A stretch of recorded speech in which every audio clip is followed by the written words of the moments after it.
Oh, hi. I mean, hola. Veo que hace Simon. Lo veo. Holísima. Sí, that means very hello. Sí, sí, sí, puedo hablar español malamente, sí, sí. Gracias por la redención. Oh, hay una redención más para... no sé la palabra, pero tengo que hacerlo en un minuto. Pero primero necesitamos música. Ahorita, por favor.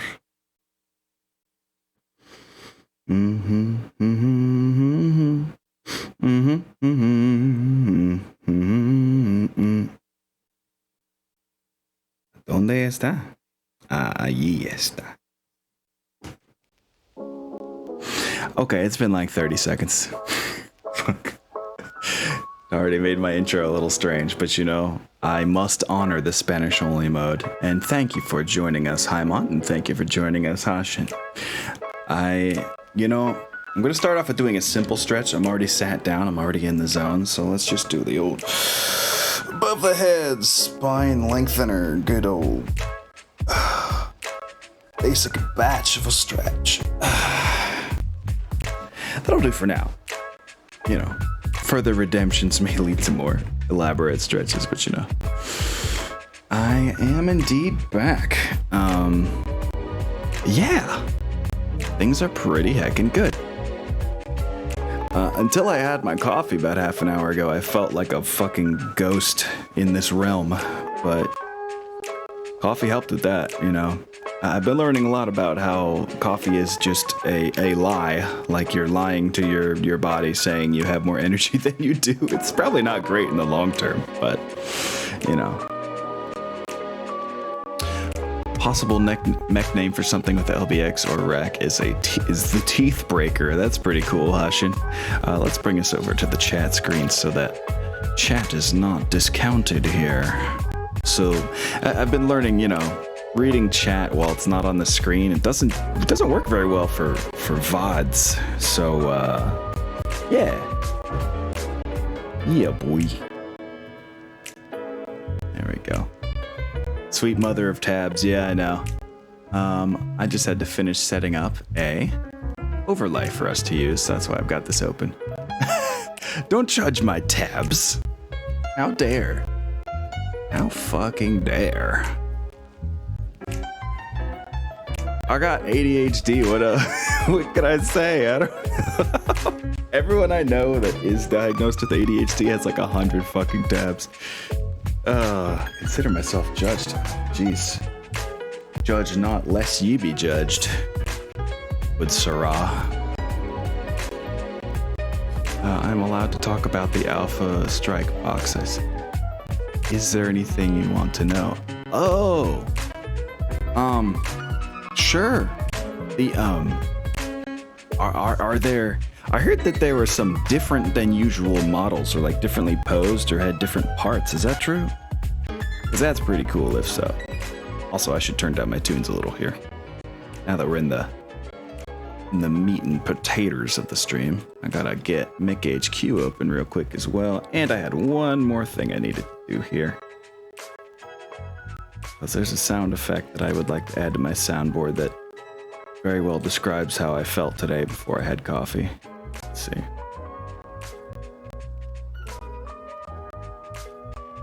I'll need to cut the sound effect, but, you know, I'll just play the full version for now. Audio, sound effects, soundboard. Yeah, I know I'm doing a bunch of off-screen stuff now. It's not a very exciting screen, just my overpopulated desktop. I have organizational folders on here. I just have forgotten to start putting the new stuff in the same old folders.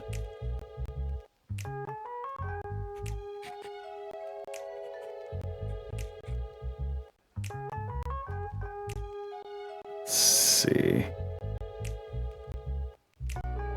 That'll do. There we go. The Locust is different from the one in a game of armored combat. It is the 3M variant and has a much more aggressive pose than the 1V. Oh, that's cool. That's cool to hear. Yeah, it seems like the more and more minis they release out of the new line of plastic, the more like dynamic their posing is getting. So that's really cool to hear, dude. Very, very cool. I do need to learn how to play Alpha Strike, just to expand my tool belt, my repertoire of abilities. Here I am stuck in super crunchy land, just loving the shit out of Mech HQ, which, you know, that won't stop, trust. But, you know, just to have more different things to do, that would be nice. Anyway, let's get Mech HQ open, shall we? There's enough staring at my wallpaper and my crowded desktop. Let's see. But from what I can tell, it is 4 returning sculpts, 2 new mechs. Oh, in the Pouncer and the Wraith. Wow. Okay. That's some new. Okay. They really are. Oh yeah, I think I saw you mention somewhere, Hyamont, that it is technically set in IlClan, right? Oops, I bumped the new campaign button. Let's not start a new campaign. We have enough work to do today without setting rules and stuff. There we go. But yeah, I'm glad, you know, they really should release miniatures that support their own IlClan story push, you know? Yeah, I think that makes perfect sense. Let me get a little more coffee in me. Oh, damn. My little message up here about the exclamation point MHQ command in chat. The document it links to is a little bit outdated. I need to add some of our new peeps. Allow me to demonstrate what I mean here. Also, why is my... Hold on a second here. Just wait a goddamn tick. First of all, let me see if I can get this overlay going. Our close-up one. Oof, I have caps lock on apparently. There we go. Looks like I was doing the mockery kind of talk, like where you do the upper and lowercase alternating letters on yourself. Okay. 1920 by 1080. Sorry, I can't see the chat temporarily. I has to set this brat up. There we go.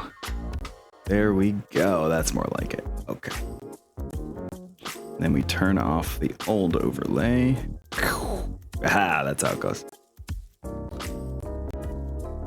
Oh, hey, Tin Cat. Of course you arrive right when I put something over my preview screen. Hello, hello. Apologies for the late greeting. The variants on the Alpha Strike cards are all pretty straightforward as being late invasion to civil war, and the other side is IlClan. Oh, cool. Like the AS7 S4, aka the Stealth Atlas. Oh my god. Spoopy Atlas sneaks up on you. Which I believe is a new sculpt as well. That's awesome. Let's see, Hashin says, oh, within the next 2 months I'll be getting a 3D printer and promptly start working on a firearm before starting mechs. Oh my god. Careful where you say that. Unless you mean like a, you know, a for show one. I don't, you know, we don't need talk of pumping out the locally sourced liberators in chat here. Let's save that for another stream or another location entirely, please. But yeah, so we got our work cut out for us today. Anarchism. Yeah. Actually had a Draenei paladin named Anarchism way back in the day, in World of Warcraft. I led a guild with him for a while. It's a funny thing to do when you're named Anarchism. It was to compliment my my friend who was named Nihilism. We had complimentary names. Well, as it stands, 3D printing firearms isn't illegal. Well, you can't fully 3D print them anyway. The internals generally need to be metal. That's true. You still need to go to some seedy places to find your, lower receivers and all that. Yeah, I get you. I'm with you. But enough of that silliness. Yeah, I mean, I would love to see something with a plastic firing pin work. Good luck. Might fire one time. Let's see. The box is well balanced for an Alpha Strike game. Just make sure you run all of the clan mechs at pilot level of 2 and the IS mechs at 3. I'm guessing the levels are flipped for Alpha Strike, where higher is once again good. I'm gonna suppose. I don't think a plastic firing pin is remotely sturdy enough to work. Yeah, I know. Almost certain of that too, Tin Cat. But it'd be funny. Funny to watch. Oh, Big Nope. Big Nope from Hyman. Oh, okay. So you're saying the IS mechs are that much stronger, the ones that are in there? Okay. It's a technological difference, huh? Normally the technological difference goes the other way. Anyway. Oh, not my space sound effects when I'm just trying to play space music. How dare. There we go. So yeah, we got 2 battles on the docket today. It might turn into 3, but we'll find out. We're gonna have a hard time with these, as usual. Nothing is easy for the Woke Invaders. Not so much the receiver, but bolt and barrel will be a MP5 remake. Interesting. It's more the sheer volume of rolls. Oh, that makes sense, Hyman. I know there's a lot about stacking dice in Alpha Strike that I've heard other colleagues talk about, just numbers of rolls being the big thing to aim for sometimes. Like it's a valid strat. Like crit seeking with 1,000,000 machine guns in Classic.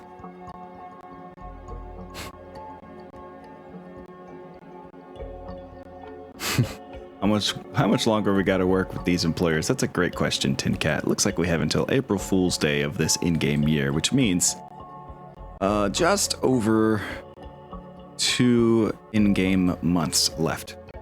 Which, we got a lot of work to do. As shown here on the map, we gotta,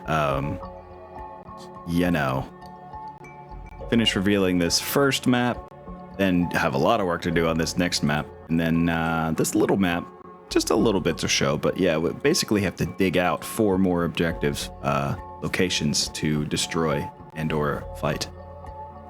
That was exactly what we thought when we rebalanced the box for the demo. Yeah. It is about the volume of rolls then. Even though I haven't played any Alpha Strike, I am starting to pick up some of the vibes, and it does seem to be it's more of the old school wargaming thought, or the Warhammer, dare I say, the Warhammer thought of just more dice equals win. What is the difference between Fuel Air and Inferno for the Era 4? Great question, Tin Cat.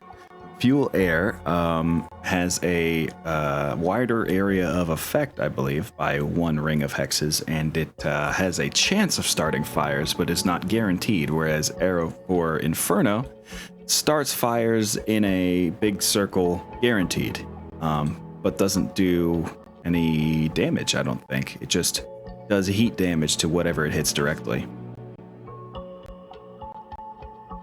I'm getting applications in, but I have my headset on if you have any more questions. Okay, Hyman. Well, I don't want to distract you too much. That sounds like an important thing to do.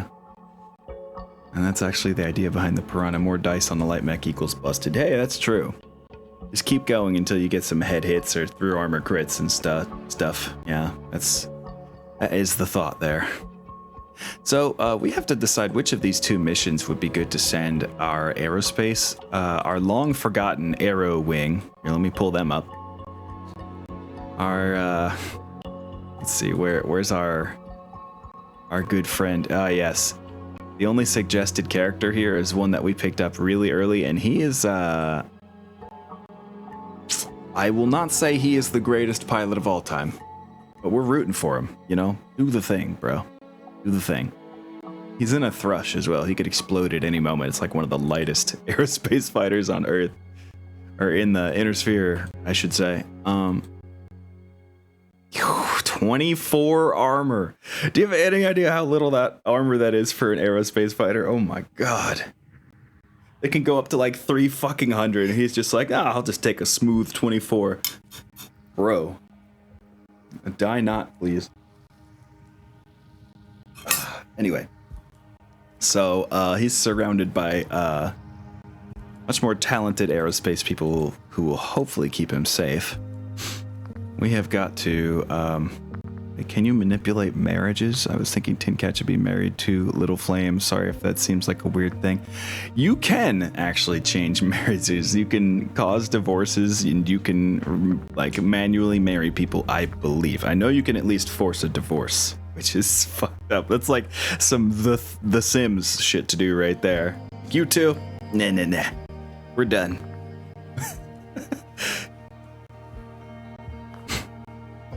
Yeah, what if they had what if Tin Cat and the head maintenance tech had a falling out over how his shit was being maintained? You can set up marriages in the settings? Well, okay. When an AC2 can crit in one shot without using flak. Oh. I see. Y'all ain't built for each other. Clever. So yeah, we have to choose which of these two. I think Able Lance can really hold their own. So on the docket today, we have two battles that both require breaking through enemy lines and getting to the other side. One of them has a time limit, which I'm very worried about. Let me see. 8 turns. I don't think Able Lance, they're pretty slow. I don't think they're going to be able to get to the other side of this map in 8 turns. They might. It's a kind of small map. It's 25 by 25. It's not too bad. It's mathematically possible if it's not too... Oh, it's a crater. We'll see. We'll see how the height levels treat them. But, you know... They also have the option of just destroying their detractors. You know, just turning and fucking up the enemy that's trying to keep them from getting somewhere.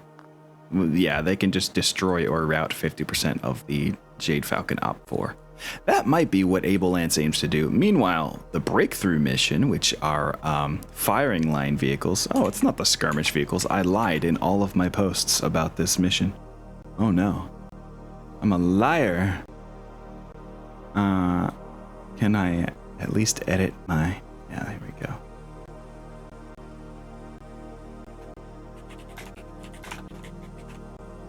There. At least edit my, my Discord post. What's the gravity on this planet? It is actually 0.9. So we're at a 10th less gravity than your standard Terran 1G. Which, you know, has been fun to mess with here and there, but most of our pilots are still not talented enough to always push it, to always push over what 1G would normally allow.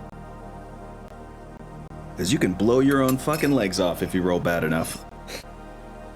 Although, it's a margin of success or margin of failure thing, so if your target number is low enough, then you can't fuck up too hard. If the lowest you can roll is 2, and you need a 4, it's only 1 margin of failure, so I think that's 1 point of damage to your internals, but it can still cause a crit. That's the problem.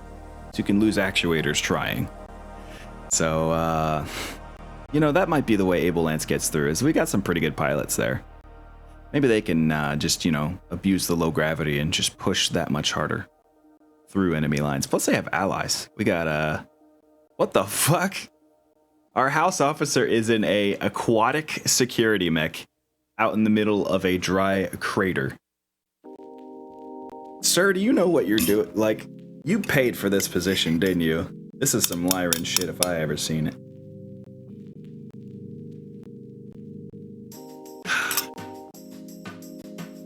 Thus, I wanted Leaky to be the best pilot in the Woke Invaders. You know, that's a great point, Haimon. Those LRTs, though. Yeah. Please don't tell me that's all he's got. Let's find out. He's got them umus. Can't go ooh-woo with the Zomus today. What can you do? Oh, environmental sealing. I'm sure that'll be handy. God, he does have double SRT-6s. No, your torpedoes mean nothing. You have an ER small laser to your name. Oh, jeez. All right, that's a disaster. Yep, so we cannot depend on our house officer at all for this one. We might even lose the objective where we have to protect him because it is not a strong mech. Oh my. Nope. This armor here is a nope. I want Tin Cat to have the highest body count. Well, if we can get you into some irregular missions, that'll be easy to do. Especially, you know, let's not even worry about it. You are going to have the highest body count once we get your new version of the King Crab made. You're gonna have a fucking nuke, dude. It's gonna happen. You will do an absolute murder. In fact, I would love to deploy you to an irregulars mission, because irregulars means there's like, excuse me, a bunch of industrial mechs and a bunch of infantry just out there in the field. You just lob it to the other end of the map and wait for a turn or two. You know, instant record high body count, so there you go. GM, I'm guessing you mean the Spindrift aquatic security mech there, Hashin. Which, you know, kinda with you on that one. We get some reinforcements from the Lyrans as well. Looks like capturing that mech base is really coming in handy for us now. Or whatever base we took, I can't remember. Allied base of operations, and there's an allied early warning center. Okay, well, whoever's giving us the mechs, I'm glad. Race to 50 mechs? Yeah, I mean, a little healthy competition couldn't hurt.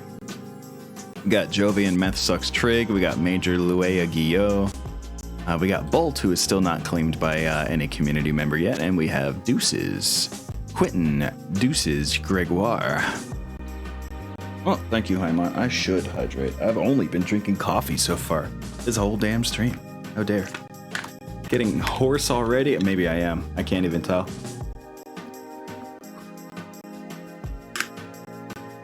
Sounds different inside your own head. So I've learned painstakingly. Oh, I just noticed that message from Tin Cat. Can you imagine reading the log after that kind of shit? Yeah, it'll be a long list. A lot of red text, I tell you. So much death and destruction.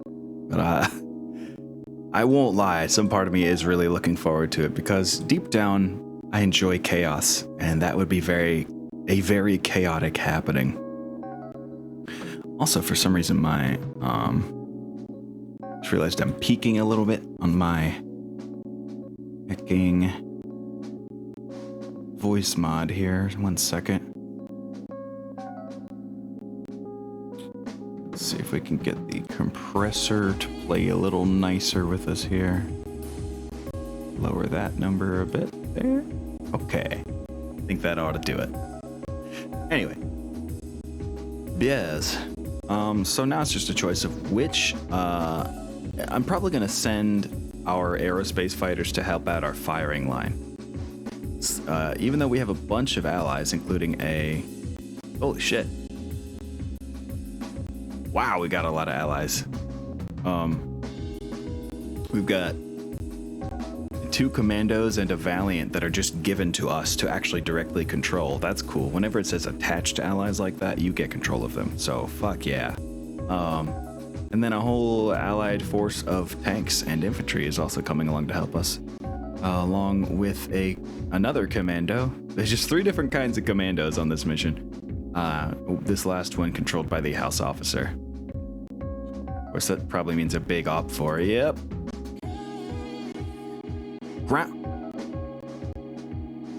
Oh! I see the issue. There's a grounded dropship. Jesus Christ. How are we supposed to sneak past a fucking dropship, dude? What do you expect of us? Oh my god. What is happening? Okay. I was like, why are we getting so many reinforcements on this mission? Oh, it's because they have like a 5,000 BV dropship just chilling. A Triumph with a gunnery of 1. They will melt anything they look at. I want to say Triumph is at least an Aerodyne dropship, so I'll have to look very carefully at where it's firing, but still, that's like... that's intense. Just a cool 150 armor on each side, or 140 on the sides, and then 125 on the aft. Hollander Lance, ho! I would love a Lance of Hollanders. These commandos and this Valiant are not going to do the gerb for me. We have a couple strong boys in the firing line that might be able to put some damage into that Triumph, but I don't know if we're going to be able to capture that dropship while also doing the objective of just getting past it. Like, whew, that's a lot to ask of poor firing line Lance. Let's press this all back down here.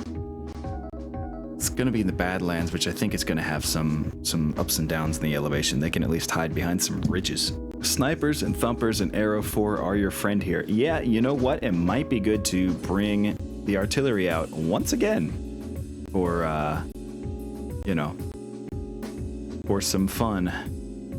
I think it's a new week since our last time we used artillery. Yeah, it's been a while. So I think we will reinforce with the artillery lance, which is now its own whole lance. Here, I'll show you. In fact, it's both of the vehicle siege company lances that would be put on this mission. If so, we've got the Hador, we've got the Mobile Long Tom, and we've got a Thumper and a Sniper. Just a little variety going on here. The dropship is the ballistic missile. Oh god. Wait, aren't we putting a 50-ton ballistic missile on our dropship? Baker reinforcement. I mean, I don't know if... I don't want... Well, first of all, yeah, Baker Lance is feeling better these days, but... nah. They would be melted by this dropship. Even the King Crab would put out some damage and then die. We need indirect fire for this one. And not just those two little mech mortar 4s, which do like 4 damage. So, no, not today, unfortunately. Or at least, well, I mean, maybe today, but not this mission. How about that? This is a clear mission for the artillery lance, so we are gonna do our usual holdout for the artillery until they get there and blow the shit out of a dropship thing that worked for us the first time. They don't do any damage, they fucking miss. Yeah, that's true. Damage is just a rumor for those mortars. I mean, you became an energy specialist randomly one time, so, you know, that really did you in on hitting with those, like, ever again. I can't aim with these fucking things. How do you aim a mortar? I don't know. Pincat doesn't know. So I sure don't. So yeah, we are indeed going to hit the manage scenario button. Actually, let's turn 2 of our victory points to support points so that we can do manage scenario. Boy, oh boy, let's see. V Artillery Lance. We got injured crew on the Long Tom. Hold on. Who's hurting? And how long are they going to be hurting for? 8 days. That's the longest one, is 8 days. I honestly might just wave my little GM wand here. That's what we always used to call it, like back when I played D&D, we called it the DM wand. You just, you know, GM fiat. You just say it is so. Thin Cat only knows foosh and shh, not thomp thomp. Yeah, so true. Oh, hey, awkwardly. Hello. We got a lot of slow vehicles. And we've got a lot of vehicles that could easily be crit out of being able to move again. Uh-oh. Am I losing connection again? God damn it. Could we please not with this today? I just... What did I do to deserve? Legit question. Delivered musically.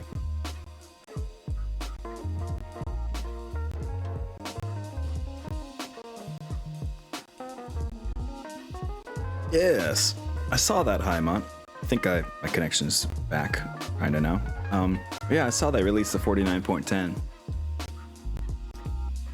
Nah, I mean, it's no biggie you didn't say anything. I've got a snapshot of 49.10, which I believe still has the same bug fixes, I hope.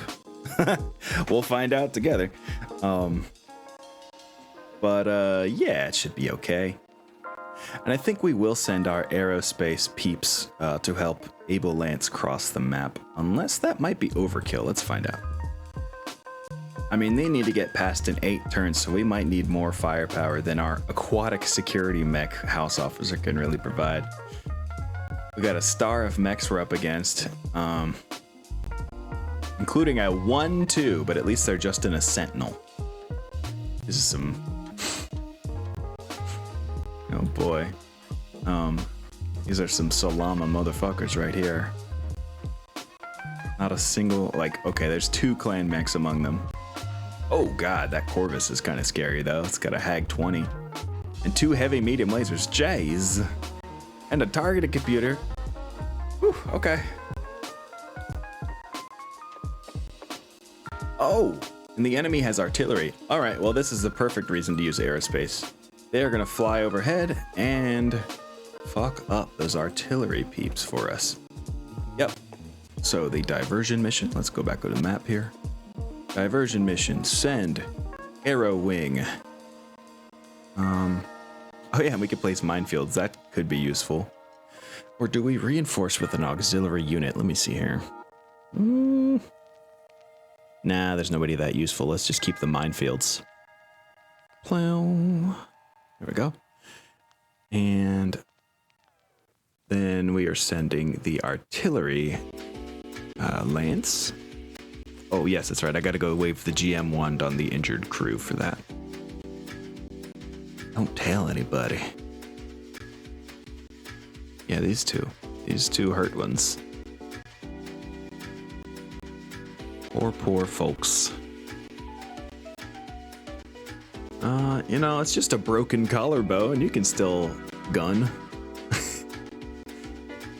Oh, this mobile long time is going to be so inaccurate too. I had to scrape together people who had either some spare experience to put into 1 point of artillery skill, not good, or people who already had some artillery skill but were mostly, you know, good at other things. I took them away from their jobs as soldiers or vehicle gunners or whatever just to get this going. Now let's see. Remove all injuries. Look at that. Magically, you are healed. And let's see, internal bleeding. You're fine. Walk it off. And he's got a broken collarbone too. You know what? You're okay. Remove all injuries. Whatcha? In order for this to work, they sent us, I sent the dropship after us. I feel justified in, you know, just kind of hurrying up those last few injuries. So yeah, now let's plop down that artillery lance. Bop. Yes, Mbop. Hit song from the 90s. Let's see. This is gonna be like... I've mentioned this before, but when Sins on Earth starts, there's gonna be so many fucking musical references that, you know, JoJo's Bizarre Adventure could eat its heart out. Like, yeah, they got a pretty good number of musical references, but goddamn, I'm just gonna be pulling them constantly. Lyrics, artist names, song names, album names. Gonna be all over the place. I'm gonna, like, maybe it'll be like a bet with myself to see how many lyrics I can work into regular dialogue. Hopefully without anyone noticing. Okay. Coffee. Finished. Soundboard. Pulled up and ready to use.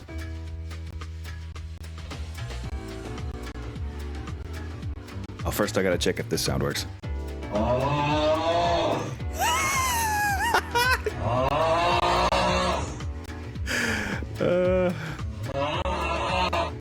Yeah, it definitely works.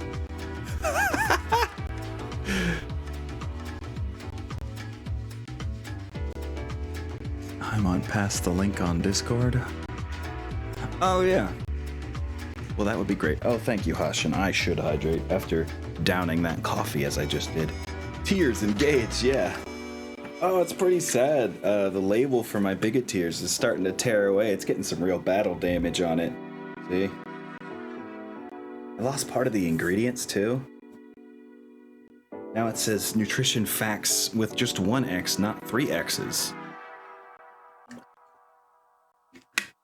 Nutrition facts are not as extreme now. Anyway, let's save this campaign so that it remembers my deployment in case anything bad happens. Yes, overwrite. There we go. Okay. It's time. It's almost time to, well, you know, we'll save the dropship for the second mission. Let's do the comparatively easier one first. I mean, facing artillery is pretty rough, but that's what we brought our arrow friends for. So, here we go. Start the game. Go for it. Like a gopher. Oh yeah, we got some pretty fast aerospace fighters. They'll get here on round 4. Coming in from the southwest. Oh no, the artillery is off board. Well, now we're just gonna absolutely crush everything in front of us and get off the board. That's fine too. Excuse me. That works. Whatever. My god, our Lyran reinforcements are so overpowered. Look at this. Holy fuck. A Thunderhawk, an Atlas, and a Xanthos.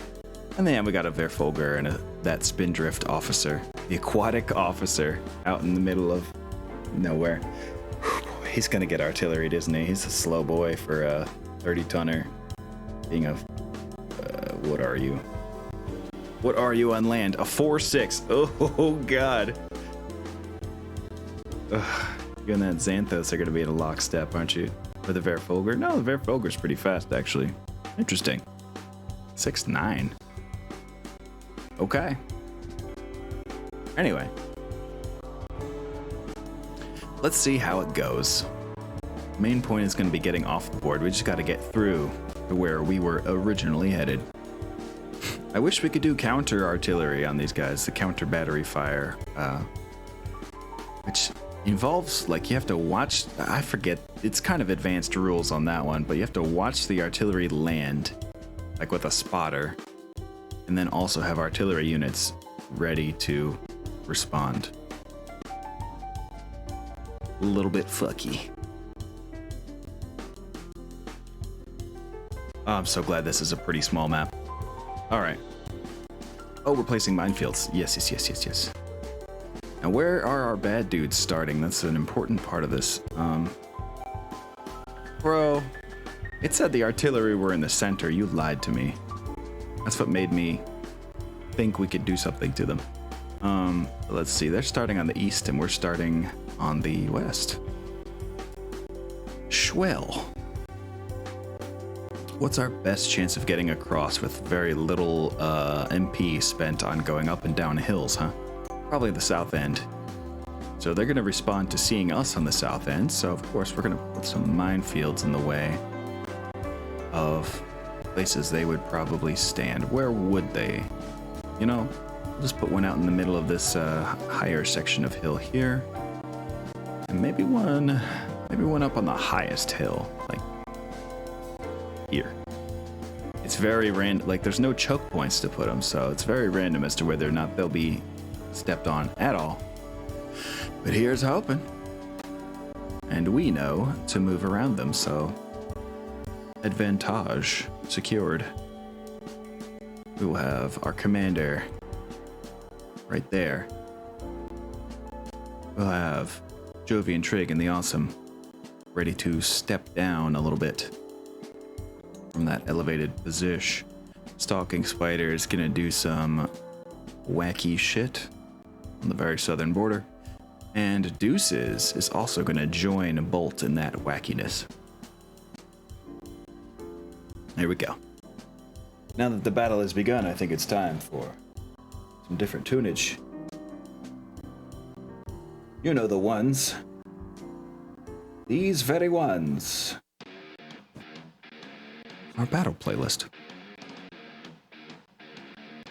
Whew. Alright, we got 2 Arrow 4s, a Long Tom, and a Thumper headed for us, so we need to vacate our current position ASAP. And our officer in the Spindrift went to the north like an absolute fucking fool. You deserve everything that's coming to you. Sorry, not sorry. Anyway. Let's see. Longbow's just gonna step forward. God, they are really going after that Spindrift. What is your fucking major malfunction, dude? And you sprinted, so you're easier to hit? Jesus Christ, man. I just can't even with these Lyrans. I can't wait to start working for them. Hello, Cole. Hello, hello. Bolt needs to rush forward and maybe try to distract this huge part of the star that's about to fuck up our house officer. He's not going to survive. So in other words, we need to do 2 of the objectives in order to make this count as a victory. Because getting across is 1 victory point, and preservation of half our forces is another one, but it would be nice if we destroyed or routed 50% of the enemy's star as well. Lyrans, our scout lances are memes, therefore we're invincible. Yeah, you should see what they're giving us on. Is it this mission or the other mission? I thought it was this mission. Where are they? Oh, they're reinforcements. They're not going to be here for a while because, you know, they're slow as fuck. It's a Thunderhawk, like it's 3 100-tonners and then some random 65-tonner. Wait, no, I know what it is. Let's see, it's a Thunderhawk, an Atlas, a Xanthos, and a Verfolger. It is an actual fucking meme lance. It is a Lyran Scout Lance they are sending to help us. They'll probably get here long after we need them, which is right damn now. So, oopsie poopsie. Scuba Steve returns. We do have that scuba platoon somewhere. Yeah, we're all just gonna run in at max speed. We got work to do. And our minefield idea did not work at all. These minefields will never be touched by the bad dudes, probably. Okay. So, we will not start off with you. We will start off with Jovian, who is going to use... how many? 2 or 3? Going to 7 heat is usually not advisable, especially when the objective is to get across the map. So let's not. Let's cut that heat short. Just keep it safe. Keep it secret, keep it safe, you know? As for that heavy large laser you got there, Bolt. Oh, you need a 10? Well, that's sad. Max range SRM's on an 11, huh? Well, we'll try. We've got ammo. We can replace. Ah, yes, now. Deuces in the line holder barbecue. Mark II. Let's see. Iron Arcs up top and the SRM4 after the SRM6s. Damn. Probably not worth using our expensive Iron Arc ammo on this one. On this Corvus that we are currently embattled with. So just the ERPPC and the Streak LRM-10 for you, leaving you at 1 heat. And then of course, let's see, an ER large laser and 3 LRM-15s. Never mind, 2 LRM-15s. Huge heat differential there. I don't want to be at anything more than the 2 heat that leaves me at. Oh look, it's our fucking industrial mech house officer getting absolutely torn to shreds. Who would have guessed? Who would have thunk it? Yep, So there's just ER-PPCs, ER-mediums, and all sorts of crazy shit just tearing into our house officer. Not looking great already. Three health left on the right leg. And then the right torso is just completely blown off by the enemy rack too, so I don't even know how that's possible. Oh, it had one internal structure left from that ER-PPC hit. What? Who gets in a 30-ton... Who gets in a 30-ton aquatic industrial mech and marches out into the middle of a crater like, I'm here to help, guys, against this Jade Falcon star? This is on you, social general ass. Anyway, let's see. We got some double ER-PPC action. Oh, and I have the sound effect to fix. I basically have to, every time I hear a sound effect interrupt itself, I know I'm doing something wrong. They should overlap.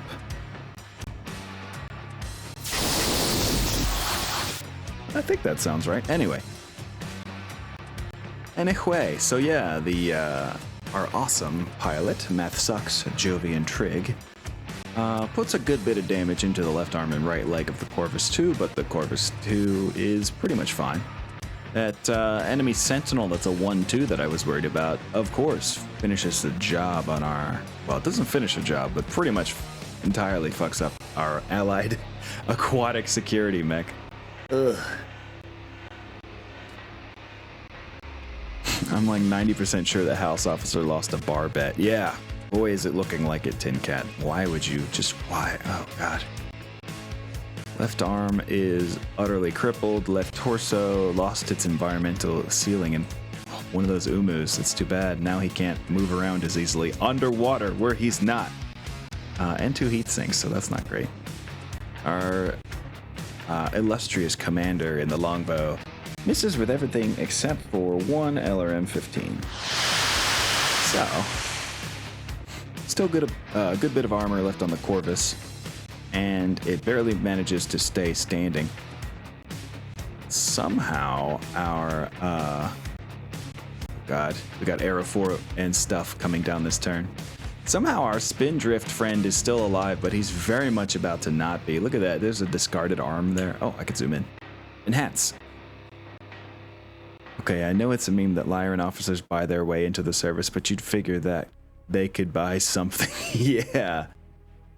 Maybe buy something a little more useful. The power of my mech to talk with fish is of no help here. Yeah, Aquaman's not doing so great in a dry field. You're right, Soundwave. Also, hello.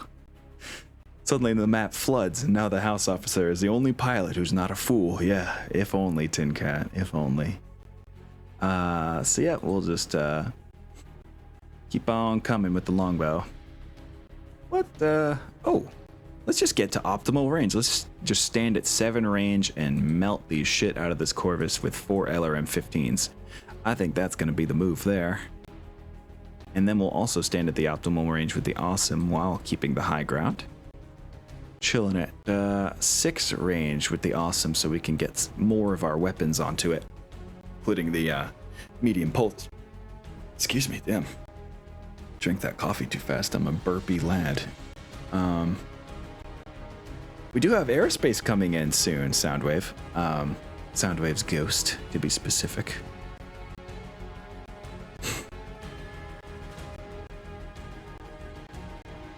Do we get cheeky with Bolt?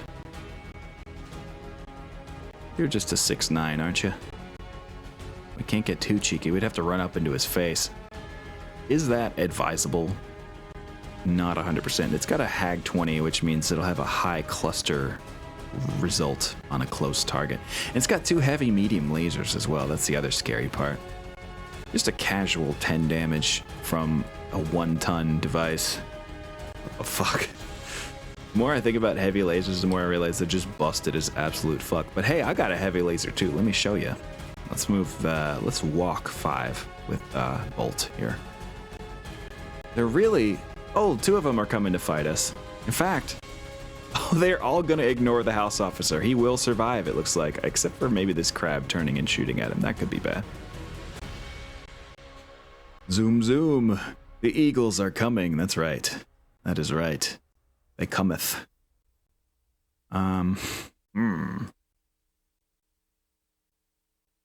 Let's see. What does deuces do to round this out? It would be cool if you could get 3 hexes from him. It's at a run, but yeah, 3 hexes is your sweet spot. So let's do it. Actually, technically 2 hexes is your sweet spot to use the light machine gun at short range, so we'll do that. You're already running. Why not?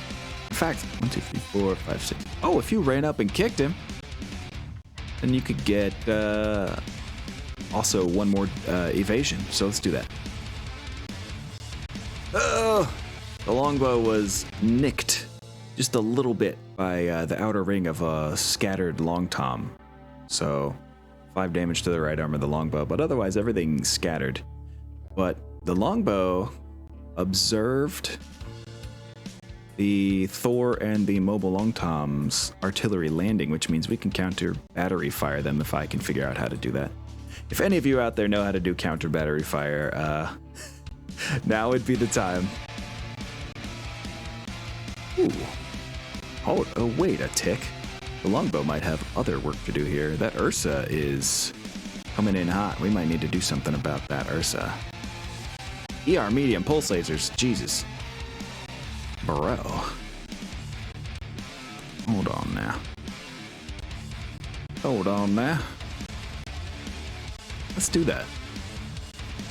It's too tempting of a shot. We want to start working on that Ursa before it gets close. Map looks pretty narrow. Gonna be interesting. Yeah. We're gonna have to try for a lot of maneuvers that will probably fail, Soundwave, but you know. And I keep calling you Soundwave for short because everybody does, but I know you are the ghost of Soundwave. You say, please, Soundwave was my corporeal form. Alright, yeah, that's enough. That's enough of those. So we are going to shoot the distant target with our commander. Kick them into the mines. This is some Lyran planet. Yeah, used to be before the Falcons took it, I think. Actually don't know the lore on Kellenfold, but I assume that's what we're here to do, is raid a former Lyran stronghold that has been taken up by Falcons. Those Falcons, how dare they? Yep, first we're unloading with... Actually, wait, our biggest damage dealer is technically the heavy large laser of the Stalking Spider 2, so let's get that thing on them. Alpha Strike. Then we have Math Sucks. With the ER PPC. It's fine.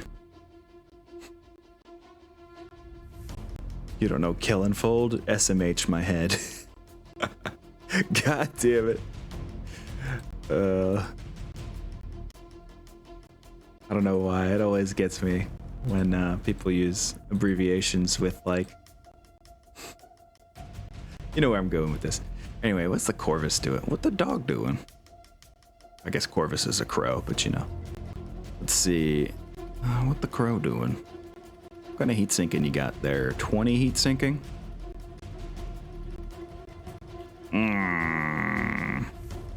You can sink pretty much everything. I don't think we're going to go for the overheat. We're going to go for the dead fire. And if the game freezes, we will find out quickly that we do not, in fact, have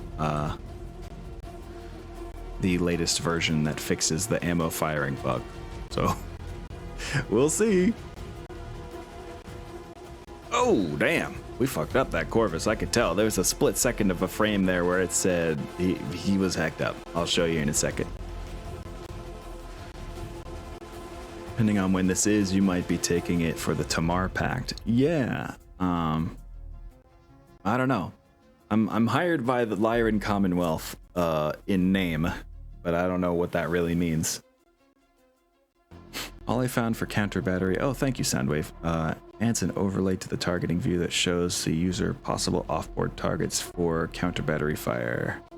That the weapon must be artillery and facing the oh shit. Okay, I see. So it was just letting me know that we spotted the artillery for counter battery fire with our own artillery, which we don't have. They're busy on their way to a mission that involves destroying a grounded dropship while also getting past it. So, sad day. And facing the right direction, offboard units can counter battery fire other offboard units without restriction. Oh, that's cool though. I mean, if we had them, that would be great. Hillenfold is a neighborhood in Budapest. Oh, that's pretty cool too. That would make sense if it were in the Tamar region then. Seems like they just keep sending you on suicide missions. Well, you know, I could keep shitting on Lyrans and say that sounds like something they would do with some relatively new mercs, is just throw them into the grinder. Just throw money at the problem. So we got our longbow sinking some LRM 15 fire into the Ursa and scoring a head hit. Hell yeah. The Corvus 2 does put a little damage into our longbow, but she holds strong. Now here's the fun part. Our stalking spider puts a heavy large laser. Let me see if I can get the right sound effect for that one.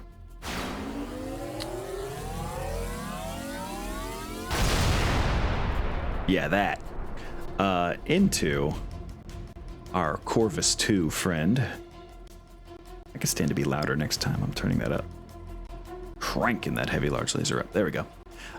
Just blowing immediately through the center torso armor and getting deep into it with only 9 internals left. And then proceeds to follow it up with an SRM-4 that sails into the hole that was made. And scoring 2 hits on the engine shielding. Amazing, right? And a heavy machine gun hit that also crits into the left arm, disabling one of its heavy medium lasers. The distant Mongoose 2 puts an ER large laser into our longbow friend, but she has a lot of armor where it was hit, so right torso still standing strong. The awesome Jovian Trig puts both the RPPCs into the Corvus, critting out the Hag ammo. Oh, the Hag ammo, that's right, or else it would explode, right? And, let's see. And hits the targeting computer, wow. Bolt is the homie, probably my best friend. Yeah.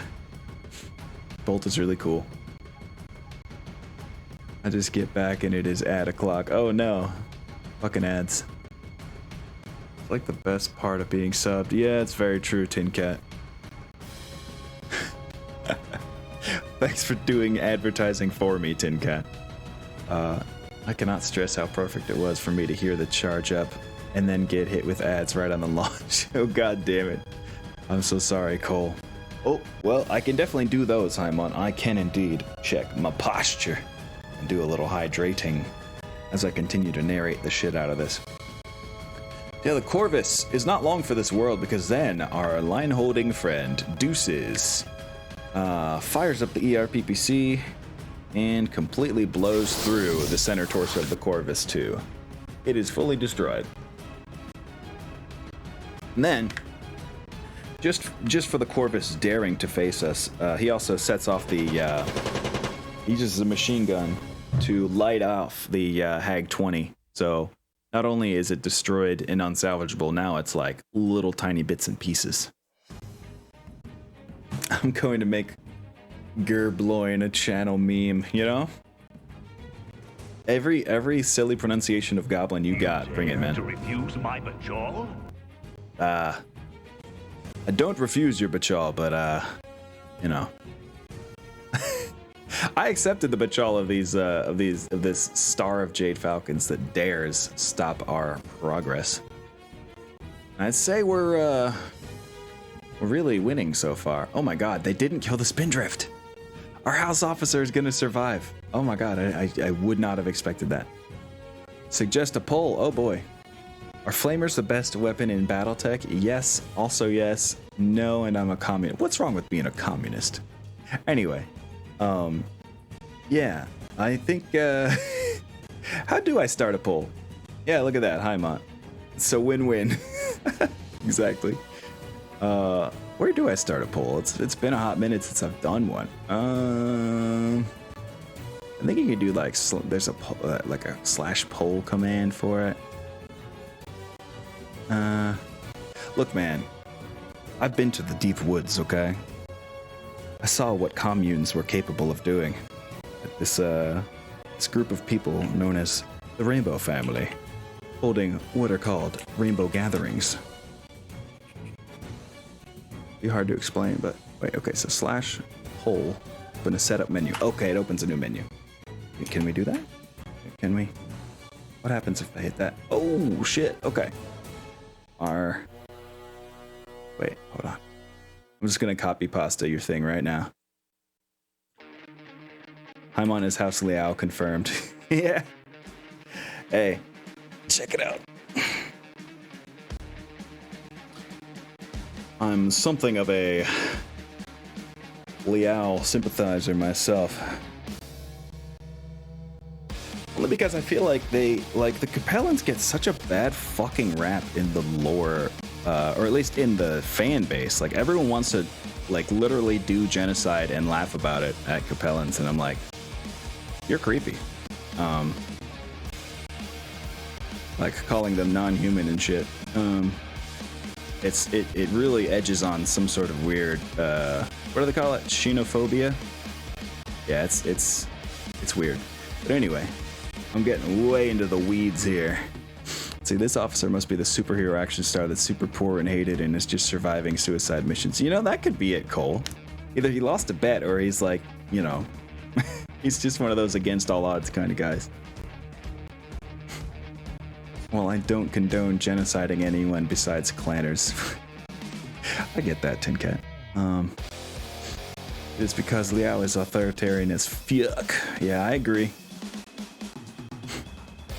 Cole, rainbow gatherings sound like eat mushrooms and watch the sky roll by. That's exactly what rainbow gatherings are. But they're also communal in nature. But they're anarcho-communist, not to be confused with authoritarian communist, which is Liao, which, yeah, I don't like the authoritarian aspect of that either, but once again, getting deep into the weeds. That is the best Tuesday ever, you got it. I have spent a couple Tuesdays like that. Tuesday afternoons, if you know what I mean. Let's see. What do we want to step forward with first? I think Jovian's gonna be our charging forward oh wait, no, she needs to go where Deuces is. So Deuces is gonna narrowly avoid this minefield that he knows is right there. And just keep going. We're gonna get to the edge of the map if it kills us, which I'd rather it not. Let me charge forward with a Jovian. If we get 3 Lyran contracts, if we need a meme lance, what's the meme? Oh, you know the meme. The Lyran meme. The old Scoot Lance. Secret Police Force Lance. They only have batons and tasers. Oh god. I need to find me a rainbow gathering. Yeah, you could, Cole. They have local events. I don't know how the Rainbow family is doing these days, but it was very fun to hang with them when I did. Way back in the DZ. Let's keep this train moving. They try and capture all enemy pilots. That would actually be pretty cool, Tin Cat. I'm not gonna lie. If it were a mech lance with all the TS EMP launchers, that would be pretty fun to try to just shut down mechs and capture them intact. Pretty neat. Just TS EMP and flamers. 4 Steiners and a Hyro Falcon. Oh, okay. A commando squad, all with swords and SRMs. I have a few just north of me. Oh, yeah. Oh, wait, you know of the Rainbow? Highmont? Impressive. 1, 2, 3, 4, 5. 1, 2, 3. All right, well, the Sentinel is going to be our target this round. He ran 7, though. He's a quick boy, but we don't need him up in our shit. I think that's the one that's a 1-2. Yeah. Even if it's just a damn Sentinel, him hitting all the time is not great, so we're going to try to take out this Sentinel this round. Even though he's at a blazing fast dodge of +3. We need to. So we're going to get into... Oh, God. I just realized I put Bolt in front, and that's our squishiest unit. Okay. At least all the artillery scattered away from us this round, so we're okay in that respect. We will open up fire first with Jovian. Oh wow, this mongoose went even faster. It's even harder to hit. It's got stealth armor and an ER large laser. That's kind of cool, actually. This mongoose, too, knows what it's built for. I like that. My grandpa did. He told me who to get a hold of if I wanted to join in. Oh, that's cool, Haima. Must be nice to have a family that doesn't automatically hate hippies. Must be nice. Anyway, yep, we'll put this medium pulse and 2 streak SRMs.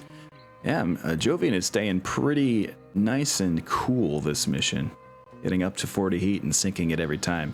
40 heat sinking is pretty awesome.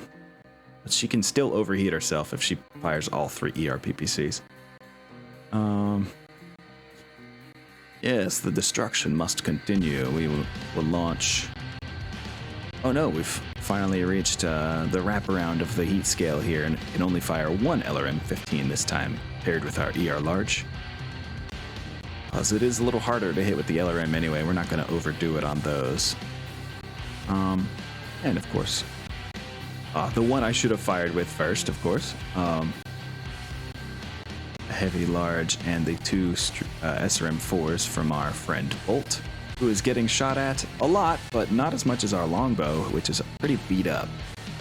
How is it that they always shoot at the longbow no matter what happens? Our commander is just always under fire. Maybe it's because she's the commander. That would make sense. That would make sense to me, I think. Ah, damn, just out of optimum range with the ERPPC. Deuces was more focused on getting, clearing the way, getting to the edge of the board. I think he's going to go for the long shot on this Ursa that's given us some problems. Excuse. Yeah, that's all he can manage to do this round. Yeah, the Ursa is indeed giving us problems. Oh my god, this ER medium pulse lasers are rough. We got 3 of them going into the center torso and left arm with a longbow, leaving only 3 armor left on that. That could be a problem. And 7 armor left on the left leg. Ugh, bit rough. Now, thankfully, that enemy sentinel is quite squishy. We are already into its right torso and critting out its streak SRM2 thanks to the ERPPC of our friend Jovian Trig, aka Math Sucks. And we did some significant right arm damage with the medium pulse laser. So, 2 armor left on that. The longbow follows up with an ER large laser to the head of the sentinel. Beautifully done. Only 1 pilot hit, so of course she stays conscious, but whatever. The mongoose that got close to us puts an ER large laser of its own into the right leg of our longbow, but thankfully that was one of the more armored parts remaining. And then 5 more damage comes from the UAC-5 of the, sentinel on the right leg of the longbow. That thing yeah, the armor's getting thin there, but I am grateful that nothing actually broke through on the longbow. She is still getting it done. Meanwhile, the line holder barbecue, operated by Deuces, does score a successful ERPPC hit on the Ursa. It sinks into the rear left leg, which, not amazing, but if we do that twice, that would be awesome, because it's only got 8 armor left there. So, yes, and the enemy sentinel stays standing, of course, because it's a 1-2 pilot. Like I said, they are just sending the best of the best after us this contract. They really are. I miss fighting, any green units ever, but at the most they're like regulars. Hey, it's our turn to deploy. You know what that means? It means it's time for an aerospace buzz, a buzz by. Now, because of our deployment position, this is going to be a little tricky. I think we need to start as far away as possible so we have the time to adjust. And damn it, I did the thing I was just telling Soundwave earlier that I hate doing. And so, yep, the old forehead slap is a necessary part of this because I forgot to set the velocity of our aerospace units. They're going to have to waste precious, precious thrust points on maneuvering into the right spot so they don't just stall out and fall to the ground. Round one for them. Oh, let's see. Oh no, I just thought of what if you took a mech pilot and named them Deimos after the Greek god of terror and had them run into the battle shouting, "I am fear, I am death," in their urban mech. I mean, if it's an urban mech Arrow 4, you know, they can also become, they can say they have become death, the destroyer of worlds at that point. If it's the nuke armed one. We are going to be using bonus parts to order in some, you know, some controversial merchandise known as a Davy Crockett. It is Jade Falcon. Yeah, it sure is. They really don't have room for green pilots anymore. That's so true. They kill their own green pilots. A Gauss Irby. Oh, that would be cool as fuck. We could also... Yeah, we could also do that. So yeah, the Thrush is the one I'm most afraid of something bad happening to, and that's the one your character is in, Soundwave. Good old 24 armor Thrush. Whew. What am I doing? I should have upgraded this for you a long time ago. I just kind of left our Arrow Lance to languish. Yeah, we're gonna start these all pretty much on top of each other though. At our standard 5 altitude. Ooh, that Lucifer 3 is so strong though. And then, oh yeah, our tanking, this is the tank of our Arrow Lance, the Sternensturm. I know the Lyrans approve of this one. It sounds Lyran as fuck. It's only 40 tons, but it has 4 anti-missile systems and 228 armor. Damn. The disparity of armor on aerospace fighters can be nuts sometimes. Gotta get that speed up quick. That's right, Soundwave. Green pilots haven't graduated from middle school yet. Oh, you're making fun of Roland Kahn, our very own aerospace pilot. How dare. Peak that velo at 2 and altitude 5, and you should be mostly okay until someone tags you. Yeah. Very true, Soundwave. That is usually my aim. Anything to keep ourselves from being shot at with that one. Let us first move our pilots that I know have a regular move they can make. We're gonna have Deuces work his way around the side, actually. Something like that. 1, 2, 3, 4. 1, 2, 3, 4, 5, 6. Ah, damn. Not enough to get that golden number of 7 hexes moved, but what can you do at this point? Oh, geez, the Sentinel and the Mongoose could get behind him if he does that. Let's do the cheese maneuver of putting our back to the edge of the map, like that. It's going to be a little bit of a sniper this round. Imagine an Irby sitting in the back line with an elite gunnery pilot sitting with a 0 gunnery. Hot damn. Literally sniping cockpits if you take the sniper SPA. Hell yeah.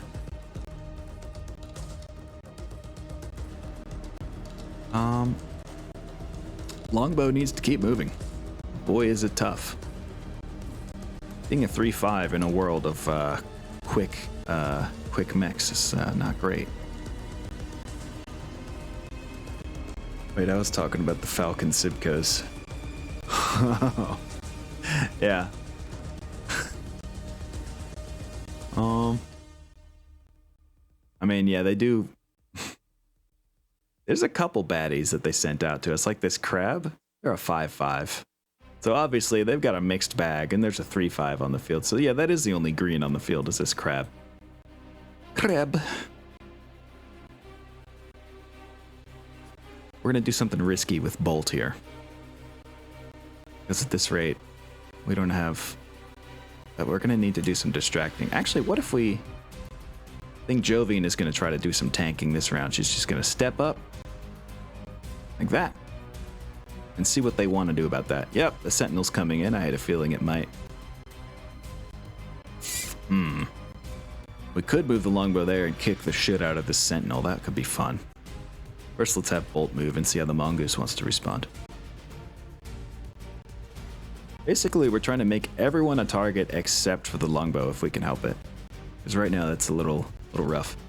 Doesn't one of them have a hag? Oh, yeah, that's the one we destroyed. So we're okay. There's not too much anti-air coming at us.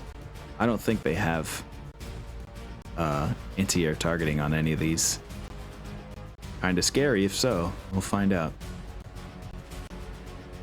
The Mongoose just running around to get a little dodge, a little TMM as they say. You do that. Meanwhile, we're gonna kick the shit out of your Star Commander here. Alright, now it's arrow time. Okay.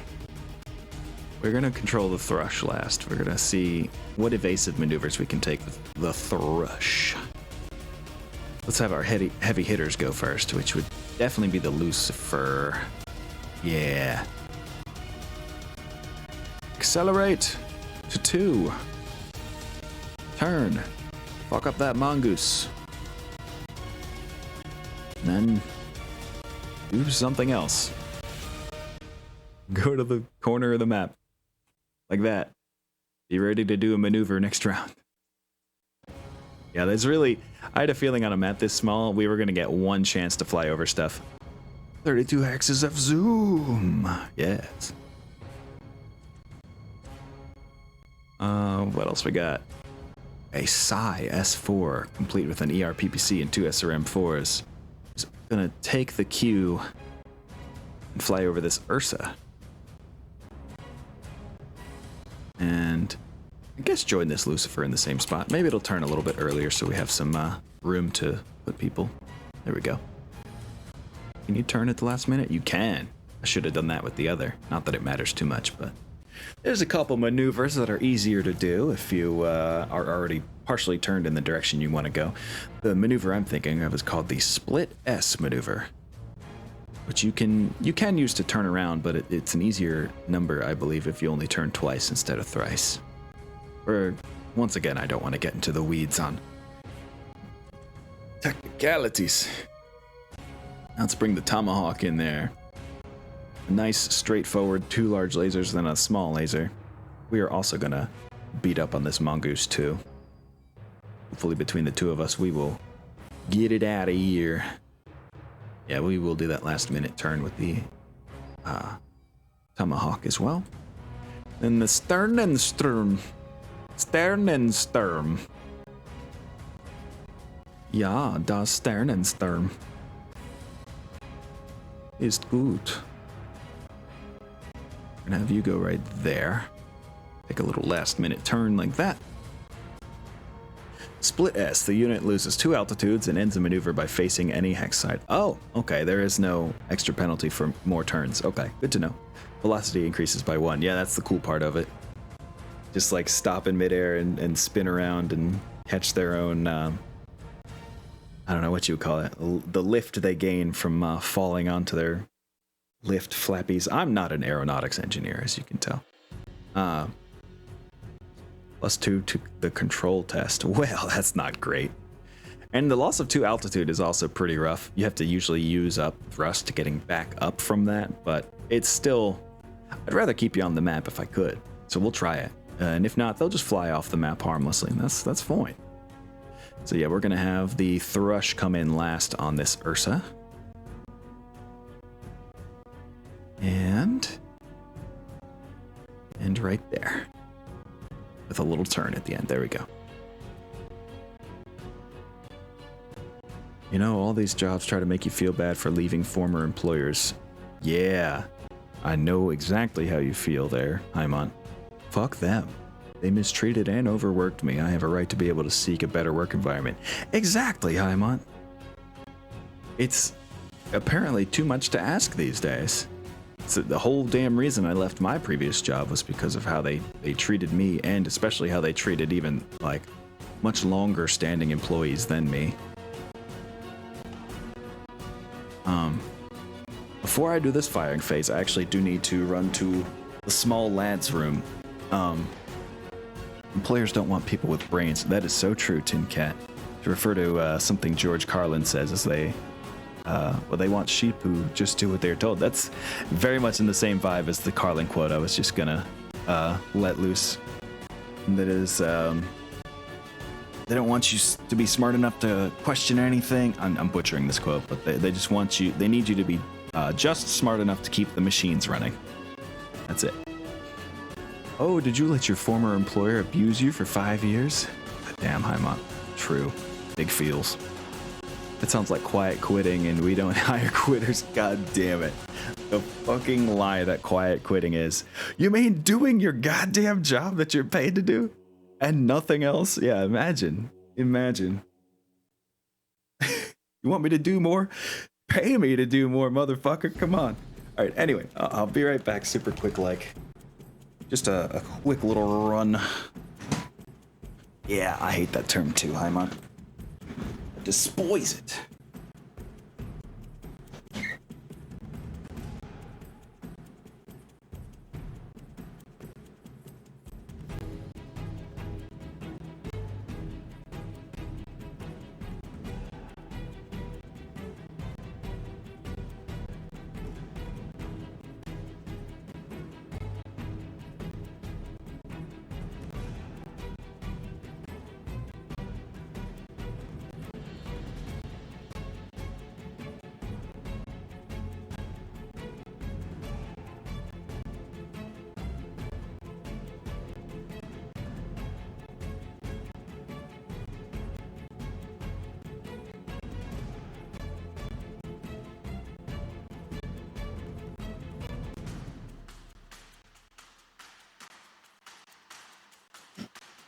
All right.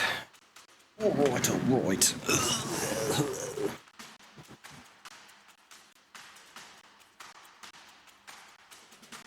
Haimon says, it is literally gaslighting us younger people for doing what these boomers got to do, and still do if they are in the workforce. Yeah. You're going above and beyond the Call of Duty when you are not in any way recognized or rewarded for it, or paid for it. Just, that ain't how we do things. That ain't how us millennials do shit. No siree, boob. Oh, first let's have Bolt attack with the heavy large laser at this crab, who moved oh so slowly this round. Thank you for doing so. Now it's only a 6 and a 5 to hit you with things. Good old alpha strike on the crabbo. I think I'll let the ASF do what they're going to do to these mongoose, and we'll just focus on these others. Namely, I think the longbow is going to shoot the crab as well. Did we just fill him with LRMs? No, we don't. No, we don't. We're just going to do an ER large and an ER medium. Keep it simple. Although, ooh, tempting. We could also put some LRMs on this Ursa. Lursa. LRM Ursa is a Lursa, apparently. Jovian. I prefer how the term... Oh, I know what to say. Thanks for raising our quarterly profits by destroying your body. Here are your termination papers. Yeah. I prefer how the term quiet firing has come up in response to describe how employers will punish people for not going above and beyond by reducing hours and such. And it's like, yeah, no. That one is the real phenomenon. Yeah, so true. Most places adopted the dead-end fill a slot only model. They hire you to do X, and that is all. They need a new X or a new Y. They hire a person for that. Yeah. There's very little upward mobility in any company left these days. You're right. Lursa and Bator? Ader. The Duras sisters? Yeah, you lost me, Cole. I'm sorry. I'm bad at references. That's going to be my real weak point during Sins Unearthed. I can't make the same cool pop culture references my friend AP makes. Not at all. Anyway, let's see. We're going to put... we need to finish this Sentinel off. I think that'll be Jovian's job. It still only takes a 7 to hit. And then we got a pulse. We got 2 pulse lasers we can put into this friendo here, so they're certainly going down. Almost certainly. And then we got a kick from the longbow to guarantee that. Guarantee that as well. I guess we could try to narc the crab. We'll shoot 1 Einarch pod. Whatever. And oh yeah, I forgot it was that Deadfire lowers the range of things as well. Yeah, we'll just do the ER, PPC, and the Streak LRM-10 from Deuces at the Crab as well. Star Trek, Klingon ladies. Oh, okay. Look at Soundwave coming in with the knowledge. Yeah, you know, I've watched some Star Trek in my days, but never enough of any one show to fully absorb any lore, like, at all. Not at all. But, let's see. We got our Bombast laser on the Lucifer 3. We're gonna put that into the Mongoose. Oh god, need a 10, huh? Air to ground strike automatically makes it harder with that built-in +2. Plus the Mongoose moved pretty quickly. Oh, and the Bombast laser apparently has built-in +3 to even hit with. Damn. Did not know that. I am now less excited about this weapon. Oh, he's got an aft weapon, huh? That's too bad. Not dogfighting with it this time.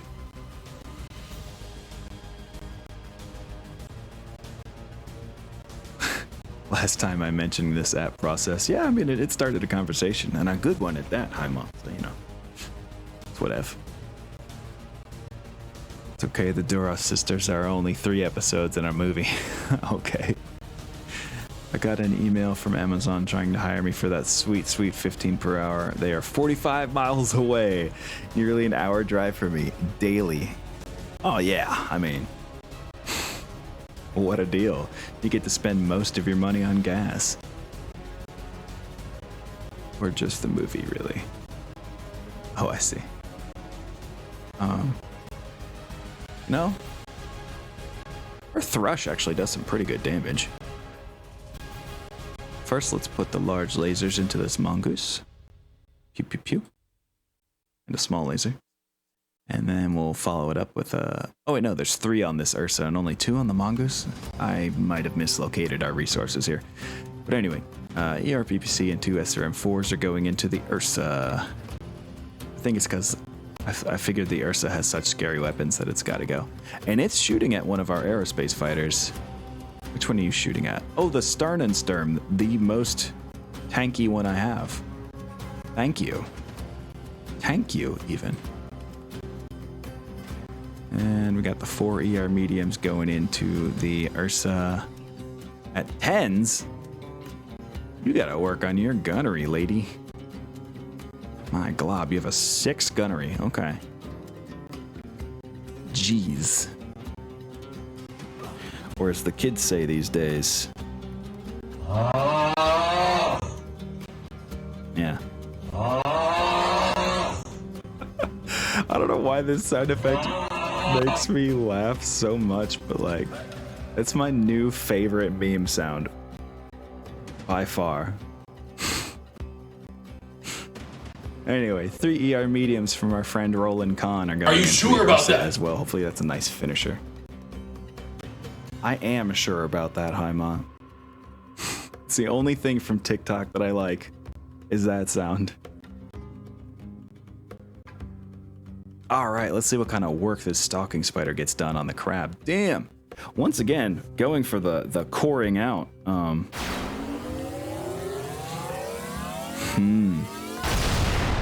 That heavy large laser sinks straight into the center torso of the crab, leaving only 4 armor, following it up with both SRM4s hitting.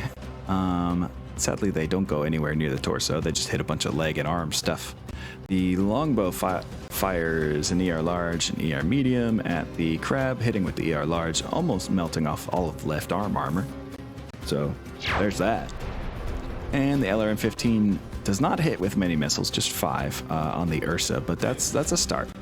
The Ursa, oh no! Put this ERPPC up into the sky at the Sternensturm. Thankfully, it has a lot of armor everywhere, but because of the damage threshold, the way crits work, taking 15 damage to one spot causes it to roll on crits, so its avionics system is now hit. May just be the one flyby for the Sternensturm. We're not going to mess with, you know, making it harder to fly and shoot. It sounded like a chainsaw, Haima. Yeah. Yeah. The sound effect is simply known as AUG, like AAAUUUGGGHHH.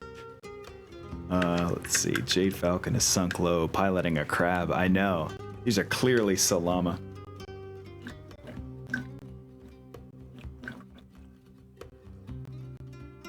And thank you for the reminder to hydrate, Soundwave. I get way too into it.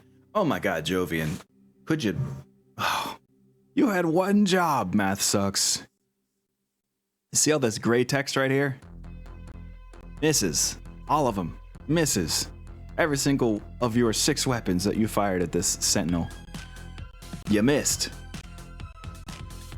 You lose. Good day, ma'am. Let's see. Deuces does no better, actually. Also firing, firing at the crab this time. The Narc, the ERPPC, and the Streak LRM-10 all miss. Well, Streak just fails to lock on, you know how I do. The crab thankfully misses back with everything at us, and the Lucifer predictably misses with the Bombast laser, but one of the LRM-10s does sink into the Mongoose too. Only doing 6 damage though. Sag. And we do follow it up with a large laser and small laser hit from the Tomahawk, also flying overhead of the Mongoose. So, a little something like that. And the, we crit off the hand of the Mongoose. I don't think that does anything. Oh god, the Mongoose put the ER large laser into the left arm of our longbow. Getting deep into the internal structure, but leaving 9 and not critting anything, so that's fine. Our Psy S4 in the sky. Psy in the sky. Traffic reporting. But yeah, anyway, puts an SRM-4 into the Ursa, but it's still holding pretty strong. The Stern and Stern, though, ooh, shit. We have scored another head hit on the Ursa. The bevy of ER mediums. Well, 2 of them connect, and 1 hit the head and left 0 armor on that thing, so that's pretty cool. We got the enemy Sentinel shooting at our longbow, removing the rest of the right leg armor from the longbow with a small laser. And then the left torso is the most armored part left on the longbow with 20 armor remaining, so that's okay. And then, of course, our local hero, Roland Kahn, comes flying through and sinks 3 ER mediums into the Ursa as well. All of them hit the left torso. Damn! You're a way better shot than I gave you credit for, Roland. Holy shit. I agree, Tin Cat. I think crabs are cool, especially, you know, of the king variety. Especially of the, you know, Davy Crockett slinging variety. We'll see him soon enough. Anyway. And both of the things that we lit up this turn managed to stay standing, though. It's a bit rough. A bit rough. At least we can kick this Sentinel with our longbow. Please don't miss. And we can punch the Sentinel as well with Jovian's awesome. And with Bolt over here, we can give this still pretty healthy crab a kick in the leg. In the left leg, actually. Because of the way damage arcs work. The longbow misses the kick. God damn it. That was going to do so much damage. At least she stays standing. She doesn't Charlie Brown herself and fall down. We got a punch off successfully from Jovian. She sinks her left arm into the left torso of the Sentinel and rips out a heat sink. So that's cool as shit. And also a successful kick from Bolt and the Stalking Spider. Arrow is never an instant win, but when it hits, it certainly opens new options. Hell yeah. Very true, Soundwave. And we all stay standing, and the crab that was kicked stays standing. The slog continues. The Stern and Stern that was struck a couple times manages to stay in the air with no loss to control or altitude. That's good because the avionics damage made it made her have to take another roll on top of just taking damage. So, rough stuff right there. At least we won the shit out of initiative. We've got a high tactics score on our illustrious commander, so it's a +3 initiative. No big. The Sentinel is in a state where she must withdraw. That could be useful. How many rounds has it been? 4 rounds, okay. We might be able to make it off the map. We might be able to do all the objectives. That would be pretty cool. We're gonna have Jovian make the biggest target of herself possible by simply backing up like this, getting no additional dodge. Longbow's definitely gonna move last. We're gonna have some quad on quad action over here. We're gonna have Bolt come over here and try to finish off this Ursa by getting into its left arc, which is quite damaged, so that'd be good. So the Crab is one of my favorite mechs. It just seems with how crusadery Clan Jade Falcon is, they would shun the design. Yeah. Though with all the upheaval they have went through with the rise of the Wolf Empire, it could change that. Yeah. Crab is a solid energy platform. I think maybe they would have seen it as a necessary evil. Yeah. Especially considering the shit the Woke Invaders have been doing to them here on what's this planet called? Kalenidor? Kalenidor? Is Kellenfold. It's kind of small text here. Here, I'll type it even, in case you want to look up any lore about it that I totally did not look up. Kellenfold, there you go. So yes, Bolt is going to come over here. Because we really desperately need them to shoot at something other than the longbow. Look at this thing. It's into the internals on the left arm and has no armor on the right leg. Thankfully hasn't taken a hit there yet. So much armor left on the upper torso. I really wish you would just shoot that, guys, instead of this 7 armor left on the left leg business. The Lineholder Barbecue realizes that we're going to be going for the kill objective, and so of course charges back into battle. Ready to give this Crab a kick. And how do you do? There we go. Wow, that Sentinel is fast. Do we do the silly thing? Do we prevent this Sentinel from leaving, or do we have bigger fish to fry? I think we have bigger fish to fry, unfortunately. The longbow is just gonna trudge forward and probably just fire her 2 energy weapons this time. Although maybe she can put a left arm LRM-15 into that Ursa. We'll find out. More like Kellen old, am I right? I got where you're going. Fucked up my own joke. Yeah. No biggie. I do that all the time.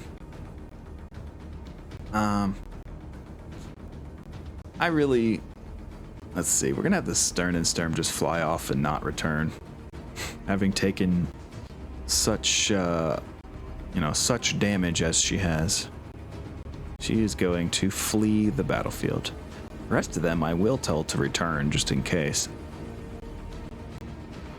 Yeah, we will do an accelerate, double accelerate in fact, and then a go up, get back to 5 height, and get back to some high acceleration, and then fly off, yes, and return, yes.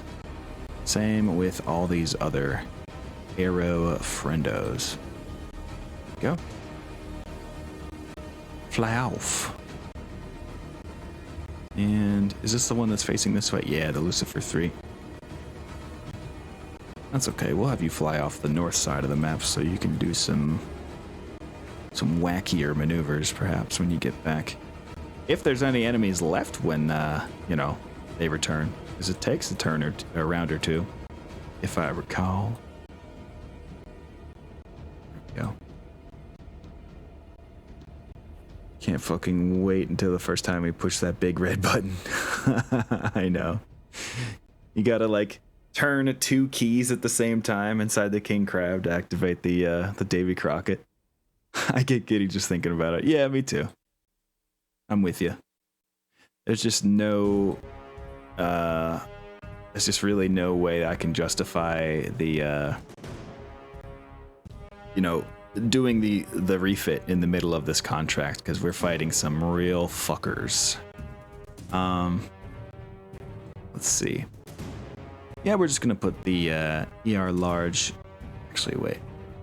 Jovian's got some work to do here first. This mongoose is really hard to hit, but maybe she can start working on that one. And then put the pulse lasers into this crab right next to her. And leave the streak SRMs for the mongoose as well. There we go. That'd be cool. Now the longbow is going to do some work on this crab as well with the ER large and ER medium. Oh, that brings her back below her heat curve. That's cool. Very cool. How much longer till we're done with the Lyrans? 3 missions? Oh, I'm so sorry, Tin Cat. It's probably going to be more. It mathematically has to be more than 3 missions because we're still searching for the objectives we need to destroy. Which I don't get. Like, you're sending us to a planet to raid, but you don't know what we're raiding. We have to find things worth raiding? Are you kidding me? More opportunities to make fun of Lyrans right here. They're just like, yeah, go there and do something. We're strategic. Yeah. After the 3rd smooth-brained house officer, I was done with them. Yeah. Showed up in a fucking 30-ton industrial mech. And then left. Like, I'm glad he's alive, but damn. That was pathetic. An aquatic industrial mech, I might add. They're more of a liability than a boon. Yes, I have always found that to be the case with house officers and, like, assigned units that you can't control. The AI makes it so that they're not actually a friend to you. I think we're also going to focus on the mongoose with deuces here. Oh, we can even get the dead fire shot off. Hell yeah, let's do that.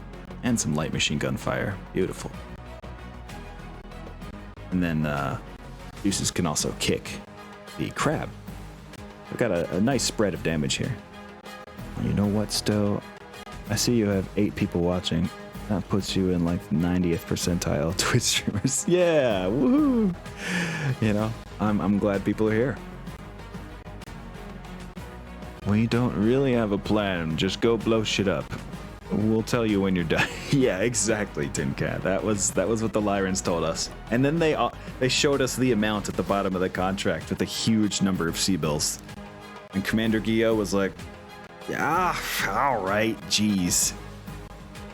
Return calculation is 1 plus roundup times velocity divided by 4. God damn, that is an actual calculation. That's a formula. That's some advanced algebra. Oh, +2 if out of control, I see. Well, it is now 7 people. Keck. Keck W. Let's see. Thankfully, the Ursa didn't get all of its ER medium pulses onto us this time. Just 2 little rack 2 bullets straight into the CT of our longbow. Hopefully we can prevent those ER pulses from hitting us again. The awesome gets an ER PPC and a medium pulse laser into the left and center torso of the crab. Probably sounded a little something like this. And then follows up with both Streak SRM2s hitting, so that's pretty awesome. These contracts always seem to be super enticing, then they suck when we get them. Yeah, I think that's how they keep pulling me in, is just the high C-bill payout. I just keep thinking, you know, like, we can do so much cool shit with this. We can customize giant king crabs to have nukes and shit, apparently. B2 gets you 2 rounds if in control. Oh, velocity 2. Oh, well, thank you for going ahead and doing the calculations for me, Soundwave. I did make sure to leave it 2 or 3 velocity on each of them. Oh, hydrate. Yes, I will, Haimon. Thank you. I feel like that is just a Battletech Merc's career in general. Yeah, the whole, you know, just sign on the dotted line and we'll give you all the money you want. Just, if you live to survive. If you survive to spend it, I mean. Live to survive. I sure hope so. So, let's see. Jovian getting back behind the mongoose starts to do some real damage. Went through the left torso rear, in fact, somehow. How? Oh, that's right. She split fire. That's pretty cool. And then the rest goes into the crab. I like that. The longbow. Puts an ER large laser straight through the left arm of the crab, destroying its large laser. Excellent. Hydrate and posture check. Oh, I do need to check me posture. Thank you. Gabbler. That was a bit of a gabbler in there. Ashen, but drop ship and eventual jump ship. Yep, we are saving up for some cool shit just like that, Hashin. I agree. The refit will take a chunk of our money, but after refits, we really should bank a lot of our money so we can buy naval, Blackwater space naval assets, not blue water naval assets. That would be so situational it would be stupid to use or to pay money for. Like if we are provided naval allies, I'm fine with it, but I feel like they didn't expect us to get past the first dropship. Now they're desperately trying to get us killed so they don't have to pay us. Yeah. A real wolves on the border situation, This time will be different. This time he'll treat me right. Every merc accepting a contract. Oh my god, it's too real. Did you say pocket warship? That's possible in this year, Haimon. We could go for actual warships again. But think! Oh no, we missed the heavy large on the stalking spider. That's too bad. Doesn't matter though, because letting loose with the heavy machine guns on the stalking spider, our friend Bolt lands a hit on the head, destroying the internals of the head entirely, leaving the Ursa a broken wreck. The pilot did eject safely. Possible capture. Sadly, Deuces misses with everything again. How this happen? The crab falls down and destroys its left arm in the process. That's pretty cool. A man with a naval fleet is a fool every day but one. Yeah. Oh, that's true. Oh, look at this. There's a crab on the ground for us to sink a kick into. Let's try it. 11 damage, huh? That's pretty cool. Straight into the center torso. Deep into the internal structure. There's only 3 internal structure left on that crab's center torso now. Beautiful. And it's at 5 heat, so it's going to struggle to get up and do anything useful. We still have artillery coming down around us, but they haven't hit us except for one time. It's kind of pathetic when you think about it. Yeah, really, it's just this mongoose and this crab left giving us any problems. What round are we on? 6, I think? Alright, let's posture ourselves to get off map by round 8. Let's do it. We will have Jovian back away. Actually, wait. Nah, she needs to be facing this way. This is kind of dangerous, actually. It's really hard to tell who's going to be able to get to the edge of the map now. Ugh. Yuck. Big yuck energy. Maybe we just only get 4 movement on Deuces. Maybe we only, just get the 1 TMM. Until they meet my Irby with an MRT 30. Oh my god. Underwater Urbo. One of the Woke Invaders' goals needs to be to have something with a ballistic missile eventually. Oh yeah, a cruise missile? Yeah. That would be cool as fuck. Should Bonds ref that Ursa pilot? Yeah, they might do it to themselves. They're probably so ashamed of being shot out of their cockpit. With 3 in a row direct head hits. I cast cruise missile. It's my favorite spell. So yep, Deuces is gonna step towards the edge like this. We're all gonna get edgy if we can. Sadly, the pilots are soaking up some initiative here. These ejected pilots on the map. They think they can get away. We own this battlefield now. Oh, Bolt has to bolt. Actually, it looks like Bolt will be one of the ones left on the map. Our actual objective is to get half of our force clear within the 8 rounds limit. Yes, 50% of able lands must get off the board. So, with that in mind, who will be our 2? It looks like it's going to be the longbow and Deuces in the line holder. Line holder barbecue. Oh, of course you're going to go to the rear arc. Crab. I got something to say about that. Accidental quote of a old rock song. Move over, Fist Wizard. Here comes the Nuke Warlock. Hell yeah. I'm still of the opinion we have a dropship that it literally deployed just to fire a ballistic missile and then leaves. We could see about doing that. No lie. Jovian's going to expose her impressive rear armor, because any rear torso hit with that mongoose wouldn't matter.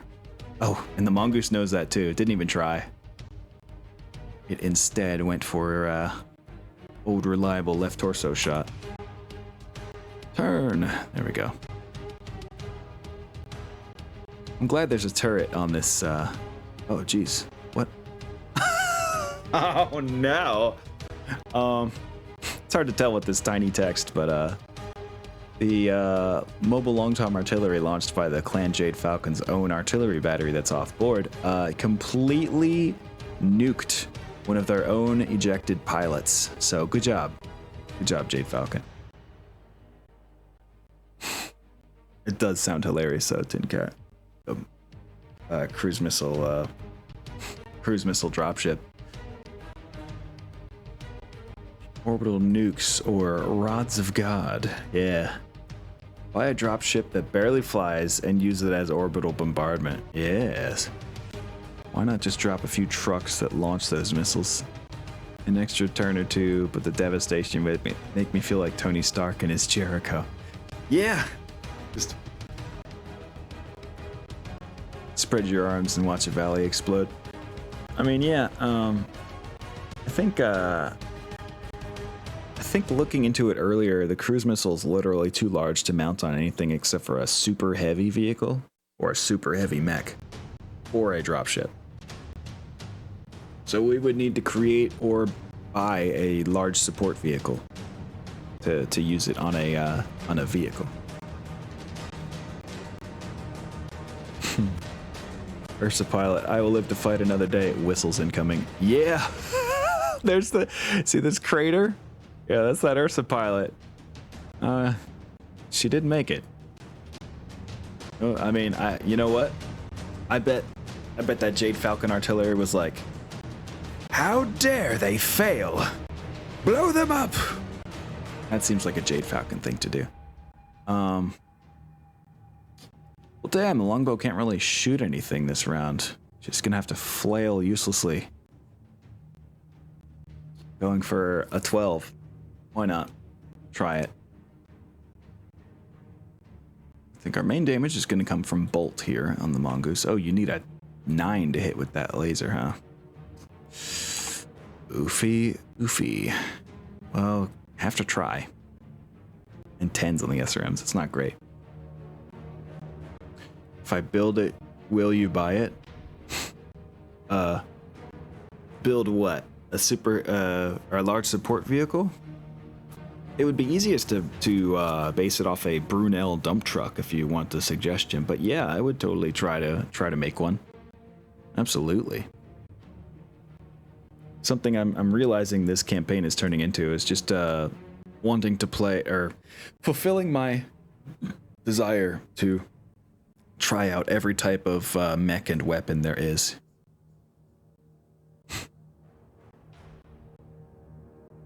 I think this crab's gotta go, bro.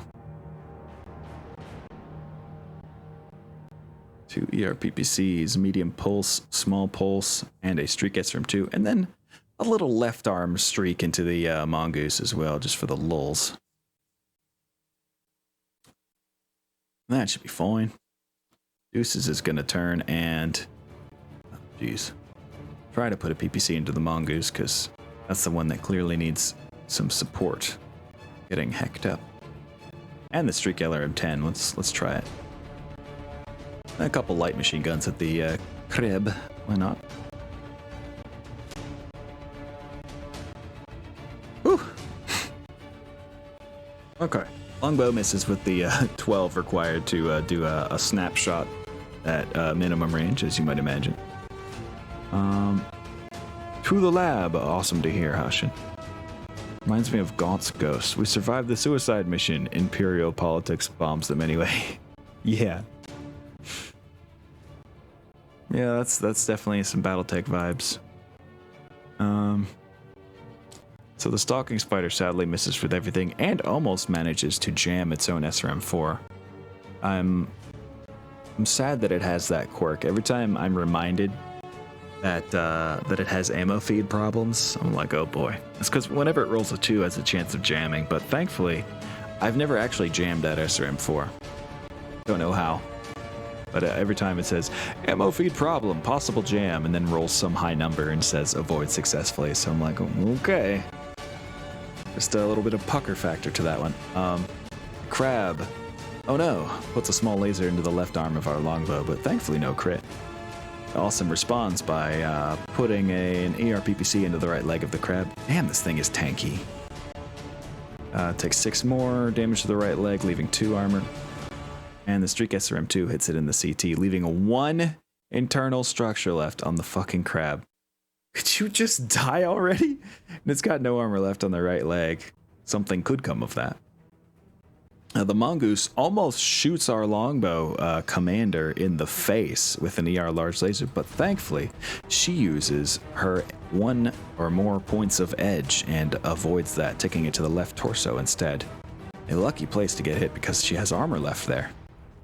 The line holder successfully puts a Streak LRM-10 into the Mongoose too, but it still has armor left. The crab succeeds at staying standing. Yeah, I agree, Haimont.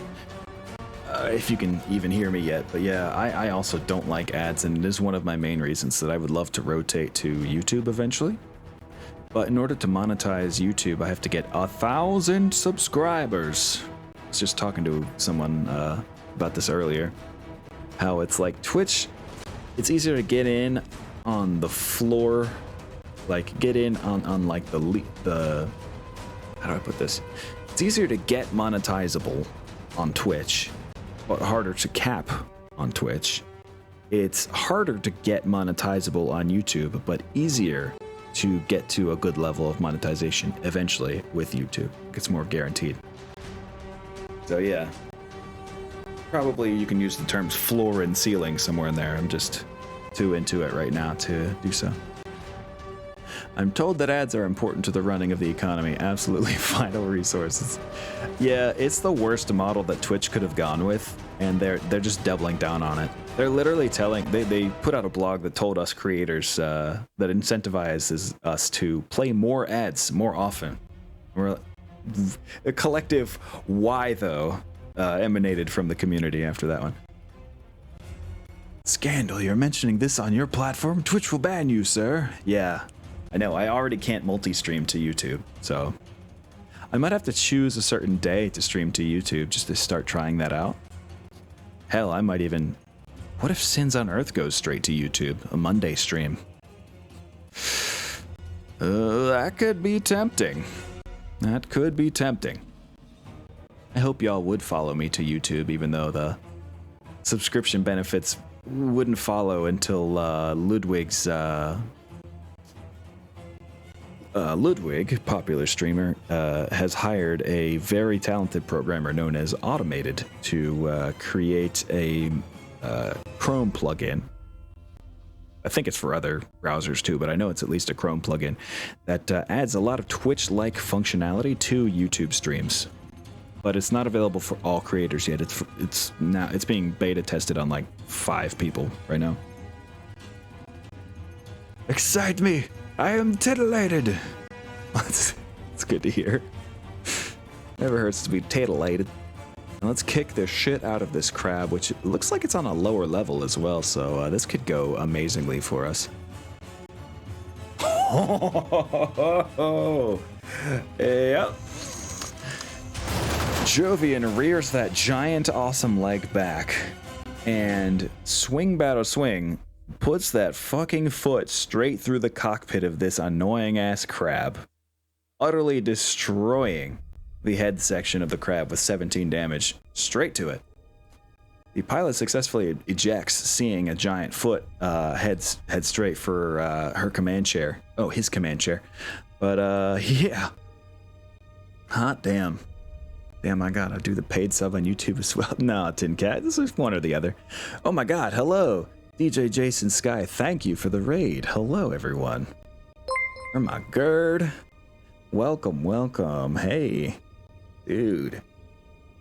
Mott Harold, hello, hello. Damn, thanks for the follow as well. Of course, I've made it so that you have to follow to talk, so sorry for not being able to talk right away. I had to do it a while back in order to prevent some spam, but just a little introduction of who I am. I am Stonar. I do BattleTech content, especially in the form of lately MegaMek and MechHQ. If you're all aware. If not, it is a Java rendition of the BattleTech rule set, almost entirely faithful to the books. Hello, hello. Good evening indeed, Jason Sky. Hello. Thank you for being here. Thank you for bringing some folks. Right now, we just watched as one of our pilots in the Awesome, a giant energy mech, swung its foot and put it through the face of the enemy crab mech. Just kicked the head straight off this fucker. It was beautiful. Just such a thing of beauty. You should totally take that crab. I would love to sponsor that pilot. Yeah, I mean, they were really plucky. They stuck around to the end. Damn, Tin Cat, that's a huge statement. That's a big sweeping statement to say I'm the best streamer on this platform. I feel like I have a lot of work to do to reach that point, especially in the offline part of things, but also the streaming part of things. Do you do voiceover too? Yes, I do, Mont. Yes, I do. Thank you for asking. It's been a while since I've done any official voiceover work, but I mean, other than for, if I can, I can never point in the right fucking direction. This, right here, Sins Unearthed, my upcoming BattleTech campaign that is complete with radio play style cinematic sequences. I've been doing voices for that lately. Almost faithful. What is this extramarital BS? No one cheats on the rules. Yeah, I agree. MegaMek is still a little cheaty sometimes. But anyway, let's move on to the next phase, shall we? I think we're actually gonna do it, guys. We're gonna make it off the map and murder everybody in the process. Really the best of both worlds. Yes. That evil supervillain book. Here we go, longbow. Finally getting to the edge and able to turn her back to the edge, which actually, I mean, she's almost got more rear armor than front armor left now. But you know, we'll take it. We will take it. But hey, yeah, Mott Harold, if you know anybody who needs voiceover work, I'm always looking for an opportunity to get back into that scene a little more. God, y'all should have seen the fucking weird-ass stream of consciousness action book, like a super edgy lit RPG that I did a read for. I did an audition for. It was... Oh, hi Mont, you're right. My posture's awful. Herb de Gimberln.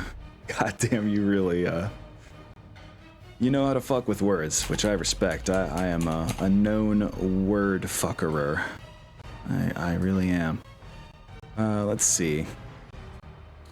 We're gonna get a little risky here. We're gonna put deuces right here, which has a potential back shot from the mongoose coming, but we need to lure them away from the longbow. So anything to really tell that mongoose, like, hey, don't shoot our commander in the longbow would be really cool right now. And we don't need to get to the edge with our awesome pilot. We only need to get 50% of our forces off board by round 8. So this is how that do. Cha! I dabbled in VO a bit myself, but mostly silly character parts. Hey, there's nothing wrong with that too. Honestly, I'd call my... Oh my god! You see what just happened here? This fucking mongoose, in its hubris, has decided to walk into the minefield that has gone untouched this entire fucking game It did it! We finally did it! The minefield did something. It walked into the fucking minefield. Beautiful. That is poetic, even. So yeah, we're gonna walk into the back of this mongoose and tell it, give it the old what for. There we go. Oh, thank you, Haimont. Calling my VO for the Oriente mech tech thing. Was saying it's awesome or chilling even. Wow. I'm touched. Oh, but yeah, as I was saying, Mott Harold, there's nothing wrong with silly character parts. Silly characters are needed out there in the world. I think more silliness is always needed. Holy shit. Yeah, this mongoose just took 25 damage to the right leg, utterly destroying the thing. And obviously falls straight down about it. And Jade Falcon continues to artillery their own pilots. The other escaping pilot that was almost to the edge of the board just got slammed with a direct hit. 20 damage from the Hadur Arrow 4 launcher. You know, we have a sound effect for that one. Let's keep the sound effects going. Yeah, there we go. Got him. Knew you'd get one in the mines. Well, I appreciate your faith, Cole. Mott Harold does mighty fine VO work. Well, that's cool to hear. Senor Sky. Snake! Yeah. I don't know. I still am. They might be yelling, you know, doing the snake yell to their pilots, but part of me thinks Jade Falcon seriously was like, "You have dishonored the clan. Nuke them." They are Salama. They have lived their lives. Exactly, Cole. I think it might be the case. We're at minimum range, but I've been tempted to do the full LRM barrage this whole game, so I think it's time. This mongoose is about to be beyond destroyed. Like, at this point, I don't even care. We're fighting a dropship next. We should have the money. So, triple ERPPC, just for the lulz. We're gonna have, you know, shoot him from behind with the heavy large laser. At a huge benefit because we're right next to a prone unit. And then the Macross style missile barrage. We're gonna hit him with 60 fucking LRMs. Pew pew pew pew pew. Right there. And deuces. You know what to deuces. ERPPC. And Streak LRM-10, of course. Because you've got the heat, the spare heat to do it. There we go. Oh my god. The overkill is massive. Even though Jovian missed with all three of her ERPPCs, the Stalking Spider 2 mercilessly walks up behind this downed mongoose and says, "Say hello to my little friend." Putting a heavy large laser through the rear right torso of the mongoose, utterly destroying the, what I'm guessing was an XL engine. And damn, just continues to fuck it up with, you know, some SRMs, some machine gun fire. Just, man, really going in on this thing. I told you the overkill would be real. That's it, more lerms. More. Looks like we missed with 2 of the LRM-15s, but still sink a shit ton of LRM damage into the Mongoose 2's front arc. It has 3 internal structure left on the CT, and then Lineholder, our friend Deuces, comes along and puts that Streak LRM-10 into the front arc as well, destroying the center torso. The Mongoose falls apart into useless bits of scrap. And just like that, we get everyone off the board now. Our aerospace fighters are back for no reason. Very cool. Hello, aerospace fighters. Look what we've done without you. I mean, they did help, for sure. They did a bunch of damage to that Ursa early on, especially 2 head hits. That was crucial. But anyway, here's the part where we just type this little /victory right here. And then we'll flee with a couple units just to show that we made it off. Deuces and the commander casually walk off the field satisfied with their work. Could have Bolt move very carefully around this minefield and also go to the edge. And then let's just have the aerospace fighters fly around like derps. Oh wow, they're at 3 acceleration. Whoops. We'll just fly off. Nice job, guys. Thanks for coming back to check up on us, I guess. Just everybody go home. We utterly destroyed this star of Solama. Yes, fly off the map. No, do not return. There we go. Mission successful. And the artillery that would have hit us just scattered off the board because they really suck at this. You know, considering they blew up 2 of their own stranded pilots. Yay! All victory conditions achieved. Let's save the salvage. We got a couple directly assigned kills, but I have a feeling I'm going to need to go in there and say who did what with a couple of these. Aerospace should always get a victory lap. That's exactly it, Cole. They got to come see the destruction we wrought together and then go home.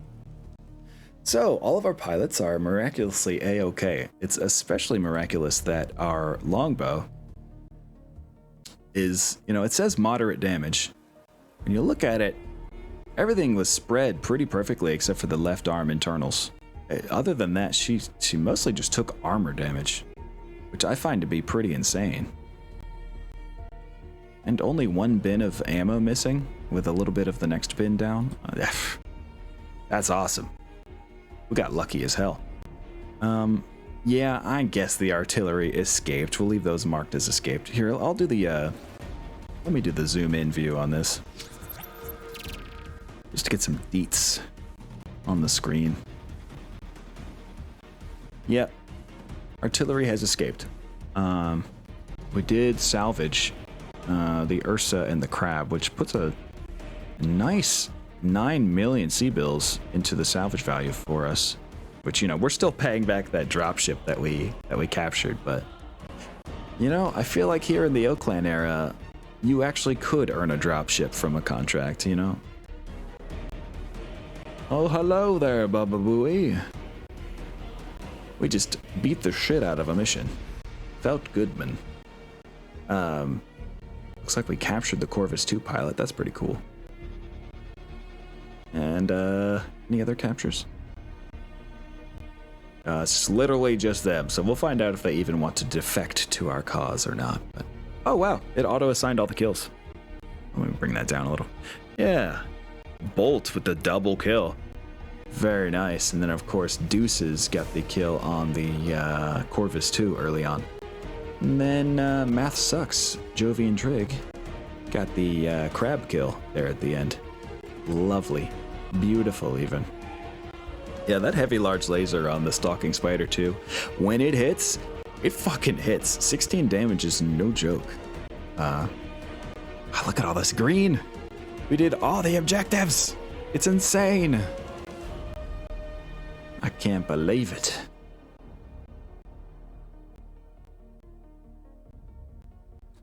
Yep, Able Lance showing why the Command Lance utterly wrecking the objectives on that one.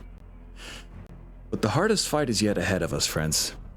The hardest fight lies yet ahead of us because we are facing an enemy dropship, a gigantic hunk of armor and weaponry, dwarfing the size of anything we're bringing against it. Because we're doing all vehicles on this one.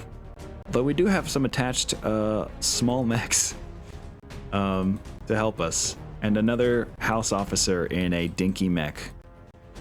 A commando, if I recall. Yep. 3-5 in a commando. Oh boy.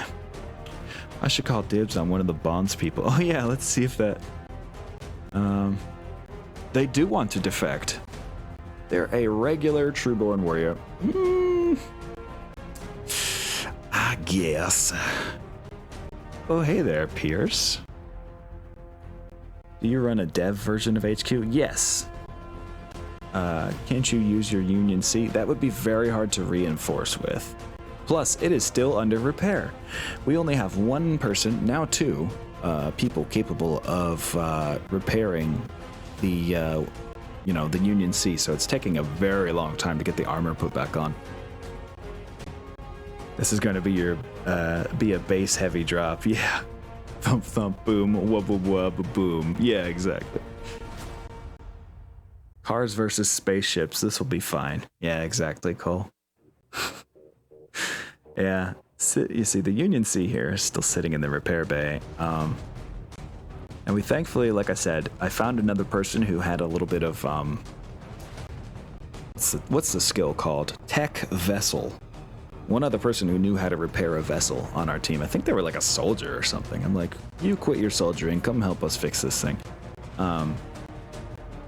And so it's being worked on, but it's still not in a shape where we can deploy it, especially with all that left side armor missing. Literally all of it. We repaired the internals of it already, but now just the huge slabs of armor that need to be put on are going to take some real time. I think I did the math and it was like a total of 25 days to repair. Anyway, let's get this this prisoner hired and in the infirmary.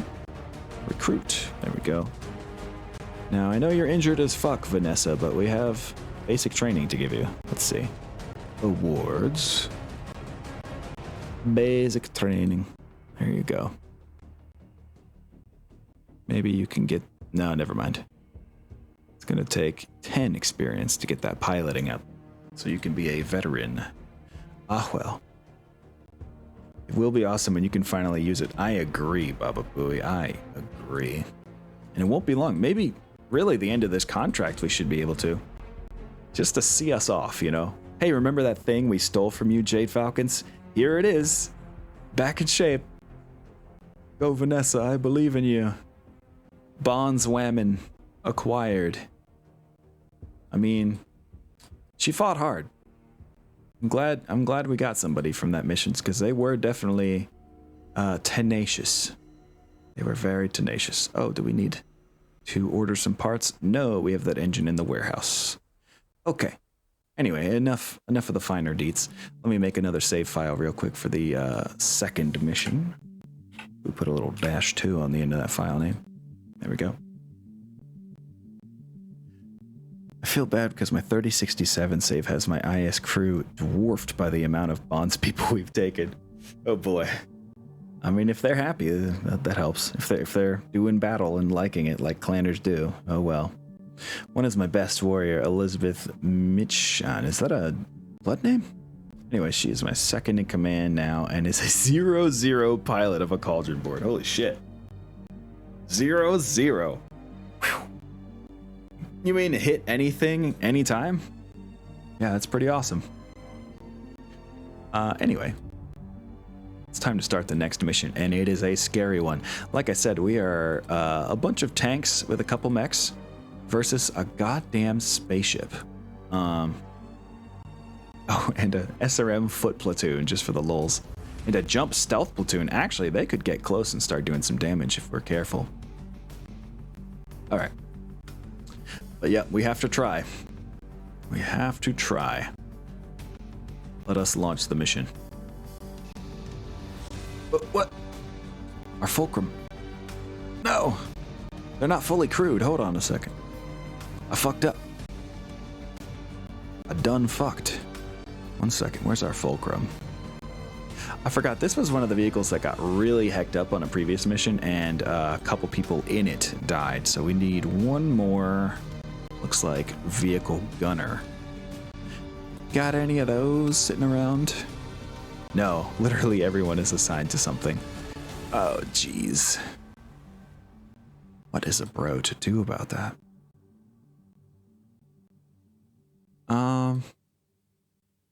You're just a VTOL pilot, but you know what? Your secondary role is gunner, so we're gonna put you in the... Oh wow, we can't assign it while it's on the mission. That's bad. We need you. All right. Time to do a little more GM wand waving here. I really need to upgrade her mech.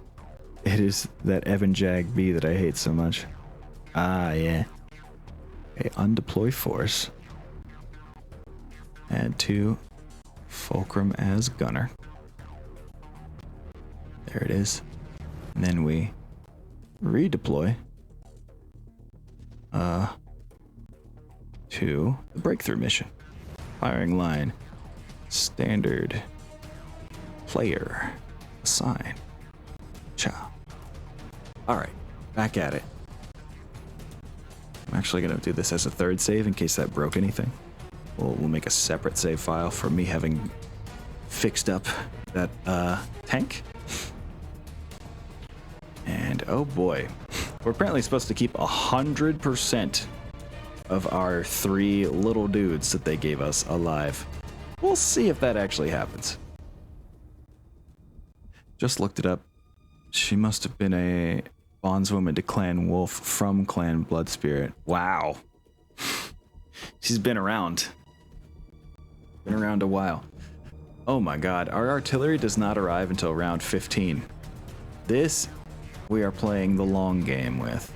For that reason, we're going to need to set our bot allies to... Wait, did they give us the mechs directly? They did. But we still have some allies that are going to come and help us as well. Looks like a Rommel, a Gauss Rommel, a Rack Vedette, and some infantry and their transports. So that's pretty cool. We need to tell them, with the bot settings dialogue here, that they need to be cowards, especially never taking a piloting risk, and tell them to run from everything. Same with our house officer, except even more cowardly. You know, we've got a responsibility to keep you alive, so do nothing, in fact. Do 0 things, please. There we go. Okay. So we have to hold out with an LRM carrier, a Manteuffel, which is a nice tank, 70-tonner, 206 armor, so that should be fine. And our Fulcrum heavy hover tank, that'll probably be our side guard, and a Hasek combat vehicle, which shit, did I add infantry like I thought I was going to? I did not. Damn, silly me.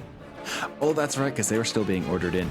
That's another surprise I have planned here, is that I realized I had so many spare infantry that I could buy the equipment for another infantry platoon and make a whole new infantry platoon. So we're going to have anti-mech jump laser platoon soon enough.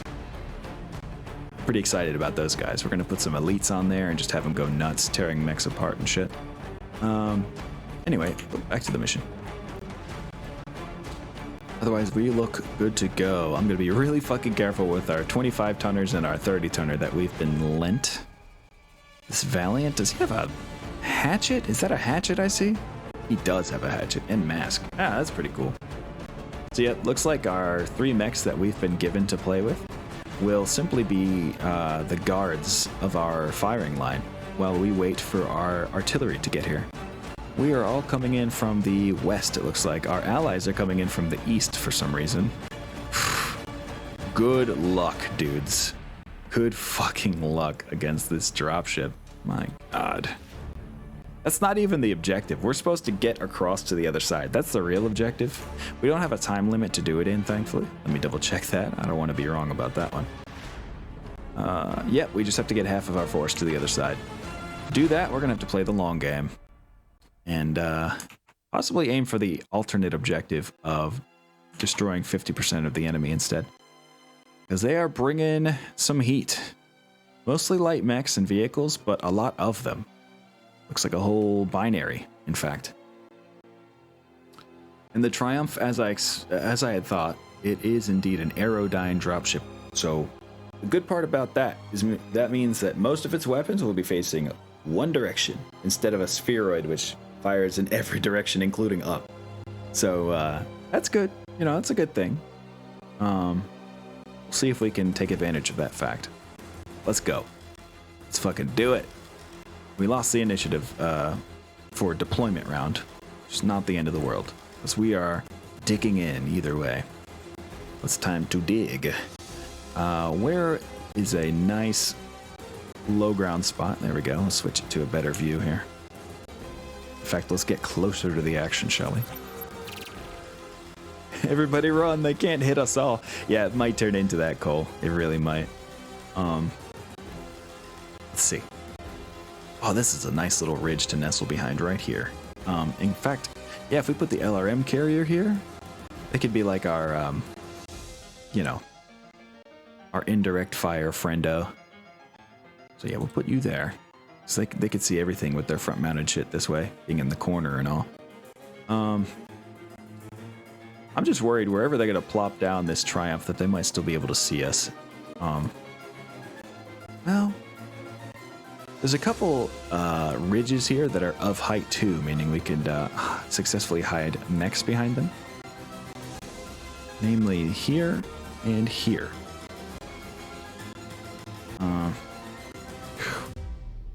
We might have to make our mechs go prone, you know? Act like giant infantry, just diving in front of like some sandbags. It's battle music time. And battle music is a blaring. In fact, I like this song. We'll turn it up a little. Yes. The rest of us are gonna cower behind these ridges. Which of us are the best armored and most able to take on people coming around the side? Well, that's definitely going to be our fortune-wheeled assault vehicle.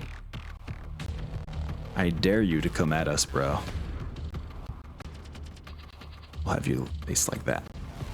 And then where's our Manteuffel? That's the other one that's like a chonker. Here it is. We'll also have the Manteuffel. Ooh, guard us with an ECM bubble as well. Actually, we could have the Manteuffel sit up here and try to cover everyone with the ECM. Let's do that. That would be ideal.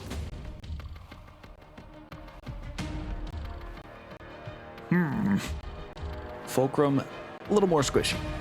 And then, of course, our Hasek.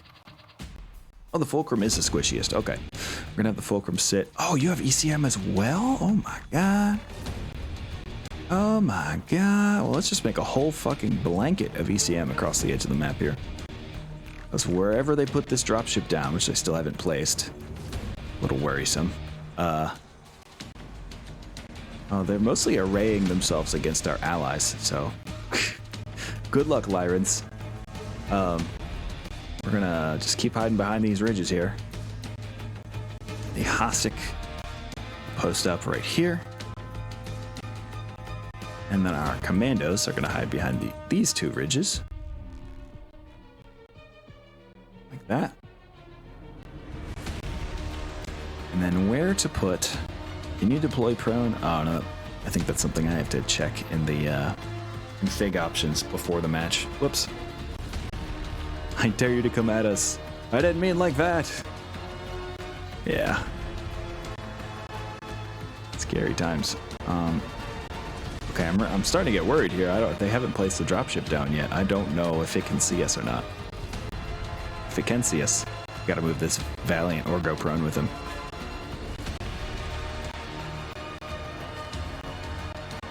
Well, we beat the shit out of them on initiative this time. We have a +6. How?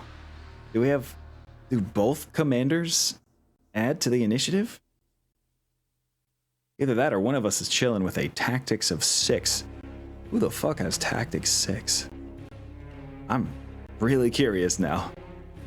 That's a lot. That's a huge bonus to initiative that I'm sure we are going to enjoy. Now the cool thing here is, if someone can do some spotting for us, we can LRM this Triumph every turn with the LRM carrier. But the real question is, who dares show their face? Because this thing's probably got some aft-facing weaponry. Let's take a look at the Triumph here. Most Aerodyne dropships do. Oh. It's got 2 medium lasers and an LRM-10 facing backwards. Almost everything we have can tank that. I am no longer worried. Maybe we can... We're definitely going to sit still with our squishy lights. Enjoy your little break here, Commando. Yep, do that. Other Commando, also please, just chill. I think he can actually see the Triumph from here. That's a little scary. Shit. He might have to be ready to go prone somewhere. So we're actually going to turn him like that. And if he does get shot at, we're going to move him next round. That's what we'll do there. Ooh, this Fulcrum's got a tag. We could use that for indirect fire if we're careful. Oh, so tempting. Why do you tempt me so? Oh, there is one thing facing us, this Schildkröte line tank. Alright, what's it got? OB-10X and a light PPC. That's kind of dangerous to us, especially the cluster rounds against our vehicles. I thought that type of dropship needs a runway to land on. Yeah, I don't know how they got here, but they're definitely here. Hell, it doesn't even make sense. I don't know how they'd take off either. It just... I don't know, they're chilling.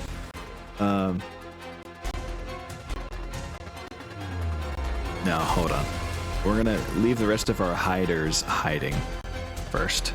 So that means like our Manteuffel is gonna continue to chill for a turn. And our Fortune, oh boy. Actually, this Fortune right here is probably the key to everything.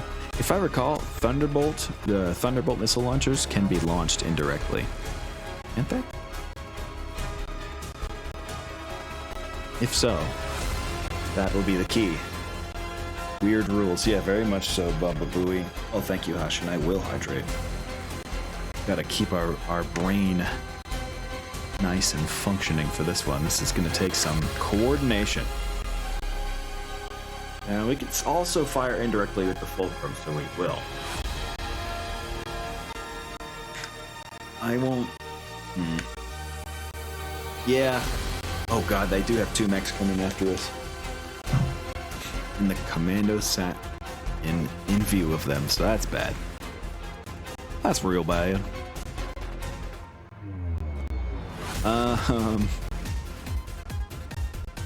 What can this Fulcrum do about it? Maybe something like that. She's got one turn worth of fire she can probably take, hoping that she doesn't get crit out. Oh god, this Jaguar, this 35-ton mech right here, the Jaguar is apparently like fucking designed to take out vehicles. It's our little crit seeker with some light tag. The Talon is a little more predictable, having an ER PPC and 2 medium lasers. We are indeed going to move the Fulcrum 5 hexes and get into tag range of the Triumph. Isn't LRM carrier the Artemis one? I think it is. Which is why it has one less launcher, but, you know, it equals out, I think, in the benefit from Artemis. Oh, there's a Locust 2C here all of a sudden, and it's facing its back to us for some reason. If those are in the arms, then this still could very much hurt. Let's see. Yep, it's gonna flip its arms on us. That's what it's gonna do. Tempted to punish this Locust for that with our very own Hasek combat vehicle. Got a PPC that we could put straight through its back. You know, that would be very, very tempt. And I can get to its rear arc from here while only cruising instead of flanking speed, which makes it very easy to hit. Whew. Very tempting. I think we gotta play somewhat bold while the Triumph isn't looking, you know? We gotta take out what we can while the Triumph is not faced towards us. And it'll probably take a turn or two for it to rotate towards us. Usually these things have a pathetically slow taxiing speed. Yeah, it's a 1-1. Can't even run, it just always is 1 MP. It's ridiculous. What the fuck is a Triumph and why is it so fucking huge? Well, Tin Cat, that is a dropship. An Aerodyne form dropship, to be specific. And the fact that it's Aerodyne instead of a spheroid dropship like a Union, like our very own Union C, makes it much easier to fight. We're also facing its aft arc right now, which means we can get a higher crit chance and it has less armor there, so now is our opportunity to jump on this thing and melt all its armor off and start damaging internals until it, you know, well, not flees, but surrenders, really. Oh boy, our Valiant here is in a pretty rough spot. You do not have the armor to just run around willy-nilly. Oh boy. Are we capturing this one or just destroying it? You know, whatever happens. You know, we'll see. We'll just see. There's no way we can capture it. We're not allowed to take salvage, but it will instantly pay back and leave a lot of headroom for further salvage later if we capture this one and give it to our employers. Money make Lyrans happy. Boy, oh boy. This Valiant cannot take 10 damage anywhere except for the legs. God, it would be so handy to just give that Locust a little kick. You know what? Now we're going to leave the Valiant as the guardian of our lines by going prone. Oop. I said prone, damn you. Right there, which I think that should be blocked view from the 3 mechs attacking us. Yes, should be. If these lines are any indication. Yeah, looks like it. Okay. Think of the Seabills. I mean, children. I think I prefer the spherical one. I do too, Tin Cat, because it can fire in all directions, including up, while on a ground map. The up direction becomes important when aerospace fighters are attacking. It has like a dedicated arc just for facing upward and shooting aerospace targets. From what I understand, the Triumph can actually get 1 meter from the ground without landing. Maybe it's just hovering?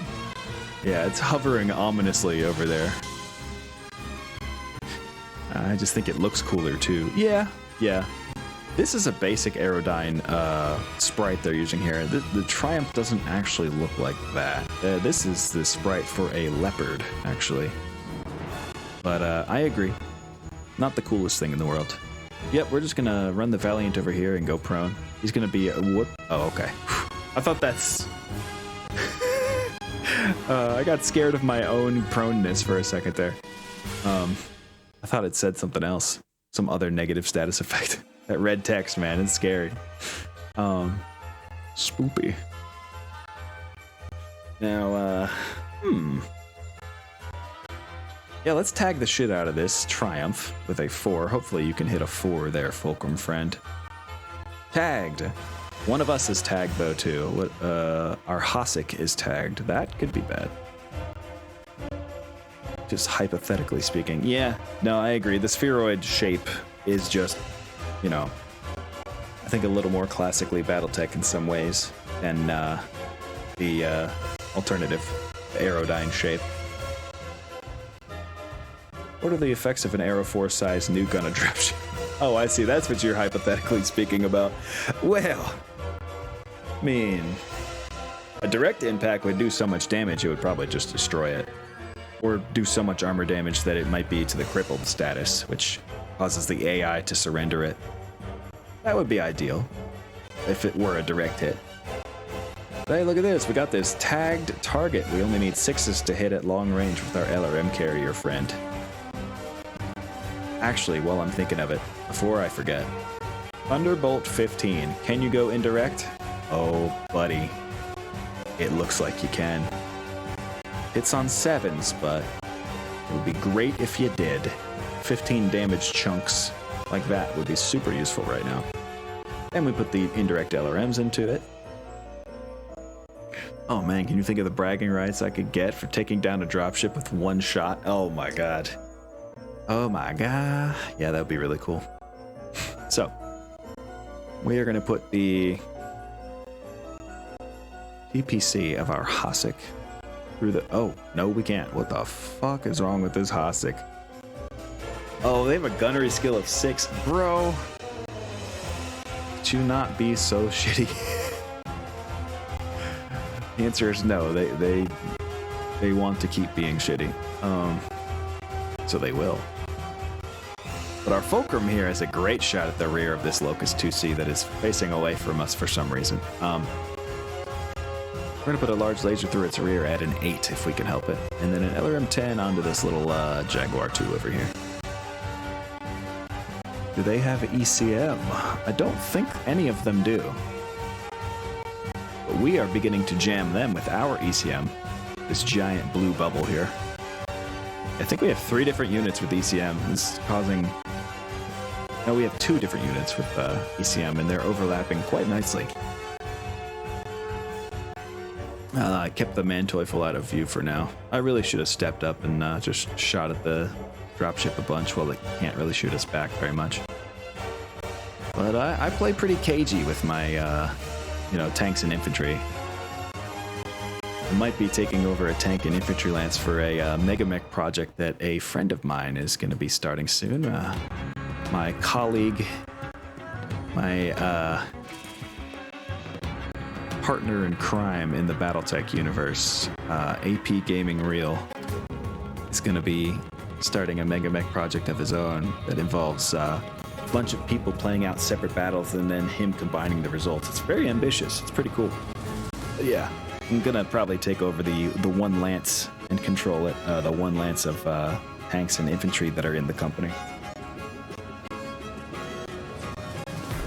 Okay. Our prone Valiant cannot indeed see anything, but that's okay. He's going to be ready to spring up and do some crazy melee shit on these guys when they get closer. That's fine. You lay in wait. I was thinking about commissioning a king crab shooting flames out of its claws as an arrow for a shot for a t-shirt design. Oh my god. That would be cool as fuck. And having Baker Lance in standard army text. Yeah. I love the idea of it.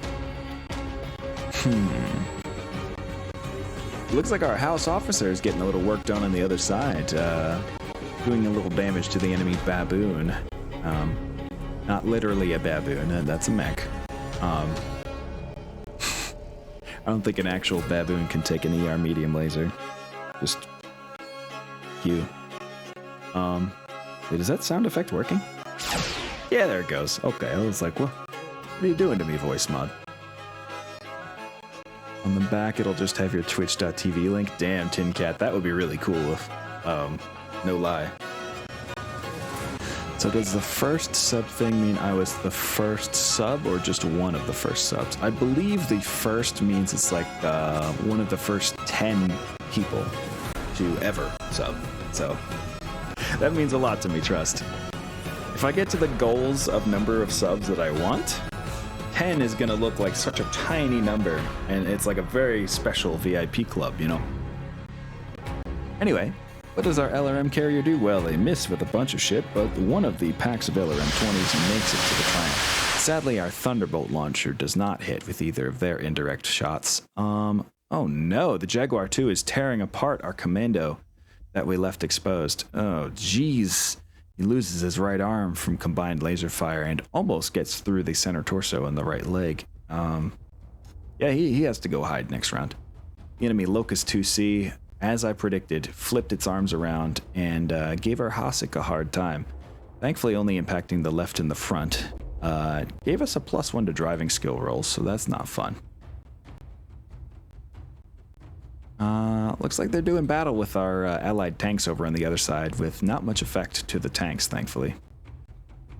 Yeah, they are failing crit rolls all over the place, so that's cool. And at least our allied commando stayed standing. It's an honor, sir. Oh, well, thank you, Tin Cat. It's an honor likewise. When you are rich and famous, don't forget me. I don't think I could. The idea of being rich and famous is such a, I mean, not entirely foreign concept to me, but it's so anomalous that there's no way that I could forget the people who got me there, you know? Not at all, friend. Impossible. Impossible. I guess we'll sit still with the LRM carrier still.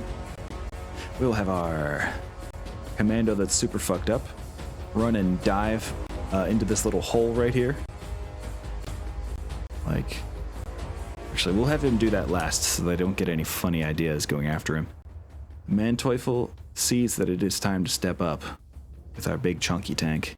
He's gonna roll forward like that. Thanks for the good vibes. I needed that today. Oh man, well, I do my damnedest. I know we all need some good vibes. Well, I would say sometimes, but pretty much all the time. Isn't that how it should always be? But, oh boy, what have they moved yet? The Schildkröte, okay. And that's pretty much it. So I think we're going to force our Lyran allies to move a little bit first to eat up some initiative. So they have some pretty obvious moves they can make. Yep. They are creeping a couple tanks closer to us, but one of them is a MASH vehicle. That's just got a flamer, right? Yeah, that's just got a flamer. Okay. It's these 3 lights that I'm worried about that can get up in our shit.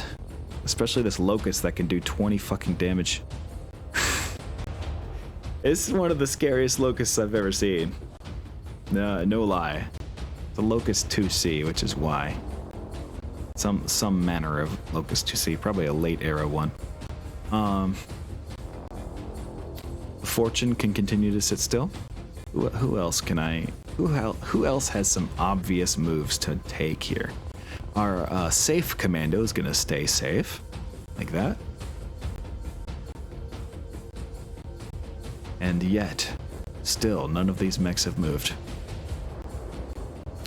We're going to have to tell the Lyrans to move a little more. Come on in, guys. We're going to make all the Lyrans move. Ooh, that commando is going in on that baboon. Wait, that's the house officer, bro. Be careful. Oh, it's behind a ridge. Ooh.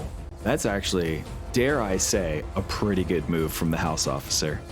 I didn't think it could be done. I didn't think a house officer could use his brain, but here we are. Oh, the Jaguar is trying to attack our Manteuffel, huh? Seems like the perfect time for the Hasek. Well, actually, no. It's even a more perfect time for our... Where is he? The Valiant, here he is. To spring up and get behind him and swing a hatchet at his back after using 3R mediums on his back. Can't have much rear armor, right? God, that thing does so much fucking damage, so much crit seeking on that thing too. As usual, clan mechs just scare the shit out of me with how much weaponry they can carry. Enjoy your walk, Baba Booey. See you when you return. And do we aim for more dodge while getting a run speed? 1, 2, 3, 4, 5. We can do that. Oh, and he's got mask, so he could actually turn around and get to an advantageous position here. Not leave his back too open. So we will try the mask roll. Let's do it. Need a 4 to get up to. Oof. Well, you did it. I'm glad. I'm glad you managed to roll a 3 and a 4. I'm proud of you. Yep, they did not make it to the back of the Valiant, but they did get next to him, so... How can we punish that unit for where he has gone? Now it's the Hasek's time to shine. Yeah, it is. So... Hasek is gonna get... yes. Okay, that's pretty cool, actually.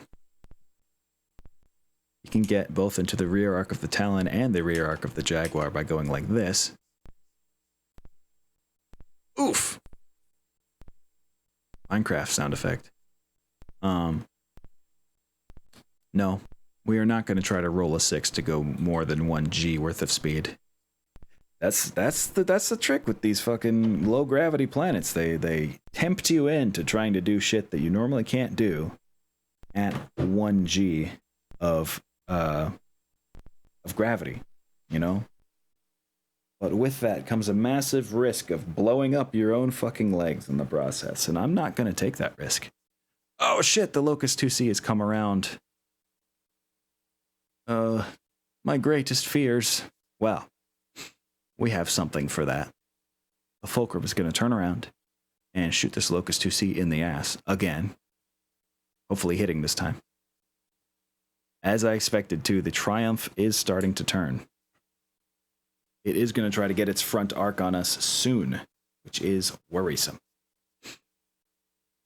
And this commando here is going to do just what I said. He's going to jump into this little hole here and go prone.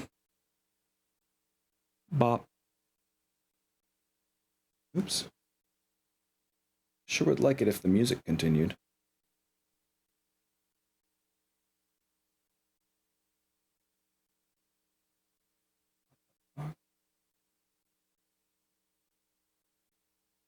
This is not the end of the playlist. Why is it saying it is? There's like 2 more hours worth of music in this thing.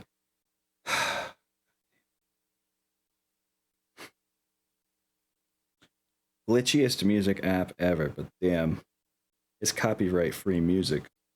I can't really help it. Anyway, we got work to do here.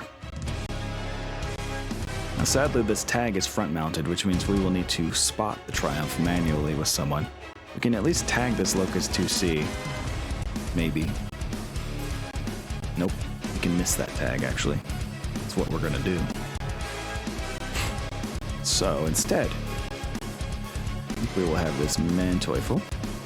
I think that's one of my better gunners here. Yeah. Gunnery 4, which is still not great. But yeah, we're gonna spot this Triumph. Like that. And then shoot at the Jaguar that's right in front of him. With 3 ER mediums and a rack 5. Getting 9s on everything? Oof. We'll do a 3-shot rotary autocannon 5. Say that we can. Then, thanks to that tag, the LRM carrier can hit the Triumph on 7s. Not so bad. So yeah, we'll put those 3 LRM 20s into that lad. We'll have the Fulcrum, of course. Twist downward. Shoot the rear arc of the Locust on 8s. Use the nuke! Hello, Lone Strider. We don't have the nuke yet, sadly. But we do have some other cool stuff. Really, we're just trying to get this, if we could get this dropship down before it can do any real harm to us, that would be ideal, but we're also embattled with a bunch of, you know, scary lads. Some light mechs getting up into our lines.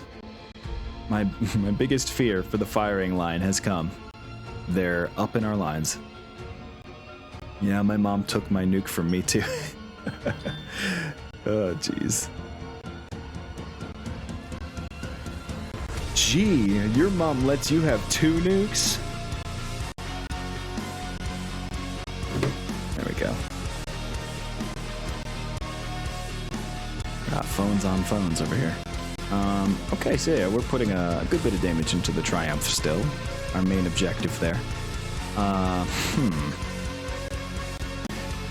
my god, we need a 13 to hit this Jaguar? Bruh. Why, bruh? Yeah, we can't hit anything with this PPC. That's kind of pathetic. Honestly, our PPC is better spent shooting at the Triumph now. Never mind this rear arc nonsense I was trying to do. We're just shooting the Triumph because we can't hit anything. Jeez. Rude, rude, rude.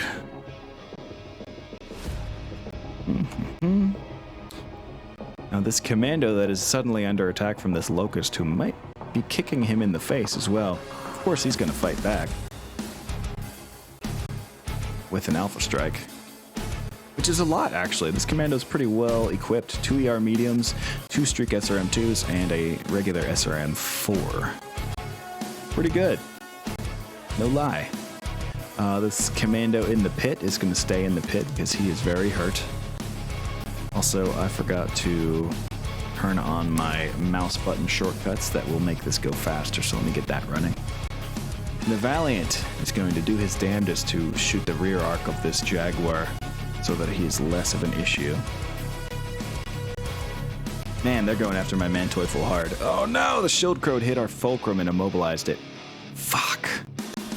That goddamn LB-10X, man, it's just too much of a threat. Manteuffel misses with everything at the Jaguar. Why, dude? We do sink 1 LRM-20 into the... oh, there it is. There's my mouse shortcuts. Into that Triumph, but there's a lot of armor left on that thing. Had to run to the store after the arrow went off map earlier. What did I miss? I mean, nothing involving the arrow, really. They came back to see that we had utterly destroyed everyone. Our awesome pilot completely kicked the head off of the crab, like soccer player style. So that was pretty cool. See, our Fulcrum does get some work done on the Locust, but sadly only hits its arms. Doesn't even crit on them, so those heavy mediums are still functional in the Locust. Oh, it's a 2C9. I knew it had to be a late 2C model. Damn it, our Fortune misses again with the Thunderbolt 15s. That's our main source of damage against this Triumph I was hoping for, and it has not hit yet. Our Hasek also puts its PPC into the Triumph, so that's pretty cool. You know, does a little zap zap, you know. Our friendly commando, ooh, gets a shoulder crit on the left arm of that Locust. He is successfully defending himself, hits him with a couple more missiles as well, just, you know, a smattering of SRMs.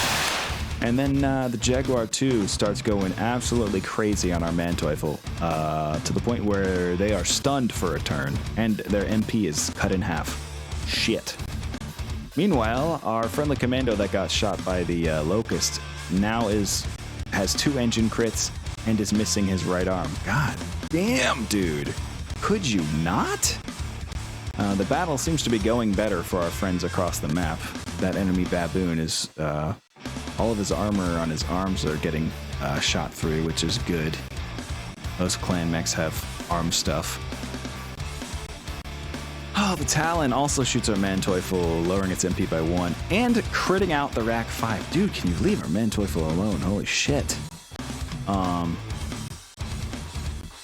friendly Rommel across the way just gets some minor crits. Well, +3 to driving skill is no small crit, but you know. Jesus Christ, here's the melee phase, the part I was most worried about. Alright, hold on, let's get analytical with this. What's the rear armor of this guy look like? If we were to hatchet him, it would go through the rear arc. If we aim for the punch table, what would that number be? Oh, a 13 to hit, never mind, don't aim. I guess we're just gonna kick instead. Sad. Talon kicks our Valiant. Jaguar 2 kicks our Manteuffel, which is almost destroyed. We might just want to evacuate the Manteuffel. Valiant successfully kicks the Jaguar 2 in the right leg, sounding a little something like this. And then everyone stays standing. Welcome back, Baba Booey. This commando over here is probably going to have to flee. Yeah. He is. So you leave this place. Never return. Our Fulcrum might be the next victim of all this. Can't tell. 154 armor left, though. We're leaving the Fulcrum in place. You're hanging around for another round there, Folky. LRM carriers are going to keep up their job, because they are made of tissue paper. Jesus. Oh, we need our Lyran friends to start just going absolutely nuts on them. We need more help on this side of the map, because it is dire right now. Utterly dire. Jesus Christ. Manteuffel, one of my most heavily armored things, has only 4 armor left on the right side, and every other side is looking so good. What the fuck, man? This is so unlucky. God fucking damn it. Well, we're gonna have to eject. There's no other way. We're stunned, we can't even shoot back, so yeah, we have to eject. This Locust 2C has decided to get silly.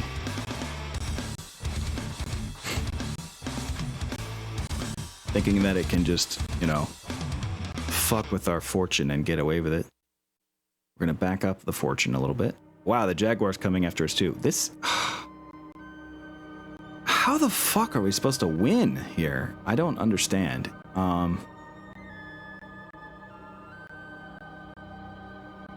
This is awful, man. Our prone commando is just gonna turn a little bit, I guess. Or maybe he will run up. What's he got? A medium laser and an SRM-6. And what's his gunnery like? His gunnery is a 3. And he can move 5 to get here. Let's try it. Be a distraction on your way out, will you? Okay, thanks. Is that a Gauss Vedette? It is a fucking Gauss Vedette. Okay. Well, that's why we're going to move over here and engage 1v1 this Hasek versus the Gauss Vedette, because we don't need that thing existing anymore if we can help it. The Valiant. Did we lose initiative? Let's force our next player to move and see. We did not lose initiative. That's good, because we need the Valiant to come in here and continue staying on this Talon.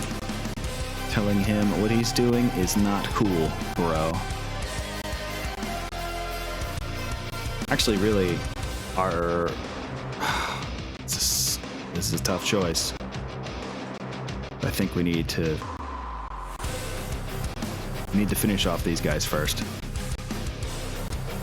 Valiant's gonna need to come in here and get ready to kick one of these two. And do a little rear shooting on the Jaguar. So the Valiant's probably about to fucking die, but we need him to in order to not, you know, lose our mission entirely. And our fortune is tagged. Something awful might come of that. I'm not sure. Hasek is being shot at by... Oh no, the Triumph is turned around. Goodbye, Hasek. Good fucking bye. Sorry, bro. It was nice knowing you. Meanwhile, our Fulcrum is going to start putting little damage in on this Talon, I think. And this Vedette. And they're going to spot this Triumph. I hope that works. Yes, it does. Okay. And we're going to put... Let's see. To twist the turret a little bit with our Fortune wheeled assault vehicle. We're going to put an SRM-6 and a Flamer into the Jaguar, and with our secondary shot, we'll do an indirect fire. We'll continue trying with the indirect fire with our Thunderbolt 15s, and then followed up with some LRM-20 fire on the Triumph. DFA him. DFA the drop shit. Yeah. Tempted to. God damn. Wow, our Hasek's gunners are really bad. This Hasek is gonna die. We might as well just go out doing some damage to this Triumph. 6 and 12 on the small pulse, huh? Okay. Here's hoping for 12s. Only like a 0.5% chance. You got this. Yeah, R.I.P. Hasek, you got it. And this Commando that's probably about to die is gonna do some more damage to this Talon as well, hopefully. Our Valiant, who is being valiant, I gotta say, he's also about to get fucked up. He needs to keep trying for the rear arc of this Jaguar. Done. And our ejected vehicle crew, hey, they can try to shoot the Talon with their auto rifles. The crew of the Manteufel's not going down without a fight.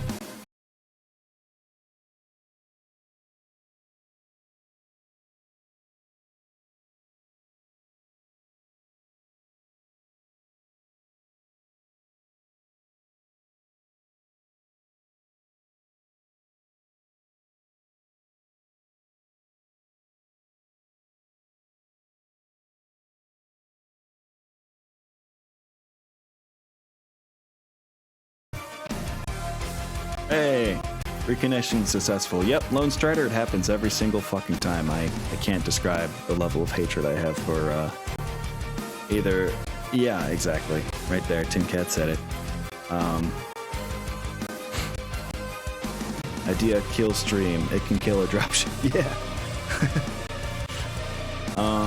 So yeah, the Triumph is tearing us apart. The Hasek is stunned for a turn, so that's pretty bad.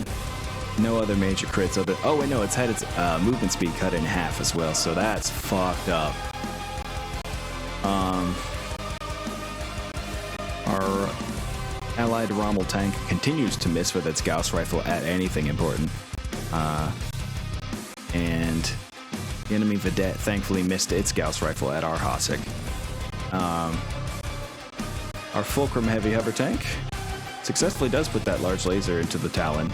And LRM-10 into that Vedette, giving it -1 MP, so that's pretty cool. Our Fortune does score a Thunderbolt hit on the Triumph. Probably sounds a little something like this. And it also gets a Streak SRM 6 hit at the Jaguar 2. Sadly not getting anything important. Our LRM carrier puts a bunch of LRM 20 fire into the Triumph. But it has a lot of armor left everywhere. 98 armor left on the nose, which is the one facing us now. That Jaguar 2, as expected, is completely fucking up our Fortune wheeled assault vehicle to the point where it is now immobilized. Hasek puts a PPC into the Triumph. That's good. That Locust 2C puts that improved heavy medium laser deep into the right torso of our Valiant. And it's firing its laser AMS as a small pulse laser at our Valiant as well. How rude. Not even using the AMS as AMS. The Talon puts the PPC into that Commando, almost shooting his leg off entirely. Hopefully he still makes it off the board. Our Valiant melts all the armor off the center torso and left torso rear sections. Exploitable? Of the Jaguar 2. That probably sounds a little something like this. And, let's see. Yep, my connection is absolute shit. Not in terms of speed, but in terms of stability. I mean, I thought I had it bad at the trailer park, but at least it would stay on the whole time. Anyway, our allied Rommel tank has been immobilized, which is really bad because AI always immediately leaves, or they eject if they're immobilized. Even though it's got armor left. This is really bad. Our house officer is continuing to do some work, almost ripping the left arm off of that enemy baboon. Jaguar 2 stays standing from taking 20 damage. Can we follow it up with a hatchet hit? Talon, oh no! Blue just kicks the right leg off of our Commando entirely. It falls down and lands on its fucking SRM ammo. God damn it, dude, why? Valiant sinks a hatchet into the right torso rear of the Jaguar 2 and does not crit on anything. This is pathetic. Alright, well, the Commando's down.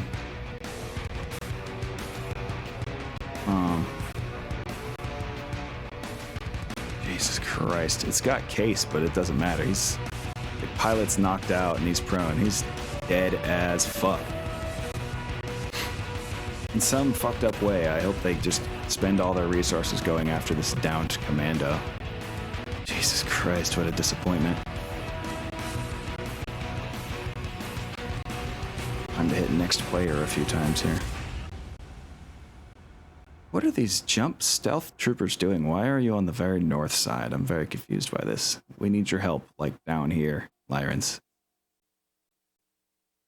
What a disappointment. Alright, anyway, LRM carrier needs to sit still. This Fortune's probably going to sit still. They're pretty well armored. Yeah, they still have armor everywhere. So fuck you guys, I'm chilling right here. Our Fulcrum has not been touched since it got immobilized. So, of course, they're going to still hang out. Possibly heck up this MASH vehicle that thinks it can do something.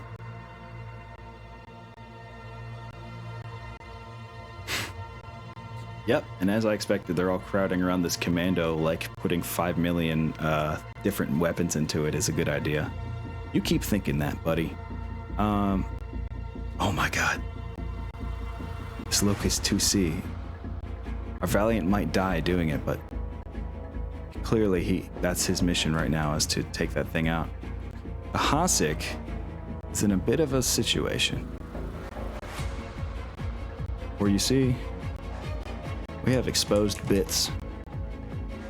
We need to hit next player. Oh no, we're out of next players. Oh shit. Okay, well, let's expose our left side to the Triumph this time and see if we can survive another round. And of course the Talon goes straight after the rear arc of the Hasek. Joke's on you, fucker. That part has a lot of armor left. God damn. Something needs to go down. It's probably got to be this Locust so it doesn't take out anything else of ours. 1, 2, 3, 4, 5. There we go. We can get 5 movement with our Valiant, so at least it'll be kind of hard to hit us. I have a feeling all of our Lyran units, both the AI-controlled ones over on the right here, and the ones that we've been given to use directly in our lance, are all gonna die. So our only hope is to defeat the dropship and everything else. Tall order for the fact that our reinforcements are 11 rounds away and we're already deep in it. We are already very much fucked up. Oh man, can our ejected vehicle crew be heroes? The entire rear armor of this Jaguar is missing. If they can get a rifle shot in there, oh my god, please get down there, do it. That would be so cool. No tag, please. They keep tagging the shit out of us. Oh no. That same Schildkröte that immobilized our Fulcrum is going for another shot at us. The rudeness never ends. So our Hasek, unable to shoot this turn, I think. Yeah, they're stunned. Can they spot? Oh no, they can't spot when they're stunned. God damn it. Okay. Who can spot for our big ouchie peeps?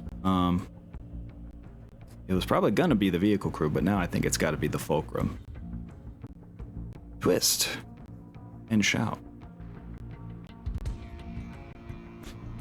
They're gonna put an LRM-10 into the Schildkröte, a large laser into the MASH vehicle, and a medium laser for good measure. And then they're gonna take this Triumph and spot it. Take this job and shove it. We'll turn the Fortune's turret. Oh. Hold on a minute.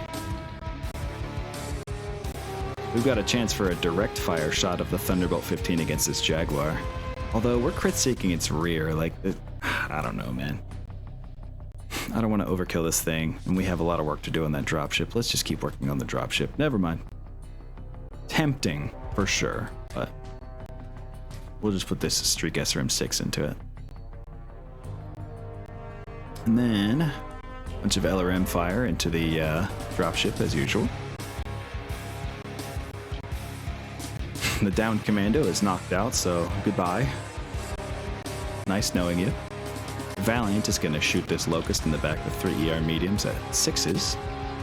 And our vehicle crew, our illustrious, heroic vehicle crew of the downed Manteuffel, gonna try to shoot this Jaguar in the back at a 7. It would be so cool if you did.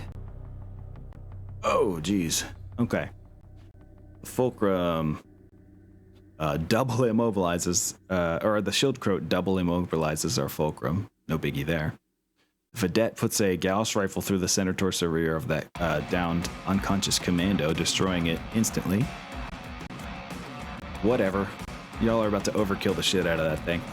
The Fulcrum immobilizes the MASH vehicle, misses the Schildkröte, which is too bad. We need to work on that thing. It's got an LBX-10, which is like the vehicle destroyer. The Jaguar 2 overkills the absolute fuck out of the commando. It's just, it doesn't have any sections left almost. So, Sag.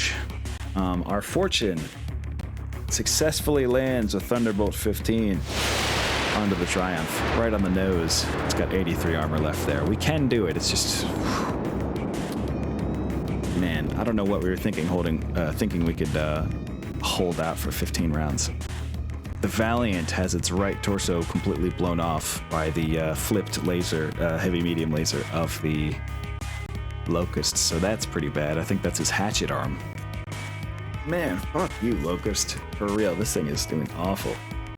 Or being awful to us, I should say. We crit out one of the medium lasers from the Triumph, yippee skippy. And it has 62 armor left on the nose. We can do this. We can do this. The enemy Talon destroys our fulcrum. No! The LRM-10 ammo exploded and just utterly fucked up the fulcrum. Yeah, our firing line lance is utterly decimated after this mission. Meanwhile, our house officer gets his right arm blown off. Valiant sinks a bunch of 3 ER medium lasers, all go to the same exact place, the right leg of the Locust 2C. Maybe we could down it that way. Oh boy, what else have we got going on here? Our vehicle crew does shoot the Jaguar in the center torso rear, but no crit. And our Hasek is now immobilized. But it is alive, with only 4 armor left on the left side. It's not great. Might have to abandon that one too. Our house officer did immobilize the enemy Asher, so that's pretty cool. With his big old SRM barrage. Oh. My hatchet's in my left arm? Oh boy. Let's analyze this Locust here. I think we might take the 50-50 chance of a kick, actually. Because if we hit it in the right leg, it just loses that leg immediately. Tanks are normally cheaper, at least. Yeah, most of them. Except for that Mantoyful that we ejected from, and this Fortune, which I might have to eject from eventually. But yeah, for the most part, you're totally right. Alright, I think we're going for the coin flip. A lot of bad melee happening out there. The Talon is kicking our Hasek for the lulz.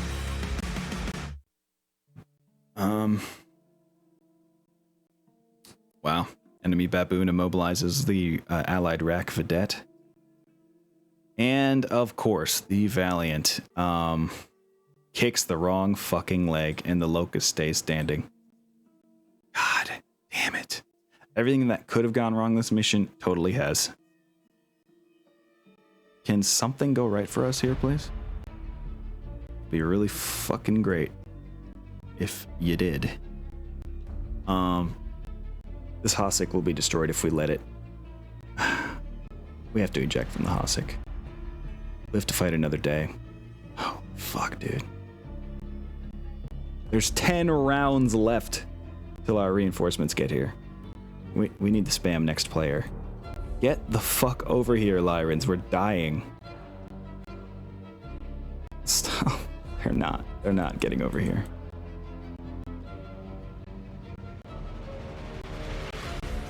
This Valiant. He's gonna get behind this Locust. In fact, he's gonna get... Let's see. Hold on. He's gonna get into the right arc of this Locust, I think. And kick his leg if he can stay standing one more time.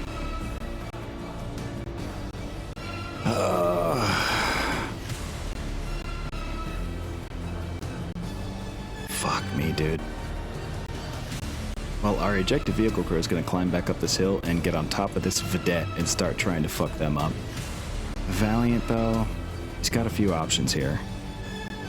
We either try to shoot this Locust in the back with both ER mediums, and then a kick would do, you know, do something to either leg, but it would really fuck up the right leg. How much does my kick do? 6 damage. So yeah, it would either just strip all the armor on the left leg and then nothing, or it would blow off the right leg. I think it would be better if we got into his right arc. Alright, we're gonna run. We're gonna use Mask to make this possible. Not like that, though. The fuck? Surely there's a way. 2, 3, 4. Come on, bro. 1, 2, 3, 4, 5, 6, 7. There we go. We need as much dodge as we can get because this Triumph is probably about to shoot the shit out of this Valiant. If we were to shoot this guy in the right arc, maybe it'll just shoot his leg off too. I think right arc is still the way to go. There he goes. Vroom vroom, Mask. Wait till the Jag's vulnerable, then hatchet his ass with the Valiant. Well, I don't think the Valiant's gonna live, but that would be nice. This vehicle crew needs to spot the Triumph, and then shoot the Jaguar at an 8. And of course, our Thunderbolt, or no, our Fortune, which launches Thunderbolts, is gonna put a Streak SRM-6 into, honestly, the Locust. And front flamer the Talon, and then put both Thunderbolts into the Triumph. God, this thing is fighting for its life. There we go. Valiant.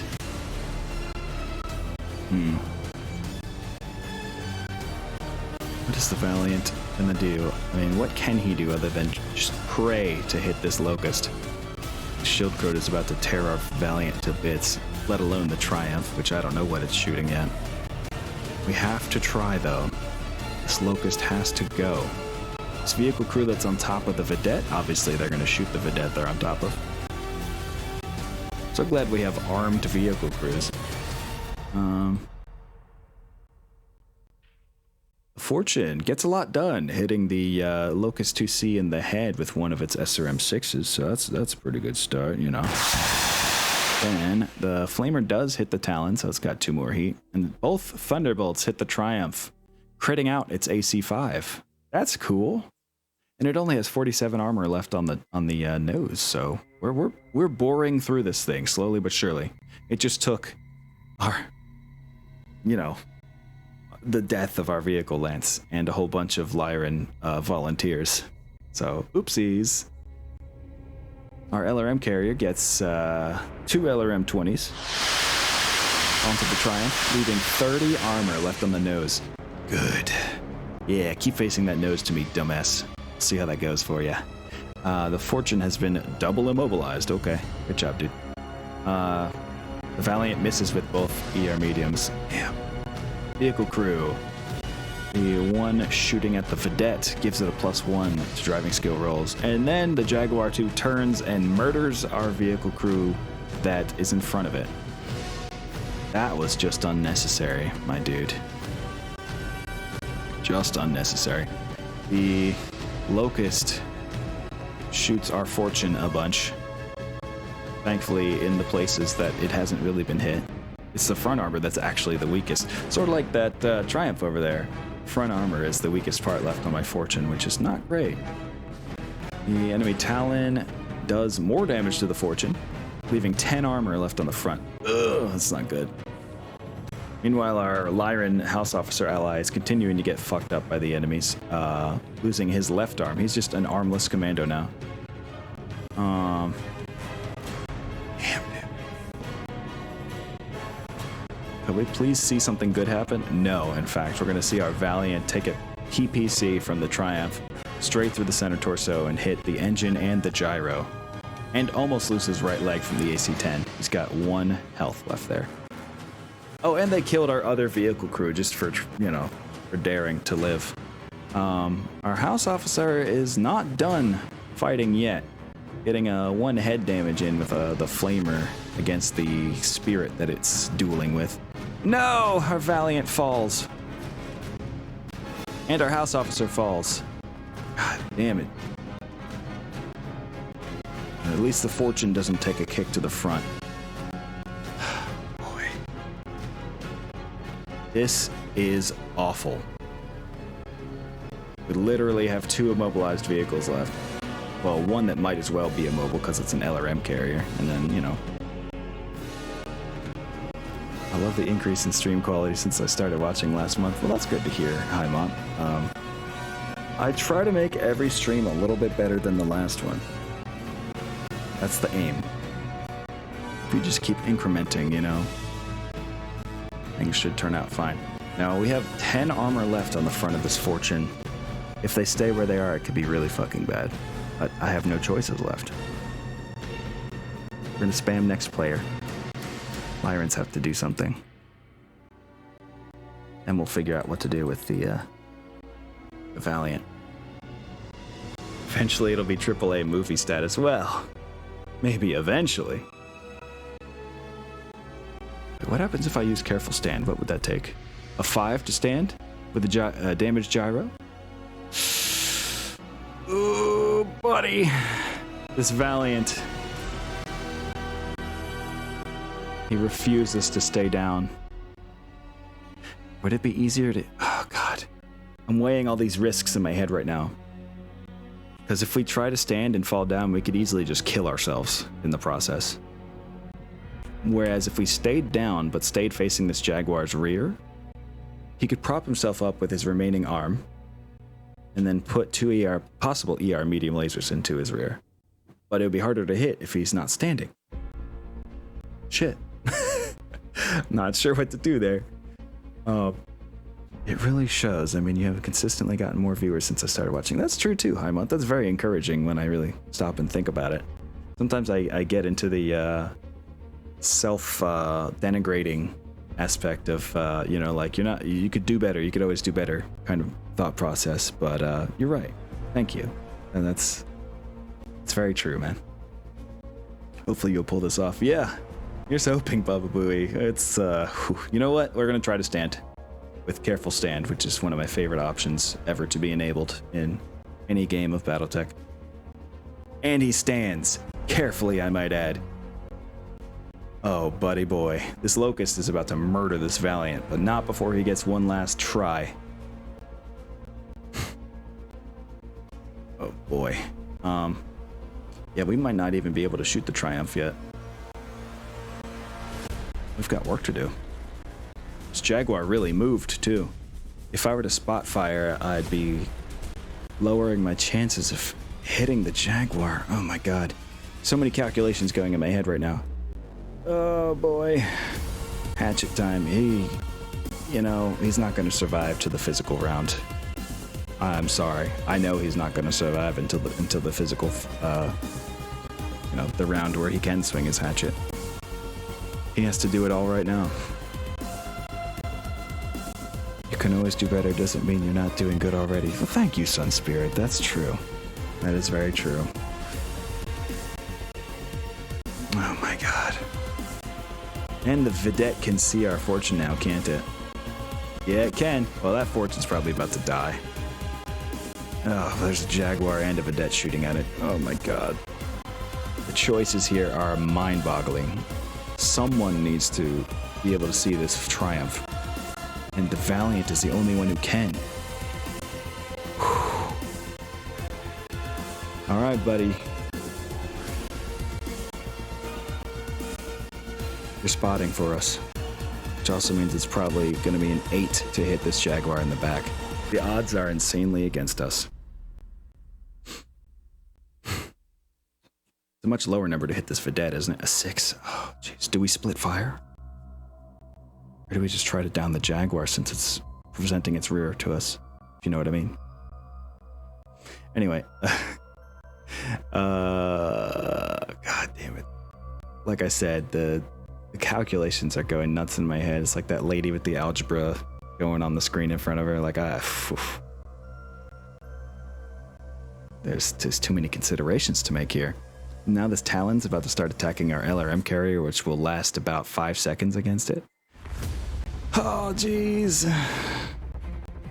It honestly matters as to what is happening, like I have thought about aerospace even. If only we had brought our aerospace to this mission instead. I was just afraid about the Triumph completely melting all the arrows we threw at it, That was my main concern. I think we have to go for the Jaguar. We have to take this opportunity. As much as I might regret that. Alright. We're gonna put the Streak SRM-6 into that Vidette. Just to say hello. We're gonna put the Flamer into the Jaguar, and then these indirect Thunderbolt 15s. We're gonna keep lobbing them at the Triumph, baby. LRM carrier. And big scary Talon standing right over it is gonna keep doing its job, firing all 3 LRM-20s into that Triumph. Oh, jeez. Triumph instantly melts the Valiant. I knew it would not last through this round. It does get a shot into the center torso rear of the Jaguar 2. Failing to crit the Jaguar 2. Now we have a fucking quad mech with a million weapons, free to roam. Valiant has failed. The Fortune stuns and immobilizes the Vedette. Excellent. Puts a thunderbolt into the nose of the Triumph. Oh my god. It has 0 armor left. And now we have LRMs coming in. Oh my god. We're still, I mean, the Triumph might actually eject. The Fortune has been double immobilized. It's down into the internal structure of the front arc of the Fortune.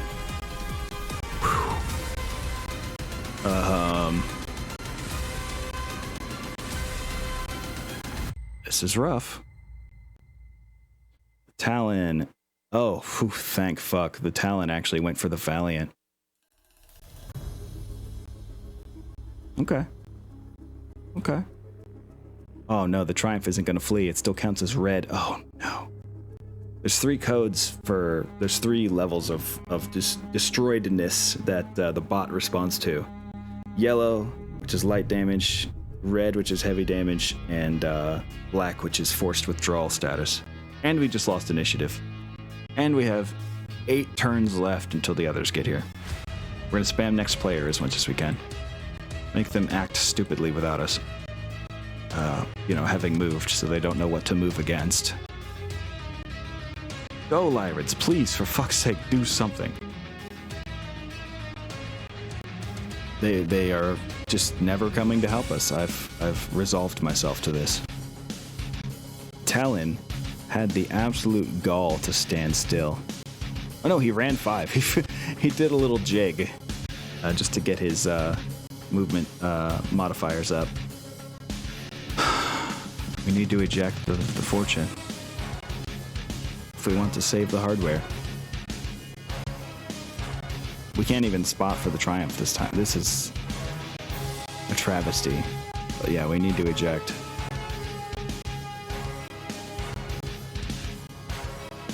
What are we to do? You did make them very self-preservation-y. Oh my god, you're right. It is on me. Where's the reinforcements? Oh, 8 fucking rounds away. While we have lost everything in the past 7 rounds. So, just twice as long as we've already been on the field. Or, well, the amount of time we've been on the field again, plus 1 turn. Wow.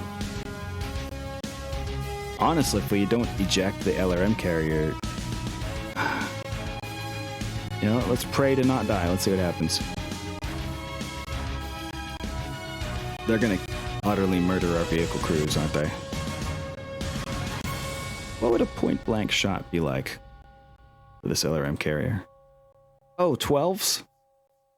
You got nothing to lose and everything to gain, so I guess go for 12s there, bud.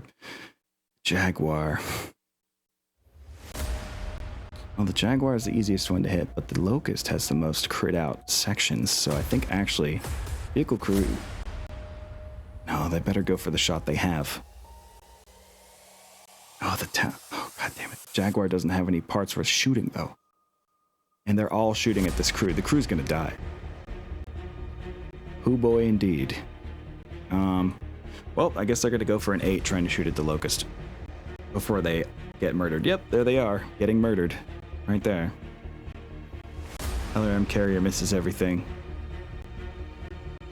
Vehicle crew does shoot the Locust and leaves 1 health in the right leg of the Locust. Nothing can go right. We are getting no crits. We are getting nothing. What the fuck is going on here, guys? Thank you, Hyman. I will take a moment to hydrate. They aren't my core forces. I mean, they've been with us for a while. They're just mostly dead now. Vehicle crews have all been massacred.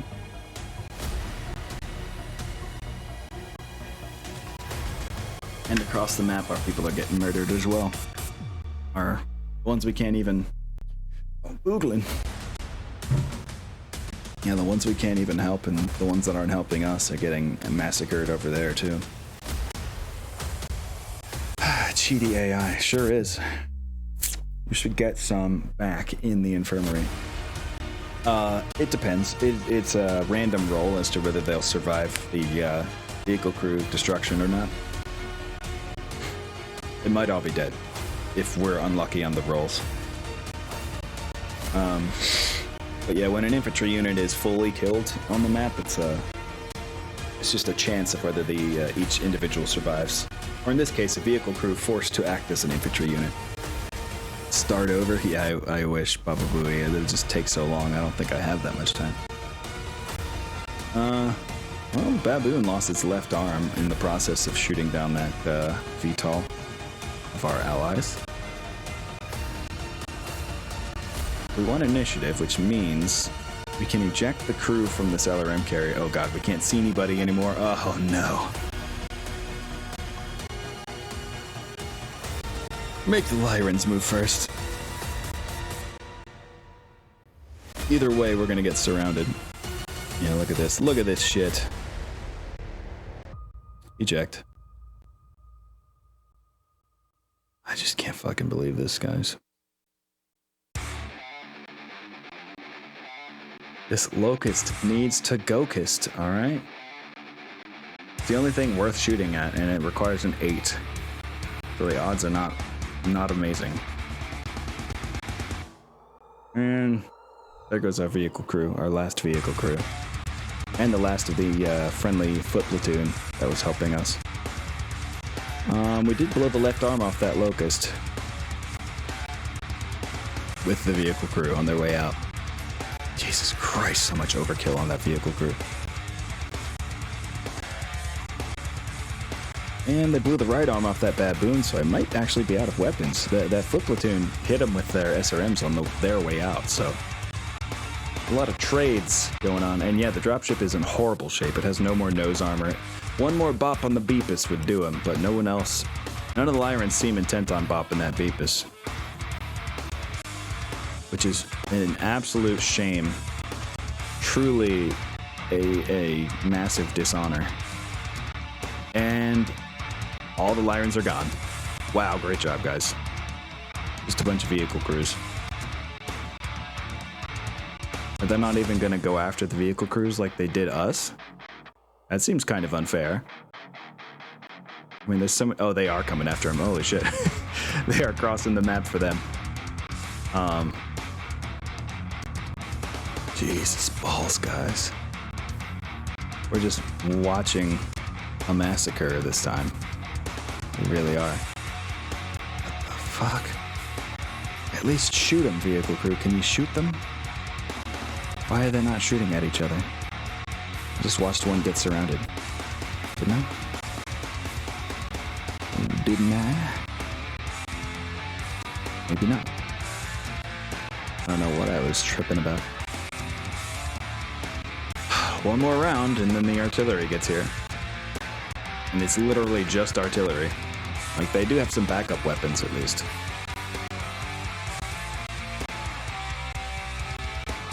It's gonna be rough though. Yeah, we almost killed the dropship, but it has a little bit of health left internally.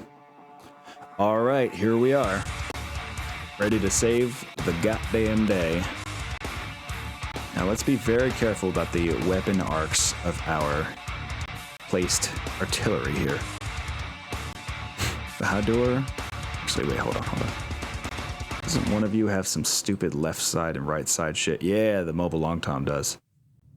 Well, with that in mind, we need to put this one right here. Then... the Thumper with front and rear machine guns also needs to go here.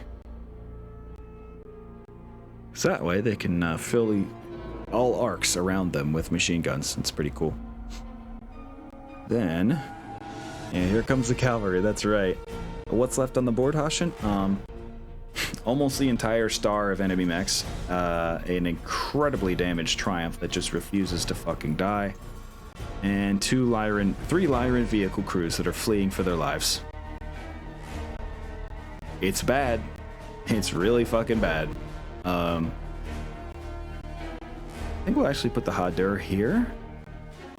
See if we can get somewhere that allows us to... Yes, okay. I got an idea with the Hadur. We're gonna put you there. And this sniper artillery turret is also gonna try some shit by moving up. Like this.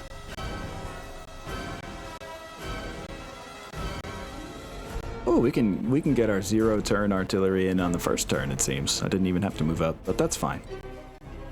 We'll have two different miniature lines that we're forming here. Yeah, this Triumph needs to become not so. Let's watch this fucking thing melt and laugh about it, shall we?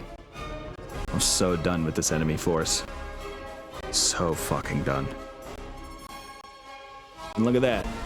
There's a bunch of vehicles and mechs nearby it that might also get hit by drift. That would be utterly ideal.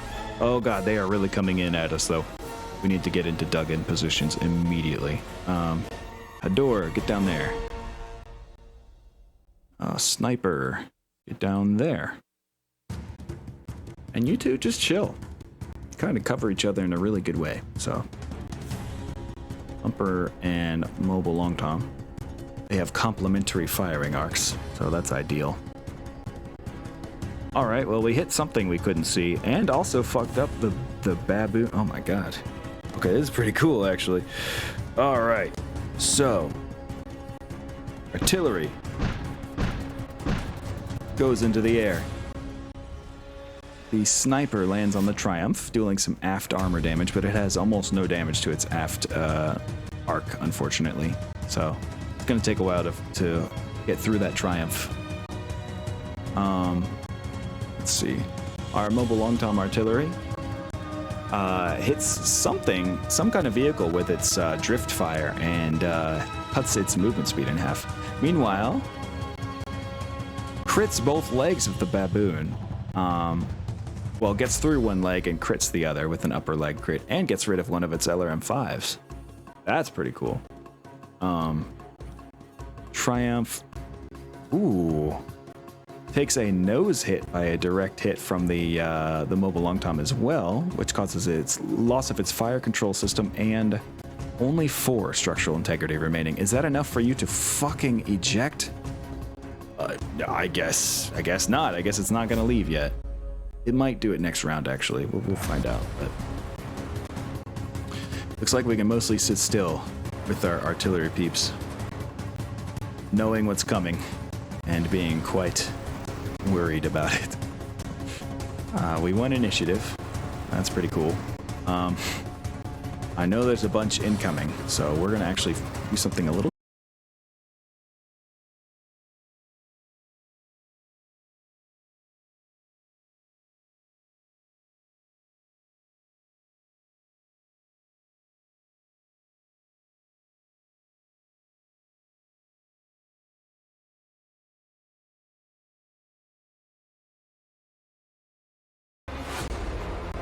Reconnection successful. It's so good to hear. I'm back. Hello.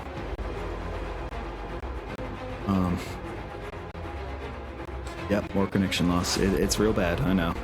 I like that reference there, Hosh. And help me, RT. You're my only hope. Yep. All I did really was adjust the positions of our artillery just a little bit, accounting for the incoming bros. And that baboon is fleeing from the map, so that's pretty cool.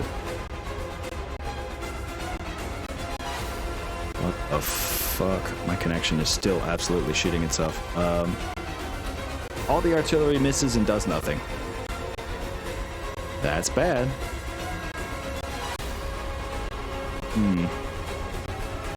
So that means they're still approaching and we have not hit them with any drift fire. Oh, this Triumph is squaring up on us. I hope you know what that means. If you won't leave the map, we'll make you fucking leave the map. Know what I'm saying? If you won't eject, we will eject you. Alright? We're gonna bop it right on the beepus. Who cares about the incoming vehicles? We'll hit them with our secondary weapons. This thing's gotta go. I'm tired of this Triumph utterly melting all of our stuff. This thing is gonna get overkilled to hell, and we will sell all the parts for salvage. Goodbye. Oh, it's turning! Look at that. It's desperately turning at the last moment. Oh, that's cute. Okay, so we're gonna sit still with these. It's a little tense. It's like we know that like fast vehicles and stuff are coming. Some crit seekers are on their way to us. We can really not barely see anybody. The Triumph. Unfortunately, we don't fully finish it off. It has 2 structural integrity remaining. Could you please fucking eject Triumph? Oh, the Locust is back. Okay. Well. Oh, never mind. It's the arrow that's on a turret for this one. I forgot. Actually, facing that upward would be good. Let's do that. Our evacuating Lyran friends are at least spotting the locations of the other mechs for us. Oh god, they're still really well armored. Yeah, this is pretty bad. But if we can take out just one of their mechs, it's technically a victory. Because all we have to do is get rid of half of the Op 4, including the dropship. So, if we finish destroying the dropship and get rid of just one of these guys, that would do it. We need 11s to hit this Locust. Oh my god. Alright, we got some machine guns on the turret. Need 13s. Okay, thanks, but no thanks. And you have no front weapons on the mobile long tom for some reason, so. And we miss it with everything. The Locust hits in the front of the Thumper. 50 armor left, though.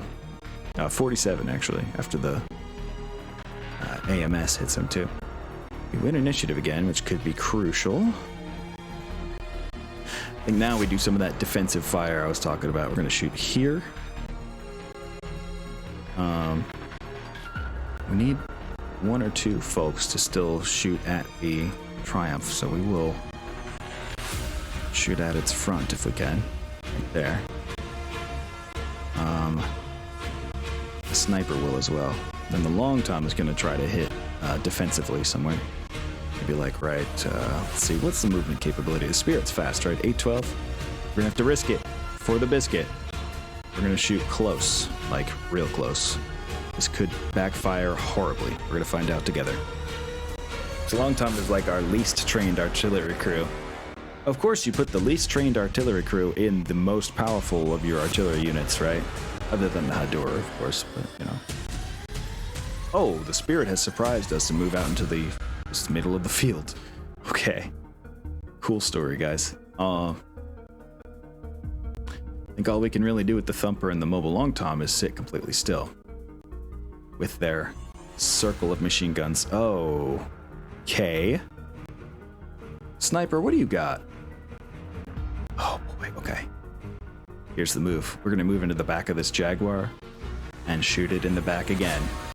Hell yes. Let's do that. And this Locust, huh? He's trying to get some. Obviously, we need to move up with the Hadur. The Hadur is quite mobile, actually. We can do some silly shit. They wanted to keep us from going. The Spirit's keeping an overwatch. It's like it knew we were gonna get high up. It's like waiting for one of us to do something, you know, crafty like this. We're gonna have to stay low. But 1, 2, 3. No, never mind. I don't want to run into a ridge wall either. We're just gonna have to sidle forward like this. Oh, but the Spirit can see us there? Holy shit. Alright, well, we're gonna join the sniper, but in this position. In fact, like that. Let's do that. Oh, wait. Nah. All your weapons are front mounted, huh? You're gonna focus on destroying that Locust. Focus, Locust. Hocus pocus. Dude, guys. We did it. The Thumper. Letting loose. Destroys the Triumph. The dropship. The absolute menace of the battlefield has been destroyed. The mobile long-tom artillery, with its big gamble, successfully puts... this is awesome, actually. It puts a mobile long-tom shell into the Talon's right torso rear, opening that thing up, and immobilizes the lightning attack hovercraft that was coming at us. However, sadly, they also stunned themselves and immobilized the Thumper. I told you it would be a gamble. The mobile long-tom have stunned themselves for a round. Now, if we can get rid of some of the other bad dudes here, we still have a chance.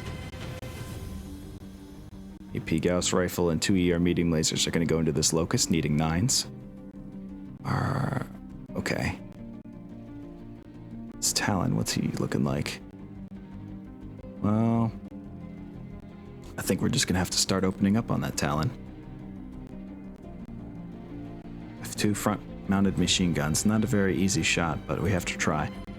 And oh my god, we need 11s to hit this fucking Jaguar in the back. Can something go right for us, please? Oh yeah, this is the stunned one, isn't it? Yeah, these guys are stunned. They stunned themselves. You played yourself! The Jaguar 2 utterly tears into the Thumper. The Locust 2C utterly tears into our sniper. They're losing weapons, they're losing movement. Thumper's immobilized, which it already was. Sniper... God damn it, dude. Come the fuck on.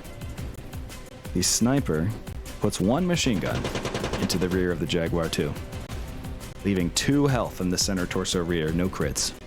Talon further immobilizes our Thumper, only leaving 10 armor left on the rear. That's troublesome. It's worrisome. The Hador has been immobilized. That's not good. Fucking hell, guys. Come on. We're gonna have to do some more risky artillery fire, possibly artillerying ourselves. Where to put this? The Arrow 4 is gonna be launched right here into this nearby ridge. Did the baboon flee yet? Yes, it did. The Thumper, not learning the lesson of its friendly mobile long-tom friendo, is gonna put shell right there. Because it's you know, it's now or never. We're gonna blow ourselves up. We're gonna blow them up or blow ourselves up trying.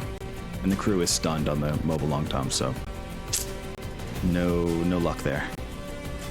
Oh god.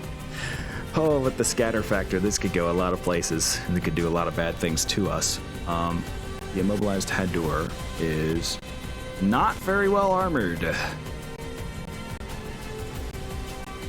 But, if that pulls them away from the others for 1 turn, then it'll be worth it. Thumper, also not very well armored and immobilized. Or doesn't have much left, I should say. But he's gonna sit still. The sniper, still able to move. Oh, jeez. We can at least hit next player, because there's a couple vehicle crews left on the map, so we can figure out what to do here. Talon. Ooh, okay, hold on. Got a couple front weapons that we could try to go for a right torso rear hit on this Talon with the sniper. What can our mobile long-tom do? Oh, nothing, because he's stunned. He can move under the Talon, which would prevent a good bit of damage. Sure, we'll do that.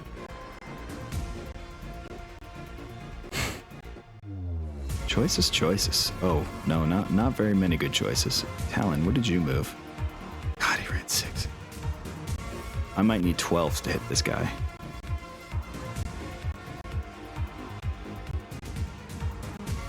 The odds are not with us, people. The odds are not with us.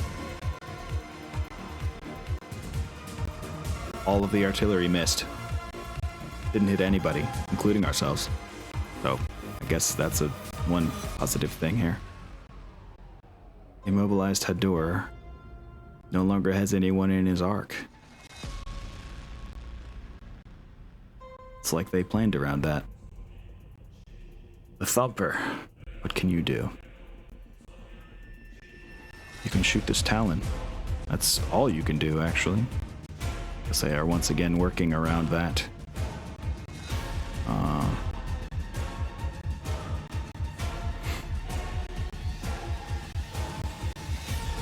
Let's just put it all into the Talon.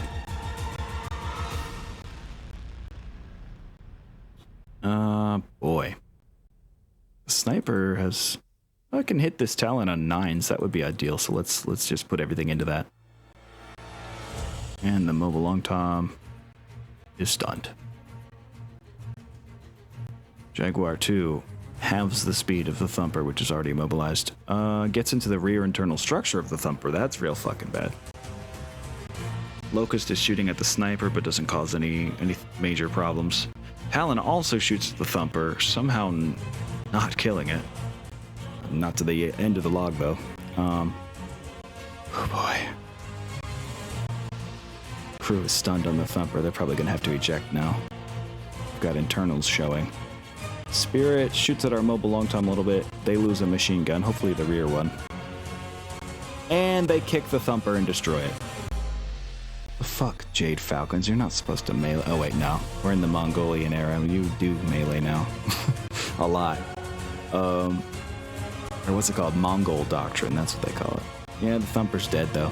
They kicked the shit out of it. Ah, boy. Well, it's time to blow ourselves up. I don't want an auto hit. I want a really bad drift. If we auto hit here, we won't hit anything, so we need to pray for it to actually drift back into us. So we're going to shoot right there. I'm going to shoot right here with the sniper artillery. And the mobile long tom can't. What can he do? He can shoot right here. Praying for drift.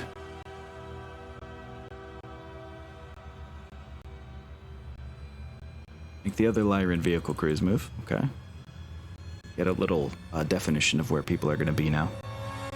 God, this Jaguar. Like, these are all fucking zombie mechs. I don't understand how they have stayed alive this long. Like, all of these people are just fucking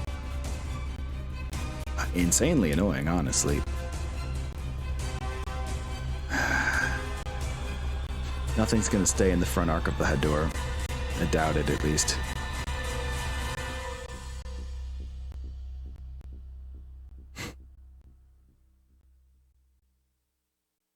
Can the sniper accomplish here? Can back out of the view of the Spirit. That's about the best thing it can do. But it also removes its view of the Jaguar by doing so. Oh, boy, it's too slow to actually do anything else. Oh my god. Well, let's try it. A little bit of mutual denial of fire is probably better for us at this point. We just need to down one fucking mech, guys. Why is this so hard? I just can't even begin to understand why they have to be like this with us. Odds have been so incredibly against us, it's actually insulting. I think the mobile long time is actually going to back into this little part right here. Well, if we get a direct hit with that artillery, it's going to be real bad, but god damn it, what else are we supposed to do?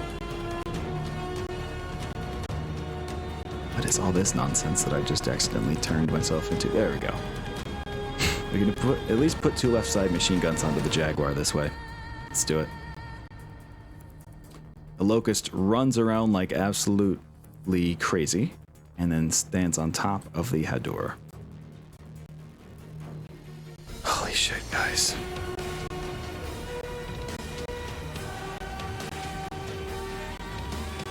None of the artillery landed anywhere near us. This is really bad. We might lose this mission on a fucking technicality, people. 12s to hit the fucking Locust. Are you kidding me?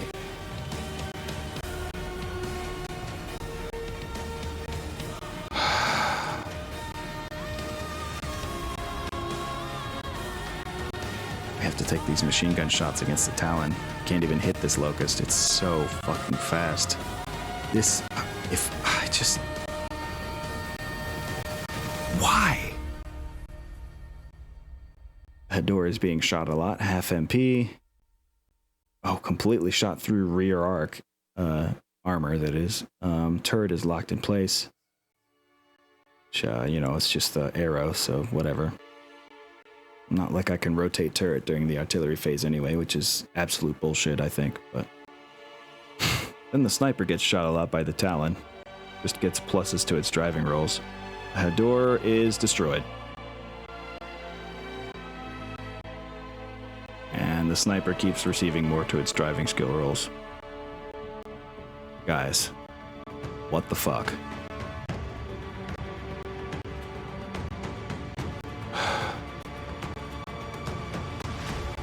We have to shoot our friend here, the mobile long tom, like this. It's our biggest hope. Mobile long tom has to shoot right here, and also be full of hope.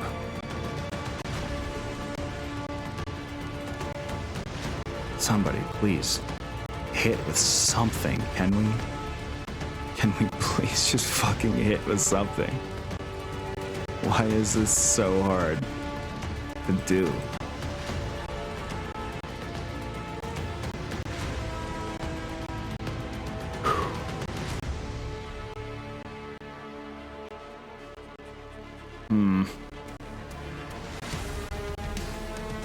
Well, if anything, we can do a long shot at that spirit if we turn like this.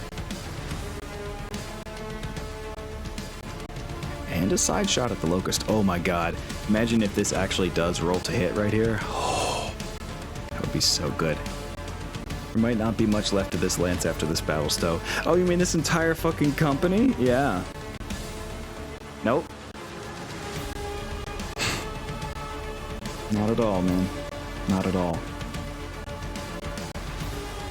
What's this Locust got? Ran 15 hexes. This Locust moves fucking faster than it has any business. It's a 1624.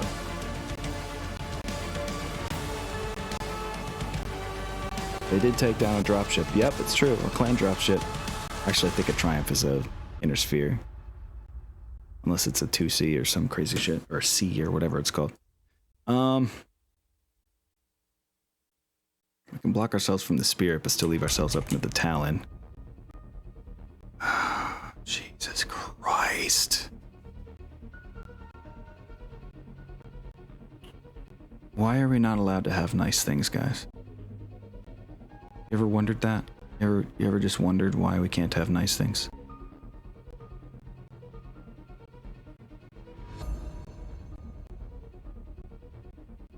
Clan-owned dropship. Yeah, very true, Hasha.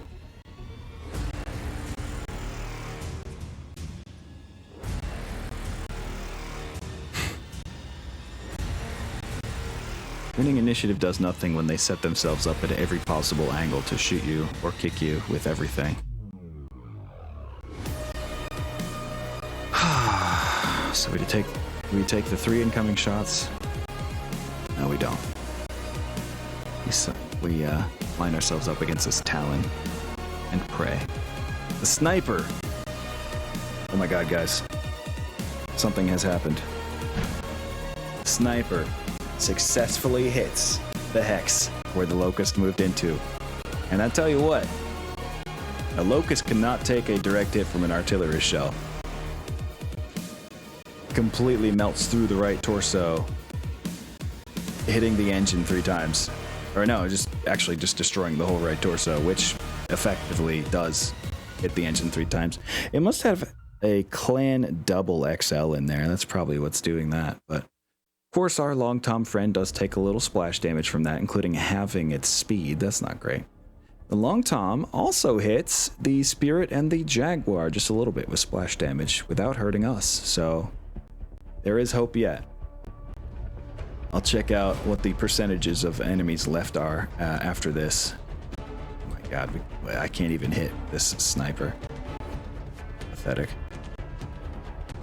We got 11s against the Spirit. Let's try that. They're just critting all the machine guns out of the mobile long tom. Sniper artillery takes another -1 MP to movement. And the mobile long tom is stunned for 2 turns. Please let it be over.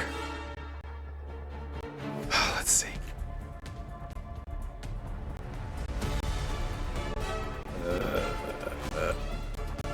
It just counts the primary op 4, but I'm gonna count the grounded dropship. I say we're fucking done here. So what do we do about this? Obviously we shoot right here with the sniper. And we're stunned, so we can't do anything with that guy. Victory and run, yeah. Only one unit is going to be able to flee, and that's this sniper. And they are going to take the esteemed opportunity to do so, I think. Mobile Long Tom is also going to try to flee. He leaves his rear open to being shot, but honestly, the rear has the most armor at this point. So please do. And of course, they get right into his rear. And his right side, which is the second most armored. You guys are dumb. Yep, we're fleeing with the sniper. We need someone to go tell the tale. And our artillery misses. Fuck. All the machine guns except for one on the right are jammed, and we are stunned for 2 rounds and can't do anything about it anyway. Oh god. Mobile Long Tom is destroyed. Its ammo explodes. Jesus Christ. That was the most brutal battle I've had in a long time, but we're still marking it as a victory. Oh my god, guys. Artillery lance is utterly destroyed. Firing line lance is utterly destroyed. The better part of a vehicle company is completely gone. That is a horrible note to end on, but at least we downed them. Let's get the zoomed in view of this. There we go. So yeah, things are dire. Things are dire.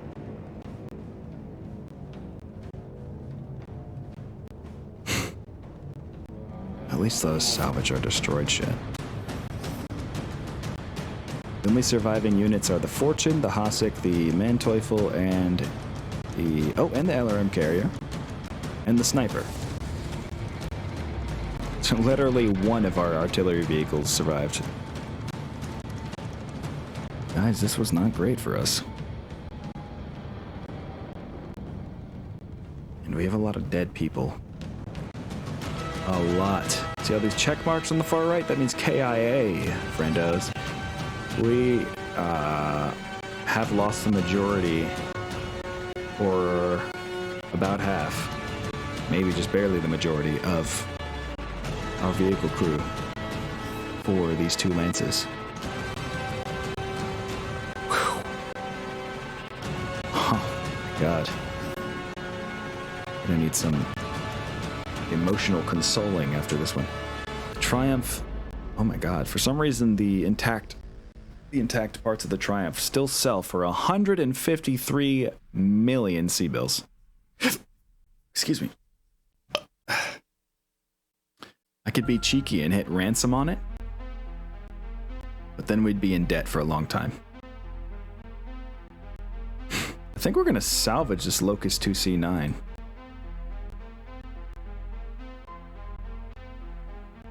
Because, it was a terrifying unit to face. Would like to use it to our advantage. It will just take a long time to replace, or to refit into fighting shape. What's this Asher got on it? I mean, it's got some crit seeky stuff. I don't know how much armor it normally has. It doesn't look like enough for what I like to have on vehicles, so let's not. But that lightning, huh? 2 medium pulses. And some side SRM4s, huh? That's they're one-shot SRM4s, even weirder. I don't know how much damage we did to this lightning. I think we did like 5 to each side, so it's 20, 16, 16 for its armor. Oh, sorry, I just realized this is not showing. Whoop, there we go. A tempting offer, but let's see, 35 times. What the fuck? So it's a 7-11 speed? Not even that fast for what it is. I think we're just gonna take the Locust and leave the rest on the board. I am so tempted to ransom that Triumph back to them, but then we'll be in debt forever. We will not escape debt if we do that. Whereas instead, I'd rather have nearly infinite salvage in future missions, you know? I think that's actually the play. We captured the Locust 2C9's pilot. I have a feeling they're not going to defect to our cause, but... yeah. Wow. I mean, we downed a lot of units. Our Thumper artillery vehicle gets the, whoever's left in that. I don't know if anyone survived from that crew, but someone gets the, accolades for, you know, the Triumph. Killing the Triumph. I don't even know where to begin with these kill assignments, though. That's kind of a rough thing about this. It was such a long battle with so much indirect fire, I don't remember what did what. And that's kind of bad. The debt, though, I remember the Fulcrum mobilized that. I'm pretty sure it did.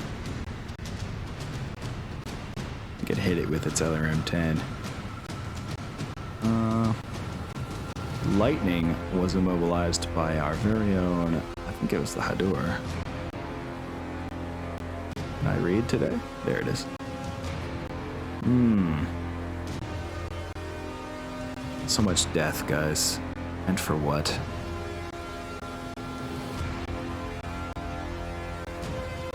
Truly a cursed mission. If anyone survived from the Fulcrum, they're getting a lot of experience, but at what cost?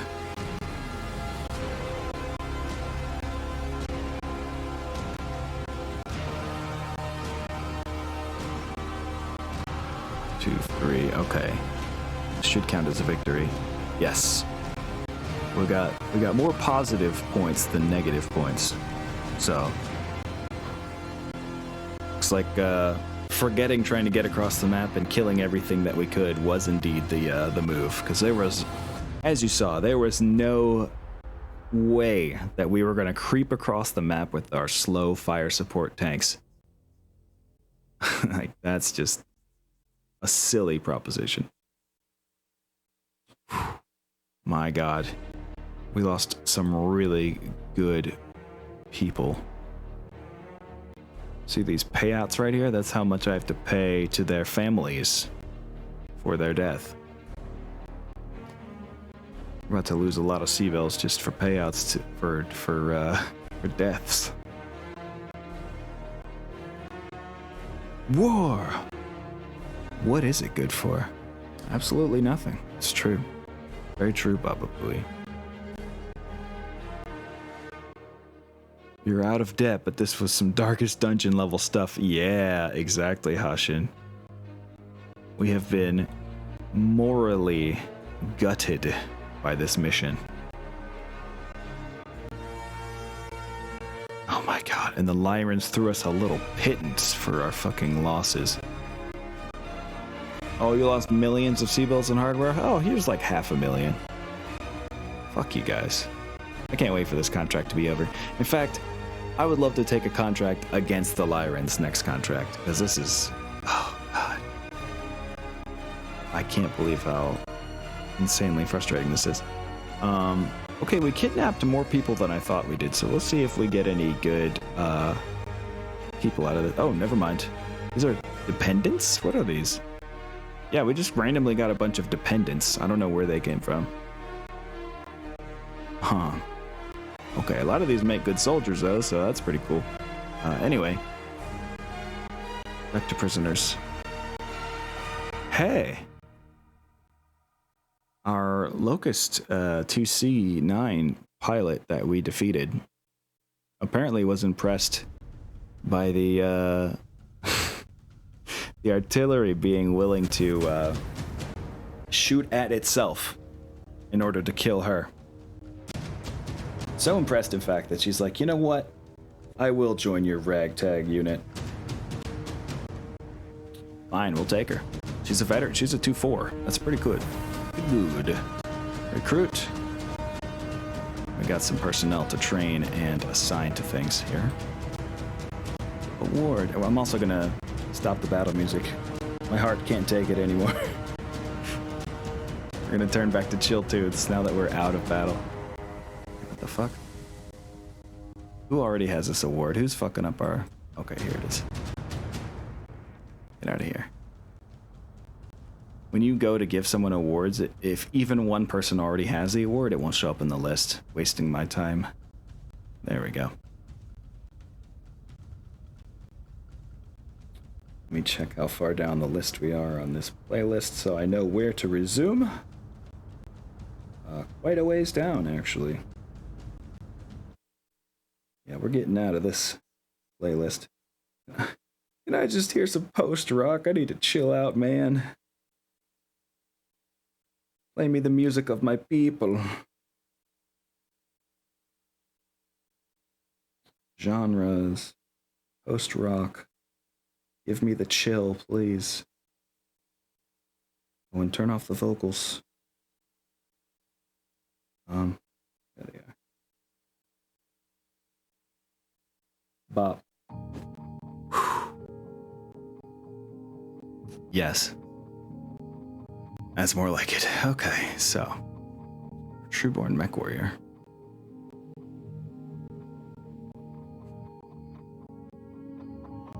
And, I mean, it might be good if she gets to keep her Locust 2C9. I love the lore behind taking a contract against the Lyrans right after working for them. Yeah. Cole, I'm back. How bad was the dropship mission? Bad. In fact, hold on.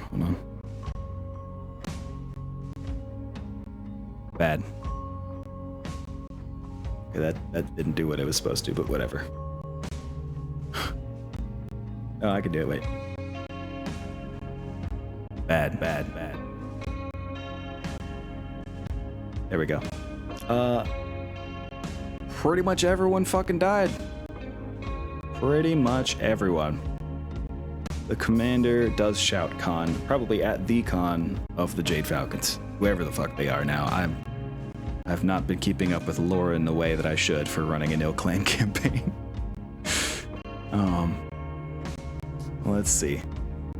Yep. I think it's only right if we assign this pilot back to her own Locust 2C9. It's going to be out of commission for a long time, but, you know. Congrats, you get to be sergeant right away because you're insanely talented. It's one for each planet, so you're good. Oh, is that true? That's a lot of cons.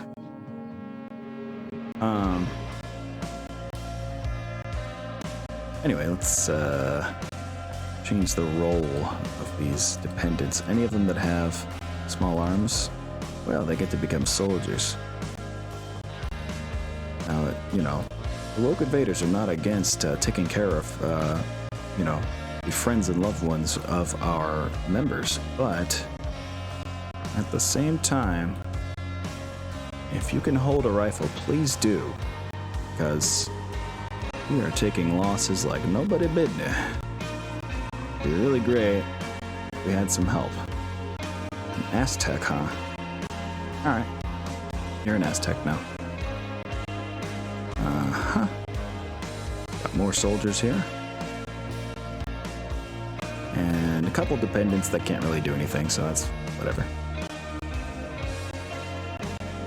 Eventually, if they earn enough, like over the years, if they earn enough random experience from the monthly random experience roll, and you know,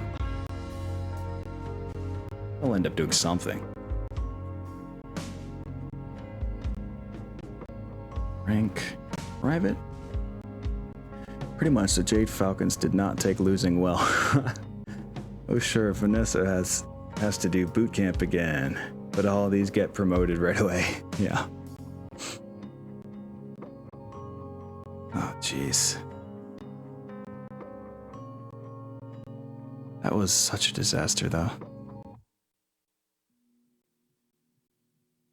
Oh hey, I didn't notice this one could become a soldier, and this one could become a soldier as well. Damn.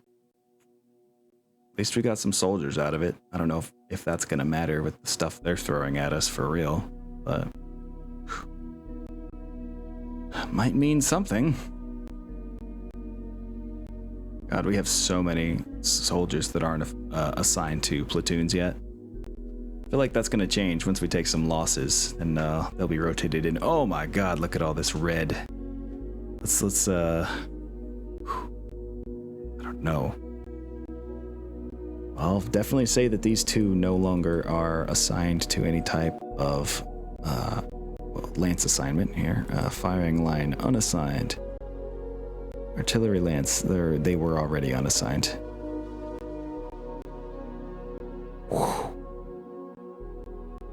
What is the benefit of leveling S-Tech anyway? Nothing really. It's more if you want to manually control who your workers are. Because otherwise you have the automatically assigned S-Techs from the bring all tech teams to full strength option here, which they already are. But otherwise, no real benefit, Hashin. They just become part of the needed number of Aztecs to help your mech techs do their work. So yeah, even the green mech techs are technically leaders of even less talented people. Funny, huh? How much longer is your contract? Baba Booey? Well, we got 2 more in-game months. 2 more grueling in-game months. And we have so much map left to explore. In order to get these objectives done, we still have 4 more places to find and destroy. My God, guys. Never have I seen such savagery. These Jade Falcons, they are evil. Can we buy out of the contract? I'm over the Lyrants. Yeah, me too. The way they are just throwing us in against everything, I agree. This has been brutal.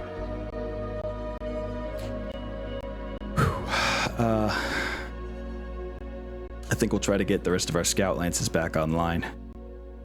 Namely Charlie and Delta Lance. So that we can take them back out there and get back to work with them.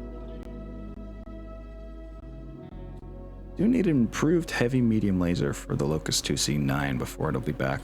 I fear that's not the only thing that it's going to be missing. The Mistlink's tin. Well, we got some work to do on that one. Who else can be restored easily? The Flea. Here we go. Oh wait, there's no one left to repair this on this day. We got an advanced day. Let's at least get that Locust 2C9 assigned to somebody. Yeah, there we go. Now our maintainer is actually always maintaining. Doesn't have any free time left to do anything else. That's cool. Come on, Brian Cash. I have lost a lot, booey. Unfortunately, Hashin, I think Brian Cash is... Well, no, it might be part of the monthly generated missions.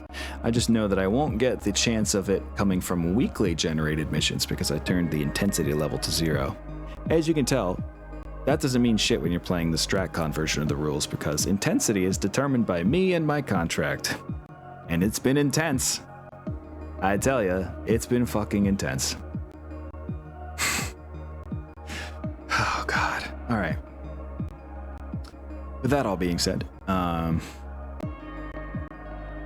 shit. Ha.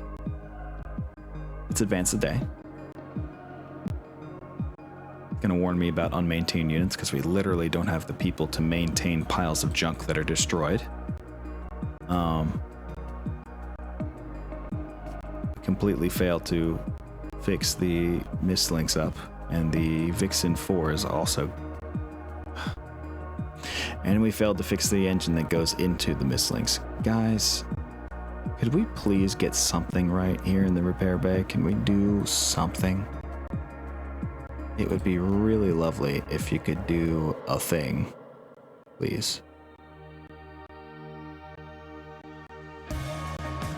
We're gonna have to put one of our veteran mech techs on this probably. This lady, I would think. So we need that engine back in working condition.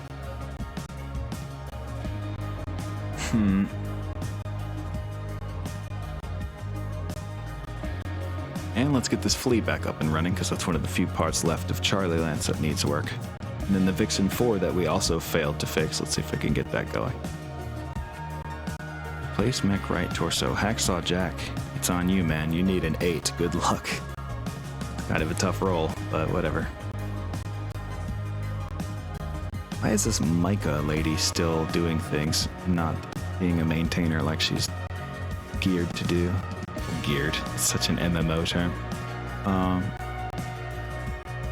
Micah, oh my god, we need to give this mech tech everything.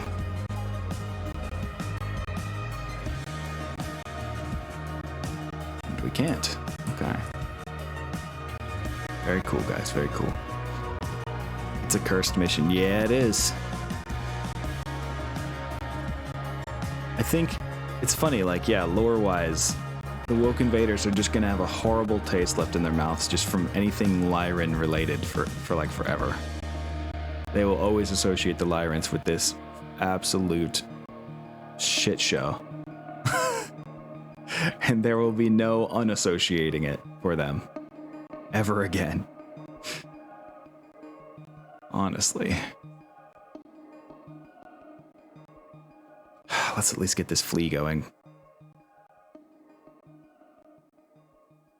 Well, we can do some of these kind of fast, at least. Where's the hard parts? There are no hard parts. It's all just a bunch of little pieces missing. Okay. It's a good start. We'll give them the chance of failure here. But cut the time in half needed to repair this stuff. It's a lot of clicking. Okay, that's actually kind of a tougher roll. Replacing the machine guns is apparently bit of a task. All right. That's a lot of parts, guys. God damn. There we go. All right, well, the flea won't be done until the next day, but whatever. And what's left of the tanks have not been dragged back to us yet, so no tank repairs yet to do. Let's roll into the next day. And, you know, I mean, we have to keep doing our mission objectives, which is, you know, pretty bad. Rifleman C3 is also fucked up, so it looks like Echo Lance is also going to be out of commission for a while. Delta and Charlie are both technically the closest to being fixed up. With that in mind, that means we can get back to scouting soon if we finish that up. And then Echo is almost repaired. Able Lance, they got out pretty well. It's just the longbow that took a lot of damage during that first mission we did. So they're not even done marching back to us yet either. We gotta keep trying to fix this mislinks, as hard as it is. Yeah. Oh, we can do it in 2 days with this lady. Okay, please do. Try to hit that 8 if you can, please.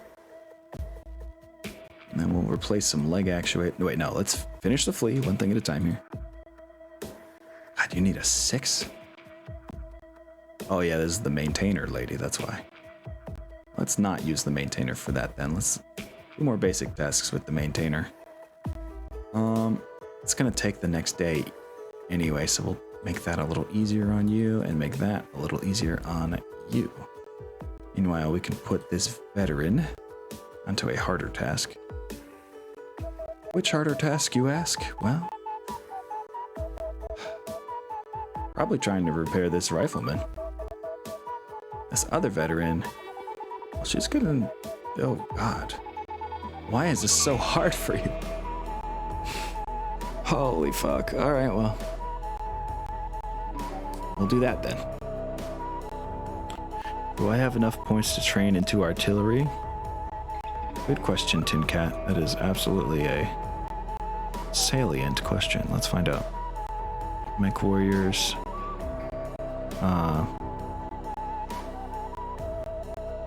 There you are. Hell yeah, you do. We can put 2 points into artillery right now if you want to, which you're gonna need at least 1 point. I recommend the 2.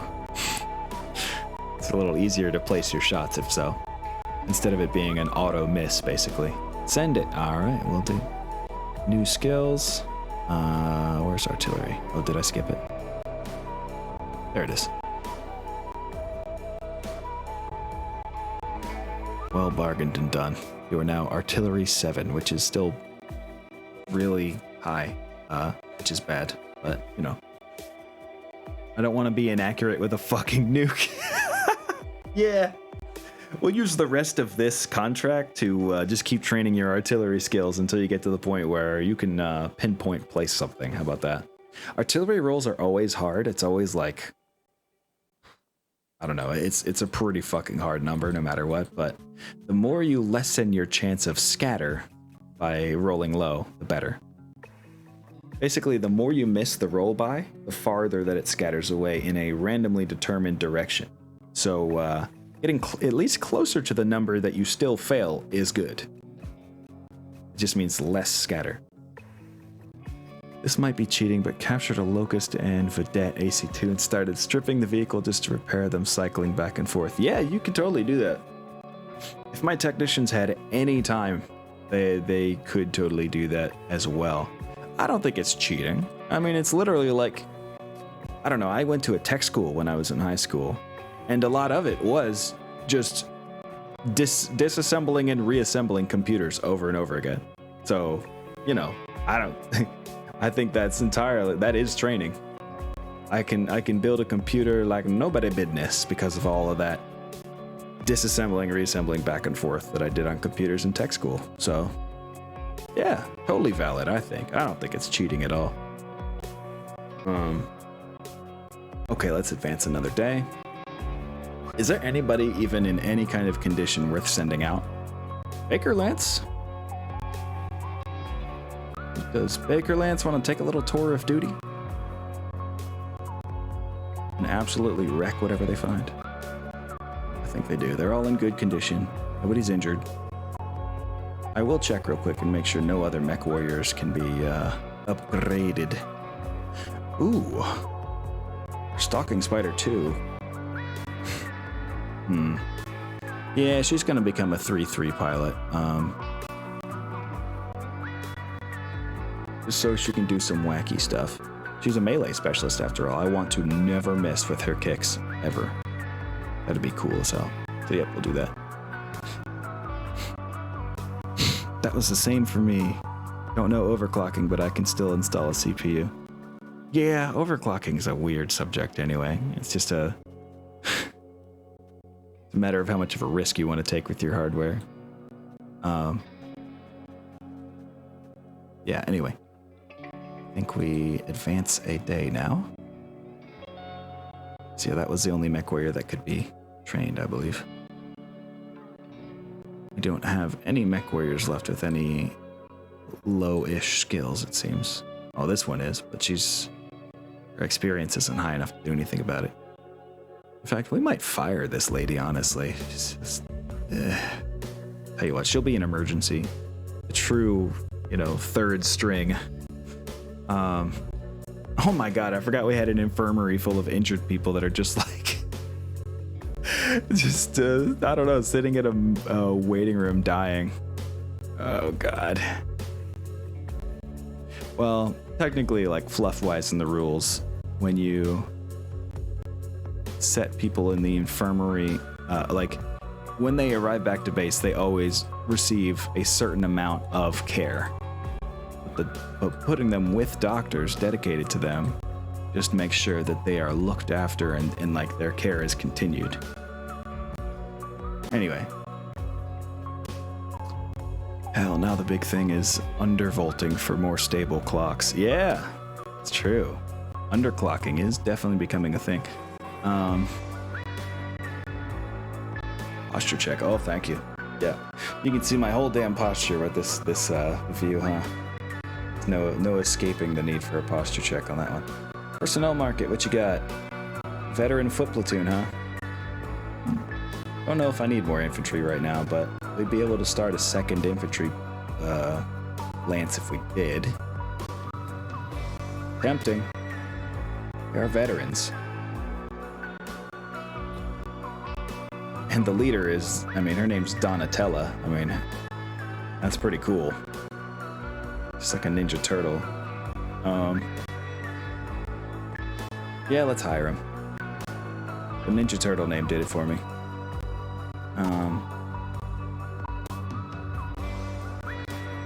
Where'd you guys go? There they are.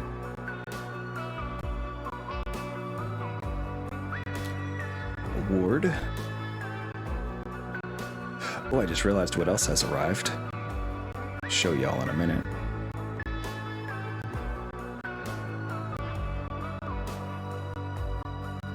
Come to think of it, let me see if our soldiers can do any mass personnel training. They can, 5 of them. There they go. Now with that in mind, let's assign some ranks. Man, I don't have too much time to separate out these ranks. I don't care that much with soldiers, honestly. I hate to say it, but they are. In the Battletech universe, that is, they are very expendable, so. Rank private. Y'all get to be corporals. And then maybe like sergeant or 2. Ooh, this lady. Much to the chagrin of the other soldiers, this freeborn soldier gets to be. Let's make her a lieutenant. She's got really good tactics skills, so that would be good to put into use. These others will be master sergeants. Whatever. So, did the Hasek make it out? Was that one of the ones that we survived with? Yes. Okay. So, we're gonna uproot the Hasek mechanized combat vehicle and put it in our new infantry lance.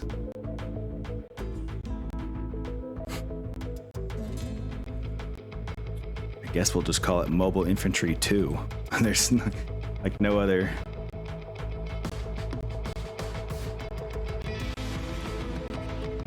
Well, maybe we'll call it something I use in other campaigns. We'll call them Hot Droppers. That's because we're going to use VTOL drops for these guys. Although the Hasek is coming too, so it's going to be a tank carrying some of them. But still, Hot Droppers it is.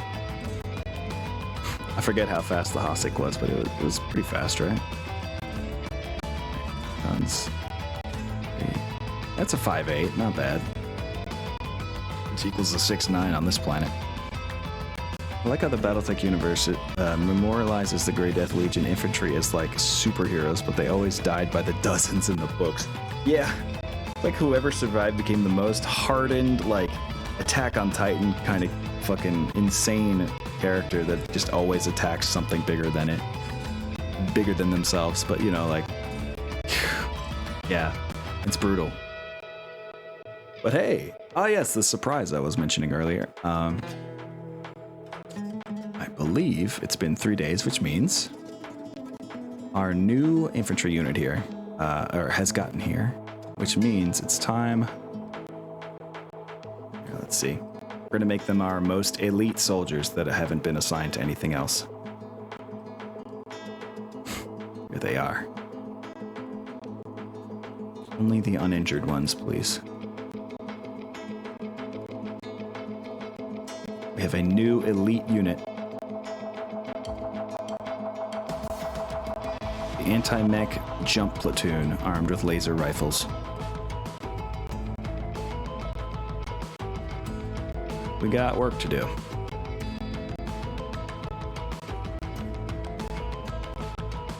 Of course, we do need to train all of them in the anti-mech skills, so that might take a little while. PBI, that's right, Hashin. Was AFK. How did the dropship mission go?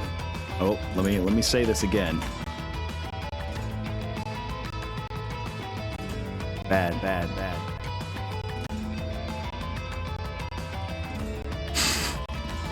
the only way I can put it. Really fucking bad. Rico's Roughnecks moving out.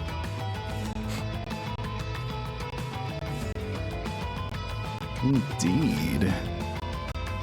Let's see, we got 2 elite soldiers that are injured for a long time still. Alright.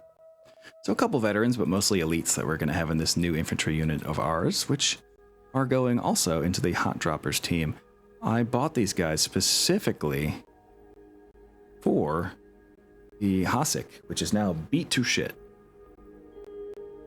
Darkest Dungeon bad, yeah. Or was it Frank's cannon fodder?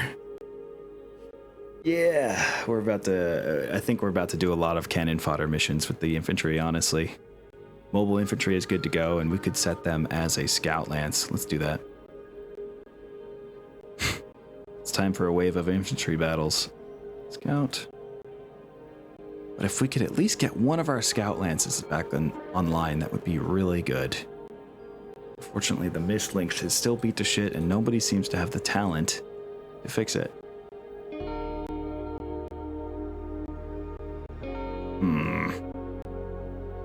They keep failing the same check over and over again. Come the fuck on.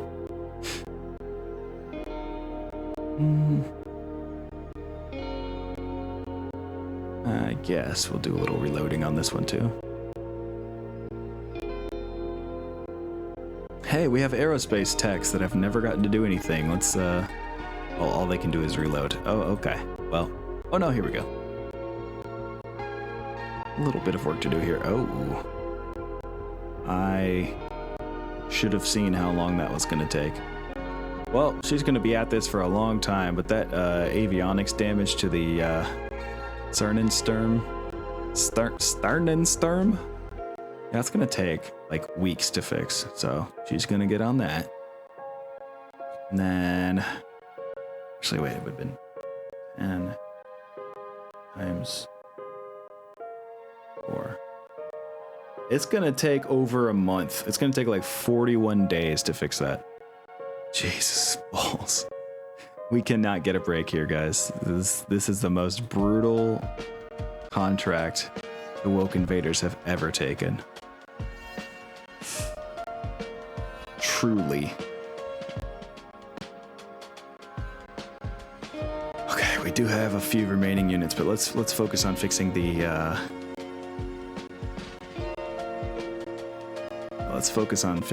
hecking scout lances first, if we can help it. To that effect, I guess we'll get these actuators out of the way. There we go. Pay out 10k to just call it done from a local. I don't think it works that way, unfortunately.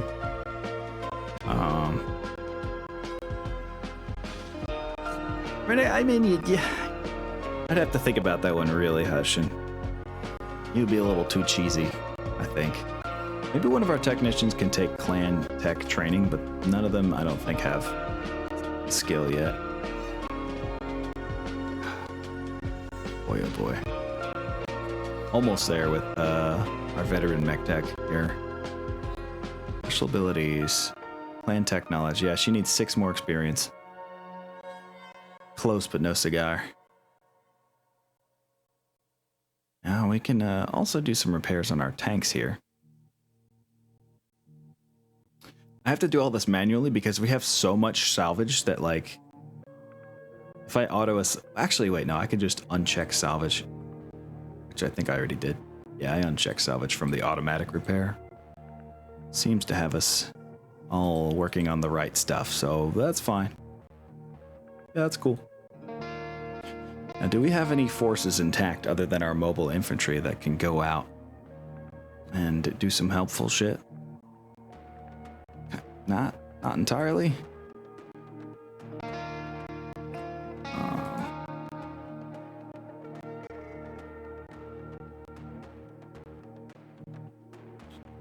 Where did the Hasek go? Oh, no, it's here. Okay. The Hasek can carry just one of these people. We need our crane transport to carry this jump platoon. Where did the crane go?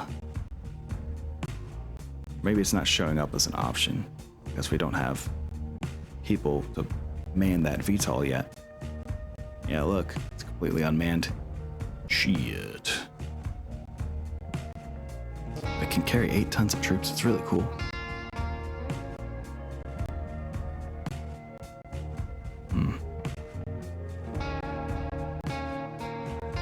Okay. We will work on that. Somehow, some way. I think we are going to deploy our mobile infantry to the map. Oh, and Baker Lance was going to take a little patrol as well. Did you think about the 12 thing I do? Oh, yeah. Oh, I'm going to set that right now, actually, Hashin. Forgot about that. Where is it? Experience. We're going to set that to 3 experience for every 12 rolled on a successful task. There we go. Thank you for the reminder, man. Let's go to the map. Baker Lance is going to do a little patrol through this unknown territory. They didn't find anything. Big sad. We're going to get our mobile infantry to look at this even larger area of unknowns. They see nothing. Strange, honestly. The odds are against that being so at this point. If we can get that rifleman going again, and we'll have Echo Lance available too, which would be fun to play with now that we have an Oscat with tag. In fact, let me go to unit and hangar. We need to make sure that there's some homing ammo on our Kit Fox V that has the arrow. Homing ammo. There it is. Might mean we need to load that using one of our techs. We do. Okay. Can't forget to do that. Now we still have 3 little Pegasuses and our skirmish vehicle Lance as well. I think I'm gonna actually put all 4 Pegasi into this one Lance here. And then we're gonna look at our vehicle crews here. The ones assigned to Pegasus Lance, right here.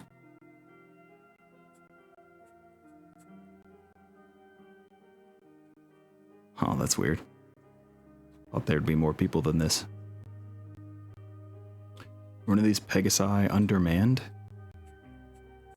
2 of them are. Oh, shit. 2 of them are being driven solo. That's not good. Hold on. Who can we pull? Oh, look at that. We have all these people in destroyed artillery pieces. That's what we can do. We can pull them out of the destroyed artillery pieces. And guess what? You're a vehicle gunner. You go in a vehicle. Get Pegasized.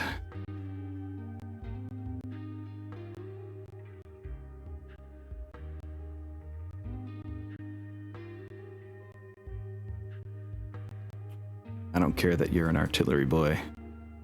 You're also a vehicle gunner now, so we're going to put you in one of those Pegasi as well. Just really no option not to at this point.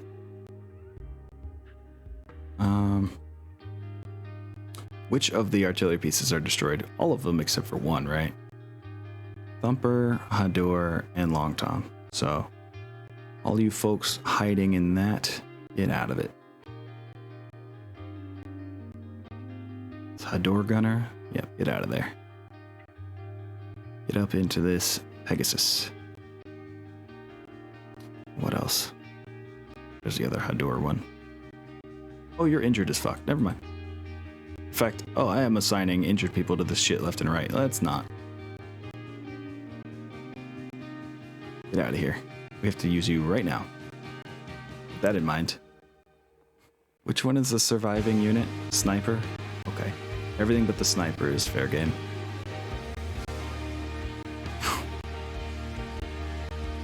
Oh. Never mind.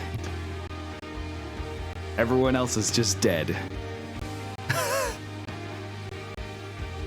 So we will need to pull the gunners out of the sniper.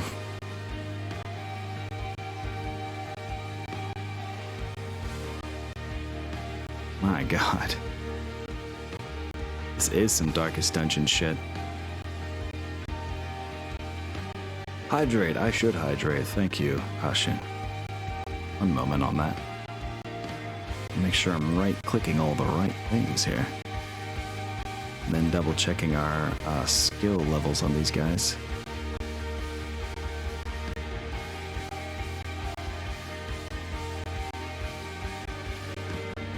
Damn, we have one good gunner among all of these people. They're sharing a vehicle with a really bad gunner. Okay.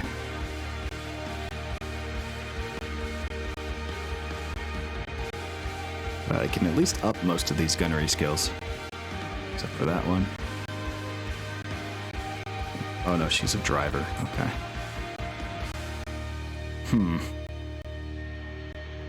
Yeah, it's funny, even with having X-Pulse lasers, their to hit was really bad last time I used Pegasus Lance, but we don't really have a choice anymore, honestly.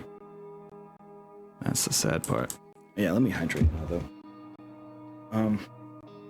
Yeah, we're about to send Pegasus Lance and the Skirmish Lance out to do some scouting for us on the next map down, which is, you know, could spell disaster. But we're gonna try.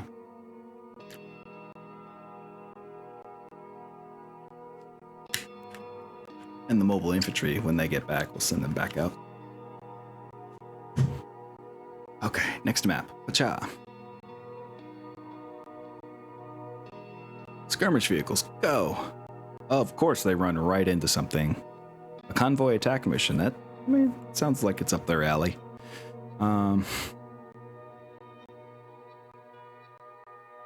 We're gonna leave some weird patterns undiscovered on this map, but, you know, we'll scout this area too. We found a hostile artillery base. What? Oh! This is a contract objective. This is one of the convoys we have to kill. Okay. It's pretty neat. I think we're gonna send our aerospace fighters out to help them, because it's a, you know, an objective and all. Let's do it. Arrow Wing, go! I like it. I like it. And I'm kind of glad Pegasus Lance didn't actually directly run into anything like our Skirmish Lance did. At least the Skirmish vehicle, people have some experience under their belt. Let's see if there's anything we can upgrade on them real quick, since I'm here looking. Any greens left for us to spend these 10 experience or more on? Nope. Nope, they've been there, done that. They're already better pilots and gunners than their current experience really can improve. Fine by me. Yeah, I think we're just gonna completely unman the sniper.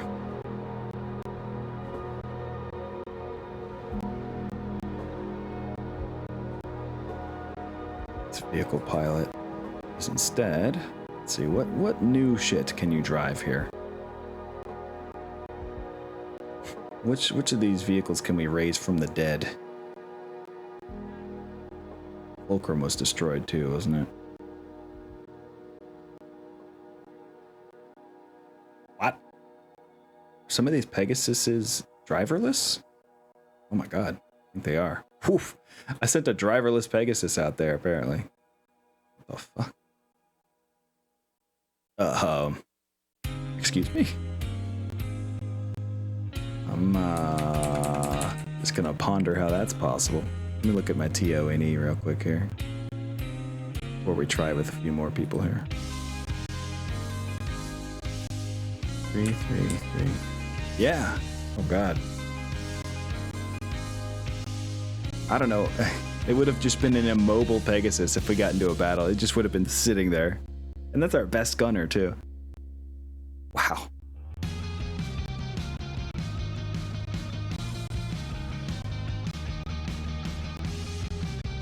Yep. saddest of days. One person that I could assign to drive the last one could, well, they have a concussion for 39 days. Gratuitous, at least you know they won't crash. Yeah, that's true. Picking a vehicle for John Travolta to drive. Oh, jeez. Oh, he's gonna be in there and he's gonna be like,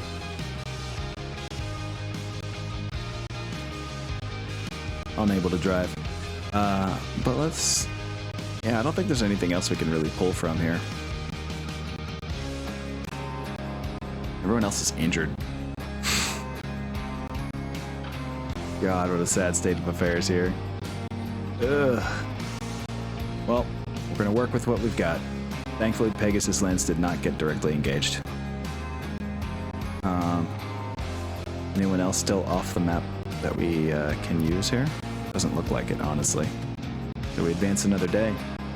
It's a race against the clock in many ways. Oh, pending battle, that's right. We did find one battle, and it's an important one, with an arrow lance assigned as well. Yep. I think we are going to squeeze in one more battle here, folks, and it's a pretty important one. It takes place in heavy snowfall, which is fine for our hovercraft. Looks like they have a lot of hovercraft as well, but their vedette, which is sadly a Gauss vedette.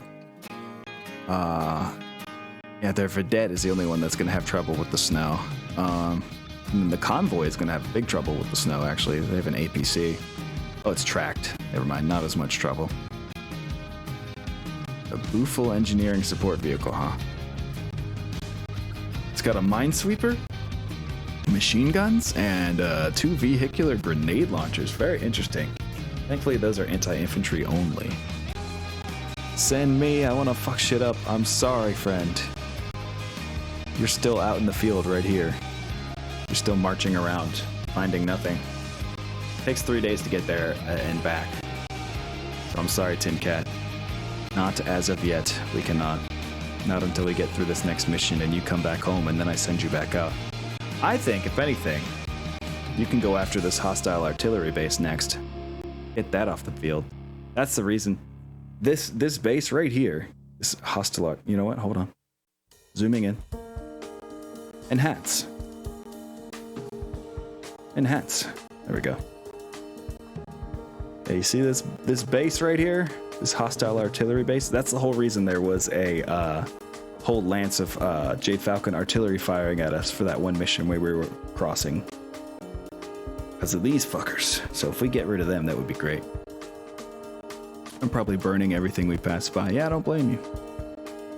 Has Vanessa finished boot camp? We can send Vanessa. Now, I mean, it's an instant award, so yes, technically they finished boot camp. But, you know, they're also injured as fuck for the next 6 days, so... Well, some cuts on her left leg, that doesn't even affect any stats. But she's not in any mechs, that's, you know... I don't have any mechs. We did just get paid for our monthly payout, because it's a new month. The bushwhacking crab, yeah. I have a bit of an idea. 1 second here. Let's look at the unit market. We have 2... Hold on. How many people do we have? We have 3 mech warriors that can be assigned to something. We might be able to make a scratch lance, as they say. If we can buy cheap enough. Commando 2D, a Watchman 4M. Oh, they're all on the black market. The cheapest ones are on the black market, which means we might lose our money entirely. Ooh, this double LRM-10 Strider's pretty cool. Got case, that's an important part to me. It's got an okay amount of armor for what it is. Kinda dig it. 2C Guillotine. What does it mean? Let's see. This Watchman's pretty nice. 585. What weight are you? 40 tons? Okay. Not a ton of armor on this one either, but hey. It does things. Only 12 heat sinks though. Ugh. Bro.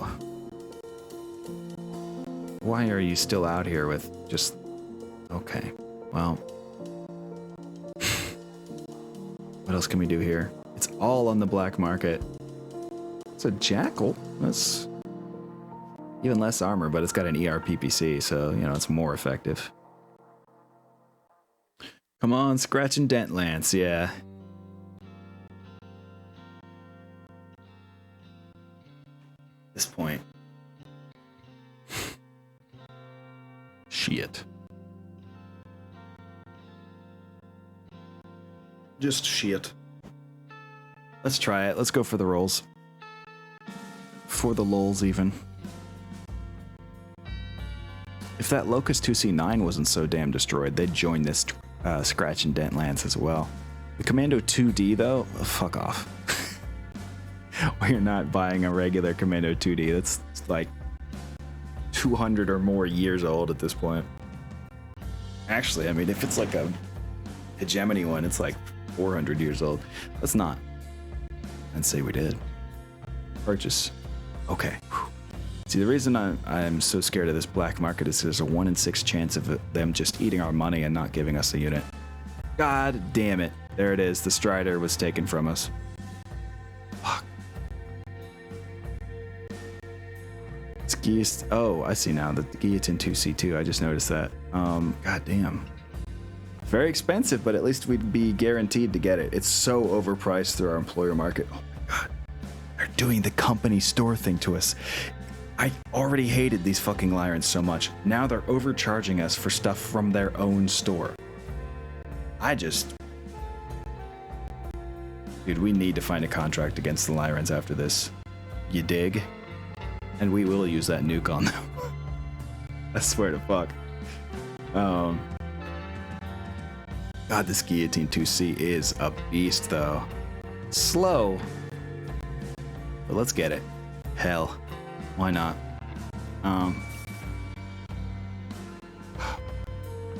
That kind of ruins our scouting capability, but at this point, we still got a lot of jump ability, so. We're almost out of money now, though. So if the purchase of this jackal fails, then, oh my god, it did fail. Oh my god, guys, this is really bad. This is really bad. Join the Tamar Pact against the Lyrans? Yeah, okay. Maybe there will be a contract for that. Yeah, Lyrans indeed. L-I-E. Dude, I'm about to sell half of our destroyed units. Hold on. I need some scratch cash here. Arbiter Security Mech, you are useless to me. Becomes Soldith. Fulcrum. It's mostly, you know, old stuff, so I'm fine with selling it. Yo, okay, that's a nice 3 mil. Okay. Mobile long tom. All your ammo and your bins exploded. It would be nice to yank the long tom off of it, though. That kind of gives me pause. It would be nice if we just had a long tom on hand to put on something else. We do have an utterly destroyed night sky, but the chassis might still be worth something to sell, especially with the TSM in there. That's a half mil. We'll sell that. Could call it a lost contract. Oh, I refuse at this point. We're not backing out of this contract. No, oh, they. Yeah, no way. I don't think that's our style. We're not backing down. We're just backing away after this one. After the contract is completely over, we're just going to come back with a vengeance against the Lyrans who have screwed us over. Like I said earlier, it's a real wolves on the border situation for those who have read that book. It's just, instead of the Draconis Combine screwing over their employees, it's the Lyrans, which also kind of makes sense to me.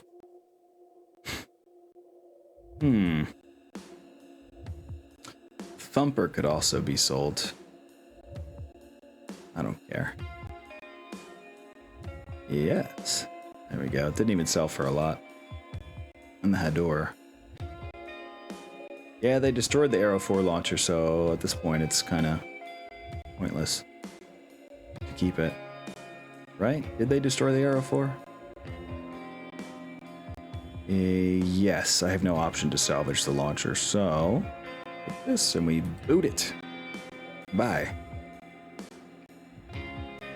Now, how many spare mechs do we have? 2. We need 3 to form a lance at minimum, an understrength lance at that. That Locust 2C9 is a ways off from being ready, so we gotta revisit the unit market. And Rifleman 7N, what you got?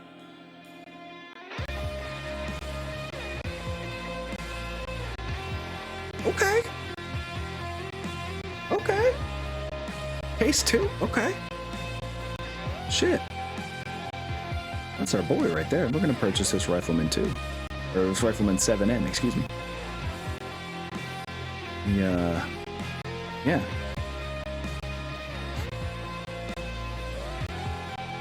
40-ton Watchman is now a little out of place in this heavy lance, but whatever. We can do some rearranging later if we really need to, but that's all we have money or time for right now. Seriously considering selling this mobile long time. I know it would net us a lot of money, right? Never mind. All the exploded parts made it worth so much less. It's only 300k. Never mind.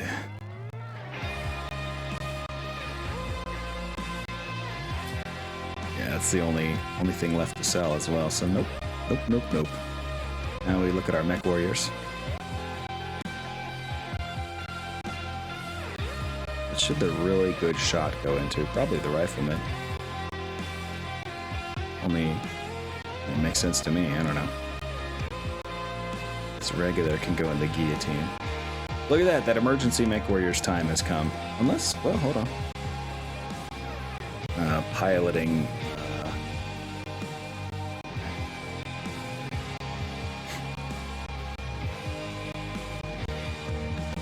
I don't want to skirt around the injury rules. Let's see.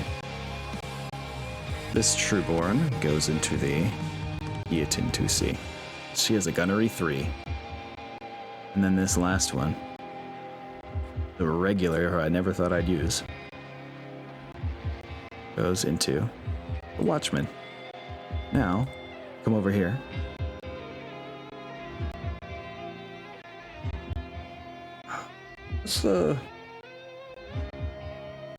What's the military alphabet letter for F again? I forget.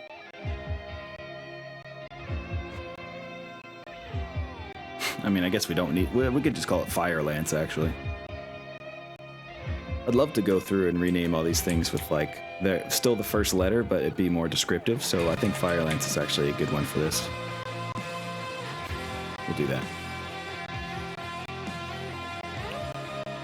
Mech. Watchman. Rifleman. And Guillotine 2C.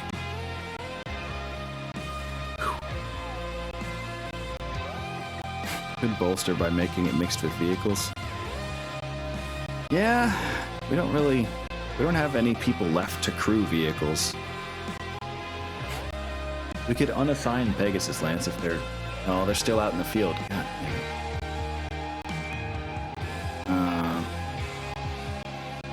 Yeah, our options are incredibly limited here, unfortunately. Alright, on a whim, I'm sending the field gunners back out to the first map, next to Baker Lance. They didn't see anything either. I'm just looking at our TOE and see who's left to send out. It's all hands on deck at this point. Alright. We are going to try one more mission.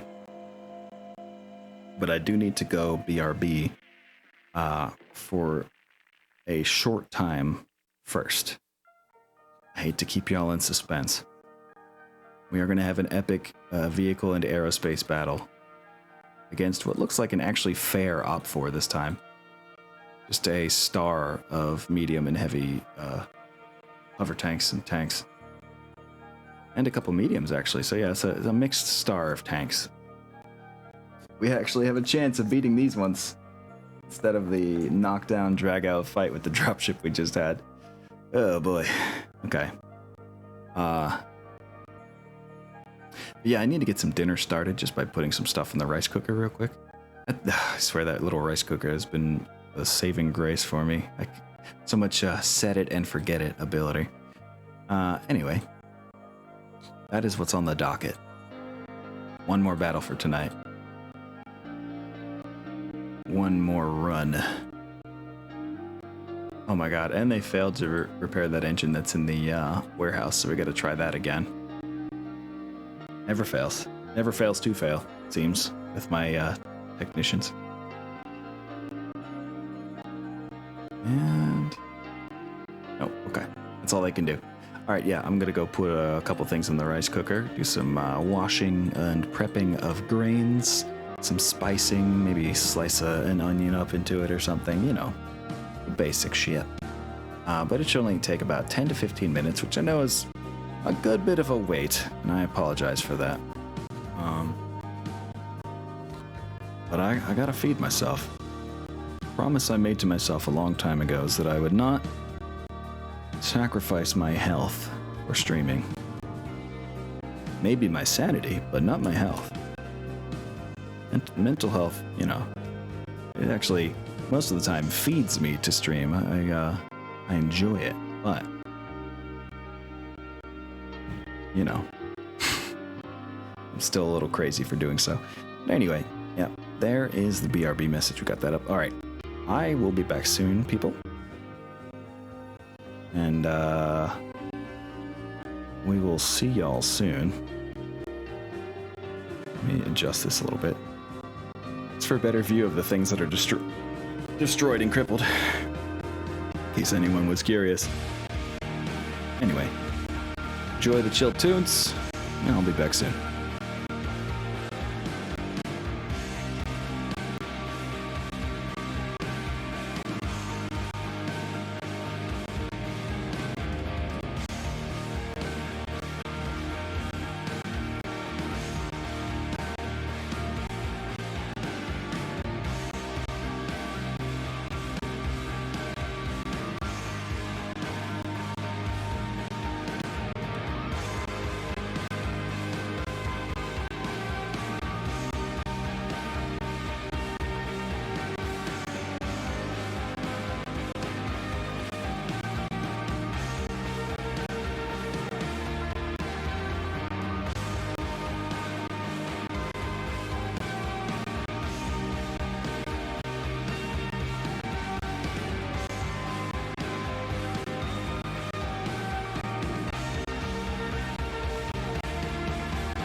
Hello.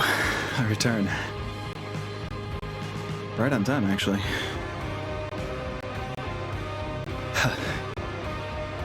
Last 5 minutes of it was really taken up by playing with my brother's dog, so she doesn't think we've forgotten about her. Let's see. Oh. I see I have some messages here. With the breathing room from the second dropship, could ransom everything to hit the market again. Yeah. Oh, that's true. I see what you're saying. From future missions, we can use ransom. Excuse me. Very good point.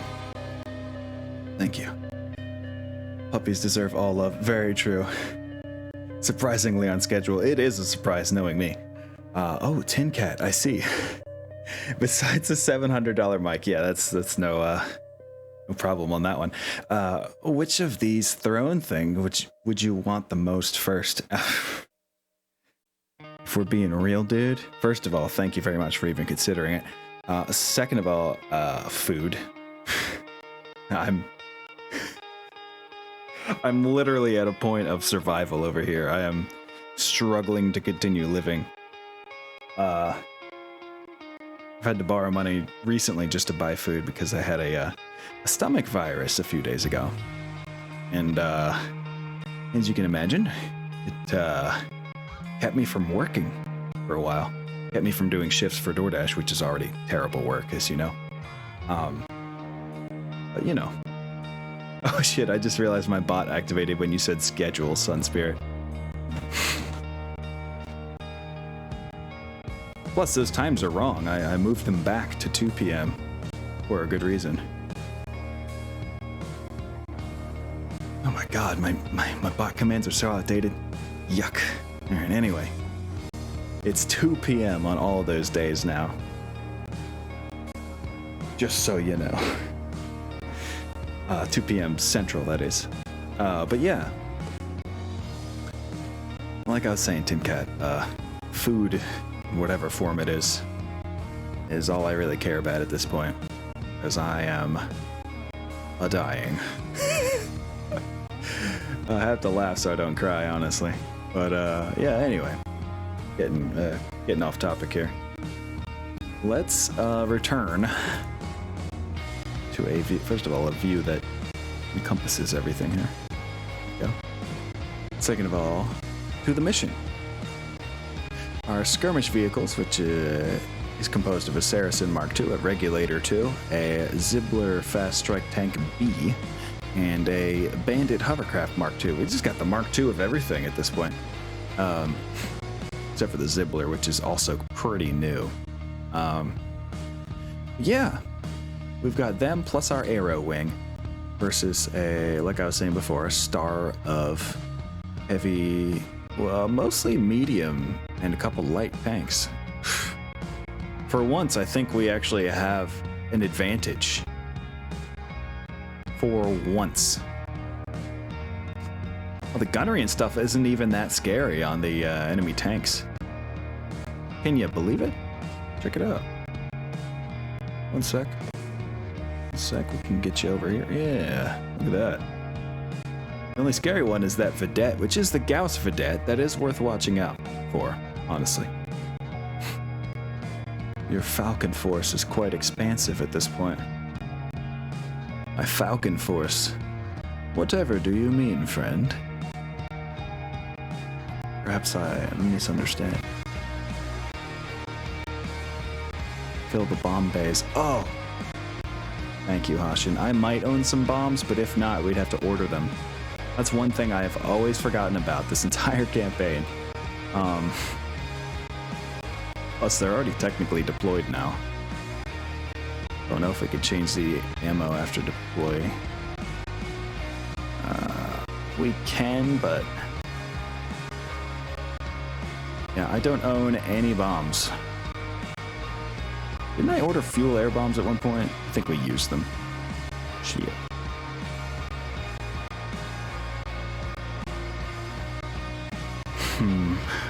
Well, I do have an idea. Find parts. A bomb. Bomba, I say.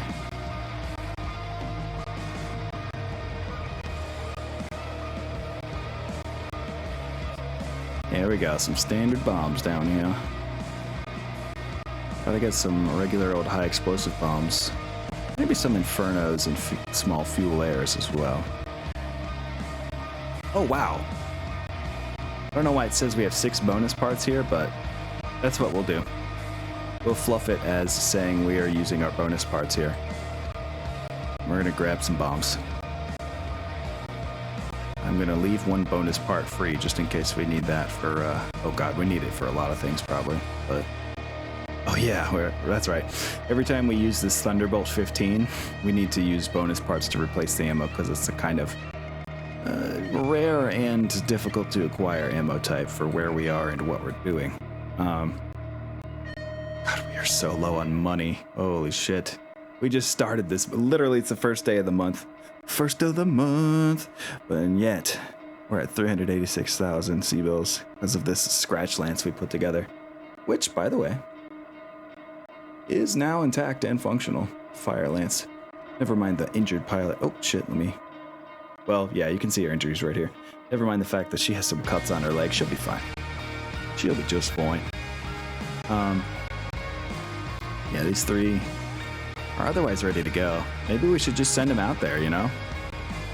I don't think they're a good scouting force, though. I think they're more like a fight force. There we go. So yeah, before I forget, we're actually gonna... Shoop. Shazoop. We're gonna send our new fire, our understrength fire lance out there. They don't see anything, but that's fine. Vanessa will do great. Vanessa dies. She is the one in the Guillotine 2C with some cuts on her leg. So, I don't know, maybe those cuts will lead to something bad. I hope not. And yeah, look at these 2 times right here. That money was paid, but no unit was ever delivered. We were swindled twice by the black market on this planet. Screw this planet entirely, really. That's what I'm hearing. Anyway, zoom out and give it a little save right here, and we'll get started. Now, I cannot forget that my soup is cooking. Let me see. I need to check at around 8:15, so half an hour from now. I must go see if the soup is good. Soup is dunzos. But in the meantime, let's get this mission going. Yeah, and I did have a snack, which most of you will probably find weird, but I'm just eating kraut. Fresh kraut. This shit right here. Hold on. Let's get the zoom in. We'll go to the watch party view here. Yeah. This shit right here, though. Cleveland kraut. I love this brand. I love this food. This food is keeping me alive. Literally. Probiotics are helping me process the bullshit that I'm having to eat for being poor lately. Like, this is what I had to ask to borrow money to buy. Because I was like, hey, my stomach is turning itself inside out trying to process all these bullshit grains and sugars. If I don't get some probiotics back in my system, I'm gonna get some real bad, well, I guess you could call it a short-term disease. A leaky gut syndrome, it's called. It's not great to experience. You can imagine why it's called that. Anyway. Once again, way off topic. There.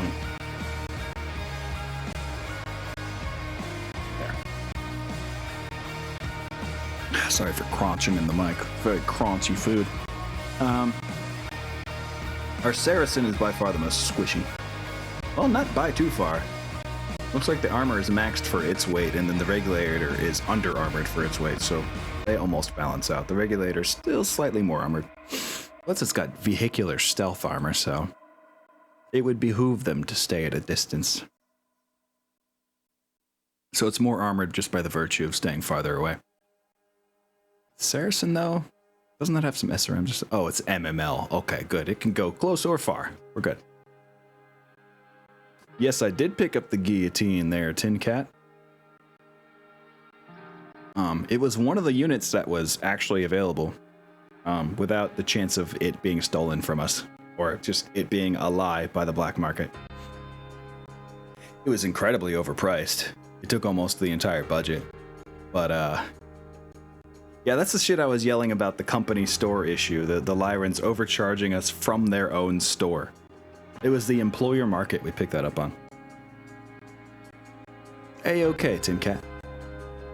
I almost never pay attention myself. Okay. For some reason, the aerospace fighters are arriving slower this time?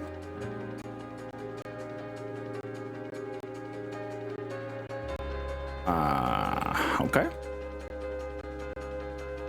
Either way, we gotta configure them. This time I will not forget. Doing this for Soundwave. Starting velocity 2. There we go. Time to retrofit it with fire stuff. No thank you. The Guillotine 2C is already perfectly balanced the way it is, I think. I mean, we'll see. We'll figure it out. I think we're maxed out on fire-causing things, and how much more this era calls for just straight damage. And other weird shit like EMP would be nice. EMP and dueling ECMs and probes and how they all interlock with each other. Dark Age gets weird with that shit. But anyway, yeah, we're really not up against too much scary stuff this time. In fact, if we can just get in and get out, kill this industrial mech and these three, you know, whatever you call them, support vehicles. I mean, this one's in the bag, I think. Just have to watch out for these two demons. Both have Gauss Ray. Ooh, and that Joust, it's an ATM version of the Joust. With an ER large laser, too? Okay, the Joust is pretty scary for a 40-tonner. That's gotta be clan-based, right? It is clan-based. Okay. Not to be confused with a based clan, which is, you know, Jade Falcon is not. Sea Fox, kinda based. That's about it, though. Maybe Ghost Bear sometimes, not all the time. Anyway, don't mean to ignite hatred in the comments or anything. Let's just get going before I say anything else controversial. I've said enough controversial shit today.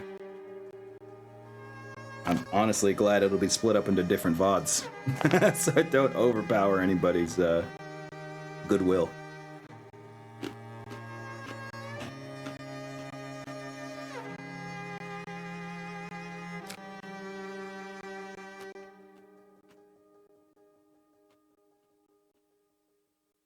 It was already controversial to tell Tin Cat no to more fire stuff, after all.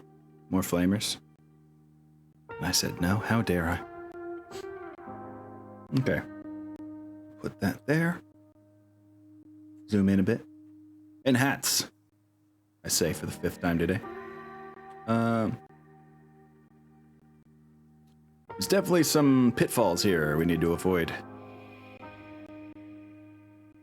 Oh wait, we're hovercraft. I think Rebel still affects hovercraft, actually, doesn't it? Because of all the stuff, like, sticking up, like, you know, I-beams and stuff. Oh, but we could get on the road right here. It shouldn't be affected by that one. So we can run in a straight line like this, through the city, get some cover from the ridge, then run into somebody. Hopefully, in the process. And they are crossing from the opposite side, right? Let's double check that. Beep boop, time to shoot. Yeah, you got it. Yes, they are indeed all coming from the east. Couldn't ask for a better setup. Now let's take our fastest one and put it in the back. Oh my god. Why is the Zibbler a 4.6? What have we done wrong? I don't remember the Zibbler being a fucking 4.6. What is wrong with this thing? Are you undermanned? Like what it was? What's going on here? Sorry, I know I'm getting deep into the weeds here by checking, but I find that highly disturbing. I've never seen our Zibbler go that slow. I thought it was at least a 5.8. I know it wasn't fast, but what? Where the? Oh, there it is. Yeah, it says it's an 812. What is wrong with this thing? It's fully crewed. I don't know why the game has randomly decided to screw me in this way, but for this I am deeply enraged. We just can't catch a break here, can we? Anyway, I'm about to switch the music back over into, you know, stuff and things mode, also known as murder mode. All right, here we go. Lyrens did it? Yeah, I bet. They need all of their... No, there's no engine damage either, huh? Shouldn't I check the unit status? It's nothing like that. No motive hits, nothing. I'm gonna hope that it fixes everything if I just right click and hit restore unit on it when I'm done here. Another waving of the GM wand, but you know, it shouldn't be less than at least 711. It seems like everything else has been slowed down by 1. I don't understand. Maybe it's the moderate snow that we're fighting in. Does that affect speed? I did not think it did. Oh, heavy snowfall. Oh, that might. Didn't it? Wow, it really... I thought it told you what it does if you hover over it, but it does not seem so. Well, if anybody out there feels like looking up the heavy snowfall rules, so that's one way we can find out, but... Why don't I see any of them, and why is our visibility so shit? Well, we're gonna turn and run north immediately. Ooh, heavy snowfall makes it harder to do certain things. Maybe we don't do that.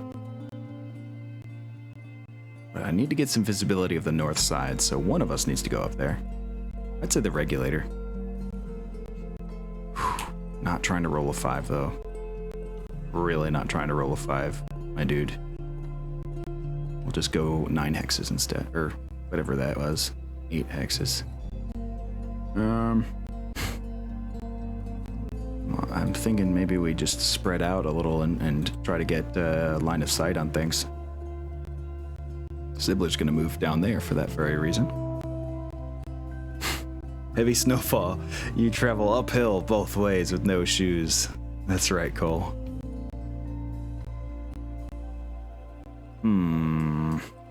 Guess we move straight forward with the Saracen. Sure. Ooh, maybe not that far straightforward. There we go. Heavy snow applies a +1 MP to each hex and a +1 to each PSR check. Thank you for looking that up. Yeah, I saw the +1. Okay. You know what? I guess it would be good if I did start explaining BattleTech rules to you, TidCat. I just realized, you know, you're an MWO player, and you've been thankfully just playing along from a lore angle with us this whole time. But +1 MP is +1 movement point. Movement point is the reason I keep saying words or combinations of numbers like 6, 9. That's the speed of this bandit here, which means it can walk, or in this case, cruise. That's the low speed, low speed, somewhat high accuracy way of moving. Or you could go faster, flanking speed at a 9. Basically, +1 MP means it costs 1 extra movement point to move through each hex, which looks like that effect is not... Oh, we're in hovercraft, so that's not part of it for us. It doesn't cost us any extra to move that. So these two are going to stay together. Where's the bad guys, though? We don't see any of them. Oh, but yeah, PSRs. Pilot skill rolls. Those, when you try to do anything crafty, like turning at speed, I mean, you need to make a roll to see if you successfully do it or if you skid out of position. I'm here for the ride. I have little knowledge of the vehicle I'm in. Well, you know what you want to do with it, and that's an important part of it, I'd say, Tin Cat. I'm a none of the above player. I just read books like a nerd. Oh, well, you know. I just realized, Cole, I mean, you don't have a suggested character here, do you? Would you like one? Would you like to make one of these mech warriors or pilots or gunners? Well, tank commanders. One of yours.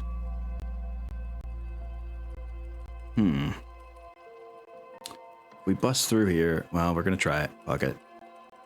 We'll skirt up around this way with the regulator too. Ooh. Okay, maybe we won't skirt quite like that. Boy, this is rough. Oh, hey, we see some dudes. That's a good start. Zibbler. For some reason, being a 4/6 and such. What is a Zibbler to do? He'll be our safety. I think that's the move with the Zibbler. Since he's so slow, he just has to keep an eye on all angles. He's going to go join our regulator friend back up there. Gonna back up. Bandit's going to rush forward as well. Though he can't really hit anyone yet. Oh, well, he's at max range for that Vedette. Oh, never mind. We're not going to try to roll 6 to do that. Never mind. Stay out of range of everyone for now, I guess. The Cattle Master tried to run through rubble and fell down, hurting himself. Almost ripping into his right arm, leaving only one armor left there. Saracen. Actually, first, let's use the regulator with his light Gauss rifle. Outside of visual and sensor range, I don't understand. Alright, well, we're just going to start plinking at this carbine before it can get across, hopefully. In fact, if stopping the convoy is the main objective, we should probably withdraw or turn around with these two hovercraft. Although, where's the rest of the convoy? I'm a little worried they're sneaking along the south. Oh boy, oh boy.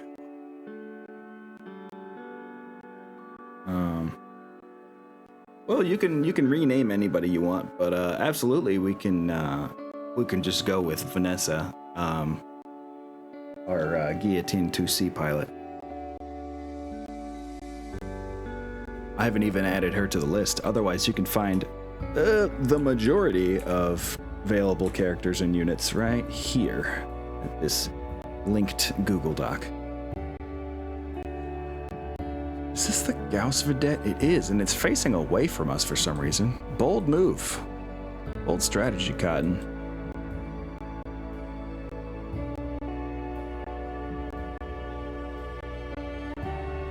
Twist.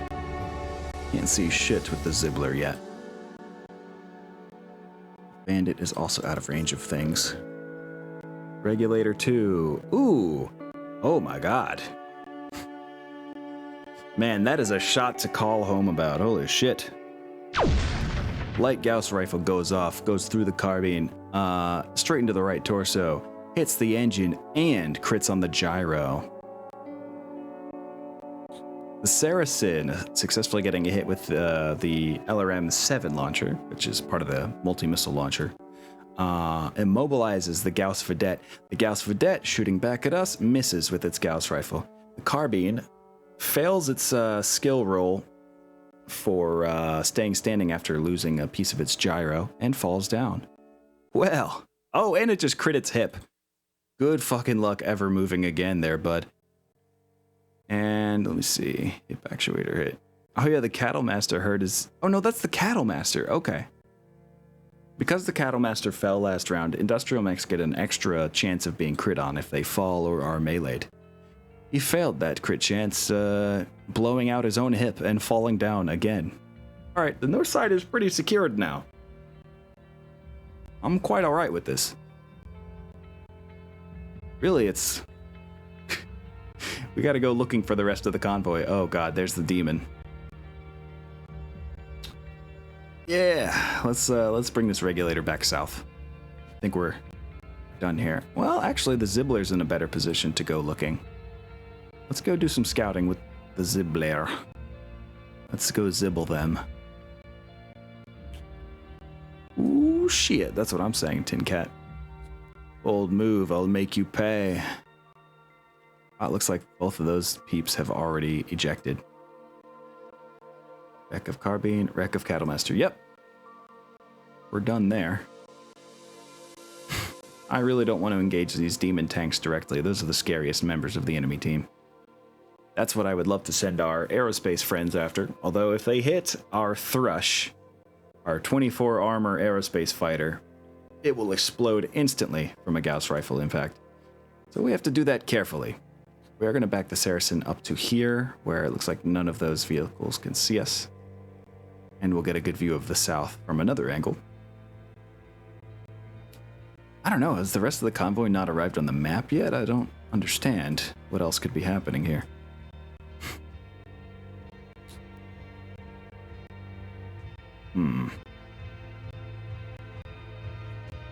Hell yeah, Tin Cat. Irby 12 indeed. Great reason to subscribe right there. Cute urban mech emotes celebrating losses or failures. I think we'll run the regulator through the city. Oh, we won't. Not like that. Why can we not see each other? Is it these trees between us? It is these trees between us. I'm kind of okay with that. Game gave you a pity mission. Yeah, after the horrid shit that happened last mission. You're so right, Tin Cat. That's probably what happened here. It's like, yeah, I know we've been beating the absolute shit out of you, so... Take this. I think the bandit's just gonna, like, dart behind this building or something. Oh, no, not with a chance of skidding into another building. Yeah, we will hide behind this building from the other demon.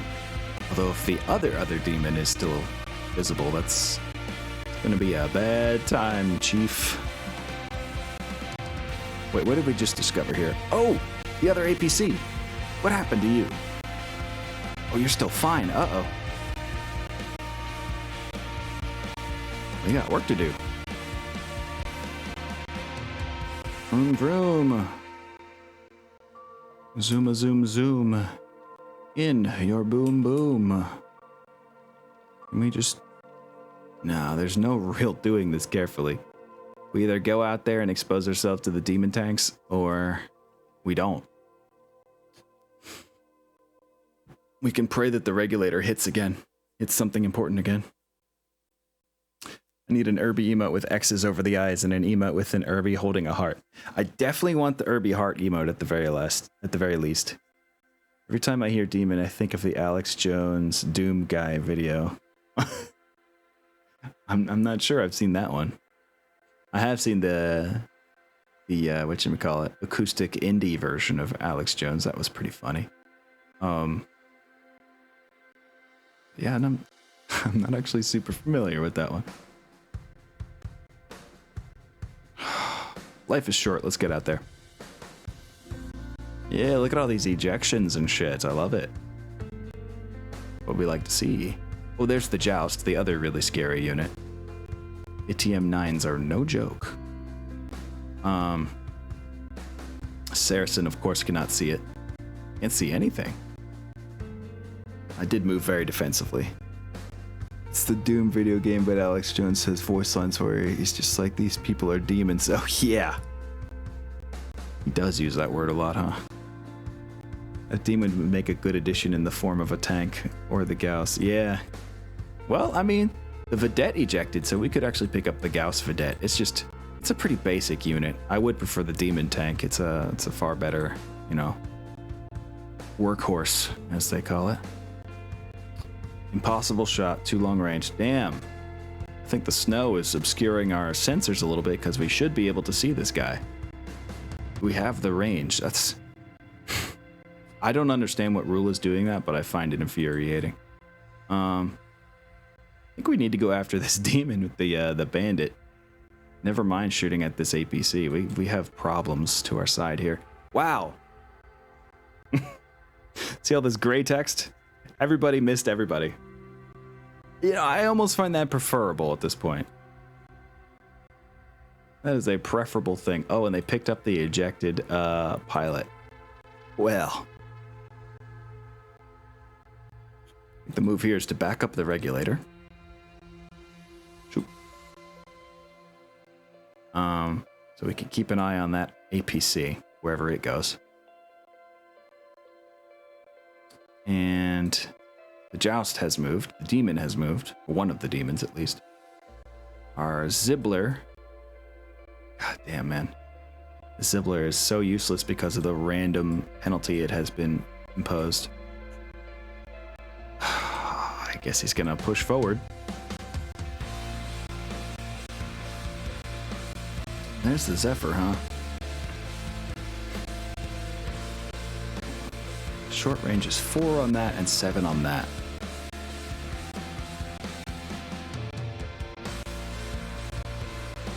Can we get somewhere crafty? Not really. That's kind of crafty. Can I get the requisite 5 movement in to get a little bit of dodge going? Yes, we can. I'm exposing my side to 2 demon tanks, but you know, what can you do? We need that tank that had like 7 SRM-10 launchers. Oh, the SRM carrier. Actually, I'm gonna get to control one of those in AP Gaming Reel's MegaMek campaign. They are so squishy, though.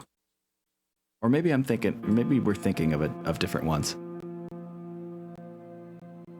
Less initiative sync for them. Yeah, that's true, Asha. To make it official, I claim the Guillotine 2C with the pilot Vanessa. Vanessa is a recent addition to the Woke Invaders, being taken as Bond's ref on the planet of Kellenfold. Being one of the only survivors of her unit due to friendly fire. Yes, true.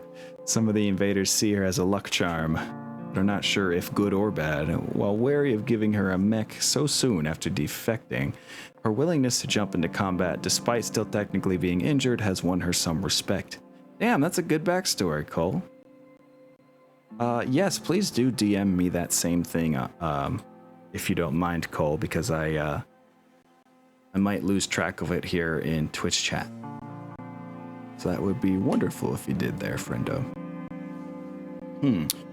Get up here without overexposing ourselves?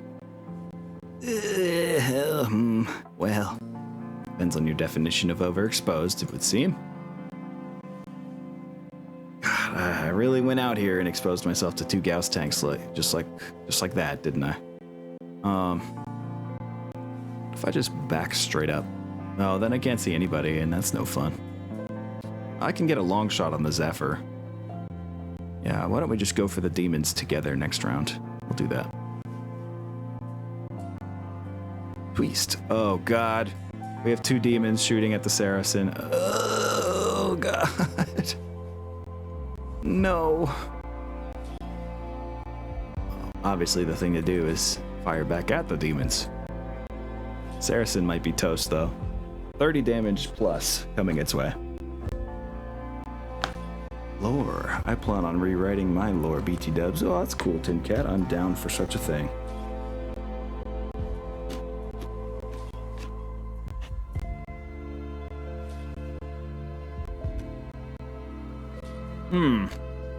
Well.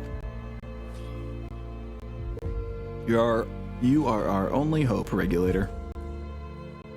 Please put a light Gauss rifle through the side of that APC. And you, Zibbler. Damn. It says he's at max range for the LB-10X, but he can't see, possibly due to falling snow. Fuck. Hold down, do anything on tanks? Technically it does. I forget how to use it. Oh, you need half cover for that, and most maps don't have half cover hexes. I believe in the Regulator. Thank you, Cole. Hopefully the Regulator believes in themselves. Oh, we need a 10 to hit that Zephyr. Ugh. Bleh. You know what? We'll try to set fire as a secondary action here to this building in front of the bandit. As we've said before, you know, it's not like we're trying to preserve most things on this planet. We're raiding the place, for fuck's sake. Woo! First demon misses the Saracen. Oh no, wait. Second demon missed the Saracen. The first one did get a Gauss rifle into our left side, but there's 7 armor remaining there, which is half the damage that a Gauss rifle does, so we can't take another one of those. We did some major left side damage to the demon tank, but no crits. Our light Gauss rifle stripped all of the armor off the left side of the APC, but they're still ticking. That's not great. Snow is accumulating. These tracked tanks, I think, have a harder time moving now. Fine by me. I think the APC will actually try to go elsewhere now, so we're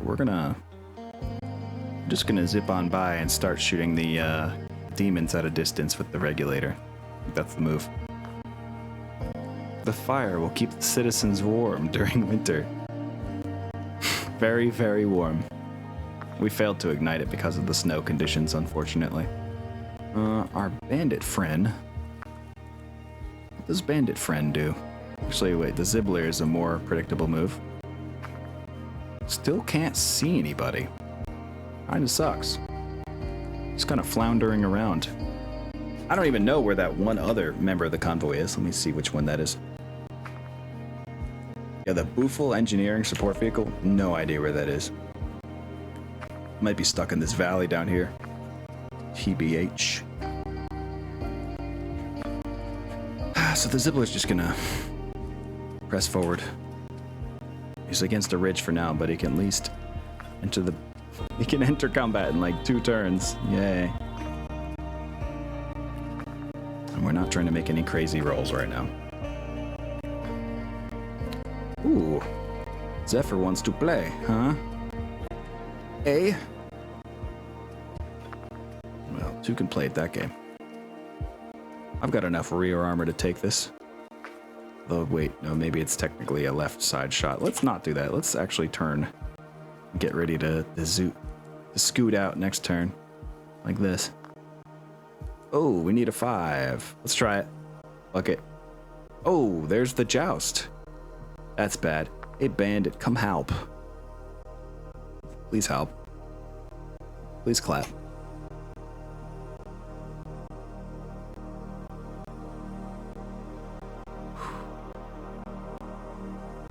Well, if I fail this roll and skid a little, it won't be the end of the world. Let's try it. Hey, they both made it. Everybody passed their piloting checks, and the APC... Well... It's fleeing from the wrong end of the map, so we're gonna consider that one, you know, hecked. Let's put some SRMs into this Zephyr if we can help it. Regulator is, of course... oh shit, all they can do is shoot at the APC. Well, we'll see how that goes for them. Zibbler, unfortunately, can't see anybody, and the bandit is about to get lit the fuck up. He's got the armor to take 2 side shots from the Gauss, but at what cost? Let's do the VSP laser into the Zephyr, and then 2 machine guns at the joust. Alright, what do we got? Saracen. Let's loose with 2 ER mediums. Doing a bit of damage to the joust, but nothing major. However, the MML-7 firing 7 SRMs, actually 4 of them actually hit. Very first one immobilizes the Zephyr. Blows off the hover skirt. The Zephyr settles to the ground. The bandit, ooh, takes a huge hit from the demons. And is immobilized. Oh no. Yeah, both Gauss rifles hit and some SRMs hit. And it's stunned. Fuck. It's always something, guys. There's just no easy allowed, ever. The regulator hits the APC again and achieves nothing. Great. The Zephyr tears into our Saracen, immobilizing it. And leaving it almost destroyed. Joust also tears into the Saracen, somehow not destroying it. Our bandit immobilizes the Joust with the machine gun. Oh god, okay. That's good. But I think we need to abandon both of these vehicles. bandit almost doesn't have a front anymore. Oh, just in time. Just in time. Hey, guess what? The aerospace fighters are here, baby. You got nowhere to run and nowhere to hide here, friendos. Sending them straight south like this so they can turn at the exact moment that they see a tank. They go like this and like this.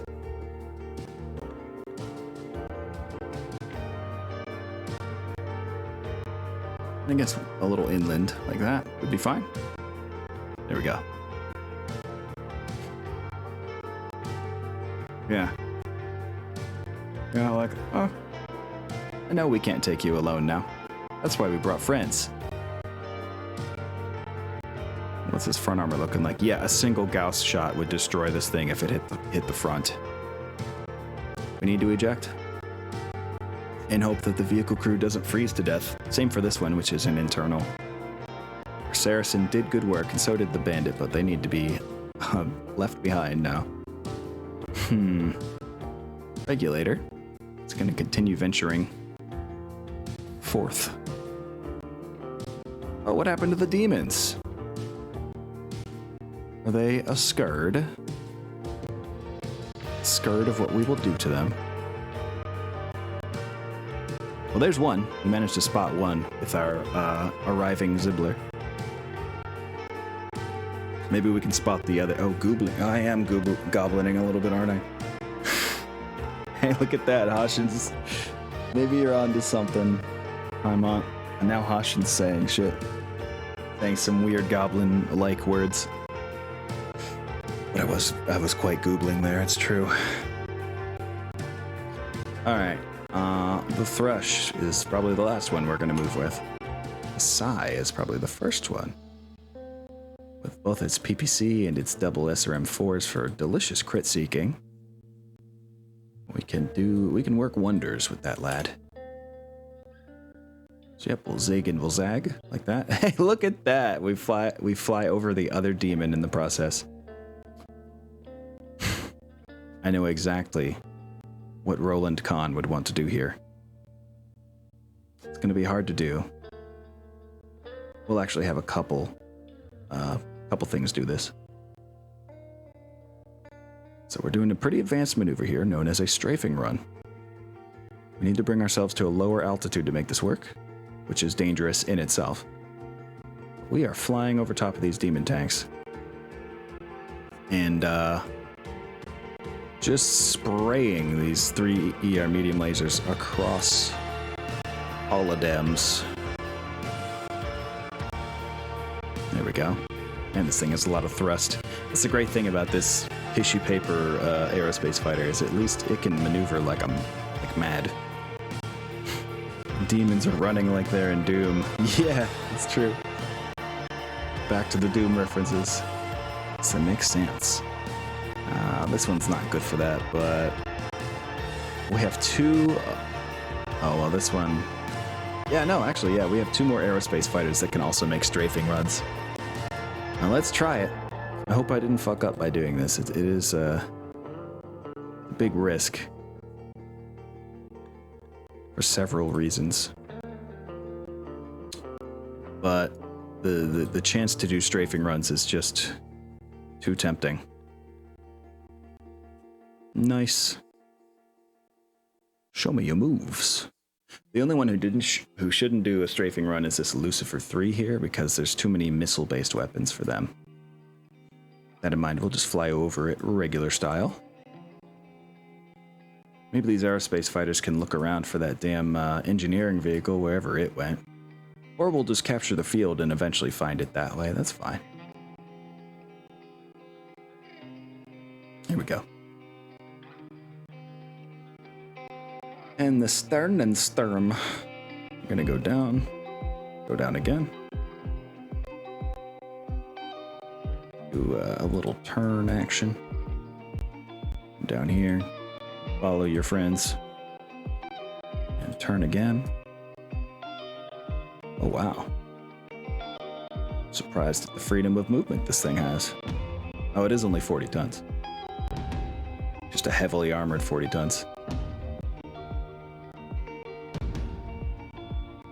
right.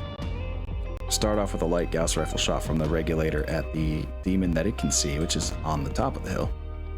Our Zibbler friend, unfortunately, cannot see anything other than this ejected vehicle crew, which is going to die in the snow anyway, so... he's just going to let them slip into the the bliss of hypothermia. Let's do a strafing run.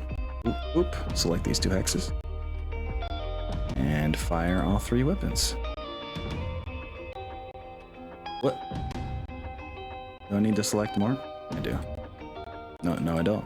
What the fuck? Why can I not fire? What's happening here? This has never happened.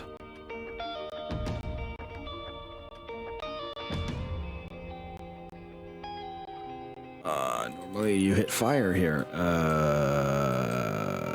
What?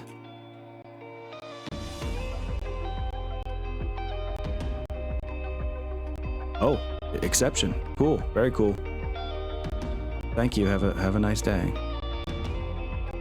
Understandable. Have a nice day. Yep, I find every possible glitch there is, man. Every interaction of every little thing. I just can't even. Alright, now we are going to Alpha Strike this demon that's in the lower valley. If we can't strafe, then I guess I have a bug to report. Well, this one's not even capable of strafing, that's right. We'll shoot the one that's in the lower valley as well. Have the people that can see the one on the hilltop focus on that one. Can we strafe now? We can't. I don't get it. Do you need to have a certain gunnery level? Like, I'm just deeply concerned and confused by this. Oh, I need to go check dinner soon, actually. Fuck. Well, let's just shoot at him normally then. 4 ER mediums on this one. The Thrush is also gonna shoot this upper one.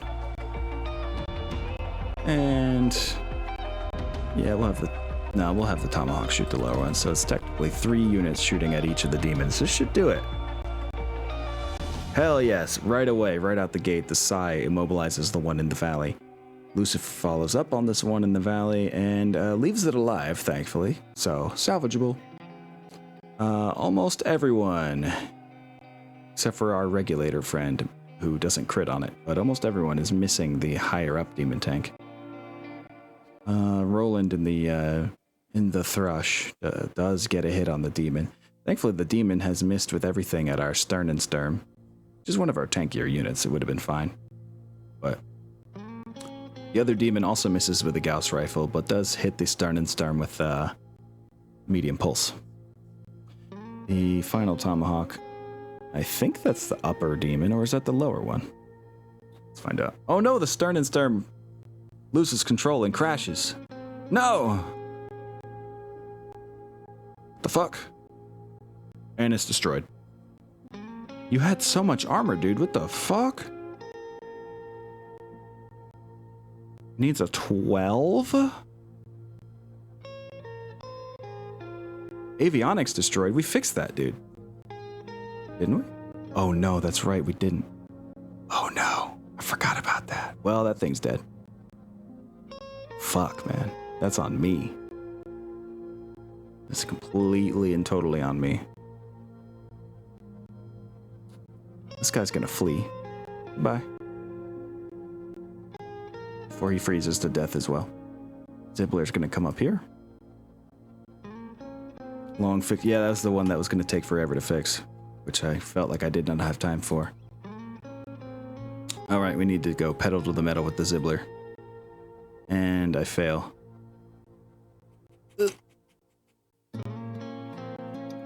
But I really need to be able to see things, so we're going to continue. Demon turns to face the Zibbler, which gives our regulator the chance it needs to get into short range with it.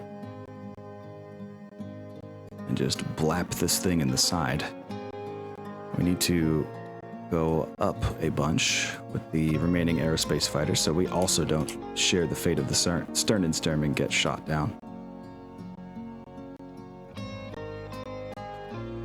Oh, we need to accelerate first, though. Huh?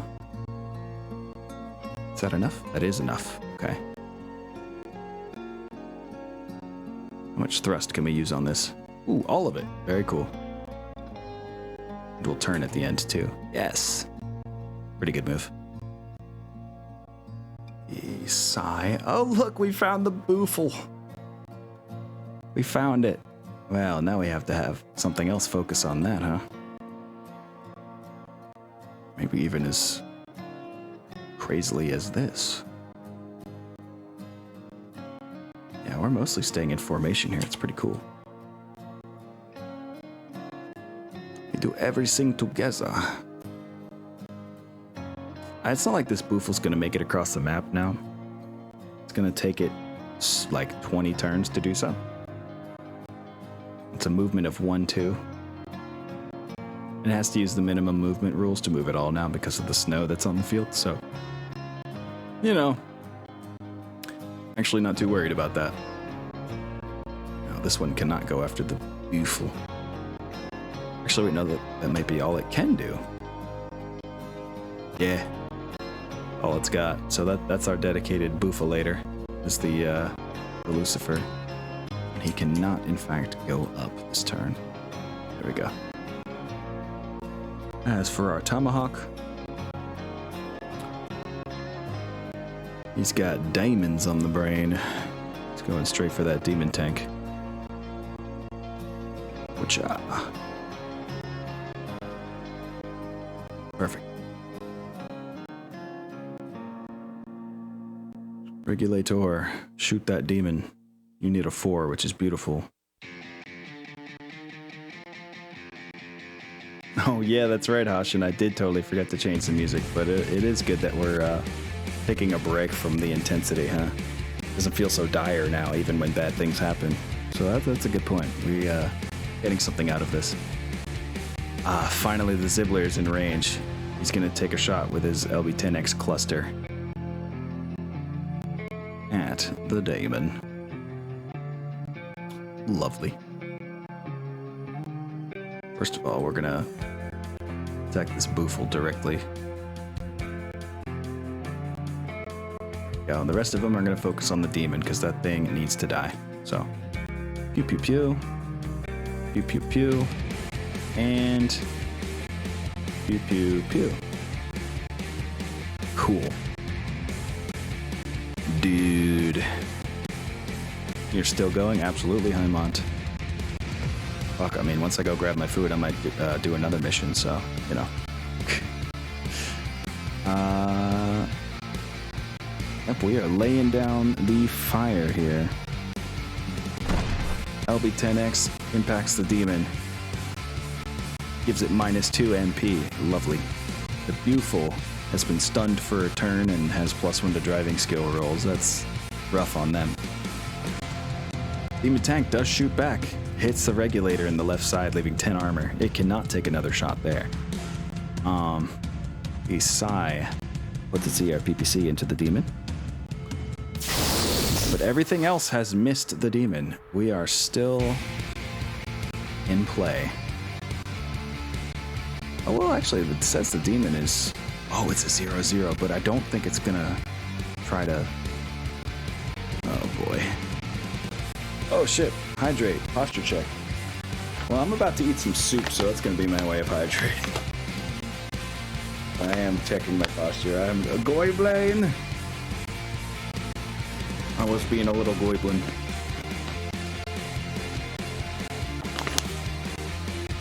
No. Okay. Fine. You're not really supposed to hydrate while eating. The water pressure pushes it through the you know, pyloric sphincter at the bottom of your stomach. But I will for you.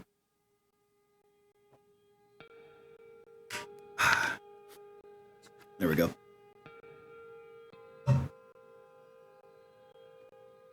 When setting up a campaign, if you choose a house, are you stuck taking only the house missions? Yes, Hashin, that is correct. Your contracts will be generated just for that house.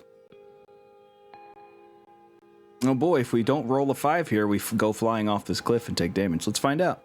And we do go flying off the cliff, and I don't know if we took any damage, but that's whatever. Okay. Demon, are you going to leave us?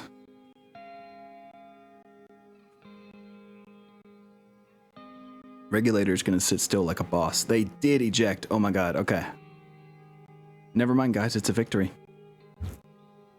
That's it. The escorts are gone. Oh. So we can leave. Whew. Well, still some tense moments even in this, you know, even with the post-rock music playing and everything. Wait, fly off. Yes. Return. No, there we go. Accelerate up. Then fly off, please. You too, Tomahawk. You get out of here. Whew. I'm glad that demon tank chose to eject. He saw the writing on the wall. As people tell me, soup is not water. Lies. There's a lot of water in there.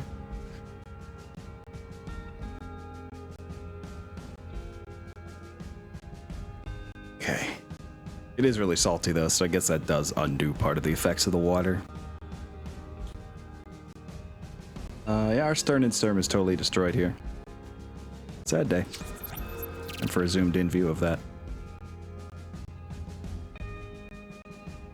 Boop. Uh-huh. So we got some crippled hover tanks that are otherwise okay, except for the stern and stern. And the pilot of the stern and stern is fine, and so are all our vehicle crews that we had to eject with. That boofle did not escape. We found it. Zeroed in on that shit. Why is this one more hurt than this one and yet worth more? Kind of feel like taking both demon tanks. What do y'all think? Yeah, never mind, we're doing it. How can we lose the chance for hover Gauss unit? I mean, it's just too good. We're doing it.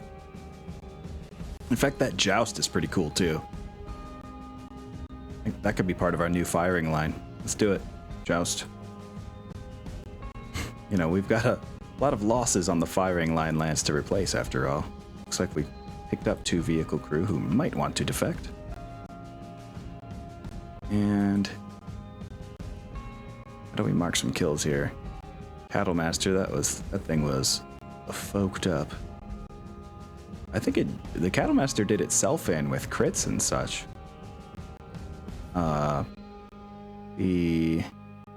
One of the demon tanks was destroyed, or was immobilized by, what was it? I forget right now, so we're going to the Zephyr, which was done in by our Saracen. One of the demons was done in by, I think it was the yeah, it was really the regulator too, causing it to lose MP. Made it eject. Heck yeah, salvage all the stuff. I agree. You see so many industrial mechs. Seriously, when I play it, is it once in a while thing and they're held by civilians? Yeah. Guess it depends on what mission types you end up with.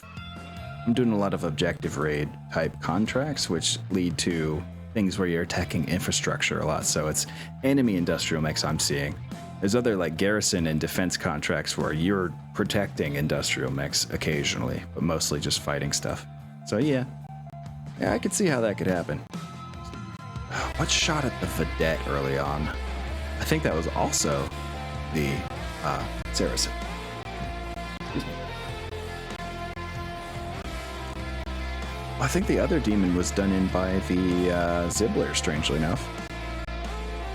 The speed loss from LBX crits, I think it was. I don't have the memory for this shit. And it was our bandit that did the joust in. I remember that. Okay. We captured a few of these. Cattlemaster, Carbine, and Buful. So we get 3 support points. I love it. I love it. There we go. Maybe because of the era and who I've been fighting. Yeah, that could be it too, Haima. Maybe if I went into the periphery or even Lao or something. Yeah, maybe. All the Salama and municipal police running around in diesel mechs. Yeah. Heckin' diesel. Internal combustion engines here in 3154. Ha. Ha, I say. Let's see if we got some prisoners. 2 of them, and they both want to defect. I'm less jazzed about the vehicle driver, but... Oh, wait, he can at least become a regular level vehicle driver. So yeah, we are going to recruit these. Go to active personnel, give them the rundown, you know. Usual training.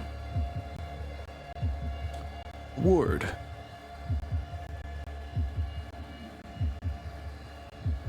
Basic training.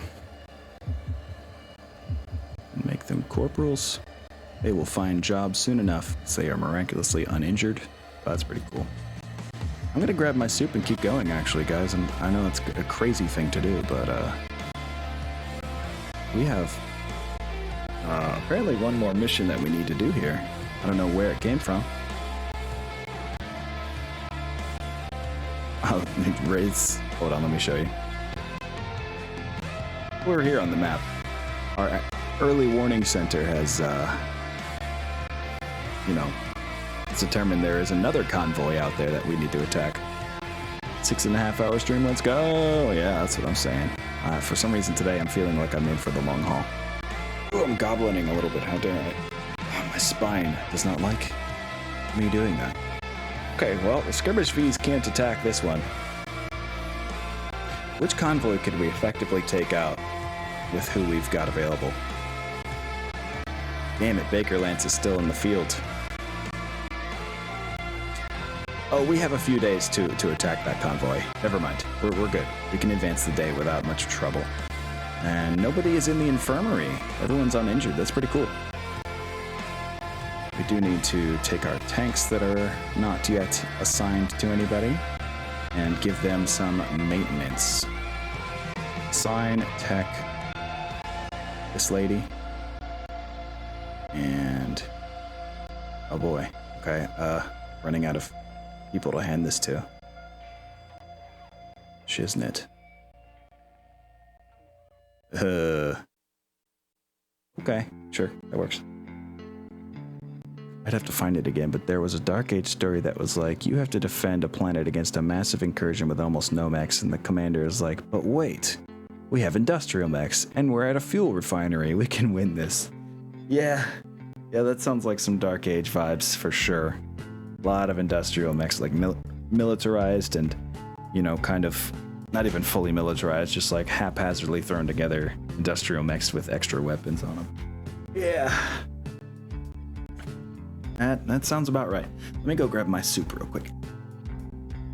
Won't take but a moment. I do need to rearrange some things on my desk so I can eat said soup without any worries.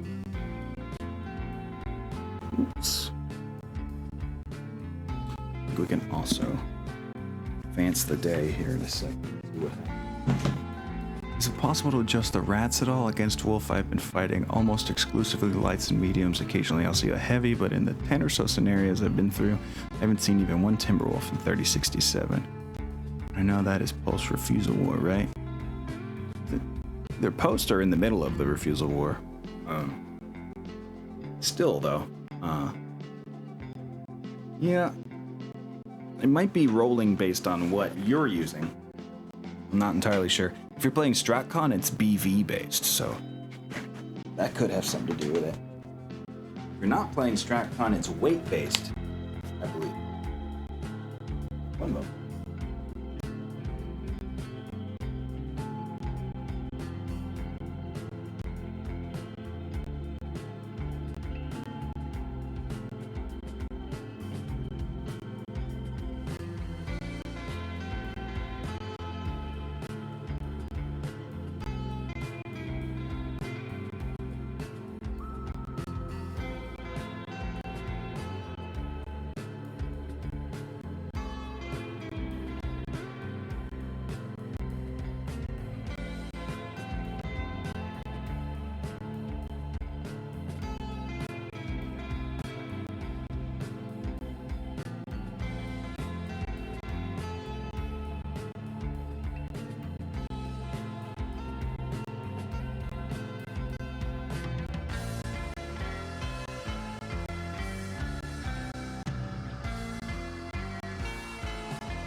Playing the long game this time, guys.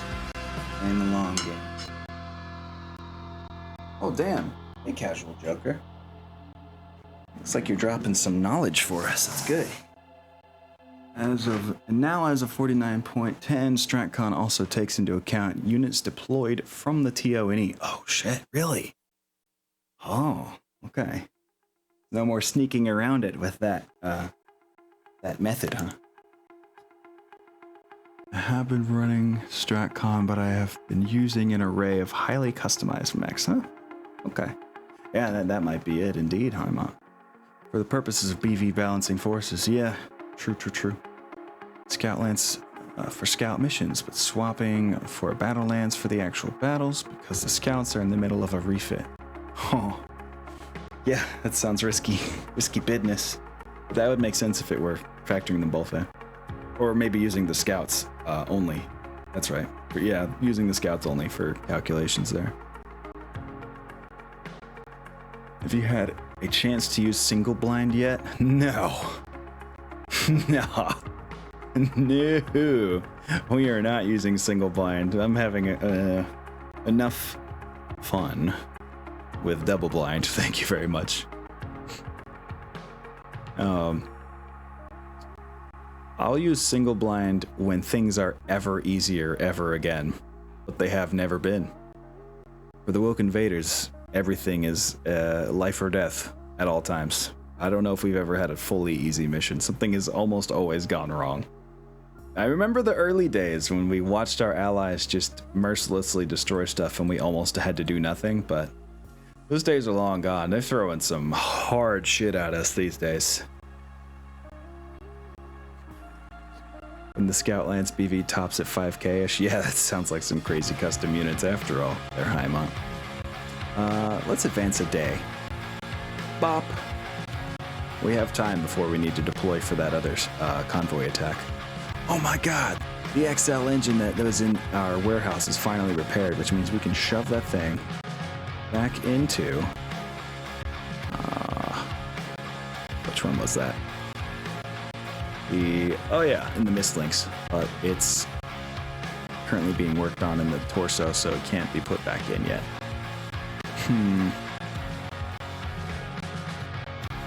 know what, let's get the Rifleman C3 working so Echo Lance is back.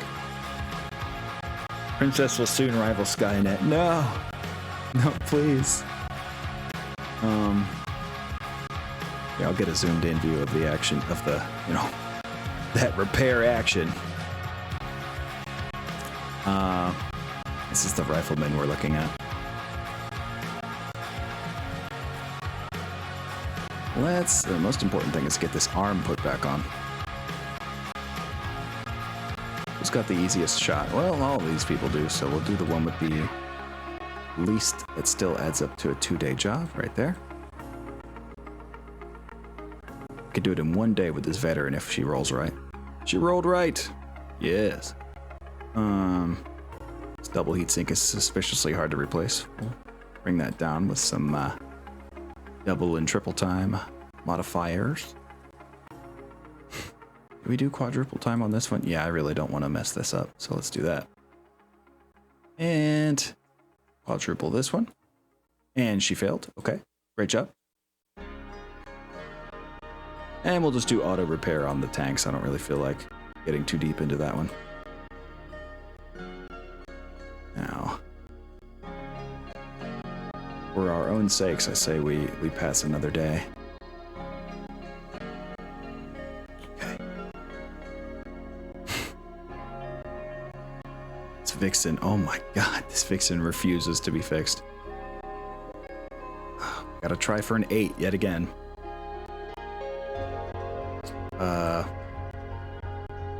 And the Mistlinks also refuses to be fixed. Guys, please. We're dying out there. We need scout lances. I don't understand. Please.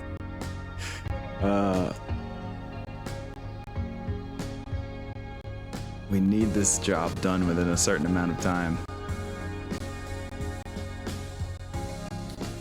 Oh. It's easy enough to repair this Manteufel at least. Maybe fix the new tanks first. They're not back to base yet. Oh wait, no, they are. They just made it back. Never mind. Demons are indeed back. That's right. It's only the actual forces that take time to get back to base. Salvage is available immediately. Yeah, you're right. I have to start eating before I, pass out. But yeah, hold on. Let me assign a couple things here. I'll see if I can multitask between eating and repairing. This is the longbow we're looking at. Our commander's mech. Hopefully we can get this thing in a respectable shape quickly. Repairing the internals of the left arm. And slapping on all that armor that got blasted off of her. It's gonna be done tomorrow anyway, so we'll put you on some leftover time on that one. That was a success. Very nice. Reload the LRMs, and she's almost ready to go. Now we'll make sure the awesome is ready. Yes, Stalking Spider is, well, needs an SRM reload, but otherwise good. And the line holder needs a bunch of ammo reloaded. Like that Deadfire ammo we barely have any of. And some Minarch pods, let's do that. Okay. Joey, don't want you dying on us. Well, thank you, Bubba Booey, but I brought it to me. Like a true streamer. Eating on camera, which is a weird experience, but you know.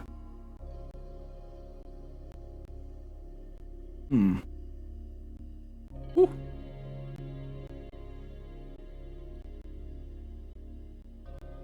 God damn. I overdid it on the crushed red pepper in this thing. This is a spicy lad. If there's anything I needed to wake me up, this would be it. Holy shit. Alright. Okay. Playing hardball, are we, Soup? I can handle spicy things.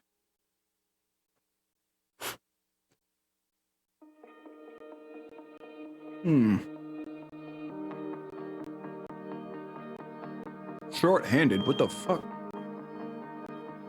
Why? We're not short-handed, though. I don't understand. Help. At least it's not overcooked peas, yeah. Very, very good callback, Alone Strider. It is actually the same soup I made last time, but it's not overcooked this time. I almost got there too late, but there's still a little soup left in the soup this time. Still a little.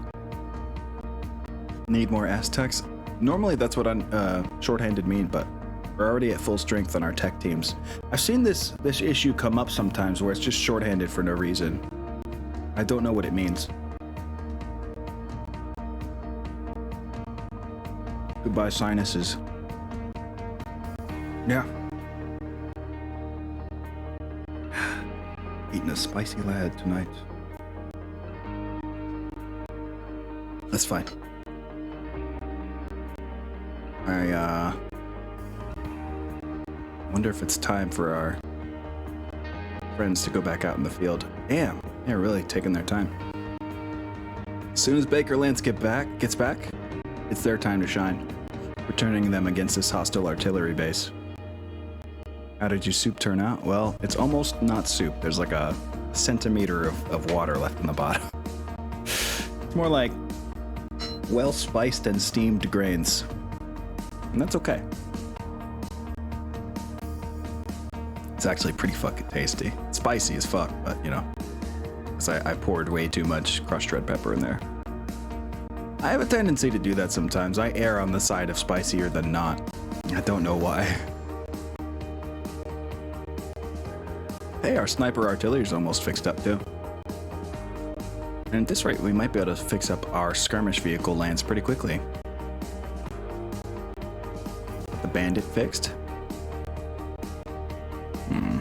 Regulator too, just needs a little bit of Gauss rifle ammo. Light Gauss ammo, that is. What else needed ammo? Oh yeah, the homing ammo for our Oler. Our Kit Fox V.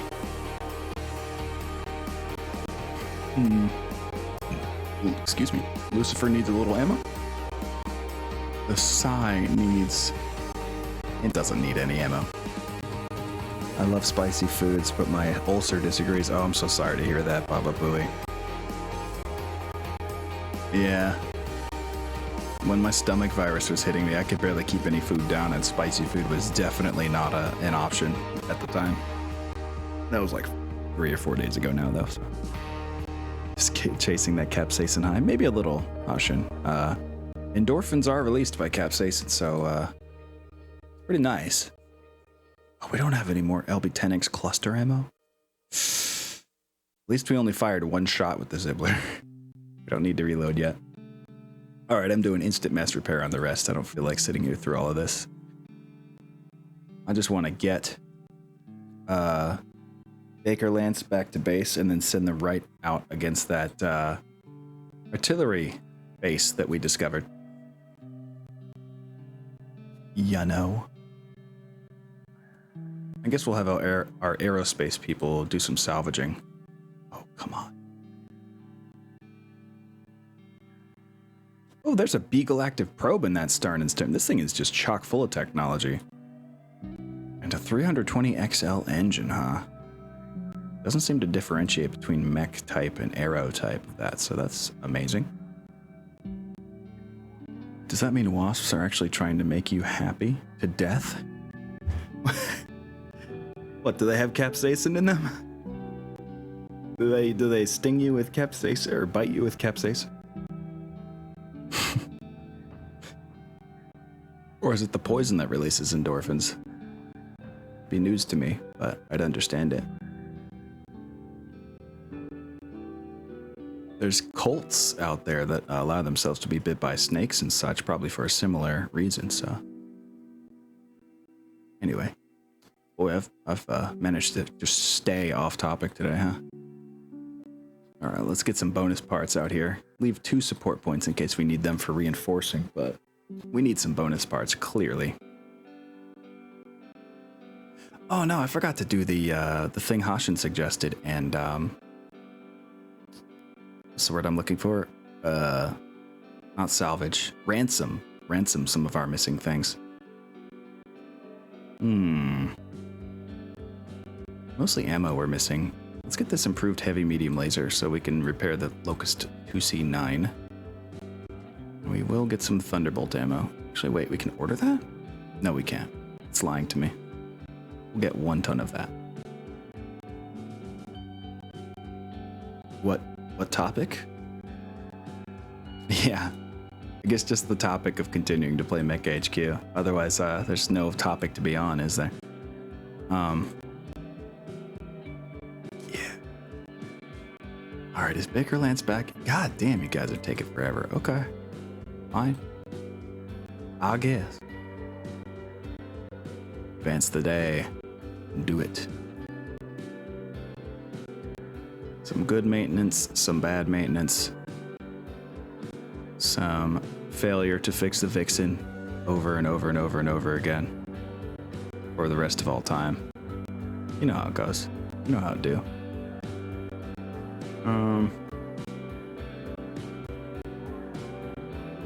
Someday, the Lance featuring this Vixen will be back. That is not this day. I really wish it would just fucking work, please. Why can nobody roll an 8 ever again? We just have we've had like 7 chances to roll an 8 on each of these mechs, and neither one is able to be rolled. It's like a 40% chance. We're actually defying the odds at this point. Literally.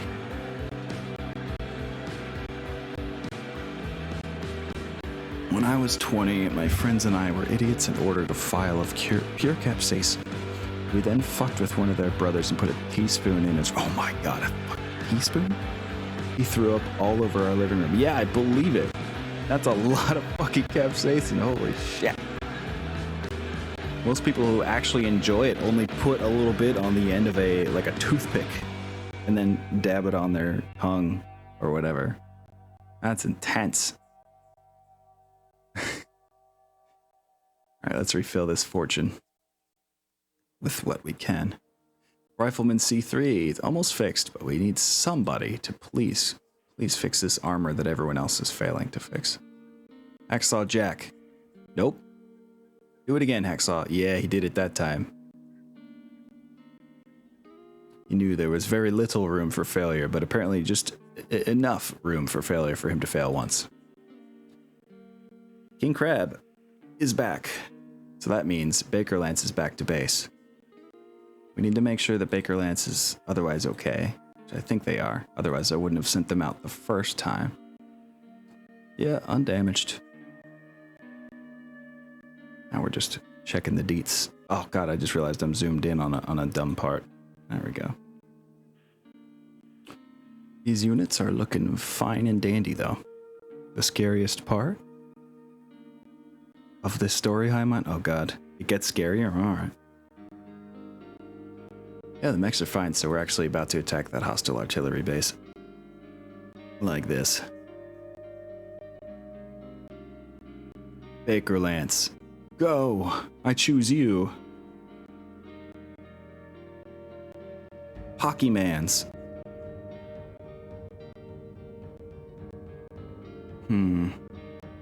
Looks like there's one more force and 2 more facilities we need to find before this contract is complete. If we really grind, we can get this done like before the final month and get paid not double, but like an extra month early without expending the expenses of an extra month. Oh, let's see. Unlike a pepper, you could not smell it. You could not tell with your nose, period. I don't know how you describe it. It was just crazy with how easy it was to taint his meal. Yeah. Yeah. Capsaicin's just a crystalline, you know, it's just a chemical. That makes sense. It doesn't have a smell. Yeah, that's fucking rough. How rude. Yeah, we're about to attack the shit out of this hostile artillery base. They have artilleried us for the final time. We got some fun stuff that we're up against on this one. Oh, yeah, a good bit of stuff both on our side and against us. There's, of course, an artillery garrison inside the artillery base. How could there not be? A whole star of very powerful artillery units. You know, we have to replace some of our own artillery units, so why don't y'all just give us those? We're gonna get in there and start disabling some shit. We can help it.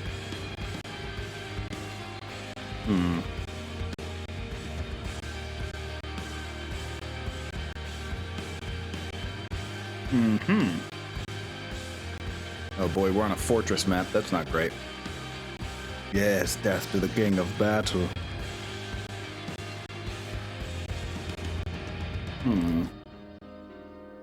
What else do we have to help us out?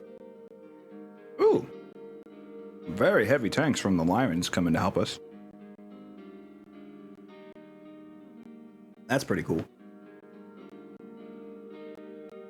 Hope they don't get crit out by random artillery. One thing. Behave normally except for the fact that I want you to never take a piloting risk. There we go. Get that bot setting right out of the way before I forget. And the house officer, don't you do it. Don't you dare do that. It's a bunch of turrets. Not any strong ones.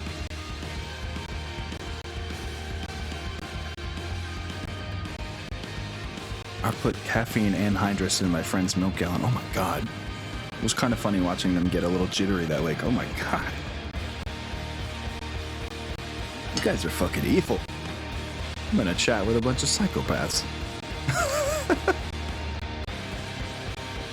Yeah, exactly, Haimon. Terrifying. Though you're not entirely off the hook yourself with that capsaicin prank. In pretty hard air quotes. Oh boy, center spawn. Look at all these peeps. They have a Hunchback 2C, and he's a 2-2. This Salama is looking to die with a real bang. Whew. Hunchback 2C in the city, not great to encounter. Baker Lance is gonna have their hands full. They really, really are. Holy shit. And wow, this fortune really sucks. They're a 6-6.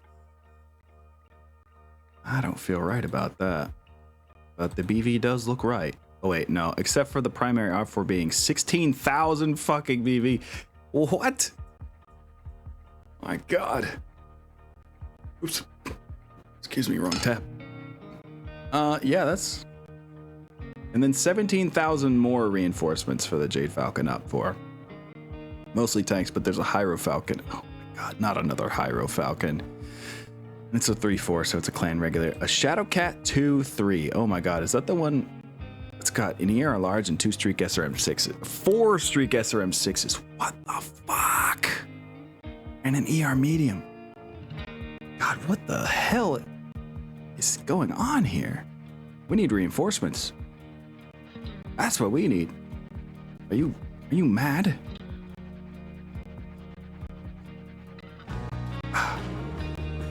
We might need the aerospace fighters back in action already.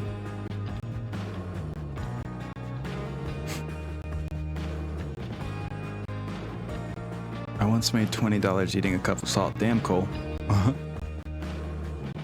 We fed that guy a pot brownie when I was the only one that smoked at the time. It was hilarious. God damn, the evil continues from you people. I'm on why. Just use the nuke. Oh, I wish we could, Lone Strider. We don't have anything capable of launching it anymore. Oh, wait. Hold on. We do. We do. Okay, so we got this really shitty pilot in this Kit Fox V. For those unfamiliar, Kit Fox V is the one with an Arrow 4 artillery launcher. Arrow 4 artillery is one of the types of artillery known for being able to put a nuke into it. So Lone Strider, you may just have the idea here. Oh, Highmont, why? Cinnamon challenge with a heaping tablespoon? Oh no. I threw up and then would not touch cinnamon for almost a year. Oh my God, my chef put me up to it. What a dick of a chef. Like I said, it's a bunch of psychopaths in this chat, for real.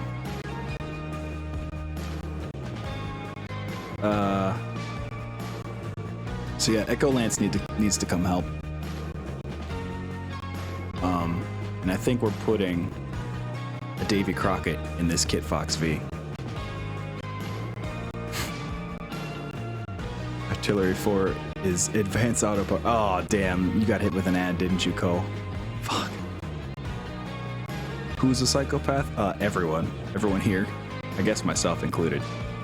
But Tin Cat, I'm so sorry, you don't get the chance to fire the first nuke. The only bit of equipment that can fire an Arrow 4. I mean, we need a nuke here. I don't know if you saw what we're up against, but we're gonna use a nuke. We're gonna give it to Private Brenda.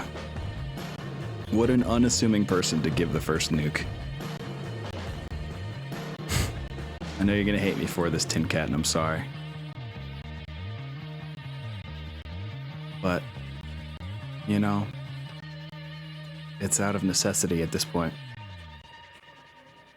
Excuse me, where's my Davy Crockett? There it is. Arrow 4, Davy Crockett. Davy Crockett M. Wow! It only costs $500,000 for a nuke. It's impossible to find, apparently, but, you know, if we could find it, then we would. Anyway, I'm going to use one of my bonus parts to just automatically get that. Oh, wait, we can't afford it yet. We got to go sell some shit. Whoops, whoops, whoops. Hold on. Hold the phone on that. 1 second. Do we have any engines that are not currently in use? I know we need to keep the 1575 XL. Man, we got a lot of engines sitting around. What will net us a nice $500,000 here? It's 270 Clan XLs. What will? Sell that, bruh. There we go. This is a travesty. How could you do this to me? I'm sorry. Brenda, are you ready to start your career with a bang?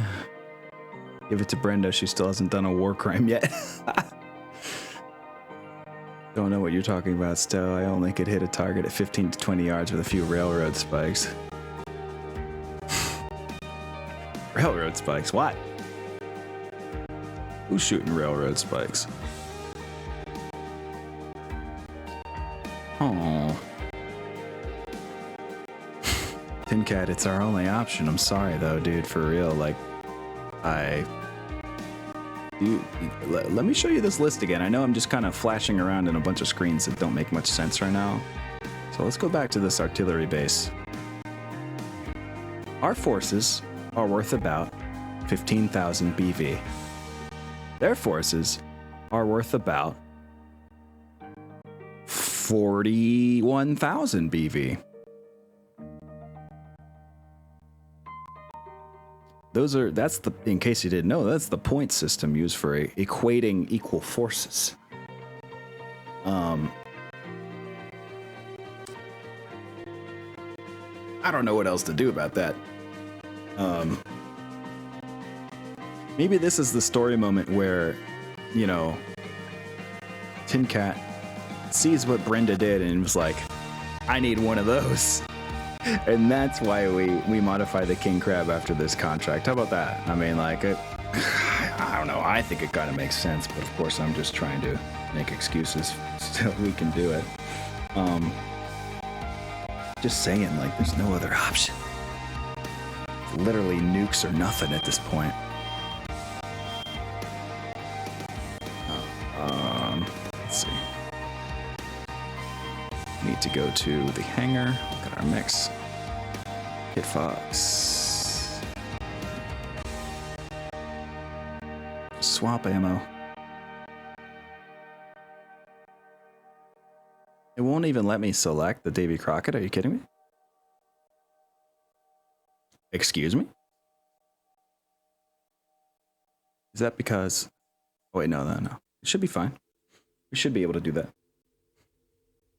Oh, I didn't buy it yet. I'm dumb. Although it might still not show up after that. Throwing them is not shooting. Yeah. Just a throw. Oh, I see. I see what you're saying now. I should. Sad thing is, I was just joking. Yeah, I know Lone Strider. But I don't know what else to tell you. We might, if this Davy Crockett can't be loaded into this mech, then, you know, we'll just own one for later. But honestly, let's say this really needs to happen. She should be available for loading this thing in.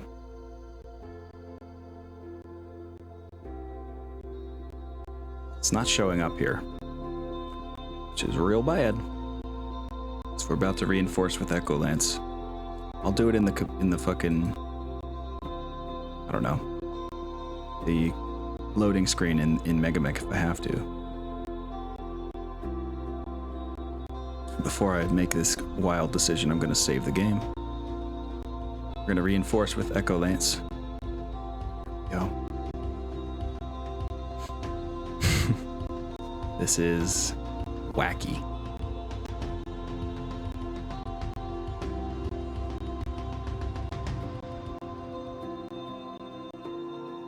But we need to try. Here we go. I don't see any way of winning otherwise.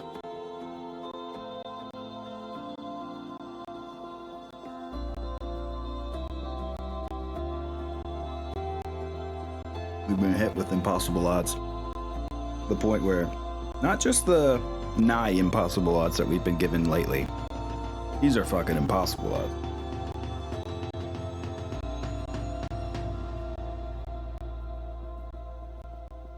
All right. Kit Fox arrives on round 6.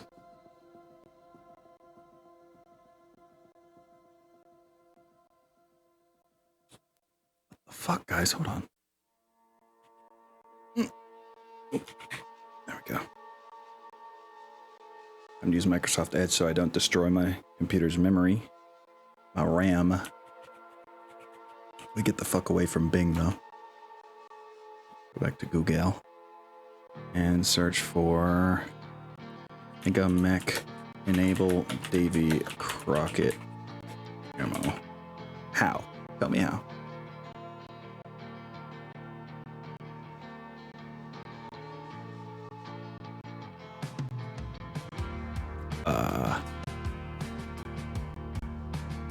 Fuck.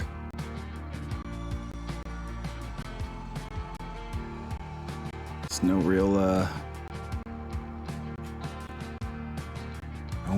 real way of doing it, huh?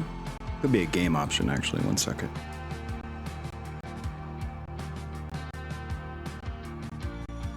Command line nukes. What the fuck?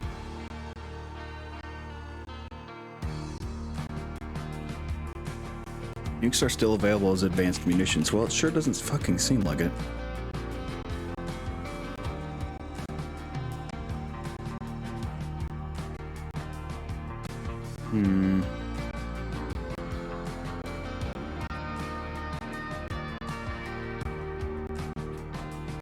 Oh, here it is.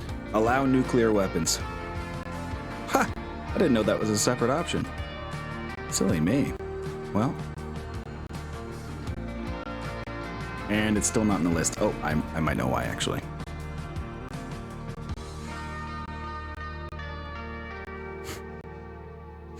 That's just for launching. I read the description, Hush, and that's just for launching them from the, you know, like literally using the slash commands to launch one, which I do not want to do. I want to make an actual roll. What the fuck?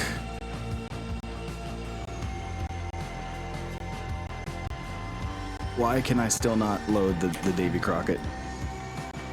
This is bad. This is really bad.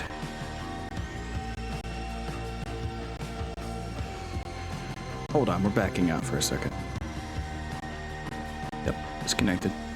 Blah, blah, blah.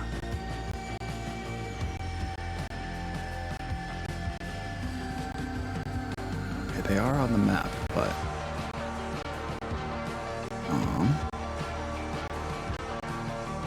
we're gonna have to do this GM manually, aren't we? Equipment. Why is the ammo not showing, bro? What the fuck?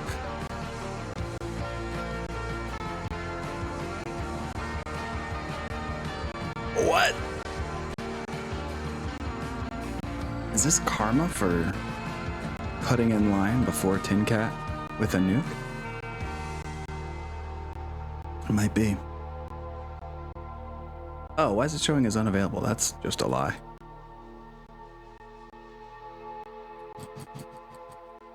I need to click this. Why won't you let me click this?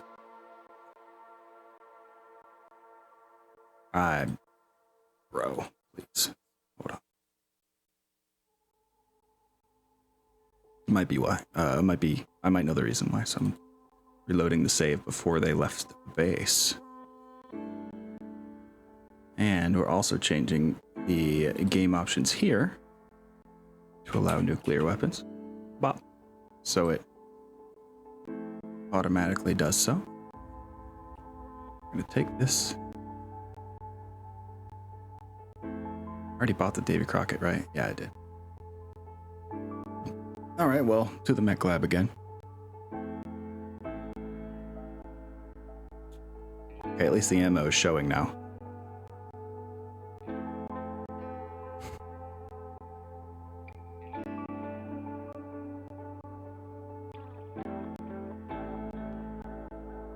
It won't let me add the Davy Crockett from here.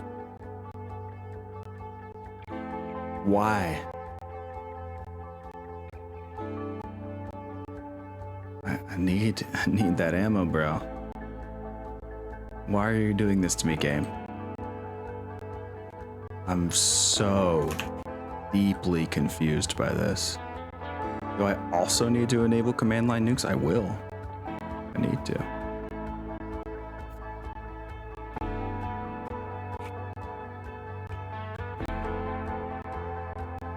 That way we can do it from the game. I just realized I'm zoomed in on this again. Oops. Davy Crockett, please.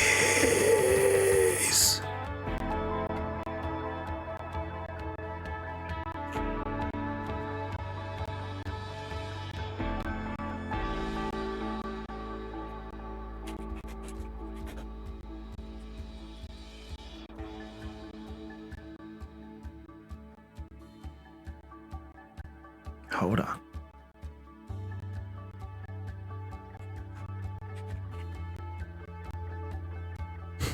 How can I add in the Era 4 and its associated munitions like the Davy Crockett? Hold on.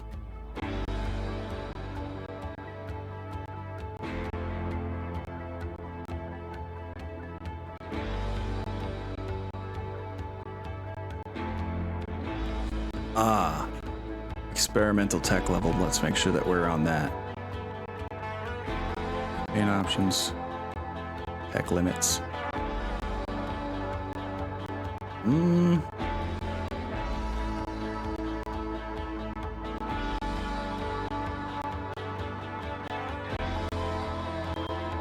No longer only allowing cannon variances refits.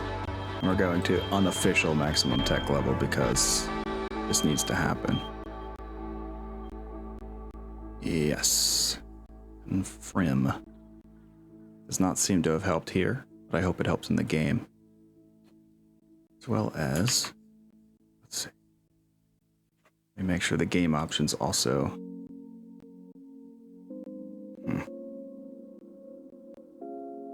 Turn off cannon units there.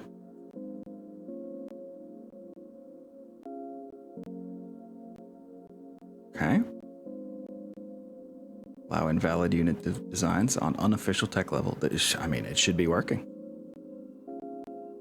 All right, well.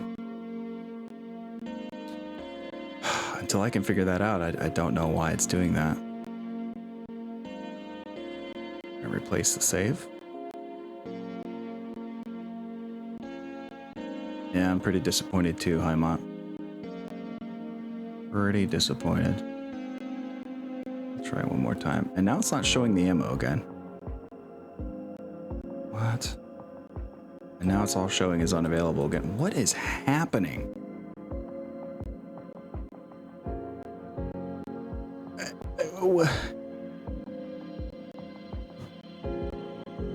I'm at a loss here, guys. I have no idea what's happening to this game. And it makes me very sad. I was so looking forward to using that because now we have to actually like pour a bunch of units into this that are absolutely gonna die. So that's bad. It would seem prudent to bring Able Lance as well as Echo Lance for this then. They just got better. Able Lance, that is, so they're available. Might want to use our Fire Lance here as well. Just have an old jamboree. Able Lance, go. Echo Lance, go. And now we fight. Start.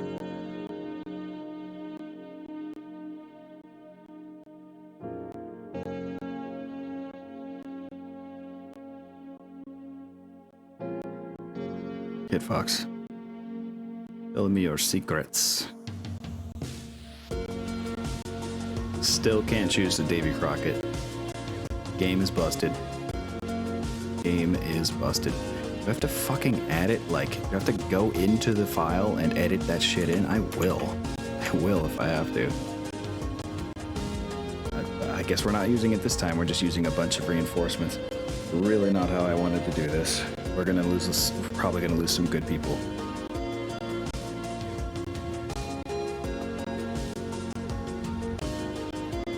Oh.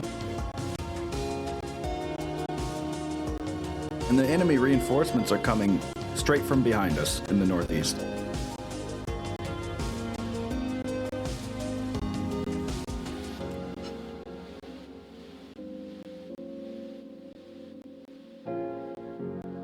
We just had to ask our TTRPG groups to help pay for a Foundry server. Our ISP blocks it even if we okay it through them. What the fuck? That's awful. Someone in our server that does not play the TTRPGs with us just sent us the money to pay for the server for 2 months. Oh, that's awesome, Haimont. That's heartwarming to hear, honestly.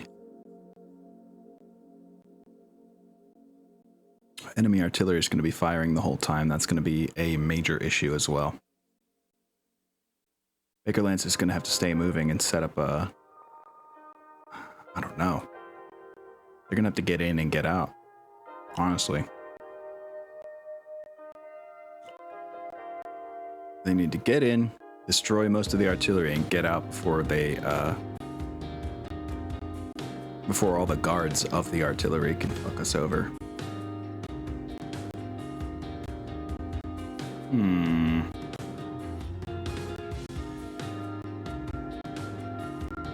Let me start like this, Leaky. Leaky upped his piloting just for this very moment. I feel really bad about it, but he just said that he loves reading our game stories and wants to see more. Oh, that's cool. Well, good start. Alright, we're gonna get in there and do some real damage here.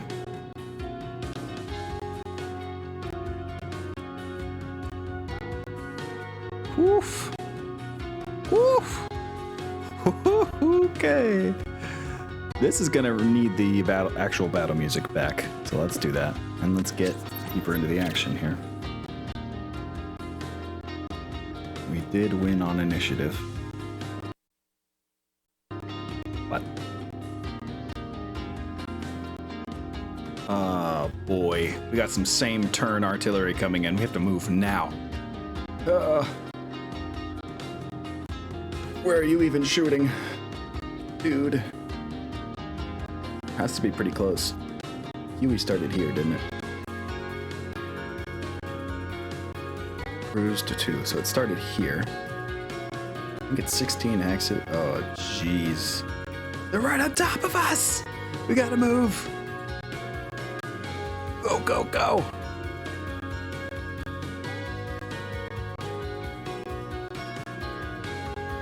Yeah, I think Leaky can manage a 2. He can roll a 2. Literally, automatically. Nick is gonna rush forward the fuck out of here because he cannot take an artillery hit. And Doctrine is gonna stay at the front of the pack as well.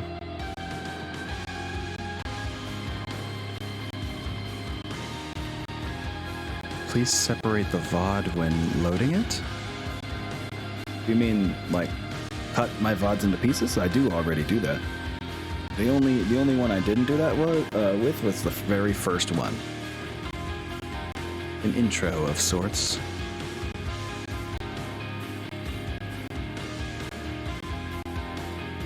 There we go. We'll tag a heavy machine gun turret for no reason.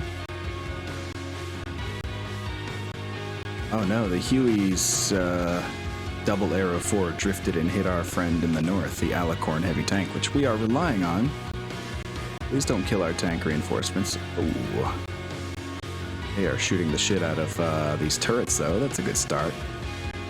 Our only real objective is to just destroy this place. Now, we must destroy this Huey. Double arrow 4 launcher bastard that it is. This thing's gotta go. Everybody shoot the Huey. Let's do it. Of course, in the Grot Machina, we have our friend Mick going almost full DACA at a 5-shot with his Rack 5. He can only do this once without having to lay off the ER medium. But you know, it's a great start. We got mech mortars, we got plasma rifles, we got options for the old King Crab here. Okay. Ooh, direct fire mech mortars can hit on 11 on the Huey. They might as well try. Plasma rifles hit on 8s, so obviously we try that as well. Oh, okay, I'm that far behind. Yeah, literally only my first VOD wasn't cut into pieces. But I can understand being that far behind. I mean, you're here for most of the live stuff, Hashim. No worries. No worries at all. Let's light this guy up. No need to overheat yet. We do have TSM in that Quasimodo, but... Oh no. Turrets are fighting back. There's a light AC-2 turret that's shooting back at that Alicorn. Meanwhile, our Alicorn friend is just taking huge chunks out of one of the turret buildings. Didn't see which one. The Huey did a good bit of damage to the right arm of Leaky's Griffin, but he's holding up. Meanwhile, Leaky did some damage back, only leaving 3 armor on the left side of the Huey. That could turn out to be things. Oh my god. We can never have it easy, guys. The Urban Mech Brought Machina, Mick's very own, has jammed his autocannon, rolling a 3. Nothing easy allowed for the Woke Invaders. Ooh! Goddamn! Alright. That's more like it. As you can imagine, Tin Cat and the King Crab, eager for some destruction. Sinks a plasma rifle. 1 second. Deep into the Huey, damaging both the front and the left side at the point of being at internal structure. Driver was injured, the commander was injured, the crew was stunned for 1 turn, and they lost one of their machine guns. That's pretty good. That is pretty damn good. Alright. Oh, I forgot to start playing battle music. I talked about it and never actually did it. So we had some nice chill music for that part, but now we have things to attend to.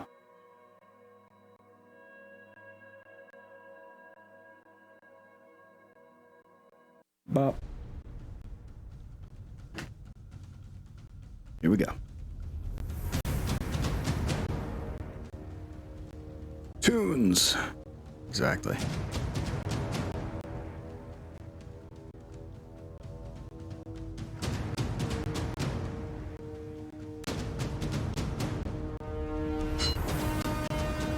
Alright. We lost initiative, but no biggie. We got 3 unknown artillery coming in at us. No biggie. Bandersnatch back here is not wanting to join the fight, and we really need him to. I didn't tell him to run away from everything. He's doing that all by his lonesome. Let's see.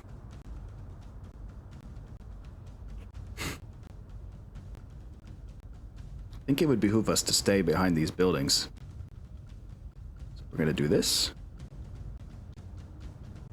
This. Mick needs to take a turn to unjam his rotary, so he's actually going to step back like this and hit the unjam rack button. There we go.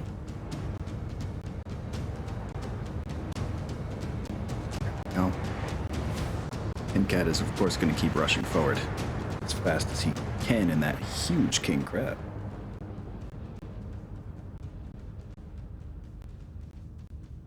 Big honkin' chonker. Alright. Tag the Athena, why don't you?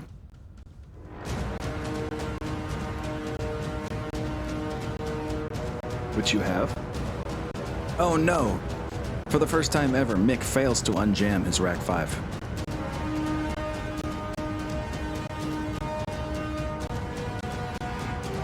Kit Fox can counter battery fire depending on how the fight is turn 6. That's true. We could withdraw or try to go inside some buildings instead. You have a point there, son. Well, the only shots we can really take with Leaky are at turrets and at this Athena, which the Athena is very fucking dangerous. So let's do that. This dual Gauss rifle guy has got to go. Even though you're at point blank range, it's still a pretty good shot, so we'll do that. No, we will not go for 12s on the mech mortars, thank you. We will go for 5s with the dual plasma rifles, and then... Should we crit seek with Infernos? I think we crit seek with the Infernos. Bloop. Nothing to hit with the flamers yet, though. Man, you're making me want to stream again. Well, that would be cool, Heimat. Won't be too long before you're on a stream. Nah, I mean, I think it'd be really fun to play MegaMek. Fuck yeah. Join us in the MegaMek Renaissance. Got multiple creators starting to play MegaMek now. Pretty cool. Excuse me. Pretty cool. Oh, I see. These guys are shooting at the JES. All right. What does this thing even have? Oh, it's got LRM. Oh, this is the LRM version of the. Oh shit. Oh boy. Oh my god. That's so many LRM. What the fuck? 100 LRMs. Please get rid of that thing, guys. Why aren't you shooting it? I don't understand you. Idiots, all of you. I think it's time to start heating up with the Quasimodo. Alicorn got a crew kill crit on whatever it was shooting. Excellent. Manticore got a crew stun at the same fucking turret. Why are you guys doing this to me? Okay, and the Ontos destroyed that building, so I guess they're not going to shoot at that one anymore. Leaky misses with most things except for a light PPC, which does cut in half the movement speed of the Athena, so that's pretty good. King Crab narrowly avoids a hit to the head from something, some unknown thing in an unknown place. That's weird. Must be an indirect missile fire from somewhere. Athena thankfully misses with both Gauss rifles, but it does hit the King Crab with a couple other things. Now that I understand the program a bit more, yeah, it's a lot to understand, Haimon. King Crab successfully immobilizes the Athena. We're probably about to just utterly destroy it, honestly. And the Alicorn is also about to die. It's immobilized. Yep. Goodbye, Alicorn. Nice while it lasted. Quasimodo runs up and utterly melts the Athena with a series of pulse lasers and ER medium lasers and crazy shit.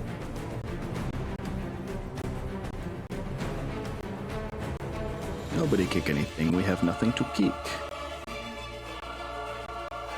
We have to root out the rest of their artillery before this gets worse.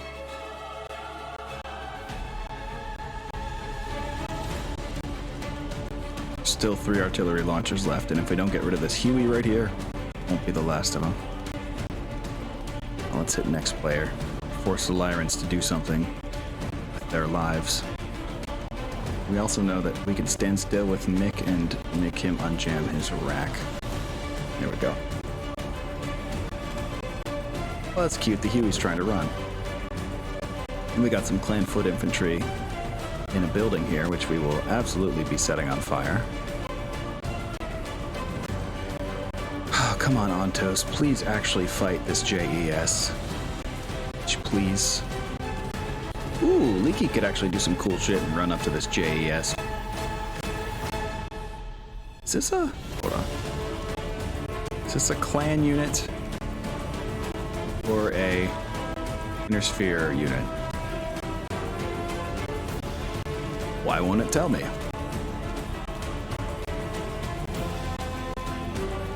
Where does it tell me?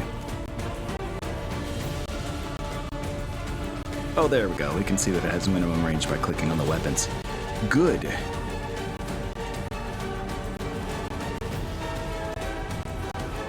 I guess you won't mind if I run up and kick the shit out of you. This is probably going to expose more units, but let's do it. Oh my god! We have stepped into a beehive. Holy fuck. Leaky, things are about to go not so great for you. Tin Cat is going to come up and try to help you, but this is looking real scary.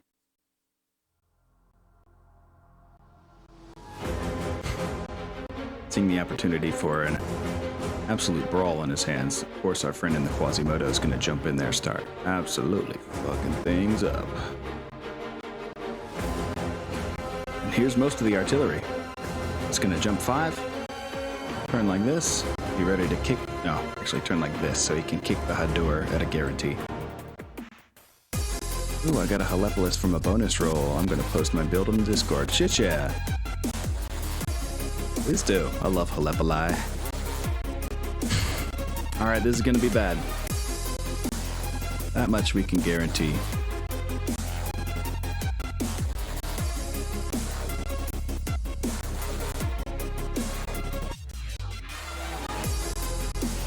Might be one of those missions that requires a restart eventually, but we'll see.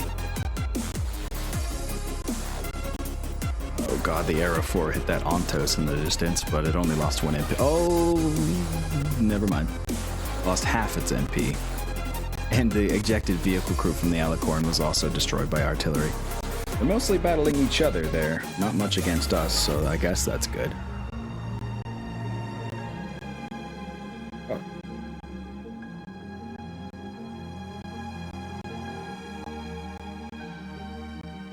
Oh. This Burke has to go, and this Rhino has to go. Oh my god, that Rhino has to go. What's the Burke got? Oh, just triple PPC and an LRM-10. What the fuck is wrong with you people? Alright.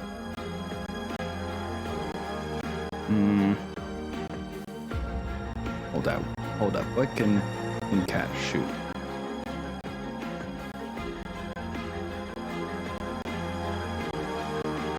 Ares? Nah. Let's get an easier shot here. He will go after the closer of the Burks. That's the plan. We're gonna try to crit that sumbitch out.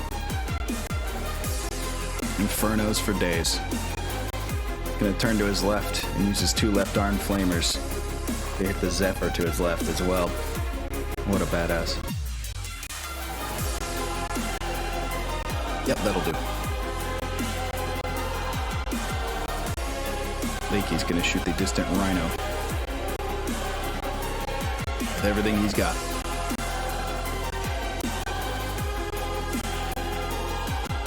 Quasimodo. Oh my god. He's gonna try to split so much damn fire. Gonna put an ER medium into the mobile long tom. And then mostly focus on the Hadur right in front of him. His 3 medium VSPs. That's 11 heat. I don't need to be at 11 heat. I need to be at 9 heat, you silly. Oh.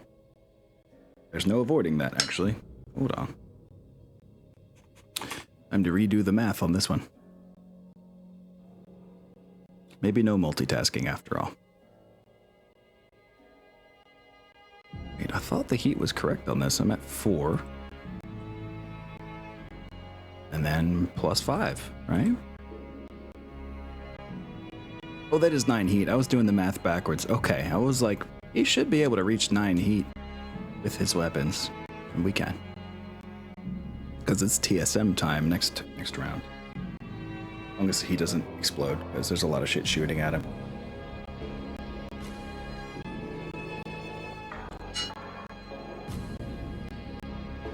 Straightforward but effective. I threw it together with parts I had. Oh, cool. A Congo line of death. Yeah, we are.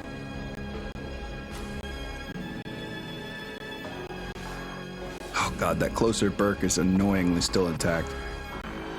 Did not take any crits from all those extra chances from the plasma rifle. What the fuck?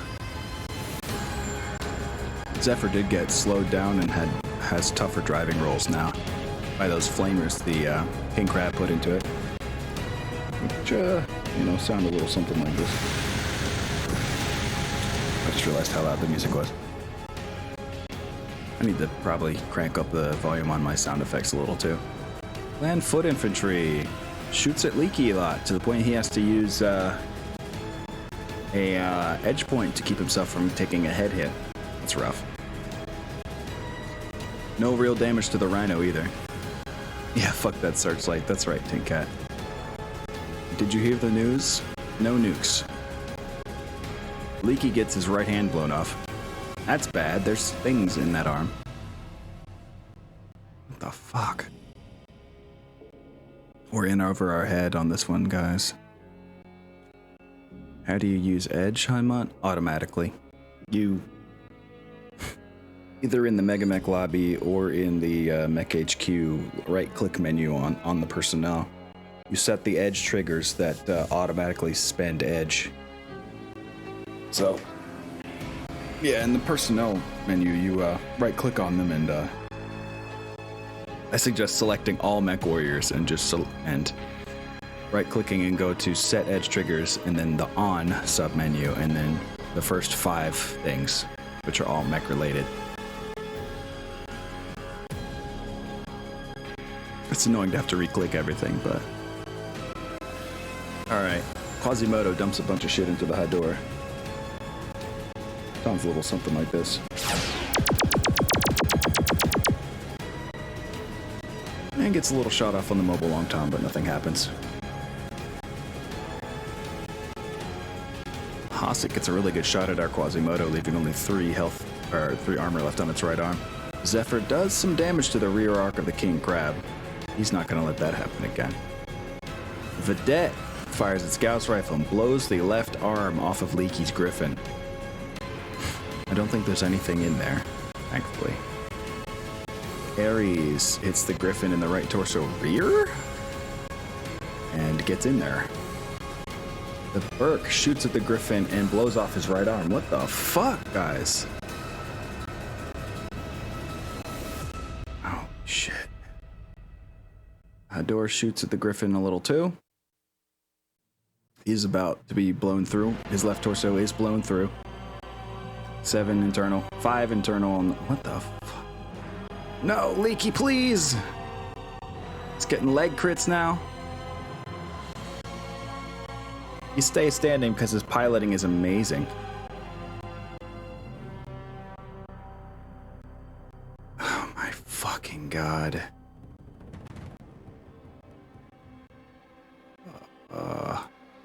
Kick the building. Hey, I didn't do that.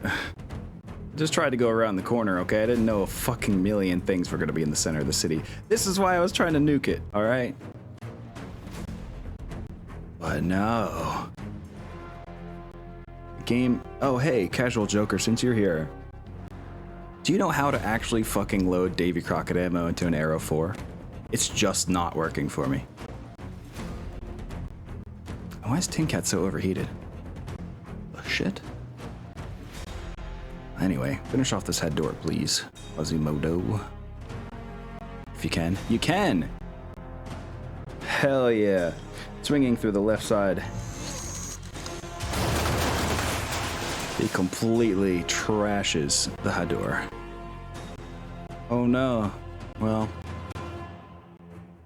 Sorry. Well, it was worth asking. It was worth asking, Casual Joker. Oh well. He would have wet his pants, but it evaporates over all that heat from his light PPCs. Yeah. Oh my god. Never loaded nukes into an arrow launcher. Well, I own one nuke that I should be able to load in, but I'm not getting the option to literally anywhere. Not in the hangar, not in the actual MegaMek menu. And I've enabled all options that have to do with nukes. Leaky's gonna jump over here.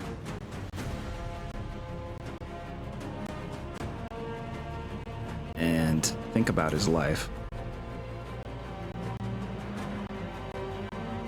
He lost his right arm, which means he's only down to a single heavy PPC.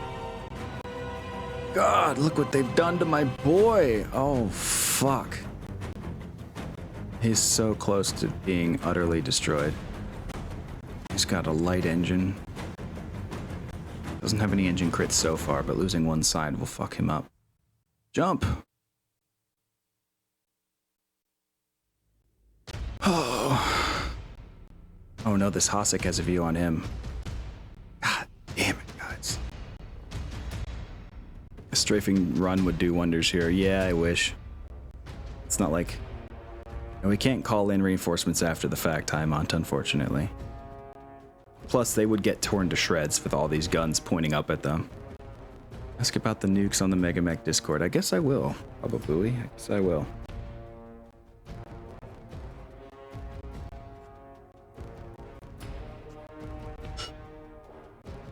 Hammer would know for sure. Yes, he would. That's right, Casual Joker.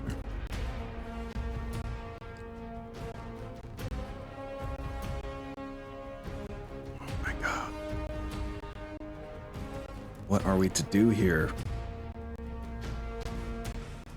I will check my posture, thank you. I refuse to hydrate, though. That is something I will not do while eating. For reasons I've stated already. About the pyloric sphincter. Important bit of medical info that I will not repeat. But it is funny to say sphincter, that's true. Gelbon.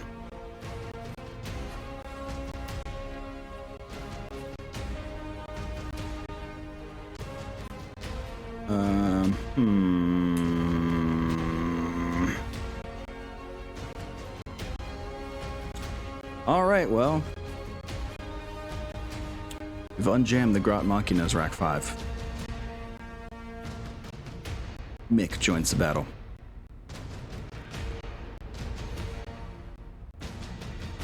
Tin Cat is next if he doesn't find a place carefully here. He's completely surrounded. Quasimodo is also very, very surrounded.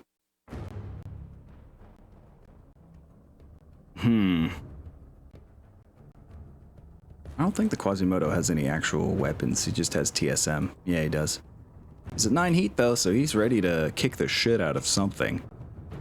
There's that Hunchback 2C I was scared of. See, this is why I wanted to nuke this place. For real. So here's what we do. We jump directly behind this Hunchback 2C. We get ready to kick him so fucking hard, he falls in half. How about them apples? Now, Tin Cat, it appears that the way is open for you to simply back on up on top of these two vehicles while shooting at some other vehicles.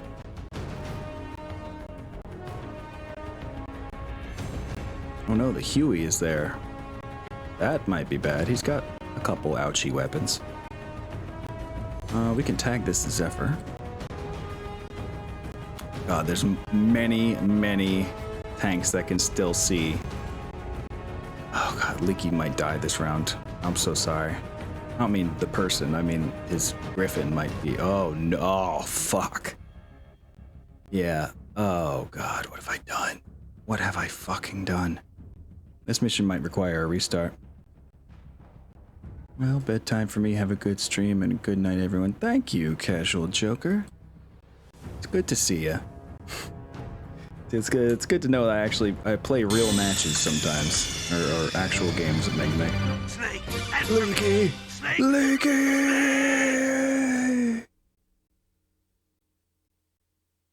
Well, we're gonna try to put a heavy PPC into this Burke and hope that it does a thing.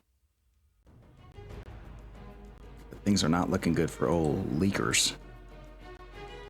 Mick has only one target, and that is this Long Tom artillery, and it's a pretty good target. And he doesn't learn his lesson, so he's gonna shoot the 5-shot rack again.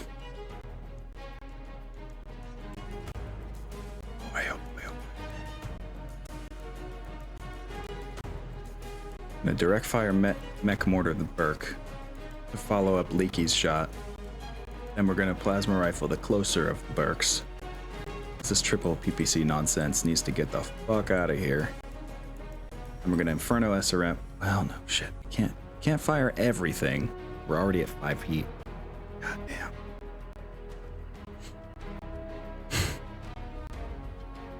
We could go up to 7 heat, which I can't get to with the current weapons. We have to not fire one of the plasma rifles and instead try to Inferno down this Hasek. Oh, wait, hold on.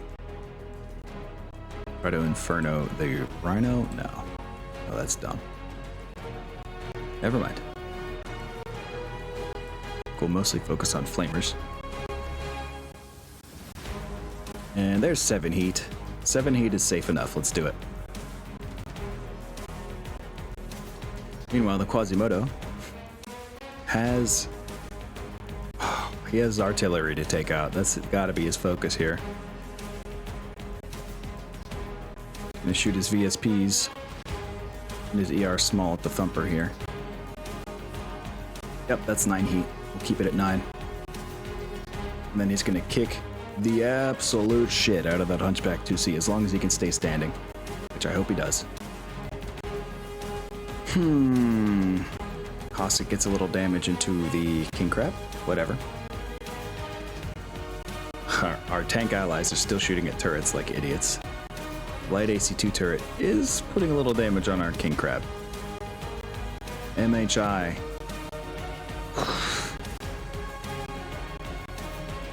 Shoots the Griffin. Like, a lot of things are shooting at the Griffin I didn't expect. Oh no, another leg crit for the Griffin. Lower leg this time. Jesus Christ. And the left leg's been blown off of the Griffin. And the left torso. And a gyro hit.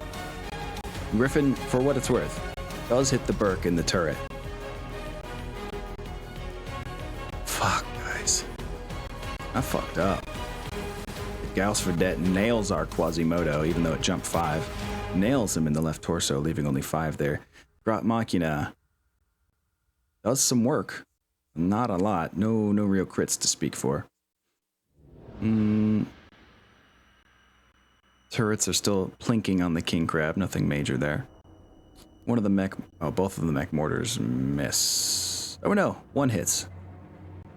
Gives -1 MP and +1 driving skill penalty to the Burke. Hits the Burke again with a plasma rifle. Gets into the internals on the turret thanks to that final shot from Leaky, which will cause them to retreat, and they're at half speed. That plasma rifle doing work, and they made one of their PPCs malfunction. Hossack, though, no luck on that thing. Just a couple flamer hits and nothing really happens. Bunch of indirect fires hitting the King Crab. No! The CT is blown through. No crits yet, but what the fuck is going on? Quasimodo immobilizes the Mobile Long Tom. Leaky falls down automatically. Library core. It's a new subgenre of cottagecore. That sounds pretty nice.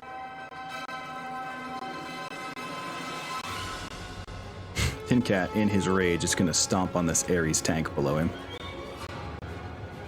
He's now at... Oh my god, what? Why is he at 14 heat? Specifically planned for 7. Why is it 14? I don't understand. Anyway, we're going to do 22 damage to the rear arc of the Hunchback 2C. Not so mobile now, long time. I love it. All right. So, King Crab on... Okay. Fuck, man. Tin Cat has rolled a 2 and missed his kick on the Ares. This is really bad. Have I said that yet? The Hunchback 2C, though. Well, our Quasimodo swings his foot back and then rockets it forward and completely tears the entire right half off of this Hunchback 2C. And bites deep into the center torso, causing him to fall down from the hit as well. That's pretty cool. That's a great start. Tin Cat successfully avoids shutdown because I don't know how he's at 14 heat. I literally don't understand what's happening here.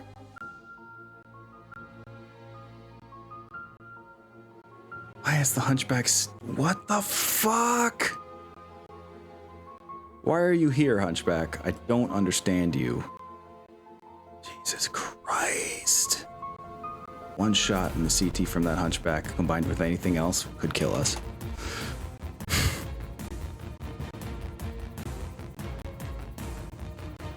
We need to increase our chances of being hit elsewhere. We need to turn. That's all we can do. We're back up by 1, which won't help much. Oh my god, guys. It's a city environment. This should be your jam. Yeah, I know. I didn't expect all this shit to show up all at once, though. I really should have expected it because they're, like, I don't know. They all spawned in the same spot. I don't know what I expected, though. Nick is gonna back away in sheer horror. Gonna make the Lyrans move some more. Might need to set arrival time because we knew hard mission if restart. Yeah. Might be restarting this one. We need to eject Leaky before anything bad happens to him. Looks like the Zephyr's gonna try to kill Leaky on foot, and the Vedette is, with a fucking Gauss rifle. Dude, come on. This is just overkill. And this Hunchback 2C staring at my King Crab like, what are you guys doing? We would all arrive closer together. Yeah. Man, I think we're restarting this. I'm rage quitting. Sorry, guys. We're going again. And this time we're going all at once, or not at all. Overkill? This is Jade Falcon. Yeah, I guess that's a good point, Haimont. I don't know why I expected anything less than absolute rage from Jade Falcon. You dare to refuse my bajol? That in mind, we're gonna set all these spawn times to the same time, aka round 1. We're gonna do it the right way.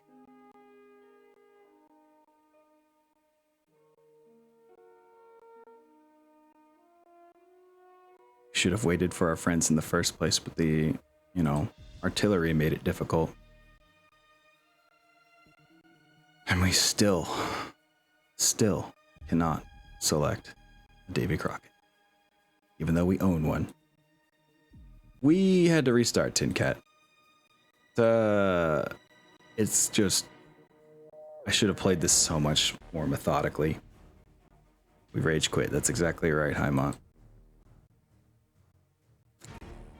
The real problem is these fucking artillery. Open up the ammo thing? Yeah, we tried. Let me make sure of something again. Yep, allow nuclear weapons is checked. Maybe we can solve this as a group, that's what I'm saying. So yeah, now we're all spawning at the same time this time. And I have an idea! Now that our friend Kit Fox is here, we're gonna soften them up a whole bunch first. Because here is where fortress battles become my jam. That is, I know what to do in the event of incoming artillery. You see, my friends, at no penalty, you can spawn inside of a building. Normally it takes a somewhat difficult role to venture into a building, but no. You see, instead, just take our dudes here. What the? Our reinforcements are spawning from a different area? Oh, okay, that's bad. Well, maybe it'll be good if we pincer them. What is the building with the absolute most health that we can put our artillery friend in? So I don't want the Kit Fox to move for a long time. 143. That's the one. Just turn like that. There we go. That should give you a view of the most of the whole map. Wow. I didn't know our reinforcements were coming from a different arc, different side of the map. So we're all gonna hide in buildings until we soften them up significantly or draw out half of their forces, like the faster half, you know?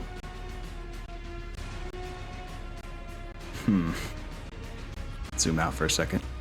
What would we call the center right here? So we'll start on this more southern side so that we can join our friends more easily.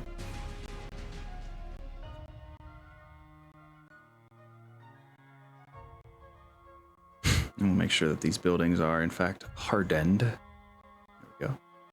This one's trying to find the ones with the most health. Put the king crab in the one with the less health. If only you could feel the beautiful Rifleman 3. trying to remember what that has. Isn't the Rifleman 2 a Gauss rifle thing? I don't remember. I don't know what the 3 has. Unless you mean the Rifleman C3. Ambush Predator with 60-point alpha and 4 Gauss. Oh, that's the Gauss one? Yeah, okay. Yeah, that thing's fucking terrifying. Agreed.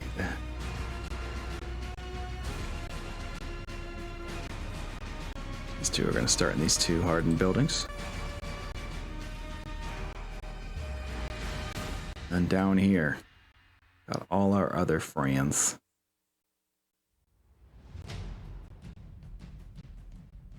Because Ameris' only good design during the war. Yeah. Actually, I can get some sight lines with the longbow if we post up right here.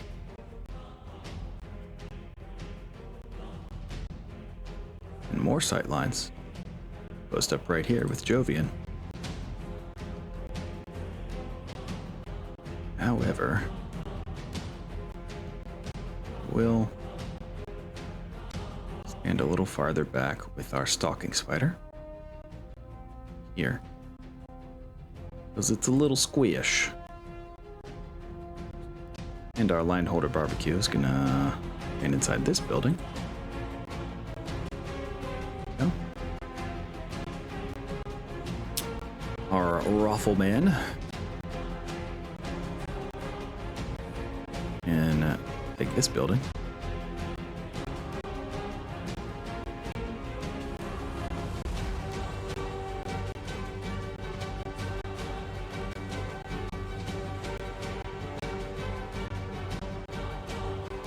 Is that the right kind of building? It is. Versus going down there. Does my skill in artillery help with the mortar 4s? I don't think so. Also, for now, until I get to a decent level, just level up artillery. Will do, Tin Cat. When we finally figure out how to give you a nuke, you're gonna want that to be pretty accurate. Ah, I'll scout, huh? You're squishy as balls. I'll put you in the back with the Kit Fox. Actually, nah, we better. We had better. There we go. Whew. All right, we got an entire company of mechs deployed. And it still might not be enough. Imagine that, huh? So brutal.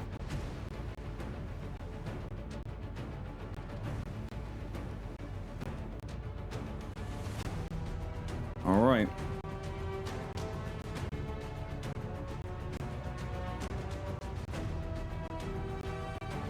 Where am I at? Tin Cat, you are up here. Oh yeah, let me zoom in. You're over on the right side. Chilling with Leaky. We're gonna spend a few turns artillerying their base. Starting with an Era 4 Inferno. On. Yeah. Basically the farthest away that we can shoot. Right there.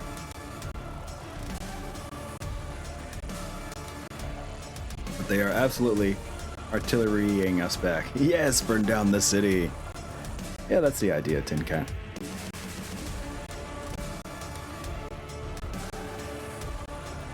No, Baker Lance, it is not yet safe to go outside.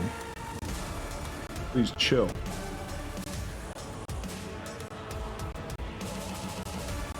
Everybody's gonna chill, actually. That's the whole point of this. So glad I have a mouse shortcut for spamming the yes button.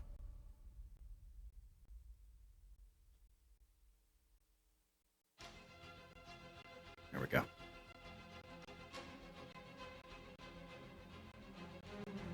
No one can shoot anything.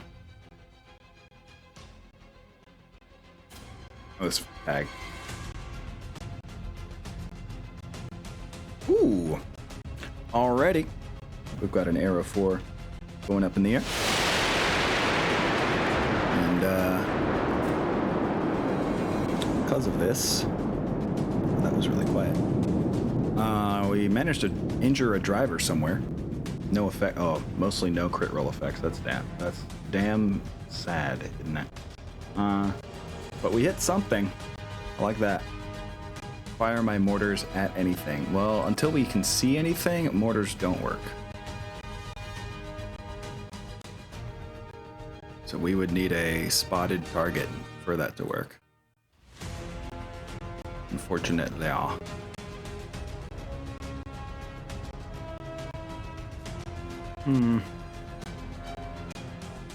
Well, at least we'll crit out that small laser turret. Yep, nothing to shoot at yet. Sorry. Oh, don't worry, they will show themselves. I'm pretty sure they know where we're hiding.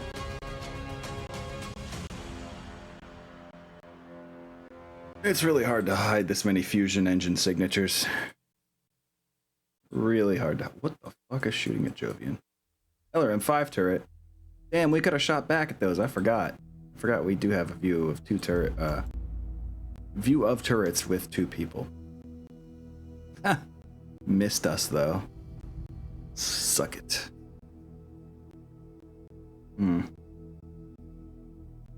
Oh, physical attacks. Please. Nobody kick the building you're in. That's suicidal.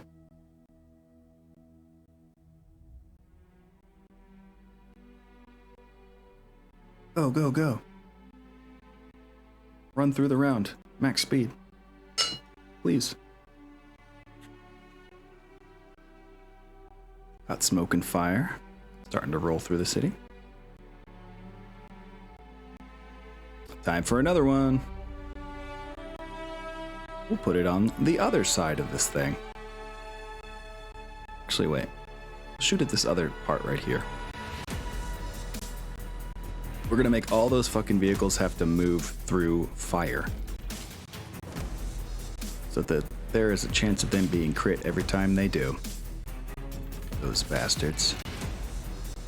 Now everybody stay put. We've got 10 rounds to shoot this shit.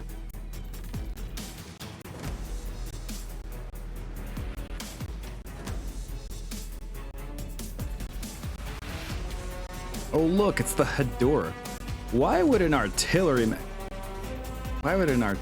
vehicle come running at us? Oh, there's something else. Oh, the Zephyr. That's what's jamming us. Bro, how dare.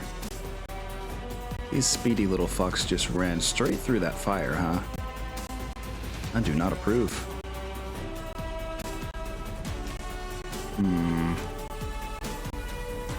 Got some side slip action.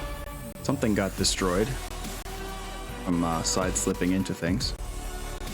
No tag is possible.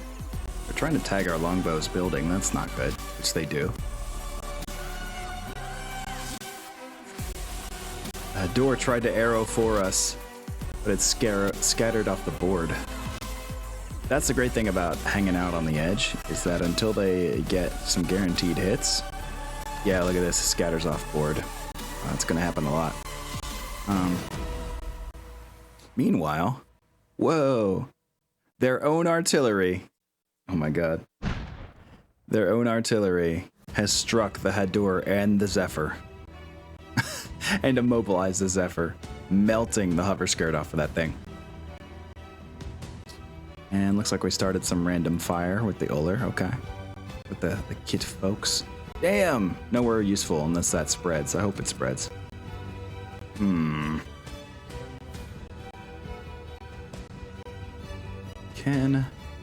Is the King Crab in range of the mech mortar with anything? Oh hey, yeah, you could shoot at this LRM-5 turret. I lied. So that's what we'll have you do, in fact. After Jovian gets her... Well, no, never mind. She's got more important things to shoot at this time, so yes. LRM-5. Go for it. I mean, it is one of the turrets that can reach out and touch us, so it is pretty important to get rid of. It'll take a while, but it's important. Adore. Can you endure? And I guess we'll also shoot it. We'll try to start a fire.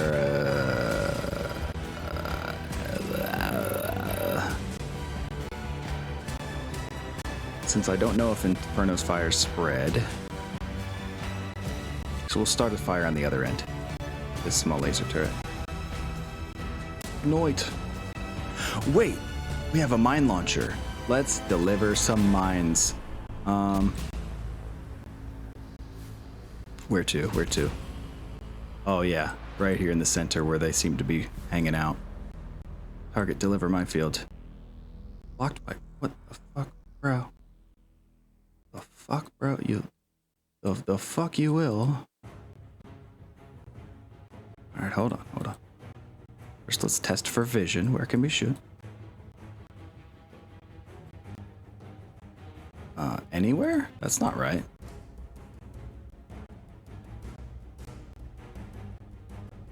There we go, okay. Or can we do that? I know you can see more than this, lady. Don't heck with me. Oh, this will be much easier to test this way, huh? That's where we can put it. So we can block ourselves in with mines and go around the long way while drawing them into the mines. That's the move. Let's do it. Deliver minefield. Place mines. I saw that in the math thing from Warforce. Oh, artillery skill. Yeah, I don't think so. I feel like I might have checked that once before, but I could be very wrong. I really am not sure. Do not want to speak out of tone, but we're totally finishing off this Hador this turn. They've had far too much free reign. It's a slight vengeance for last match as well. Pew pew. Go. And nobody else can see anything. That's fine.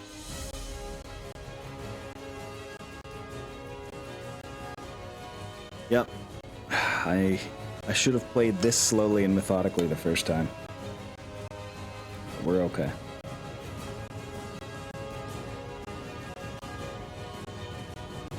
If I do another campaign after the Woke Invaders, we will enforce an Iron Man rule. But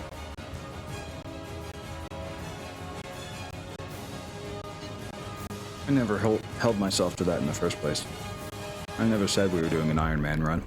So, you know. Whatever. Alright, takes, the longbow takes 1 MP off of the Hador large, or the Hador with the ER large laser. Jovian follows it up. And after a medium pulse laser followed up with an streak SRM2, the Hador loses its motion. It is immobilized. We just captured a Hador artillery piece to replace the one that they destroyed.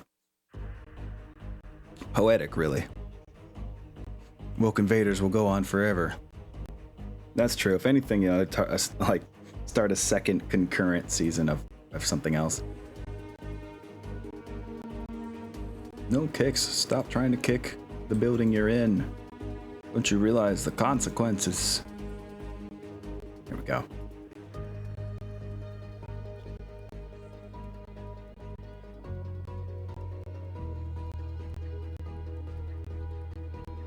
Alright, yeah, we're blocking some major streets with these.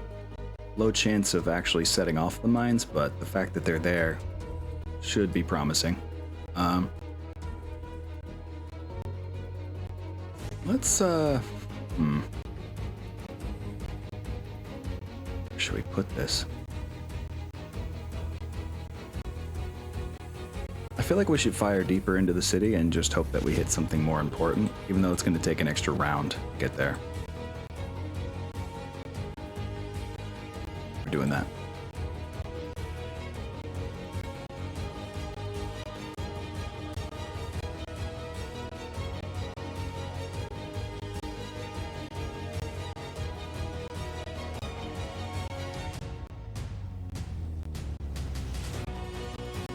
Keep going.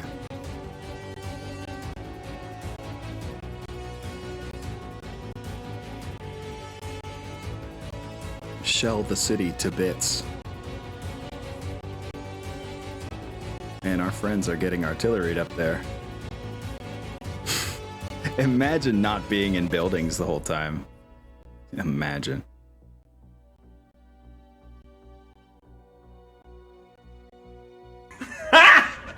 Got him! They are trying to artillery us in the south as well. Got him. Oh wow, they just artilleried their own vehicle crews that escaped, both of those vehicles that we immobilized. Wow, they artilleried their own vehicle and then artilleried their own escaped vehicle crews. Hot damn. Jade Falcon does not mess around, huh? Actually, it's woeful incompetence, but you know. Snake, answer me! Snake! Snake! That sounds very Jade Falcon. Yeah. Yeah, it does. Yep, you're gonna keep mech mortaring this LRM-5 turret until you have no ammo left that is explodable. Exploitable. And I think we'll try to start some fires. This one doesn't seem to be spreading, so we're gonna start a fire on this rocket turret. Actually, wait. Can we deliver another minefield, perhaps? Not really. That was like where we could have. We'll hold off on minefields until we step out. Now we're going to try to take out some turrets. It is one of our objectives after all, so we'll try to go the old ignite and wait route. Jade Falcon took shoot at anything that moves way too seriously. Yeah, way too seriously. We're going to try to ignite the medium laser turret with Jovian.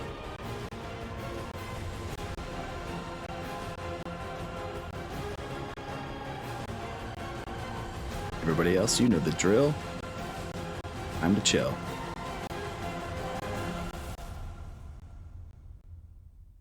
Ba-doop doop doop. And we're done. Yeah, we continue doing 4 to 8 points of damage to that hardened building with 127 health. Look at the little Ost, so cute. You mean the Ost Scout? Yeah. It's not gonna have much to do this turn until this game, until the Kit Fox V runs out of regular, you know, non-guided Arrow 4 ammos. I left 1 ton of guided in there. Ooh, no. Enemy Vedette is engaging our allies to the north. Well, just more things for them to artillery of their own, huh? Wow, needs 8 to ignite the fire from our awesome. Rolls a 7 twice. And same thing. Why do we keep rolling 7s instead of 8s? That's rude. Manticore 2 fights back really hard and really fucks up that Vedette. But it only loses 1 MP. Just a ton of armor and 1 MP. Well, more than a ton of armor. We're getting literal. I want to go with actual tonnage, not the phrase a ton, you know. Probably lost like 3 tons of armor right there. Did a lot of damage. Lot of damaggio.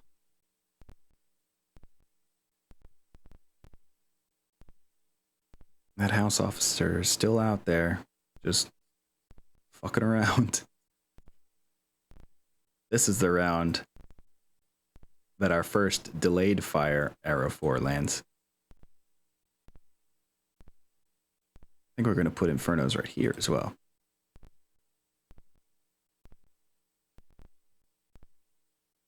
There we go. We'll see where that first one drifts. I hope they don't. It would be the biggest waste if they land directly on each other. They hit the same spot. Except for the direct fire damage if a new vehicle moves into the same spot. You know, that would be pretty good. That would be worthwhile. Oh. This building the longbow is in is managing to lose a lot of health. I'd have to do something else with that longbow soon. Everybody else seems pretty fine. What was that? Saw a vehicle move. Where? Here? No?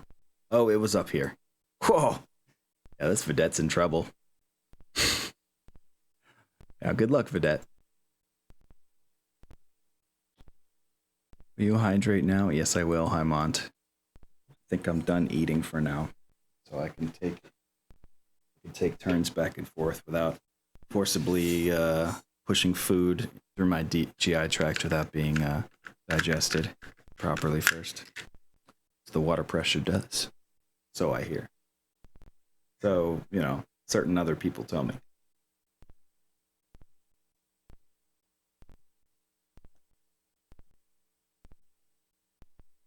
There we go. Well, we started some Inferno fire somewhere else. No direct hits. It drifted pretty hard, so that could be... Well, that's still kind of a useful spot. Kinda. Big oat tears. What? Big oat tears, huh? Confused by your words. And yet enchanted. Let's see. And I do drink a lot of oat milk, if that's what you're getting at.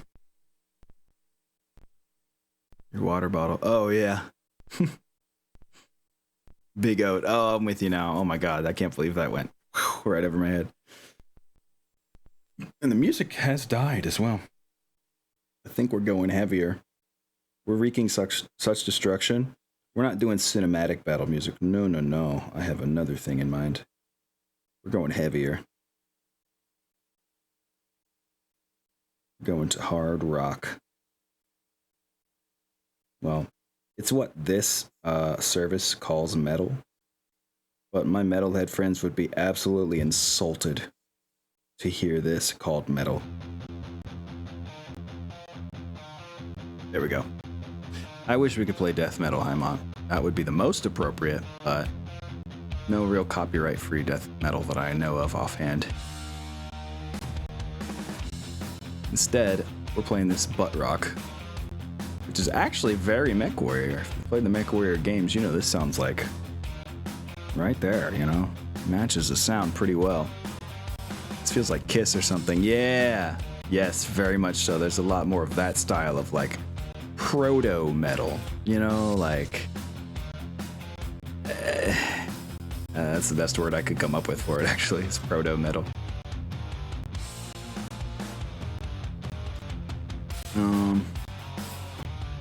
Guess we'll keep trying to start fires. Like that. Target. Pew pew. Hair metal is the word. Yeah, it's probably hair metal, but... I mean... There's certain bands that are proto-metal that I wouldn't call hair metal, like Judas Priest, or even parts of Deep Purple I would call proto-metal. That kind of thing. Which, you know, clearly not hair metal, but also something that evolves into metal over time. Sounds a bit like Megadeth. Hey, yeah, you're kind of right. Baba Booey. Now Megadeth, you know, they're definitely considered metal, but they are at that transition point between hair metal and metal, I would think. And then you have like the grandfathers of metal, like Iron Maiden, who have their thrashy and hair metal-y parts as well, but mostly just considered metal. I could go into metal theory for a while. Full out too. Ooh, that alicorn just completely gutted the Vedette with a Gauss rifle. Very nice alicorn. Oh man, they overkilled the shit out of that Vedette. Thankfully, that LRM 5 turret that's been plinking at our Awesome's hiding spot is missing most of the time. Maybe it'll just exhaust its ammo at this rate. that vedette is gone, though. Hardcore. God, I haven't heard of Deep Purple in a while. Just like I haven't heard of Fish in a while. One of those I would much rather listen to, and it's the former. Yeah, that was my era metal. Oh, nice. Yeah, I mean, I'm a pretty big fan. You know, bit of a poser when it comes to Judas Priest, but I actually do like a good bit of Iron Maiden. But I definitely know their album Number of the Beast way better than any other album. After that, it's a bit of a smattering of knowledge, if we're being honest. And I do prefer to be honest.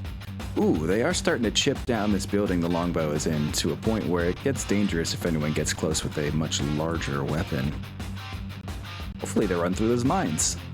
That would be ideal. Come on, click, click, click. Get through to the next round. So much smoke, so much fire. Cool story, guys. Don't know why the fires aren't spreading.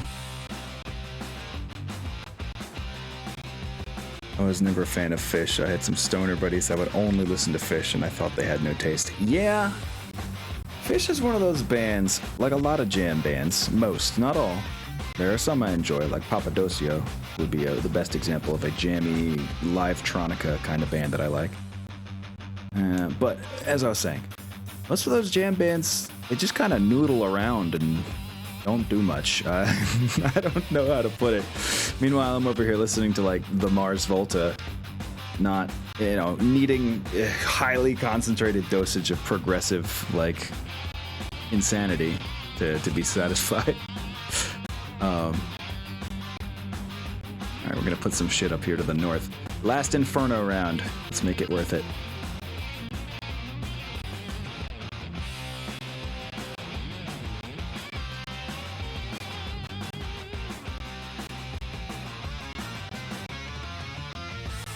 Okay. Everybody chill. You know the drill. Done, yes. Done, yes. There's a lot of this back and forth done, yes business that we gotta do, but it's worth it to make this strategy work. There's no other way we can do this. I mean, I feel like this is how you would... Oh. I remember I was talking about high damage weapons and how it would be dangerous if a high damage weapon came up to this longbow in the mostly destroyed building she's in. There's a Hunchback 2C, and if they put two or more... Oh boy. Basically, that's bad. I'm really sad he's here. Bad and sad, you know? If I listen to jam bands, they use weird instruments like the didgeridoo or the handpan. Nice! Yeah, I'm a theremin fan myself.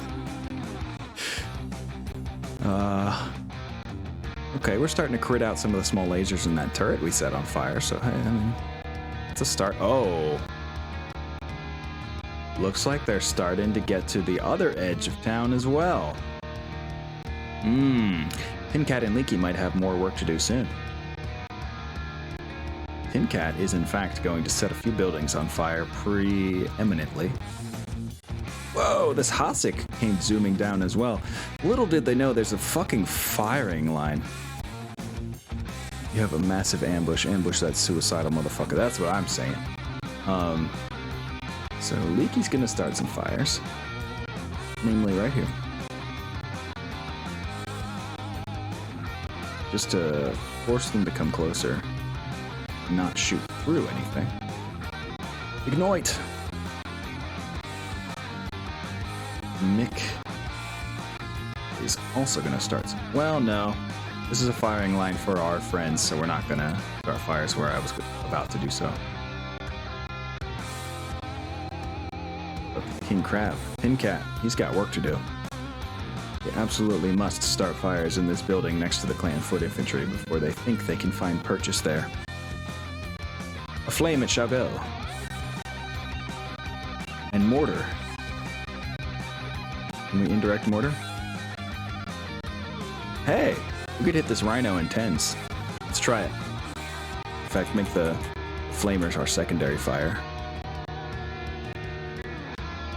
Yeah, now it's on 9s. Perfect. Chef Tin is up. Yeah. Serving up fresh flames. There we go. Set some fires. Now here comes the fun part. Are you ready, kids? I can't hear you. Yeah. Enjoy these 3 ERPPCs, your old hunchback friend. Like, it was real admirable you trying to run down here and all, but, like, you fucked up. I get that you're a Salama motherfarmer. You're a 2-2, you think you're a badass, okay. But, no. To put it simply, just no. Let's see, where can I deliver a future minefield to keep this from happening? Right there. Oh, right there. No, we need... I think we're gonna plug up this hole right here and put a minefield right here. So I'm tired of people running through here with impunity. So we're gonna leave ourselves a maze to navigate later by going through the south end right here and then up and then snaking around the minefield that way. But this needs to go.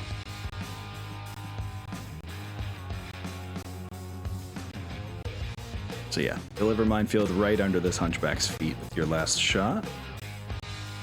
You can miss? I guess because it's in minimum range, yeah. That kind of makes sense.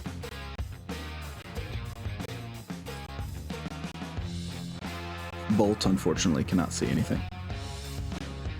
Oh, Bolt should have set this building on fire for some cover. That's too bad. Alright, time to get to work, deuces. We got an ERPPC and 2 Inferno SRM6s going into the rear of this Hossack. Bad day to be a Hossack. TBH. Go. Got the rifleman with the ER larges. Oof. I don't think this Hossack is gonna make it out of here alive.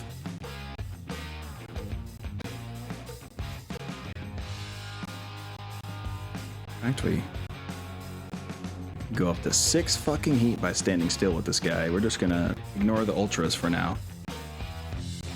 Our Ursa can also fire at this here friend. That's quite the lovely numbers.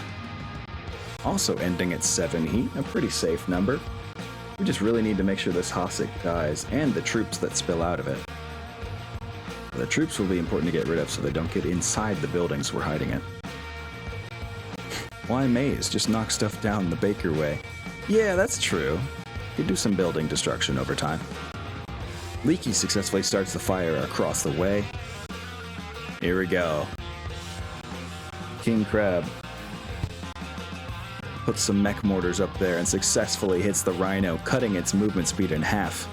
Hitting the Rhino again with a mech mortar.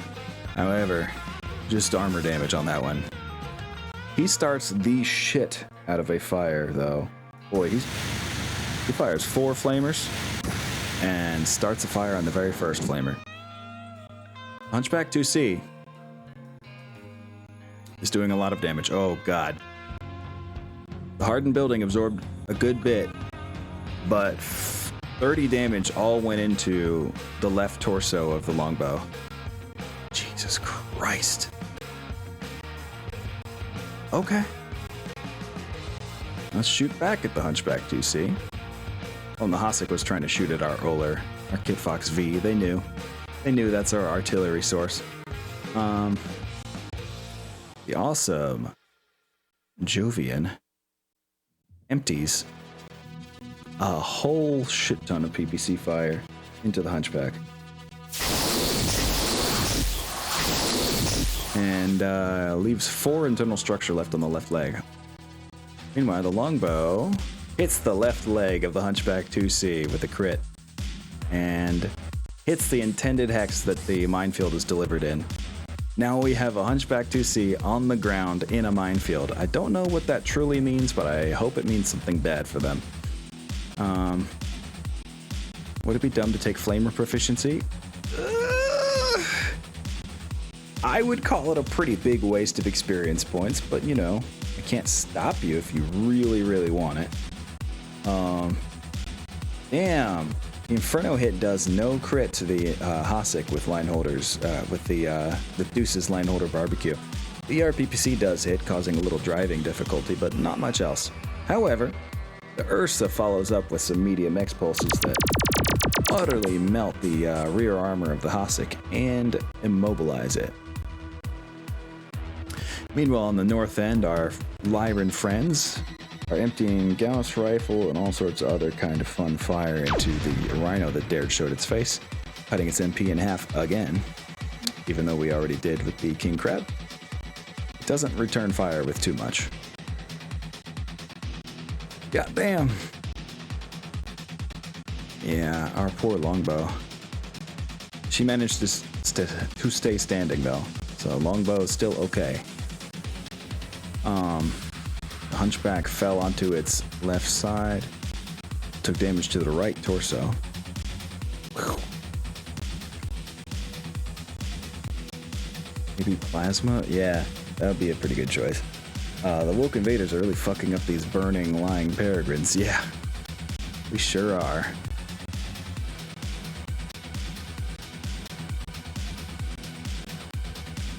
Nobody kick, please. Nobody is in a position to do a hecking kick on anything outside of their buildings, so kicking the building you're in is not advisable. Oh, I see what you did there, Haimont. The Hunchback 2C is at 16 heat, but avoids shutdown successfully. Bro. Oh no, he's gonna prop himself up, isn't he? He's just gonna try to prop himself up and shoot through this building again. Longbow's gonna have to back off. Shit. We're gonna have to do all indirect fire with the longbow from now on, I think. Jeez. Okay, well, alright, now we're firing regular arrows. So, we're gonna put one more into the direct center of town again. Just keep fishing for vehicle hits. And hope that our Lyran friends start worming their way into town as well.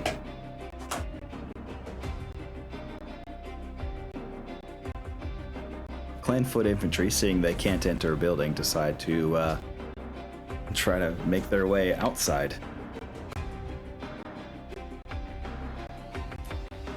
I wouldn't advise it, but there's a wild tin cat on the loose.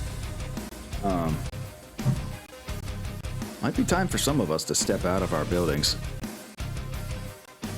Let me see.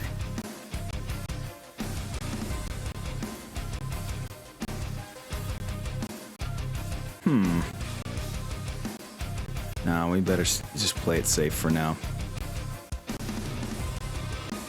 Back into this little cubby. Meanwhile, everyone else is gonna stay put. Except for maybe Tin Cat. We'll see. Tin Cat might be lured out by the presence of infantry and melt them with 4 flamers. We'll see.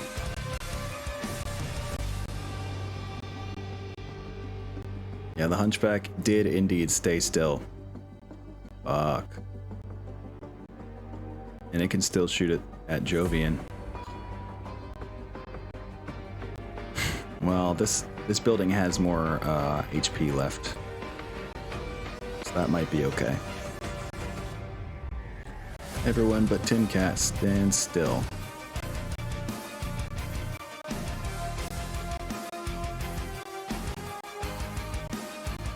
Yeah, whoever is in this Hunchback 2C really isn't fucking around. They really meant it when they...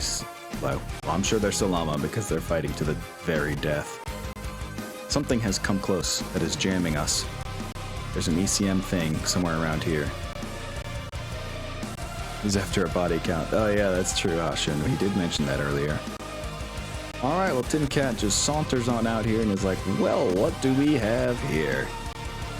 Some clan foot infantry, completely exposed. We gotta take that opportunity.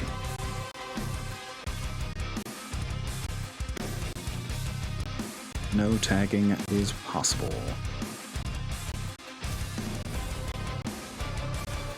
Oh. Yep, never mind. Some of the artillery fire missed.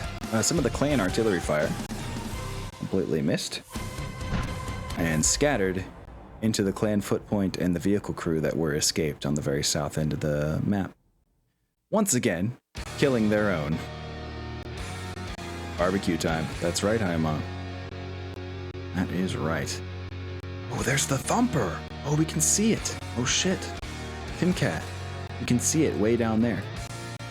So here's what Tin Cat's gonna do. Like a real friend. Gonna take this thumper. We're gonna hit the little spot button down here. We are spotting it for indirect fire. Then, we're gonna turn these flamers onto these foot infantry. Really, just fuck them up. And then we might as well put these mech mortars onto the LRM-5 turret as well. Just to continue our work on that. I wonder if the Lyrans to the north will ever come help us. They are, it looks like they're posturing to move south, so it'd be nice if they did. Anybody else able to shoot things? Nay. That's right, Tin Cat. Cack. Let's see. Doing a mode change. Oh my god. We're at the perfect range to indirect fire LRMs at this thumper. Please. Those infantry just looked at my crab like, ah, fuck. I've made a grave mistake. That's right. I'm sure that's exactly what they're thinking. Yeah, we've got 4 chances at 41% odds to hit this thumper with some LRMs indirectly. Hopefully we can get the work done. They're trying to shoot our riflemen with some artillery. We need to make this madness end. This Hunchback 2C has to go. It's done too much damage to us. It must be deleted. But not 12 heated. You're the one at high heat, not us. You just gotta die. Pew. There. That ought to finish him. They're very squishy. Them there, Hunchback 2Cs. They give up almost all their armor so they can carry 2 big-ass Ultra AC-20s.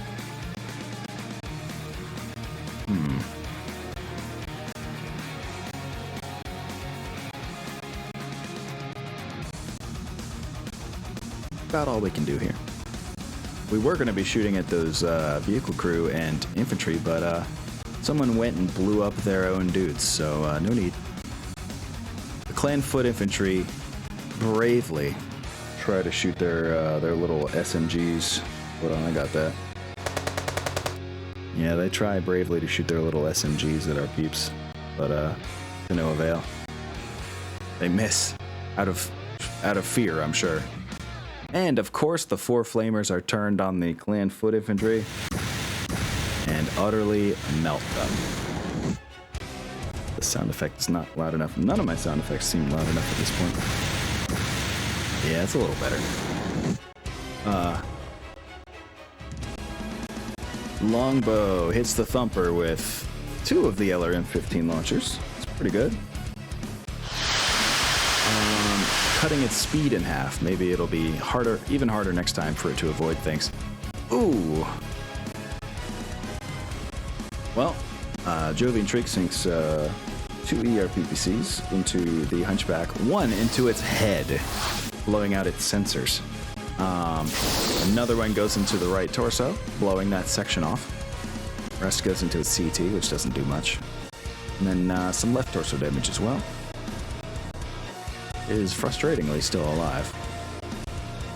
But it does look like it's in forced withdrawal state, so they'll probably eject. I would love if their pilot ejects and lands in the minefield and dies. That would be poetic. Although I'd rather, rather take that 2-2 mech warrior if I could help it. pretty damn good skill level. Pretty damn good. Did I deluxe cream at this infantry? Yes, you did, Tin Cat. All 4 flamers went into them, and they were completely destroyed. Hunchback 2C is now at 30 heat and automatically shuts down. Does barely avoid the ammo explosion by rolling an 8. No heat-based ammo explosion for you today. So yes, deluxe cremation. The top of the line cremation you can pay for at the funeral home, they got it. They didn't even have to pay a thing for it. We're gonna keep firing some scattered arrow 4, wondering where the hell everyone is, into the center of town.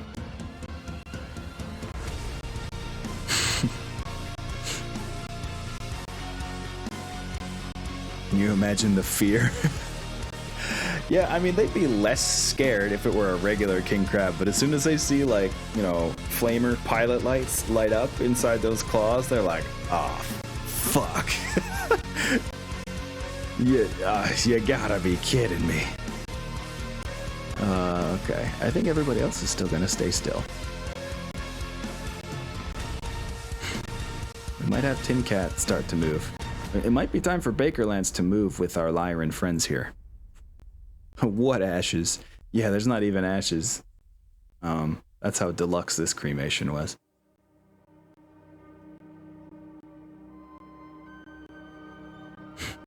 Where will you go now, Thumper? I think nowhere. Did you just turn in place? Oh yeah, he's gonna try to artillery our longbow. Damn. Well, it's late and I need to crash. Good night. Oh, okay, good night, Lone Strider. Thanks for hanging. And the ground started shaking as my king crab stepped out. Yeah. And the claws opening in from the darkness without 4 sparks lit up. Oh, jeez. Yeah, with 4 sparks lit up. Yeah, and they knew they weren't going home from this fight. Yeah, very true. Oh, look, it's the mobile long tom. We gotta murder that thing. Can we see it with Jovian? Yep, we can, and it's at perfect short range. Well, bad news for you, Long Tom. Kong Lom. Longbow's gonna sit still, perhaps inadvisably. Jovian is also gonna sit still, also perhaps inadvisably. I think Leaky is gonna join Tin Cat in a little march down the avenue. We're gonna get ready to do some sniping from here. Mick and Doctrine are gonna wait one more turn to join the Lyrans in their march south. So there they go. Bolt. She can move pretty fast, so I think she might sit snug in her building that's barely hurt. Yep. Crit the ammo. The city will light up so bright that it will flash like lightning across the planet. Yeah, there's a lot of ammo in that thing. That's what they did to my Long Tom. It would be poetically appropriate. We're gonna have Tin Cat enter this intersection and see if he can find anyone else to fuck up. Oh, look, we found a lot of them. Good. This time, he's ready.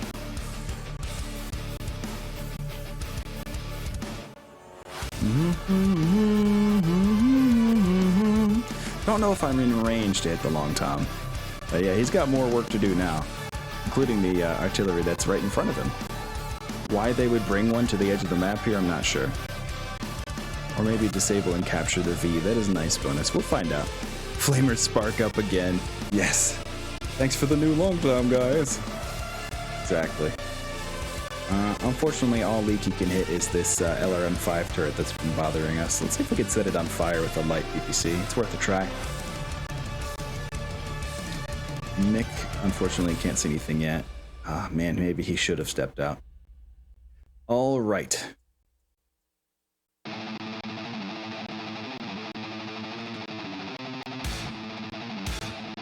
Oh, the Long Tom is the Burke is actually the most dangerous in a direct fire sense. So we're putting 2 plasma rifles and Let's see.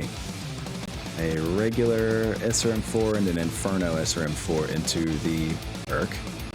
Putting a flamer, your left arm flamers into this Rhino. Like a badass. You're doing a little multitasking here. And your right arm flamers into the mobile long tom.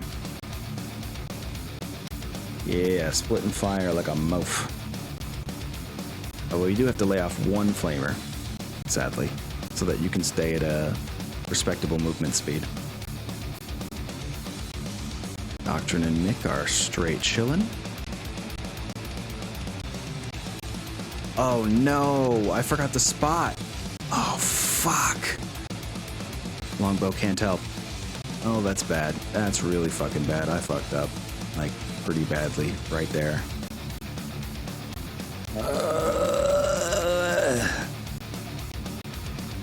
That's the sound I make when I fuck up. Okay. Could have Jovian put everything that she possibly can, without overheating herself to death, into that mobile long tom. Want to see a burp disappear? That track was a cover. Felt piratey, but I can't place the song. Yeah, there's a few songs on this service that sound like other things for sure. Like that one that I run into a lot in my battle playlist that sounds exactly like the Final Fantasy VIII main battle theme. I've seen that bar trick. That's quite a rare trick. Yep. Stuff starts shooting at the king crab, as one expects. Leaky managed to jam one of the LRM-5s and set that LRM-5 turret on fire. That's great. Now here we go. King crab fires 2 plasma rifles into the Burk, immediately cutting its speed in half, melting through the front armor, and then filling that front armor with some SRM-4s. And because it's been blown through already, we just rolled 12 on the crit, which means the crew is dead. You literally ripped off the front of the tank and put missiles into the crew cab. You fucking madman. Okay. And then, sadly, the flamer at the mobile long tom misses, but we'll take care of that soon. But your flamer to your left onto the Rhino cut its speed in half and locked its turret in position, which is pretty useful. Meanwhile, wow! Jovian immediately destroys the mobile long tom artillery with the ERPPCs, causing a... Yeah, she hit the fuel tank and caused the whole thing to go up in flame. Oh, buddy boy. The Burk did some damage on the way out, bringing the left torso of the king crab down to 13. It's a pretty low number for that king crab to be at. Yeah, now. God, I love this crab. Yeah, me too. It doesn't look like we have any other melee options here. Sadly, you can't kick to your left or right. You can only kick forward. And if you're in a quad mech, you can kick backwards, like a mule. Actually call it mule kick in the rules. There we go. Nope. Nobody do these things, please. There we go. I'm gonna miss the SRMs. Yeah, I know. When they hit, they really do hit. Too bad Narc doesn't count as a spotter. I think it does, actually. Okay, why is the king crab at 9 heat? I specifically planned for it to be at 7 heat. I don't know what is heating up this king crab more than the game says it's gonna be at, but I'm pretty tired of it. Anyway, let's keep lobbing arrows into the city at random. My guess is that the paths between here and there are filled with more dudes. But why don't we shoot a little closer this time, like right here? See what happens.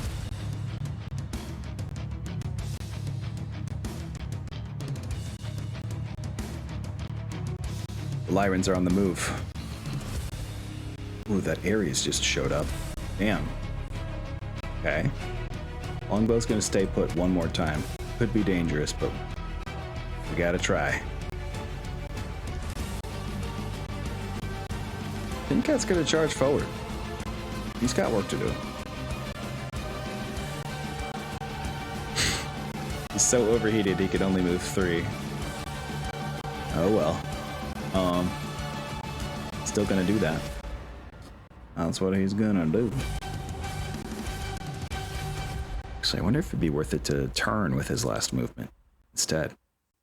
That way. And let me just move, or not move some of the things down here first and use up some time.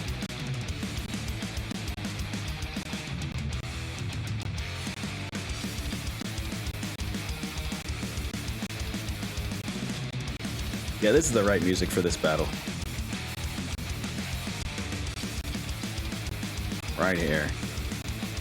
Now we're hitting the vibe.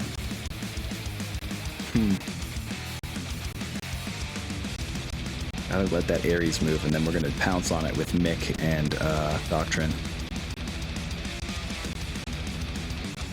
Jovian can hang out in this thing for one more turn.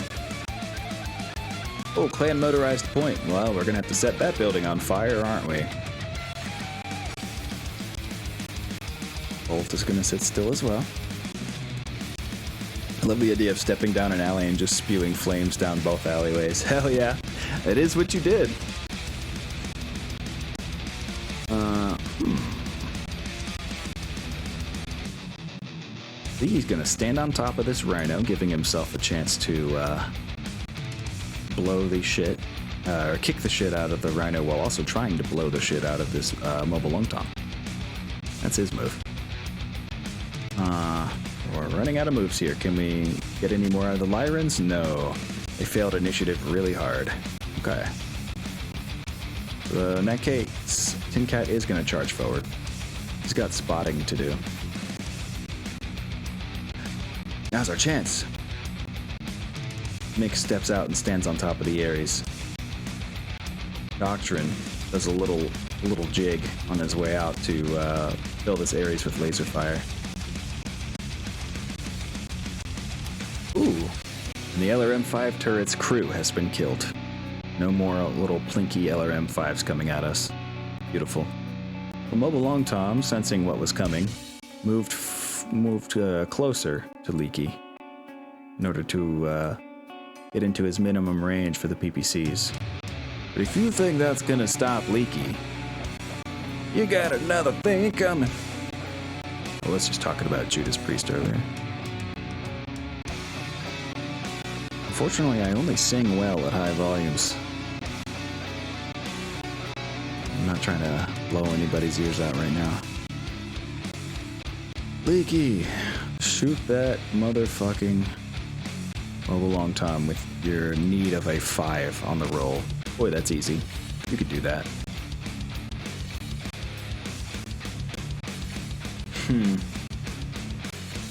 Yeah, almost as an afterthought, Tin Cat is gonna turn back, like, oh yeah, that thing, and use his left arm to put 2 flamers and a plasma rifle into this mobile long tom. Pew, pew, pew. That. And our allies are still shooting at that fucking LRM-5 turret. Can you guys get the hint? Anyway, we got Grot Machina on the scene. Pew, pew, pew, pew, pew. Putting an ER medium laser and a Rack 5 with 5 shots into the Hasek mechanized combat vehicle. Then, of course, we've got higher priorities for Doctrine here. We're going to go for the pretty much auto hits of his full barrage against the Ares, because that thing is a scaries. I think we might be able to cap this given the turret shenanigans. Yeah. Maybe, actually. So we're critting a lot of them out. We're not actually directly, like, destroying buildings. Unfortunately, others are shooting at the buildings. And it's bad if they actually go down. And we can't cap. No cap, in fact. Why are these different ranges? Oh, they're not. Okay. Oh, I was crippin'. Remind me. Just straight crippin'. Now, your left torso is the one that's already fucked up, so we're going to use up as much left torso ammo as we can. Oh, I see. We already are. Okay. Well, let's use more of it, please. Quickly. Quickly now. Okay, what else can we shoot at? Is this light AC-2 turret? Nah, blocked. Let's try to set fire to this rocket turret again. Pew. That's all you can do right now. Thankfully, Tin Cat spotted the thumper this time, so we got a bunch of indirect LRMs coming down on its head. Soon enough, the artillery will be fully dealt with. And we can emerge from our hidey holes. Might be down to our last Arrow 4 round. In either case. Alicorn does a good bit of damage to the right side of the Ares, leaving only 2 left, thanks to its Gauss rifle.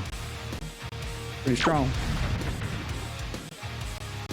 Yeah, all my shit is too quiet. I messed with some volume settings and it screwed up my sound effects. They're kind of quiet, aren't they? Manticore 2 follows it up, and wow, they just destroyed the Ares without any help from us. Okay. We sink some major damage into the mobile long tom with the combined PPC fire of Leaky. But all it really does is give a +1 to the driving skill roll difficulty, so not much happening there. We also crit on the machine gun on the mobile long tom, but otherwise didn't do much with Tin Cat. We're gonna have to fix that. Though we do have a kick incoming. Meanwhile, Mick puts a bunch of ouchie into the Hasek, lowering its MP by 1. That's a good start. Enemy Ares does a good bit of damage to our allied Manticore 2, cutting its speed in half. It's too bad. Quasimodo overkills the shit out of the Ares again. Longbow cuts the Thumper's MP in half again, which I don't think does anything, sadly. And Leaky is gonna kick this mobile long tom. More important to get rid of the artillery, I think. No need for a Mick kick. Unfortunately. Oh, I forgot Jovian could have set fire to this building. Shit. We'll see what that clan motorized point does.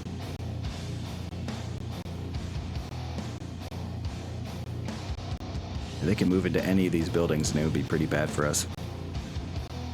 We'd have to set fire to the buildings we just step out of. The kick to the mobile long tom doesn't do much, sadly. We need to focus on crit seeking that thing. I think it sounds fine. Oh, okay. Maybe my audio balancing was already where it needed to be. Silly me.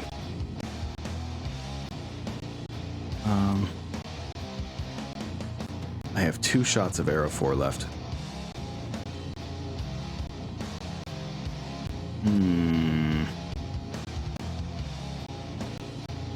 Don't know where the rest of the bad dudes even are, so maybe we just start artillerying turrets. We'll try it.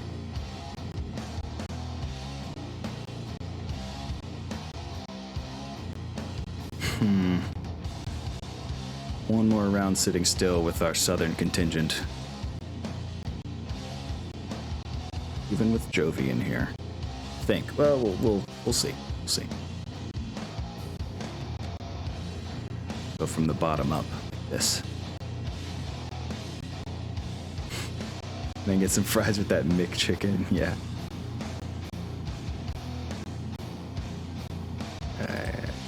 Cha. Oh, that clan motorized point thinks they're safe hanging out in this building. That's so adorable. That's why Jovian's gonna stand right here and try to draw a bead. Not even draw a bead, you know what I mean. Just line up a shot on the, you know. on that building in a way that sets fire. She's gonna look for flammable things inside that building and do a shooty.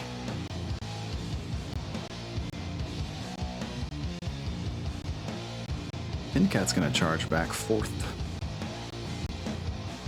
Me.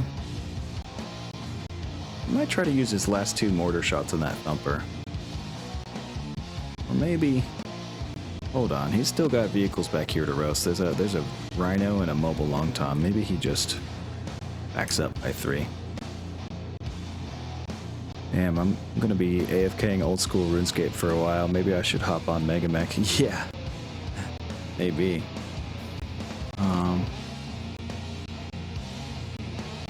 I'm at a loss for who to move first, so I'm actually gonna hit next player a couple times. Force the Lyrans to move. Bandersnatch is on the scene. That's pretty cool. And the mobile long time has moved, so... Knowing that, I think Mick is gonna get to work on that mobile long tom. It's gonna stand in this heavy smoke and rain hell on that thing. And, and how? I think Tin Cat has other work to do. He's gonna charge forward. He's gonna get deeper into the city.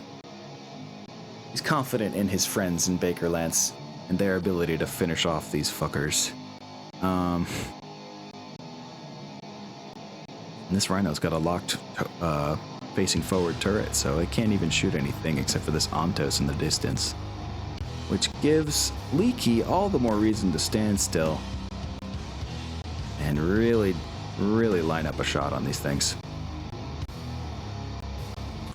Meanwhile, Doctrine is gonna jump clean over to here and also work on these vehicles. Oh, he needs a 3 to jump that far, that's fine. He can roll a 3. He did. Oh, something has come through the minefields. Even though it needs a 9+ to hit anything in the minefield, the fact that it had to roll has announced to us that something is coming south. So, almost like an early warning system. What did go down there? The Athena. Oh, shit. That's a scare. That's a spicy meatball. Okay. Okay. Let's think this order of fire through, shall we? First of all, Leaky is gonna tag this Rhino in case anything wants to shoot that. Currently can't. Scout can't see anything, so no tag for you.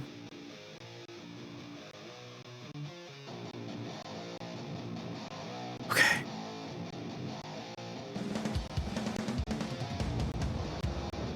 Leaky is gonna mostly focus on this Rhino right in front of him. Mick is gonna focus on this mobile long time right in front of him. Going up to 4 heat. Perfect. Tin Cat. Let's see.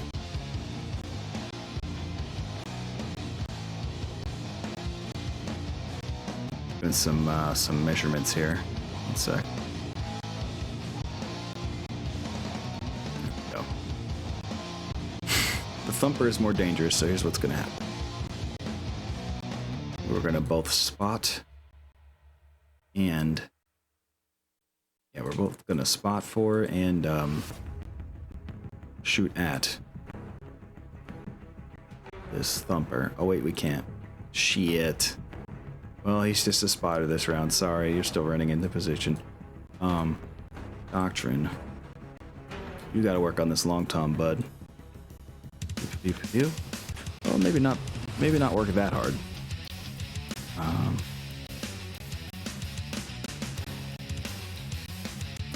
Hold on. I know we can do the math on this. Okay, maybe not. Both of these add up to 7. God. If it were up to me, I'd replace this ER small well, actually, I'm not sure what I'd do. Maybe replace this ER medium with a medium and a small laser. Something like that.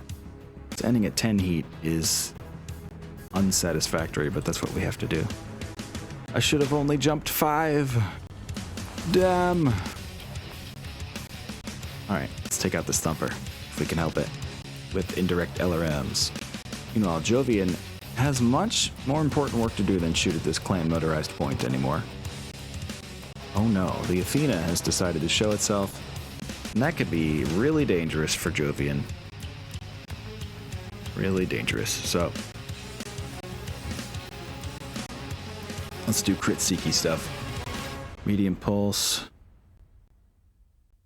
And 2 streak SRM2s as well at the Athena. Nobody else can see anything currently.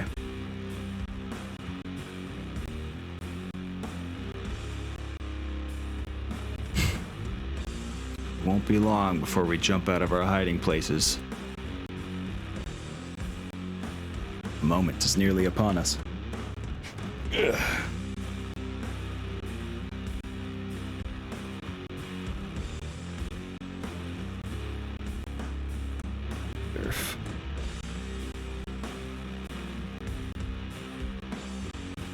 Alright, so here's how it goes down.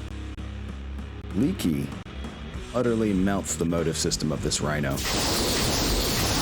single-handedly immobilizing the thing.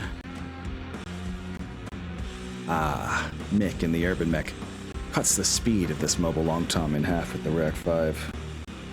Absolutely beautiful.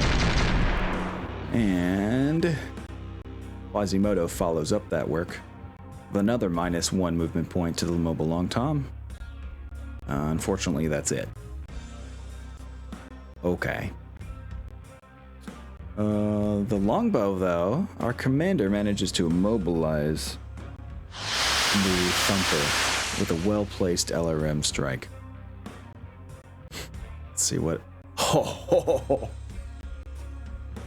Seeing what your King Crab did, Jovian was inspired and also managed to squeeze an SRM into the crew cab of the Athena combat vehicle, scoring a crew-killed crit. Athena, no longer a threat. That is, of course, after they managed to put 12 damage into the center torso of the Awesome. But it looks like our hiding places are no longer, no longer safe. Something's indirectly shooting at our Ontos. They slowed down our allied Ontos tank. Manticore 2, man, everyone else is still fucking up this Rhino. But it's immobilized now, so that's great. The mobile long tom artillery says it's in a state where it needs to evacuate. Oh, it's a 0-0. They're both immobile. We don't need to kick anything. We're good. God, this is going so much better than the rage quit time, huh? Oh wait, Longbow actually does need to kick this building in front of her so that she can escape soon.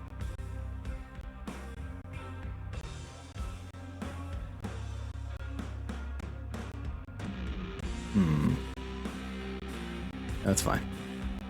Everybody else stand down.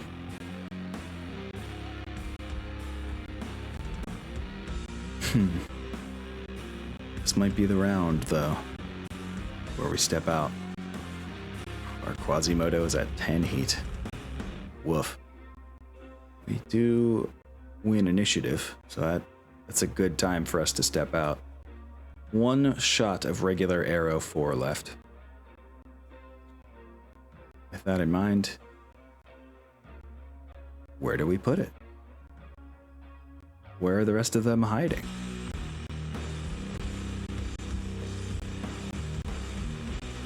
Maybe something right here? Nah, I bet. If anything, they're trying to get to our tanks. Maybe they're in the northern side of the town, like here? It's like a game of Battleship at this point. We have no idea where they are. I'm going to mess with that cauldron boar, and this should be interesting. Oh, hell yeah, hi, Mom. Tinkering around in the mech lab is just as fun as the game itself, I think. And then, of course, seeing how it performs afterwards. Always nice. It's time for Leaky and Doctrine to join our friend Tin Cat in marching into the city. And because Leaky took that piloting skill increase, he can easily run in here. See, he needs a 2, right? Yep. He can turn and run 9 hexes like it ain't nothing. Or 9 movement points, I should say. Make a Lyran or 2 move. That other APC is still here. So brave, honestly. Oh, never mind. It's deployed for battle I didn't know I was in. Yeah, I know exactly how that goes. Tin Cat. He's gonna step gingerly forward. That doesn't sound like something Tin Cat would do. He's gonna charge forth. Well, actually, we need to clear each alleyway. So he's gonna stand in the middle of the 2 alleys again.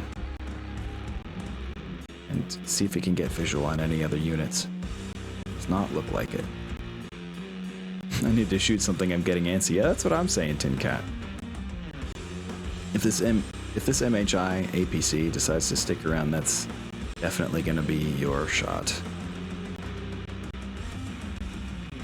Oops, I stood still with Mick and I did not mean to. I meant to hit next player instead. Fuck. That's okay. It's kind of our backup shooter anyway. And these are all sitting still now. Lyrans, what the fuck are you doing? Anyway, we're gonna run straight over this vehicle crew. And join the rest of our friends with the Quasimodo. I don't like the look Mick is giving this vehicle crew. Actually, we need to capture them if we can help it.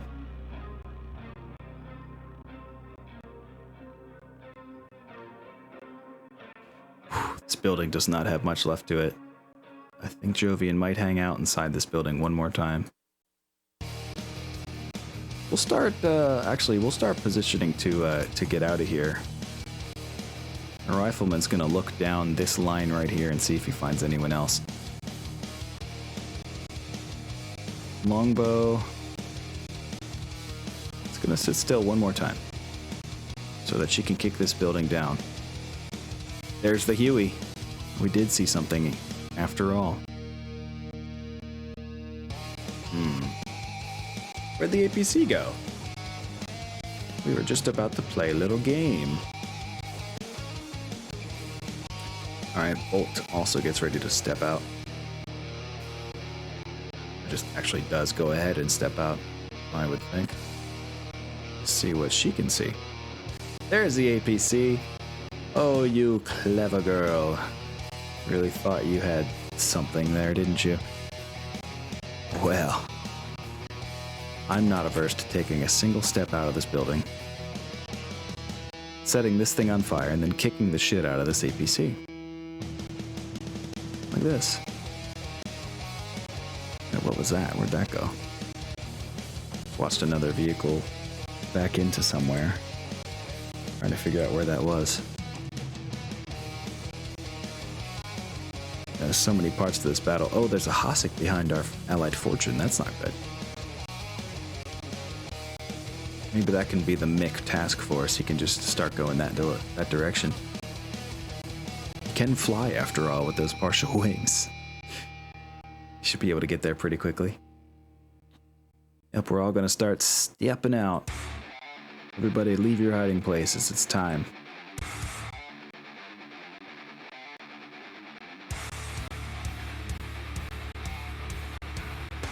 Even you, Kid Fox.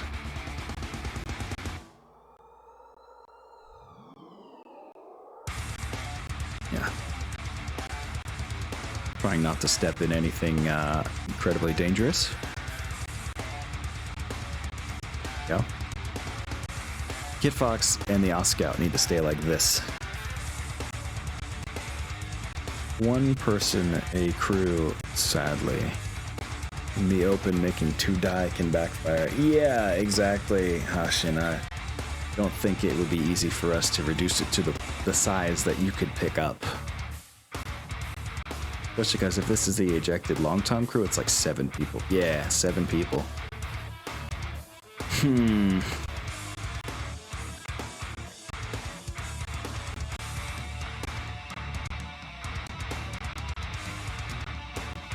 How much other stuff is actually left?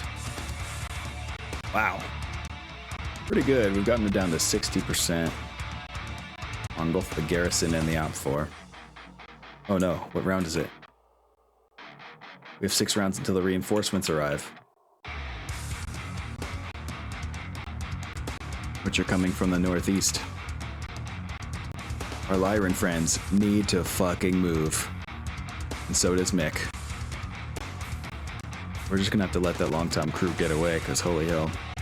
Nope. Huge nope.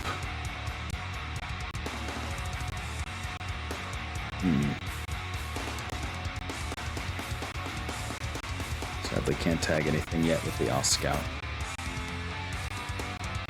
Their Thumper is still shooting at us, huh? Or is that from last round? Hard to tell. Or maybe they have a second Thumper. That could be it. Oh, there's the other Burke. Okay. That's not great.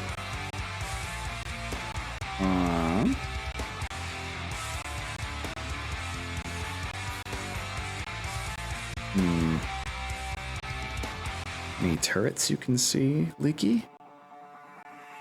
Nah. It's alright. At this point, I think Mick's just gonna shoot at this crew for the lulz.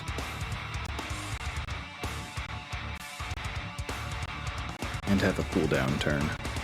No ER medium for you. Well, if you're antsy, I guess we're gonna shoot this mech mortar at... Like, can we do some indirect here? What would it take to hit this Burke? 11s! 4 11s on the Huey. Huey... damn, this is rough. The Burke is more directly dangerous, so we're gonna go for some 11s on that guy.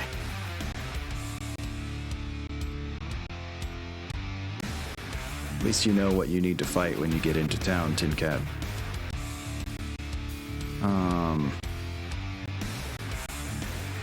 Can we see any turrets with you, Quasimodo? Nope. So you need to shoot something and keep that TSM up. Nopers. Not like that.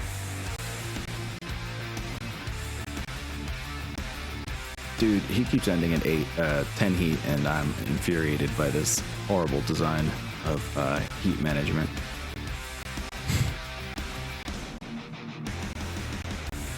Alright. Gooses. You can see that Burke, and you need a 5. I would humbly request that you also spot or indirect fire with this guy. Actually, let's look at distances real quick here.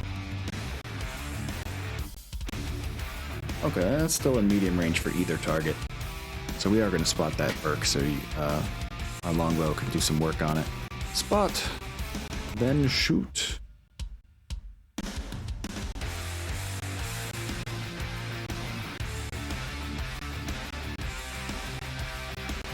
Yes, do your thing. Eating 8s, that's not bad. Lots of work for Jovian to do here. She needs to attempt to set fire to this building.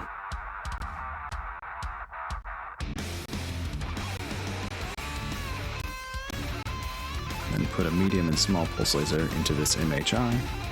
And some streaks, and then get ready to kick the MHI as well. Oh damn, hydrate is so true, I should. Walk or dash, shooting weapons while dashing auto miss, but will still generate heat. Yeah, I should have just walked. That's the right number. I should have done the math ahead of time. Have I done anything but spot? Yes, Tin Cat, you've murdered a lot of people so far. Remember the whole entire infantry platoon? 1 turn, 1 kill. Remember that whole thing?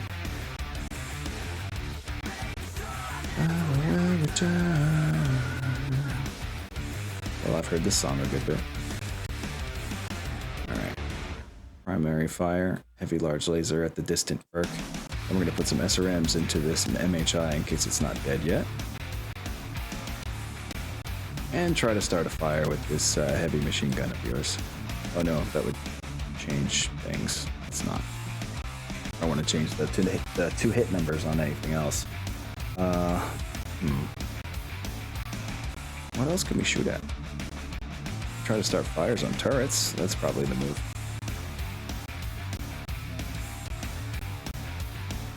That's what we'll do.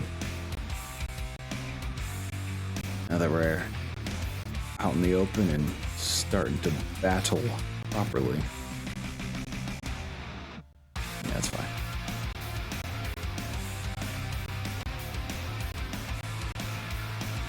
ER Smalls at 12s for the Kit Fox. Why not?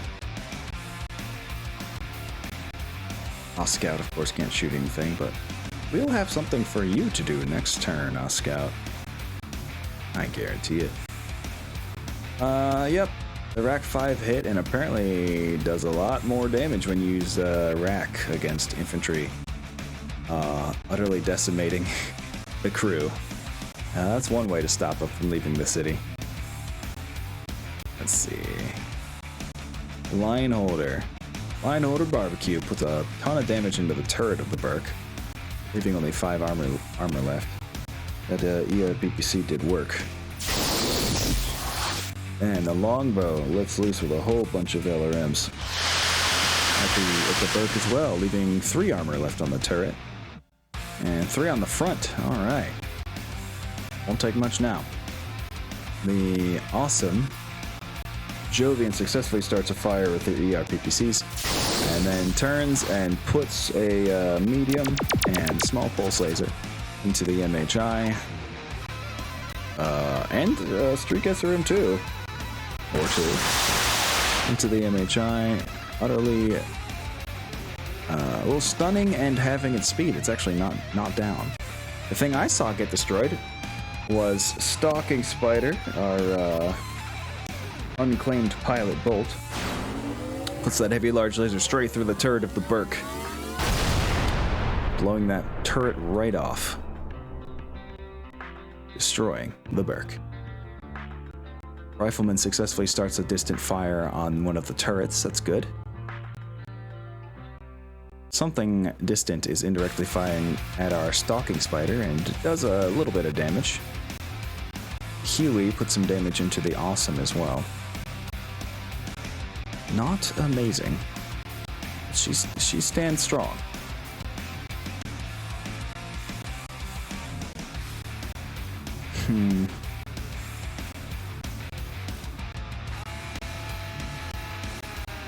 Wait. Gotta kick this building down so the longbow can escape. And Math Sucks has to kick this MHI. And kick this building with Bolt as well. Just to add insult to injury. The fact that they're probably about to die in a fire. I think. There's a chance they don't.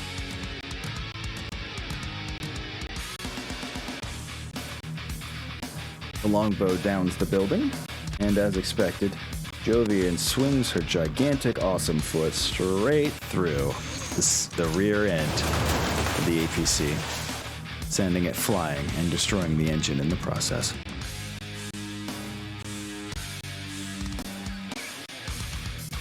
Me and Bolt in the same mission. Hell yeah, y'all are. Oh, look at all this fire and smoke. Okay. And we win on initiative again. A great time too, now that we're out of the buildings.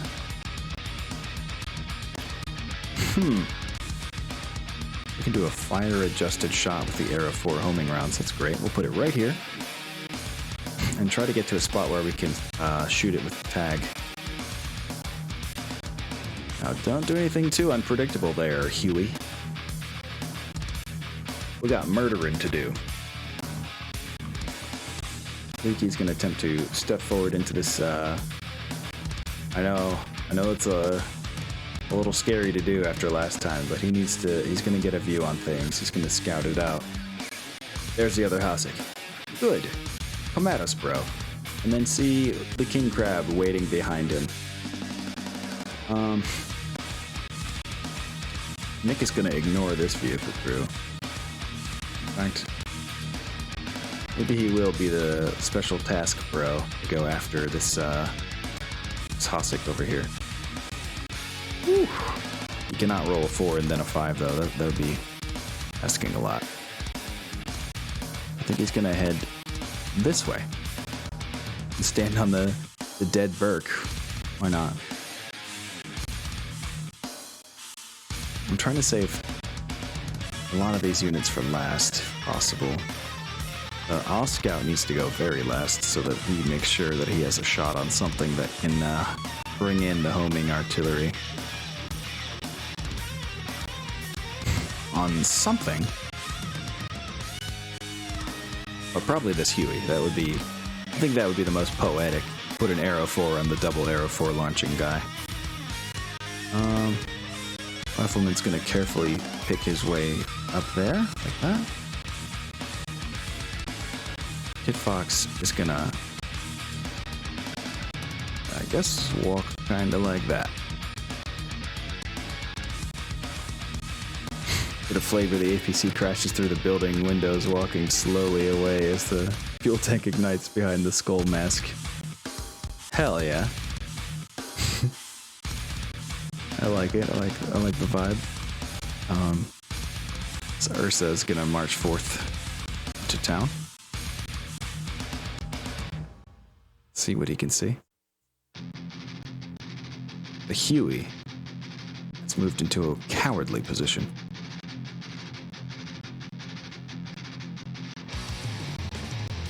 Here is the time for our OS Scout pilot to prove himself.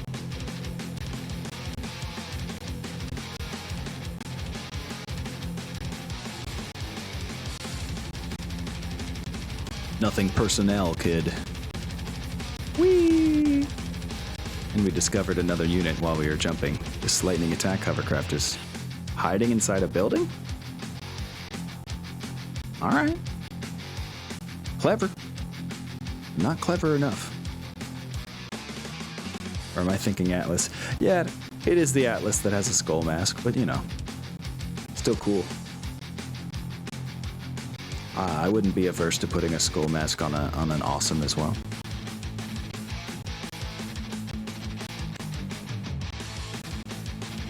Ooh. Don't skid through a minefield, please.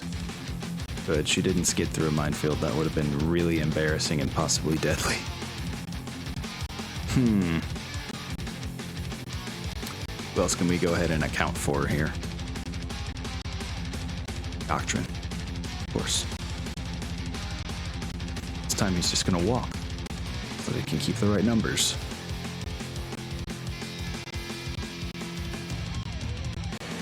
Trying to get Tin Cat a shot this round. It depends on what this Hosik does. So we're leaving him towards last. Our good friend Jovian here. Well, I don't think she's got the piloting skill to just run straight forward on top of this thing. Well, requires a 3. We're gonna try it. Don't roll a 2. Hey, she didn't. Very cool. The other Hasek has actually backed off and unloaded its infantry, knowing they are on a last stand. Oh my god, Hashin, did I ever actually drink when you redeemed that hydrate thing like 15 minutes ago? My bad. My bad.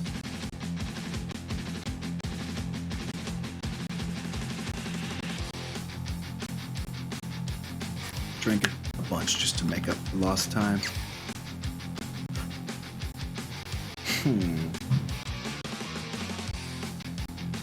So what can Tin Cat shoot at? Sorry, bud. May not be anything.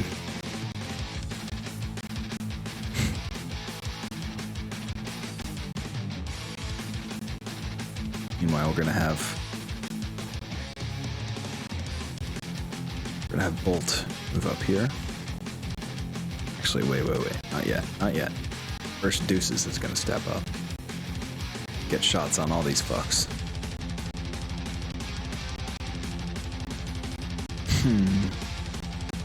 I'm glad it's fine, Tin Cat. We are trying to get you a shot, but it's These guys are being dicks.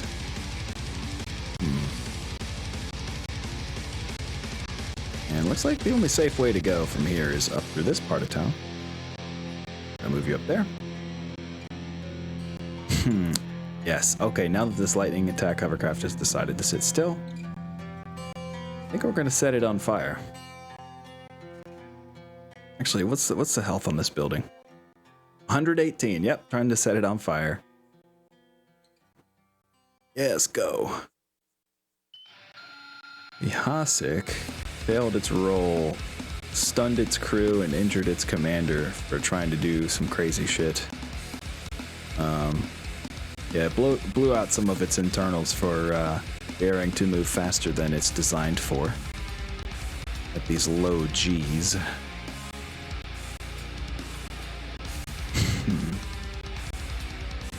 Leaky has no shots. Oh wait, this is our tag round. All right, important. Shoot the Huey with the tag. Can you do that for us, Scout? Target tagged. Arrow 4. Previous round's Arrow 4 goes somewhere and hurts some buildings. The Huey's... the Huey seems like it's down to guided artillery with no tag friends to guide it. Meanwhile, our guided artillery impacts the Huey perfectly, leaving 0 armor left on the front. Damn. What a strike.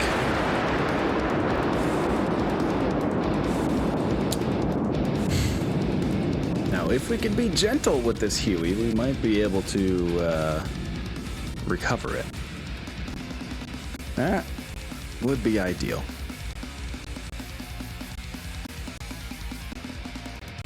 Everyone's shooting at these turrets and doesn't realize there's a Hasek in their ass. I guess it's up to Mick to save the day on that one. Tin Cat can see 0 things. How rude. Alright. Doctrine can also see 0 things, I think. Yeah. But he can at least keep his heat going.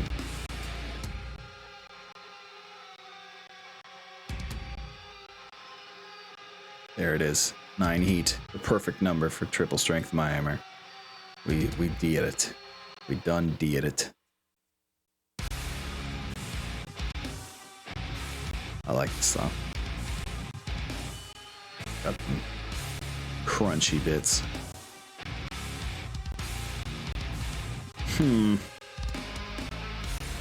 Oh, somebody spotted this Hasek for us. Except it's a 14 to hit. Holy shit. I hate partial cover. Yeah, that's fair, Haimont. Did you hit the cover with a weapon?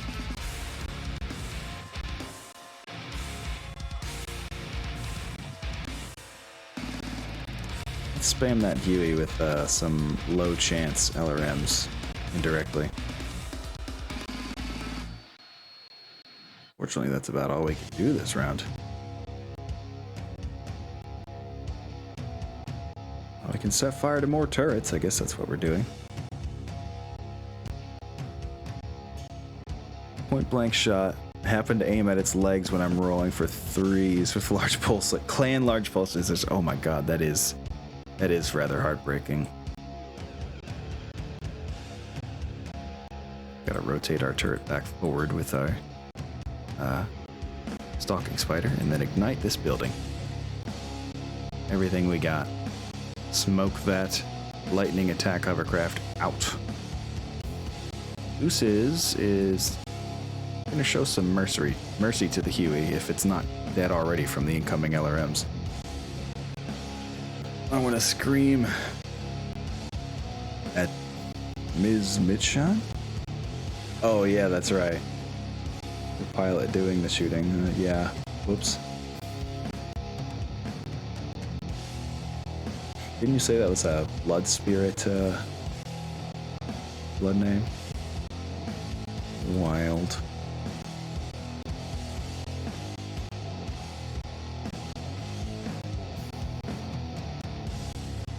Yeah, this is just a bit of a clusterfuck at this point. Not much left to shoot at.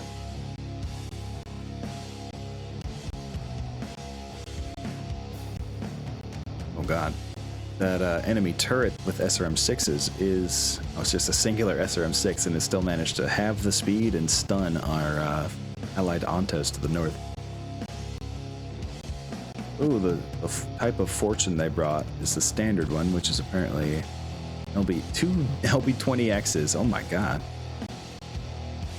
And then the Ontos takes a -1 MP from the light AC2 turret that's still shooting at it.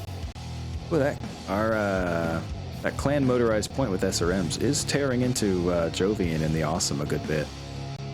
Thankfully avoiding a head hit with yet another use of edge. But she's used all of her edge now. Longbow gets into the internals of the Huey, hitting with one of the LRM-15s. Lowering its MP by 1, stunning the crew, and injuring the commander. Don't know if that means it's gonna retreat though.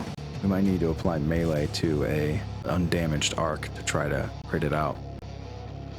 Or just keep it from escaping by stepping all around it. That could work. The rifleman successfully starts a fire with its ER larges. So that's pretty cool. Who did I shoot? Who's burning? Like I said, you weren't able to find any targets this turn, but something is shooting at you indirectly. But because you have AMS, whatever missiles are shooting at you indirectly are doing less than they would. So that's good. Let's see. I was firing 4 shots at this Pouncer with 4 hits, but only 1 MPL made it through. That would have been 34 damage. Damn! Yeah, that's pain. That is pain. Such pain. And we're already set to recover a Burke and possibly a Long Tom, I think. Something. There was some other thing that was abandoned. I want to say it was the Long Tom. Oh, please don't kick the Athena. That's another thing we can recover. This bolt, absolutely. Kick the shit out of the building that this thing's in. Go for it. And deuces. You punch this building, you can. Might as well. Ursa can't do anything to that. Just want to hit this. Oh, the Hasek crew, yeah. Yeah, they did just get a jump platoon out. So, whatever did hit the Hasek has stunned it. I don't know what happened there. Thumper, maybe Long Tom for the gun. I mean, we'll take pretty much everything we can at this point. We're so behind on equipment now. After what they've done to us recently. It's time to take it all back, you know? Alright. Time to put another... Let's see. It'd be safest to put the homing arrow right here. Hopefully that's in range of something. We'll find out.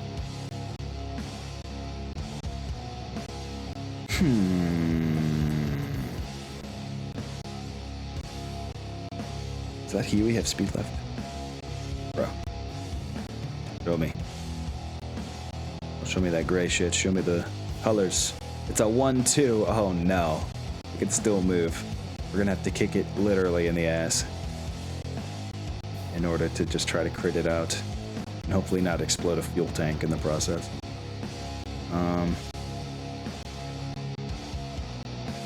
Jovian's gonna stand right here and block the Huey from just easily leaving. Leaky is gonna join the northern the northern run. So hold on. We've got others with more obvious moves. Kid Fox is gonna continue to sit back and just lob arrow 4s. I think we're okay with that. Nick has a job to do. He's actually looking to get this Hasek's attention, so he's gonna run up here, be like, "Hey, you fucker," and and hope that it either comes after him or at least stays in his view. It's a real mystery as to whether it will or not. Hopefully at a higher quality rating. Yeah, that too. We had some pretty beat up parts with some of our older vehicles, so that maybe it's good we get a fresh set. The Raffling Man. Don't know what to do with you yet. I'll scout. We're gonna move towards last so we can tag something. Yeah. Yeah, I guess Leaky is gonna run up here. Why not? Need a 2 and a 4. Don't embarrass me now, boy. You did not embarrass me. Doctrine is gonna run up here. Keep carefully, managing his heat.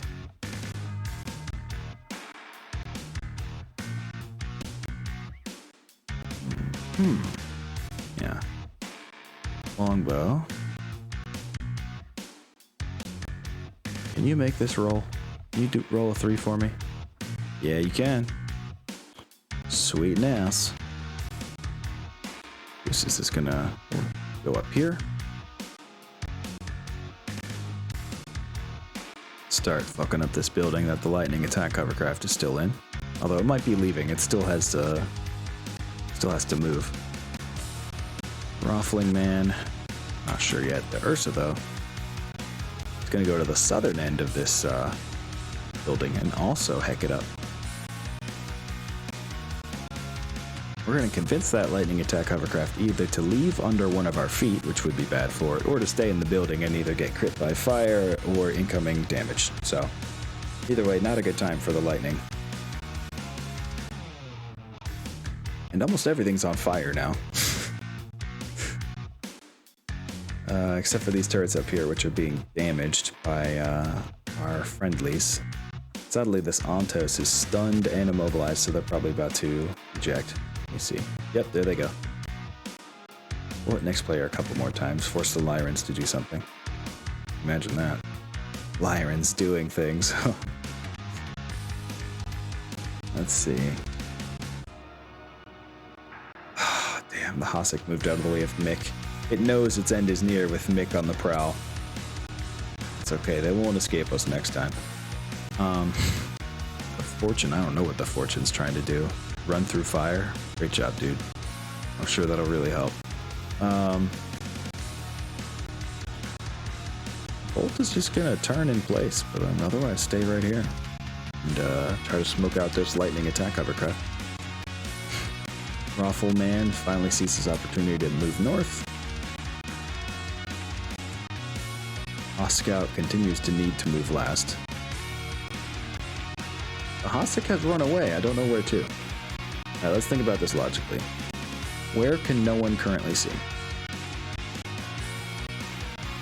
Here. No. Bolt can see that. Here. Bolt cannot see that. Well, is that the only way? Or maybe it went through this fire here. It could have gone through the fire.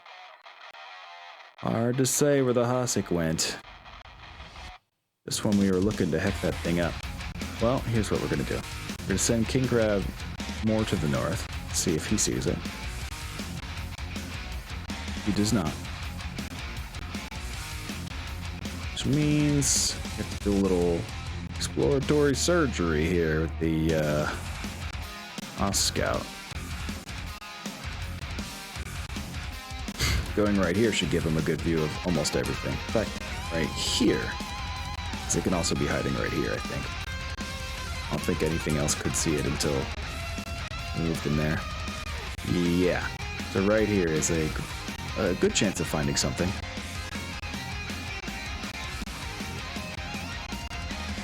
Sadly, no, the Hossack has just fucking disappeared. Don't do us like that, man. Completely wussed out. How dare.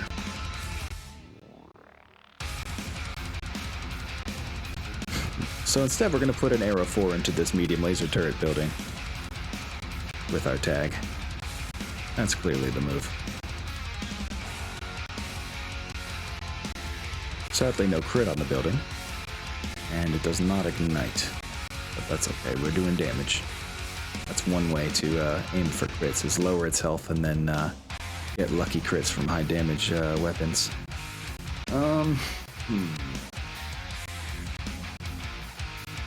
All Leaky can see is this same building that we're currently working on, so we're gonna try to ignite it.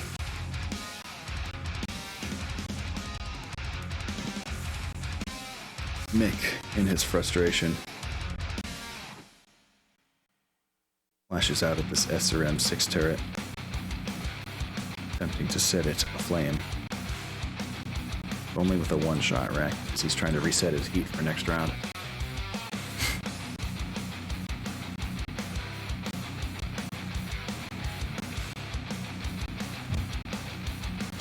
Cat also attempts to start a fire with his plasma rifles and his SRM-4 Infernos. Got it. A damn light ACT turret. I didn't see. Well, I don't think he's able to shoot back at it.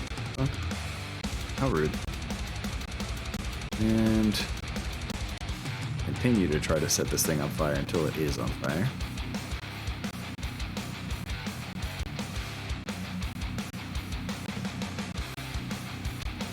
Can I get to the right heat here?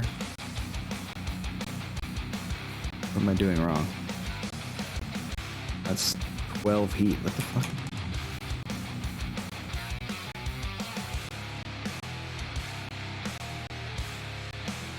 Yeah, I did some kind of math wrong. I'm still 10 heat again. What the? Yeah, this Quasimodo needs a rework. I need to refit this guy to have the dial. Yeah. Infinitely adjustable series of different heat level lasers. Not this ridiculousness. We're setting that medium laser turret on fire. It's the last thing we do, apparently.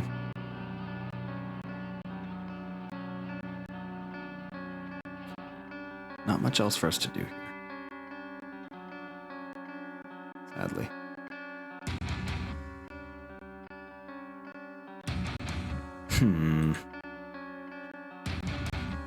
The way they've abandoned their post, we might just call this city ours soon, even if there are a few stragglers left. We'll just count them as escaped. And nothing to shoot at for the Ursa either. Sag.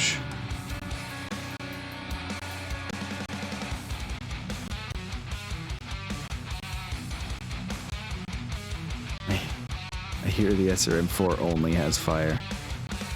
Yeah, I think it does only have the flames. Oh god, our friendly Fortune just got immobilized by that SRM-6 turret. That thing's a threat. We gotta take it out. Which I think Leaky just did set on fire, so that's a start. A bunch of hexes are getting set on fire this round. Yep, lots of fire.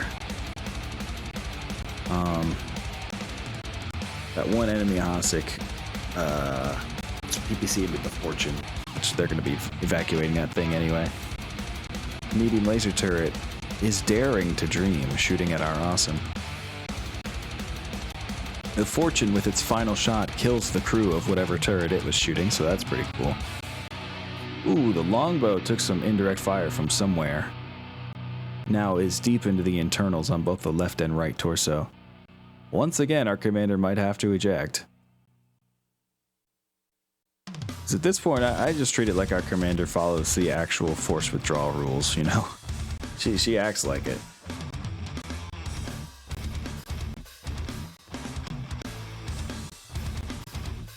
Alright, Ursa. It's gonna be your time to shine here in a second. Can you dispatch of this lightning attack hovercraft with one kick? One swift kick to the bits. One little bop to the beepus. Can you do it? No. You give it a +1 to driving skill rolls and somehow hit it in the front while you're on top of it. Okay.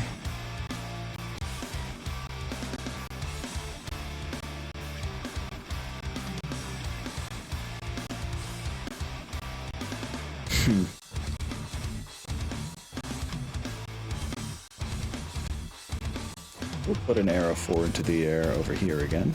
Wait, no, that's a turn away. Let's not do that. Let's put it right here. As far up as we can, so we can possibly hit the other Hossics.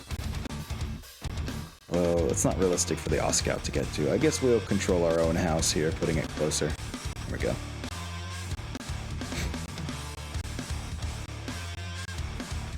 Longbow's gonna need to back the fuck away. To that effect, Commander walks down here, turns her back to this hovercraft, in fact. Oh, please don't roll a 2. Okay. There we go. And now, Rifleman is going to step up into this spot. Where is Rifleman? There's Rifleman. So that this lightning attack hovercraft cannot get away. Good luck. There's one more spot that Hasek could be. We're gonna step up here with Leaky. There it is. Oh boy. Seeing that, Jovian's just gonna go whee, ready to shoot this thing in the ass. So excited to do so.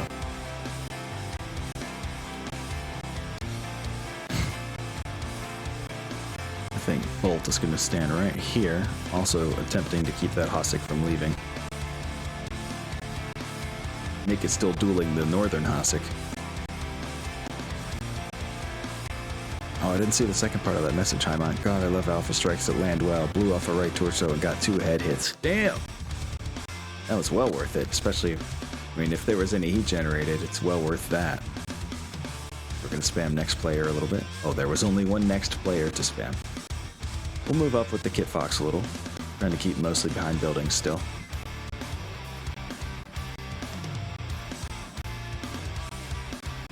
Nose is the perma itch.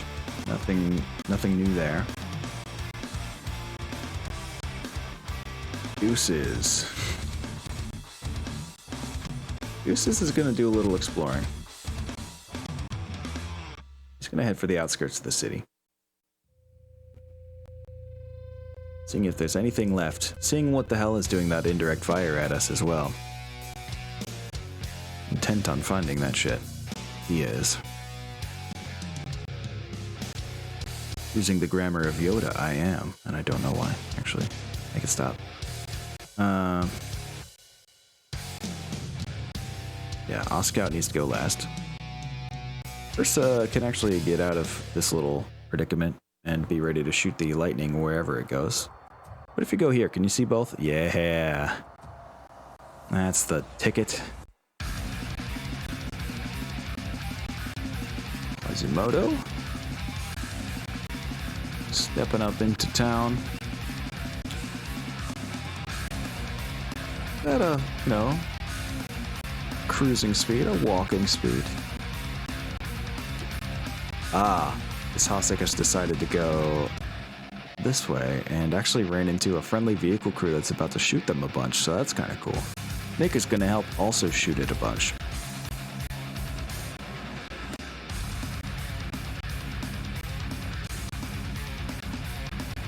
Look at that. Tin Cat has something to shoot at, and boy, what a beaut. If you want to make a piloting roll, in fact, oh, you can. Well, why not go point blank with it? Oh, how cute, Hossick. You thought you could escape us. You think you can escape. This is where I tell you you are deeply wrong. Here we go. Here's what all the flames did to these things. Huh. Something went through the minefield as well. Huh. Okay. Excuse me. I don't know what that is, but alright. Or maybe we'll find out in a second. We have 2 crew killed results. The triple small laser turret and the medium laser turret have had their crews killed by fire. As a monomarth says, death and fire. Also, the LRM-5 turret lost another of its LRM-5s, but it already has a dead crew, so whatever. Leaky's gonna unload on this Hasek. Actually, no, it's gonna tag him. Oh, we have 2 tags going into this Hasek, just to really make sure it's... Oh, no, it's impossible to miss for our Oscow. He's specialized into that shit. Which is good, because Leaky did miss. It's not his specialization, so we put a solid 20 damage into the Hasek, softening up its right side, leaving 15 armor. Arrow 4. Skillfully launched, skillfully tagged and landed. Now let's finish it off with a heavy PPC, 2 light PPCs from Leaky. And, oh yeah, the Oscow can't shoot anything, but he will kick it if he gets the chance. Meanwhile, Mick has a date with Destiny. We're going to fire everything that he can, putting a 5-shot rack into the Hasek. Boop. Pincat, finally relishing his ability to fire at something, at anything. Well, I think we're going to have Doctrine soften it up.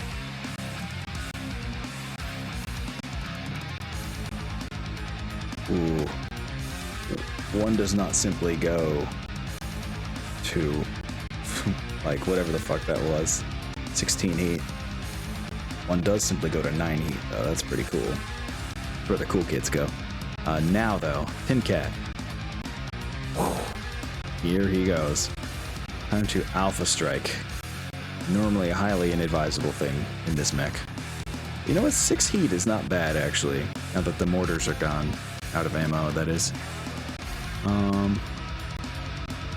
Longbow is going to shoot at this lightning attack hovercraft with the ER large and ER medium that she carries.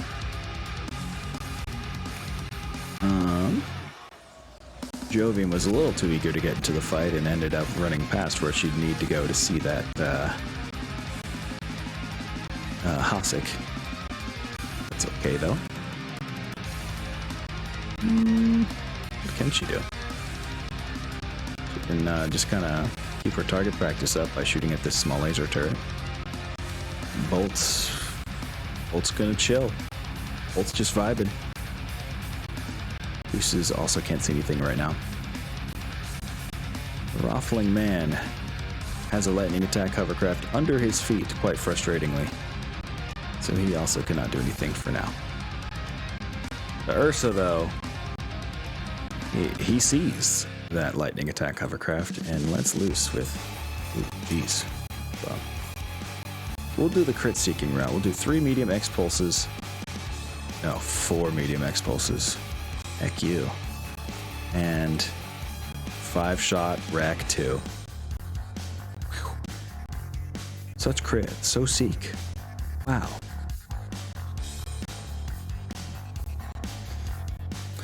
Here we go. Oh, there's a Gauss jump platoon out there. That's kind of scary. Miniaturized Gauss rifles are kind of a big deal. But a Gauss rifle goes from the Alicorn into that building, killing one of their men. Meanwhile, Leaky puts a good bit of damage directly into the turret of the Hasek, jamming it in place. Mick, on his date with the Hasek up north, well, let's just say his date went well. Put an ER medium and a 5-shot rack. He's immobilized the Hasek all by his damn self. Mick is really coming to his own, I gotta say. Let's see, the Quasimodo utterly destroys the JES with a left side destruction. However, Timcat in the King Crab, not to be outdone, destroys all the armor on it and blows out stabilizers and sensors. Yeah, he wasn't fine just leaving it like that. He had to really, do it way in. Now the longbow. Longbow immobilizes the lightning attack hovercraft, and then the Ursa comes along and destroys the shit out of the lightning attack hovercraft with a medium X pulses. Now, JES does get a little vengeance on our stalking spider with its LRMs, but not anything too dangerous. Now all that leaves is a swift kick or two into this Hasek. We might actually be able to call this city ours at this point. This jump infantry will get away, but oh wait. Target, building, collapse. Hey, we can, 20 damage. We can kick the shit out of the building this Gauss infantry is in. I think that's the Gauss ones. That's fine. That's fine. And I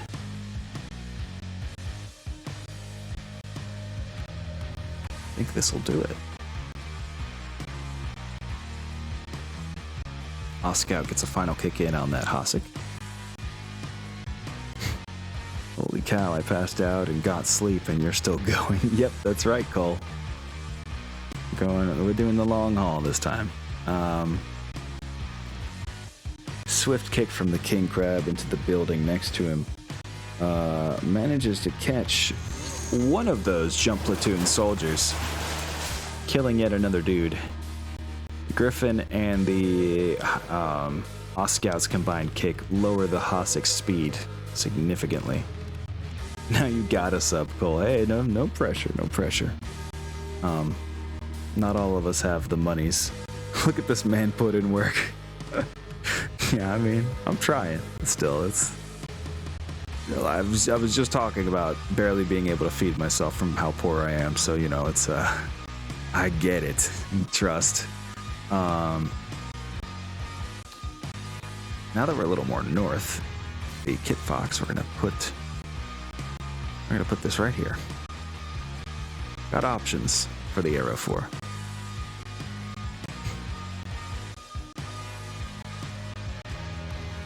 I would love to, but I can't afford to. That's it. I completely feel you, Cole. I really do. Deeply and truly. Oh man, did I set that tank in front of me on fire? That shit looks crazy. Yeah, actually the building next to you is on fire, which I believe was you. And yeah, you blew off all the armor and pretty much crit out every part you could out of that JES. So that was fun. Oh wait, I didn't actually read the round report when I brought it up. Whoops. How much of these people are we supposed to destroy?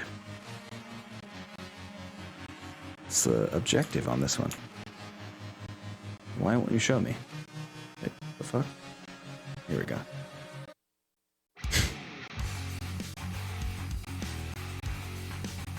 Destroy 75% of present units. God damn. What a slog. Well, we're almost there. Deuces is going to continue to do some scouting over here. Not content with how quiet it is in certain areas. You know there's got to be more. He knows. All of them. Total annihilation. Same Cole, still working on September rent. God, I know that.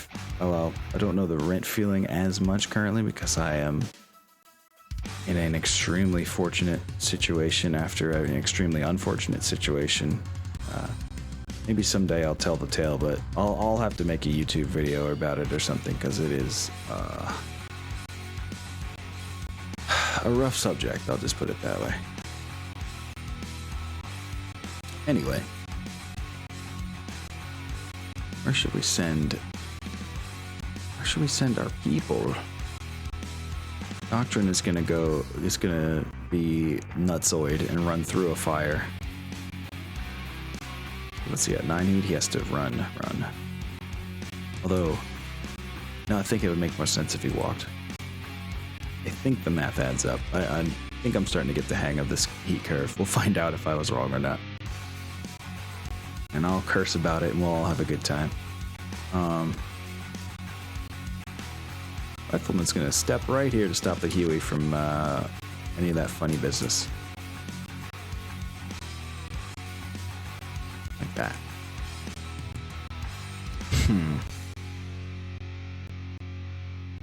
Probably gonna make this last round just because I really don't want to be up too much farther past midnight with this big light in my face. Probably not good for my sleep cycles.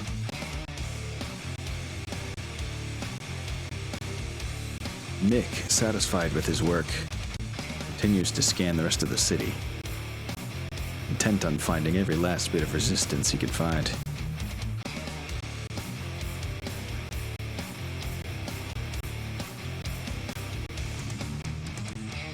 I could sell a book if I wrote down my situation but colored it as a fantasy story with swords and dragons.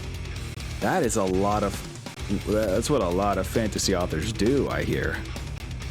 Like, for reals. It's Huey's a 1-2, isn't it? Yes, it is.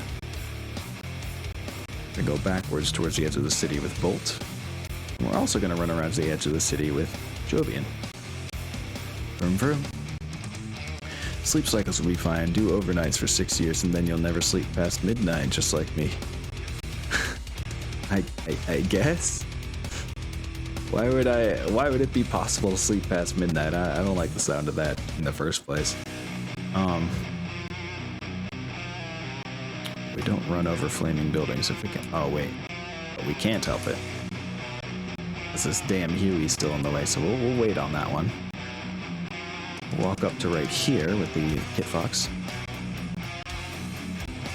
And that Hossick still hasn't moved. I think we actually have a higher percentage destroyed than it looks like because we have a lot of like abandoned or crew killed vehicles and a lot of crew dead turrets as well.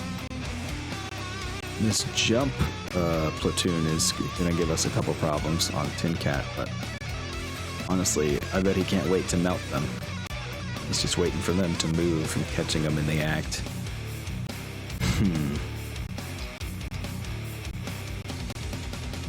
Ursa still can't move.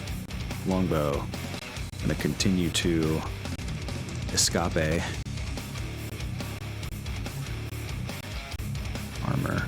She's still got rear armor and has no front armor on the side torso, so she's gonna run past this vehicle crew, opening up herself to be shot in the back because her back is where she's got armor.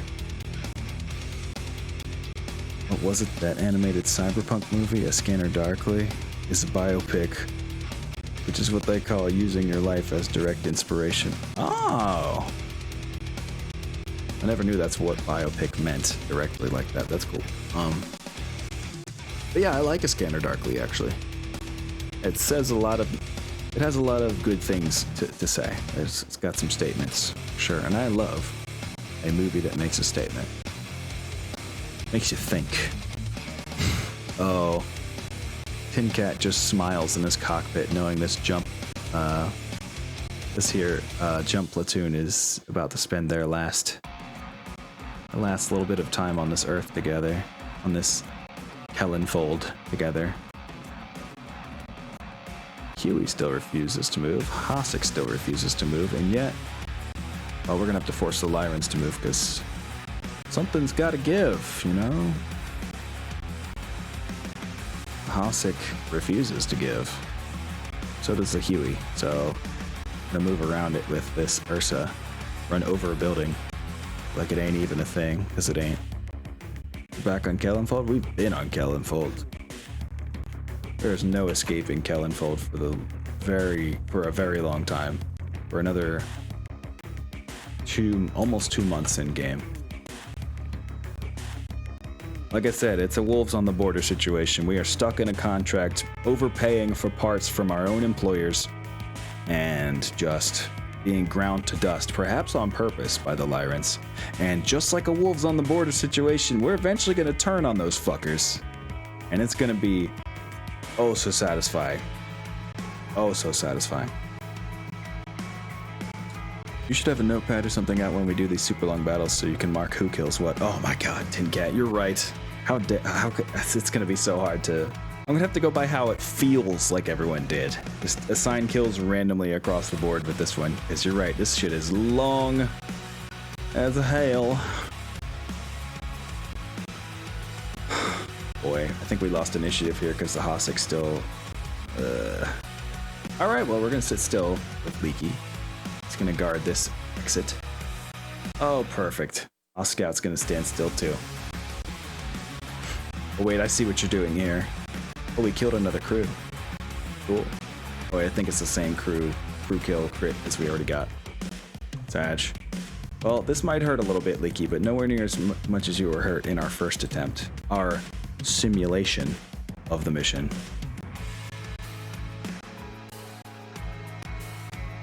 Just grit your teeth.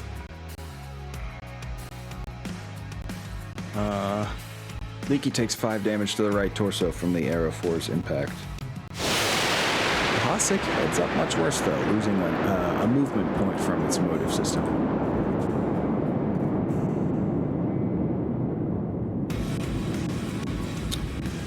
Something is daring to shoot Leaky in the back. Oh, it's this small laser turret. You have us. Oh, you have 3 small lasers left. How rude. But still, we're trying to leave these turrets intact enough to capture the whole place. We're gonna forego any fire with you. Mick still has nothing to shoot at. So what are the achievements of the mech warriors? They killed people. Yes, but how many? A lot. That's very true.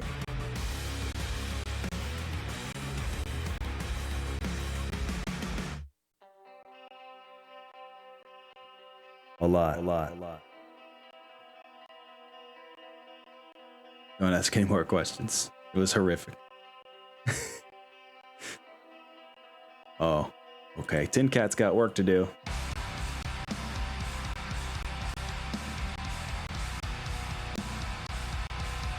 Collapse. Collapse.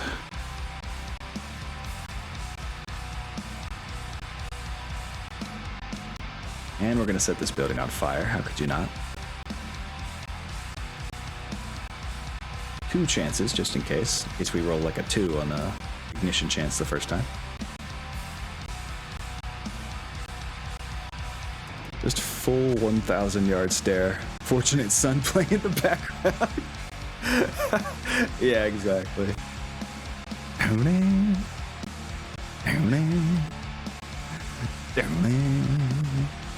Bueno. Yeah, I totally get you.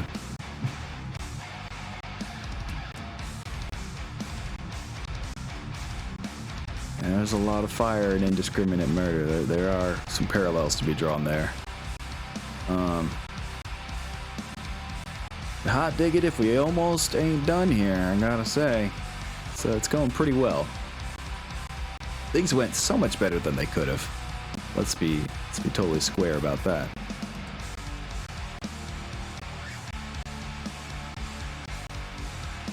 No long shots that I can pick out here. Oscout does not have any functional weapons. Hasek is shooting at our Oscout, looking to get a bit of revenge. We got some jam turrets. We got some no effect from that crit. Okay. Our allies are still trying to kill turrets. What the fuck? So, neat bit of trivia for you guys. Plasma rifles do a fuck ton of damage to buildings. Like, a fuck ton. You know, it does 10 damage to mechs and 10 heat.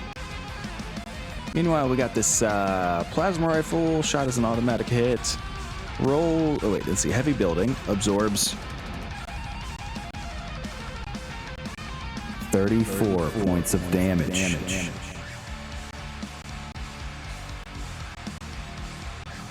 And then the second plasma rifle also hits and utterly destroys the building. The SRM-4s go instead to the jump platoon that's inside, and the Hex itself is on fire.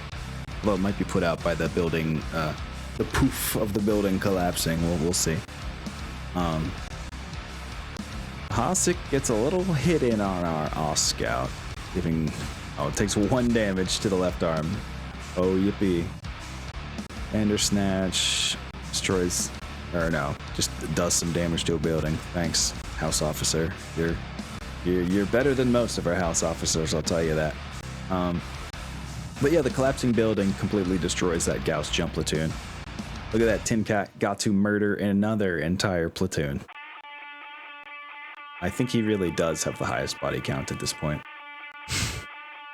Between his work in the mislinks and now, yeah, I think he's got it.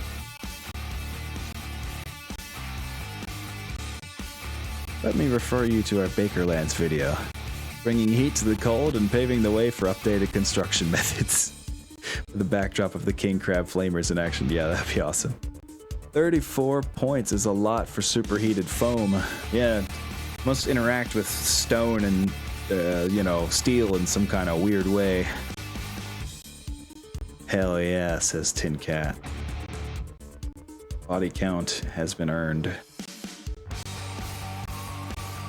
I think we're about to declare victory here, after I see how our kicks on the Hasek go. Just to see if we can bring one more thing home. Although we are literally just boxing it in and leaving it unable to move anywhere, so we can safely declare it to be ours. In fact, that's what I'm gonna do. I ain't got the time to be up all night for this shields, you know. Victory. Ciao. /victory. It's been entered. Game 1 has acquired all victory. Wait, has achieved all required victory conditions. There we go. Words. They're hard. But thankfully, we got a bunch of directly attributable kills this time. Won't be as much kill assignments going on. I see Jovian got 3 fucking kills. We do have some to assign though.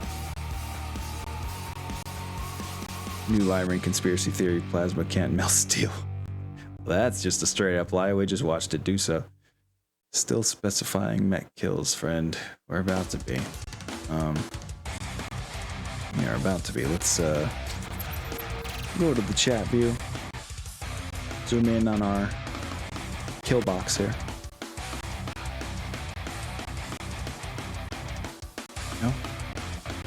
The longbow is crippled as usual. We cannot end a fight without a crippled longbow. That's just...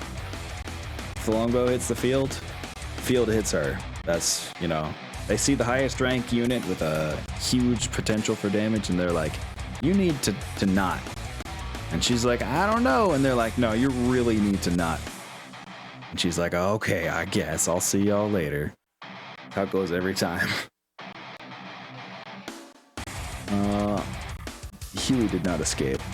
That Hasek that we're standing on did not escape. The other Hasek that is somewhere, I guess, did. I guess. The reinforcements never made it to us. Fuck you guys. Now it's time to start claiming salvage. That's the leftmost column, right? Yeah. Rail Zephyrs have a tag, don't they? They do. We need more tag in our life. We'll add that to the artillery lance that we're rebuilding. I do not want a Hunchback 2C. We're gonna ransom that. We're gonna ransom a bunch of stuff until we get even on, funding. We'll take that Thumper, we'll take that Mobile Long Tom, we'll take that Burke. We'll ransom all this BS. Do I want another Hasek? It's a pretty good infantry transport, so we'll take it. There might even be an upgraded version of it that I can look for. Ooh! And we can take the equipment left behind by the jump platoon Gauss. Beautiful. We still have so much we can ransom off. Oh, the Huey! There it is. We can recover the Huey. And the other Hasek. This is just beautiful. We're about to make bank, guys. Bank. Just check all these boxes, why don't we? Yeah, we'll take a Rhino fire support tank, why not? I know we salvaged one Hasek because it's still on my boot. Yeah, exactly. Heimat. So, oh wait, didn't lose a torso, so maybe the 8 curse is broken. Yeah, that's true. That's true. At least the longbow is intact this time. Heimat says, "Oh my god, I may be a moron." How come, bro? I had 2 aerospace fighters come in for support. I placed them at 0 height. Oh baby. Excuse me. I've been there. I've been there though. It happens. Happens to the best of us. Hopefully they can still get some shots off while they're taxiing around on the ground. We're ransoming the rest of the turrets off. Picking that Athena for ourselves and the other Burke. We're taking a lot of salvage from this mission like I knew we would. And we got away with probably a few million C-bills on top of that. That was a productive mission and was worth attacking this place. And we captured a shit ton of personnel. Now the kill assignments, this is gonna be a little rough.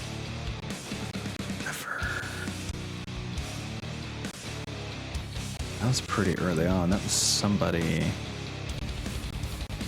that was hiding in the southern buildings. I think it was either the Ursa or the rifle. Let's say the Ursa for the lulz. Small laser turret was set on fire, and that was set on fire by, oh yeah, Kit Fox's Inferno rounds. I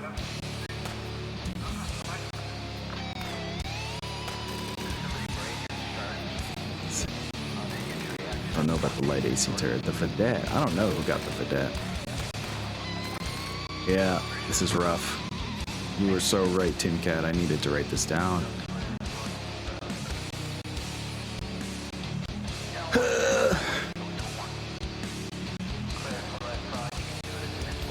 Alright, one Hasek was completely done in by the Urban Mech. Know that much. You need to get that kill on the board for Mick. He's a growing boy. He needs the experience.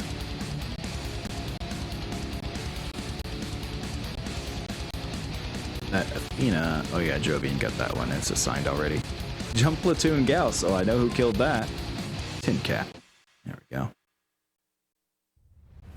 Oh, I could just widen this window. What am I doing with my life?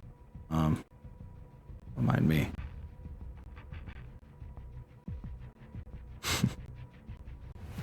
Okay. The other Hasek? I guess it was mostly the Griffin who got the work done on that. Although, you know what? Let's give one to the Oscout. That's the same one that the Oscout was tagging a bunch, so gotta hand it to him. And then if we can claim the Huey, that one was also done in. No, we can't. Okay. Well. No, not the wrong schedule by the bot again. Damn it. When my bot hears the word schedule, it's like, hey, this is when Stonar is scheduled for, and I forgot to update that schedule. It's still my old one. Embarrassing. Let's see. The Hunchback 2C was utterly fucked up by the by Jovian Drake in the Awesome.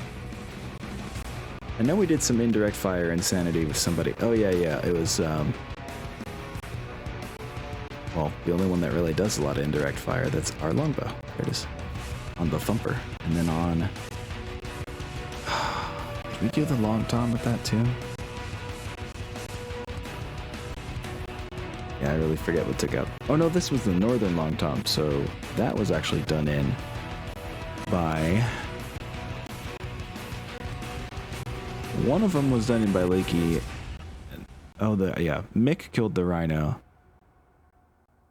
and Leaky did get the long tom, I believe.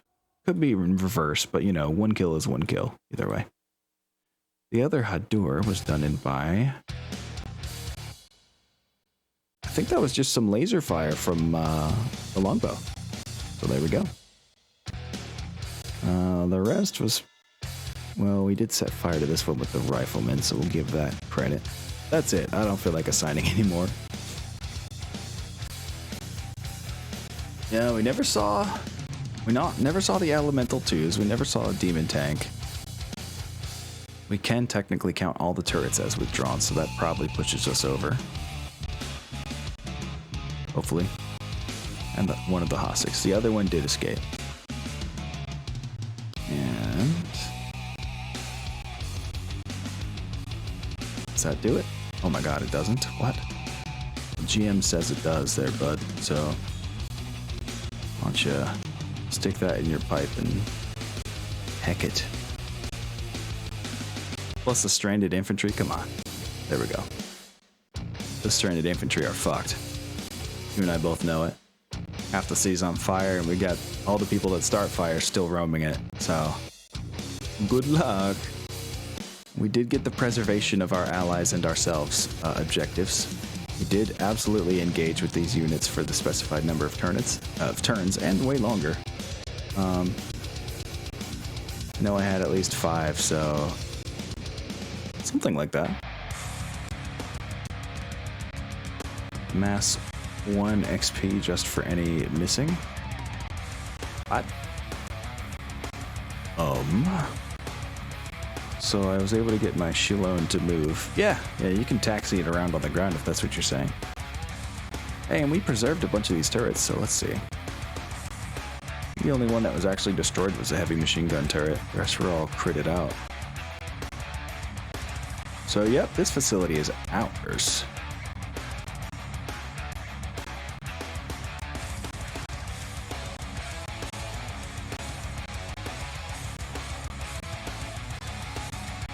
Oh yeah, hold on. Facility captured if this objective is completed, huh? Alright, well.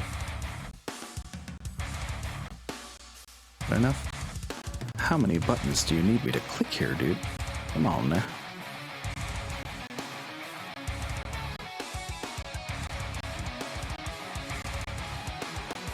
Bruh. There we go.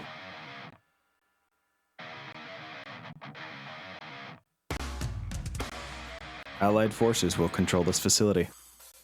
Congrats. What if you named an infantry unit Stranded Company? That was kind of a cool name.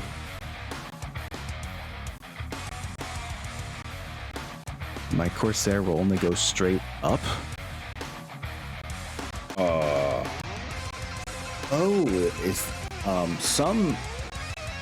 I want to say some actually have VTOL takeoff capability. VTOL, I don't have to say takeoff twice. Just VTOL, some aerospace fighters have VTOL capability. That could be one of them. I don't know for sure, but yeah. Something about the hover command lets you do something like that. I think. Anyway, let's hit finish. Whew. We did it. Holy tits, we did it. That was harrowing.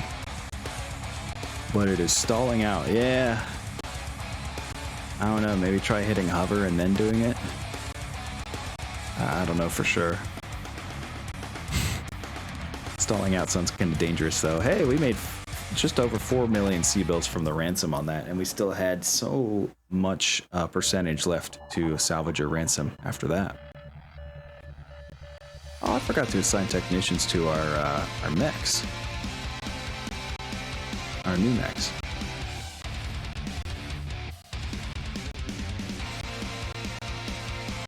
Mech protector. That'll do for now. Yeah. How about those prisoners that we saw? Dozens and dozens of prisoners. About 1 dozen of them wants to defect. Oh, let me zoom out. Boop.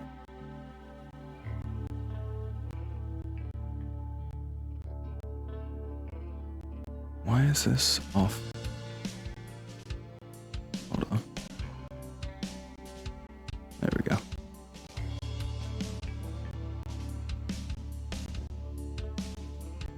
So, Mostly soldiers. Got a green vehicle driver who actually could increase her skill, so regular vehicle driver. I think I'll take most of these. I feel like we don't have room for green gunners anymore. Well, he's a 5. Damn it. We do need to fill some spaces on our new vehicles. Never mind, we'll take them all. We'll take them all. Package deal. Come on down. Recruit it. The rest of y'all out of my sight. Ransom away for another over 500,000 C-bills. I love it. Infirmary. Got some people that need some healing.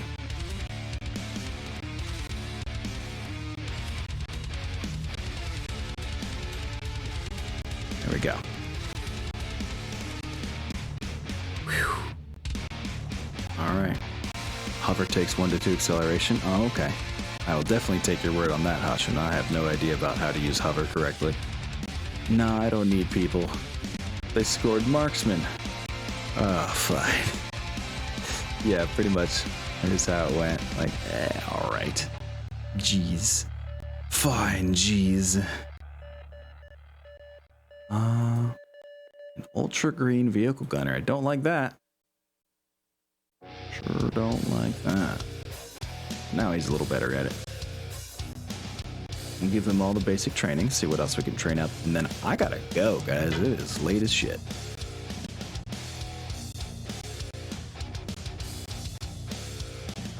And get some gunnery on you as well. Some piloting on you. A lot of our greens are actually turning into regulars before my very eyes. Pretty cool.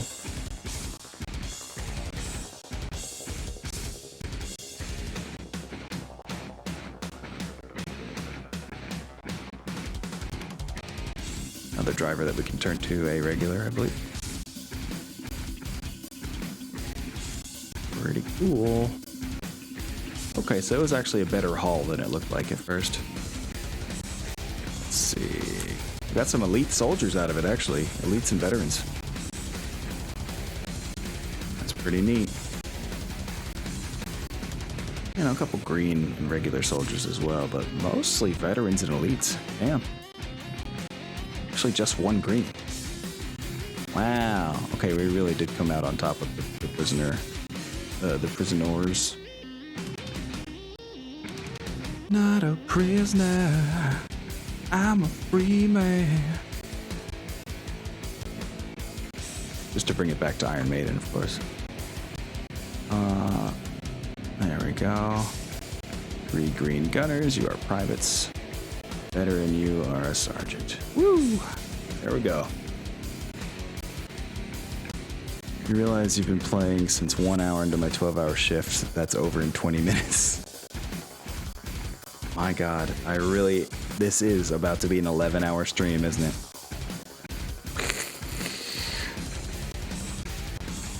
Maybe the longest stream I've ever done. I might need to cut that previous battle into 2 parts on the VOD. Holy shiggity, guys. Quite the epic battle, don't get me wrong. Yeah, that was a lot. It's quite a lot. Looking for anybody with another easy upgrade for the experience here, but no one's standing out, so we're good. We're done.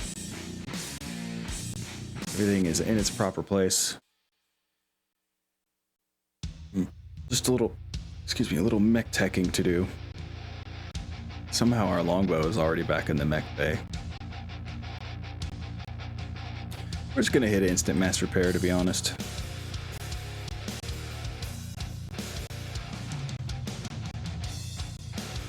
Do we need this not available? Or that is available? Okay. Finally something we can order. Some machine guns. We can do that one. We don't need to waste bonus parts on some regular ass machine guns, so we're gonna do instant mass repair. Yep, all our tank people and our mech people are busy now.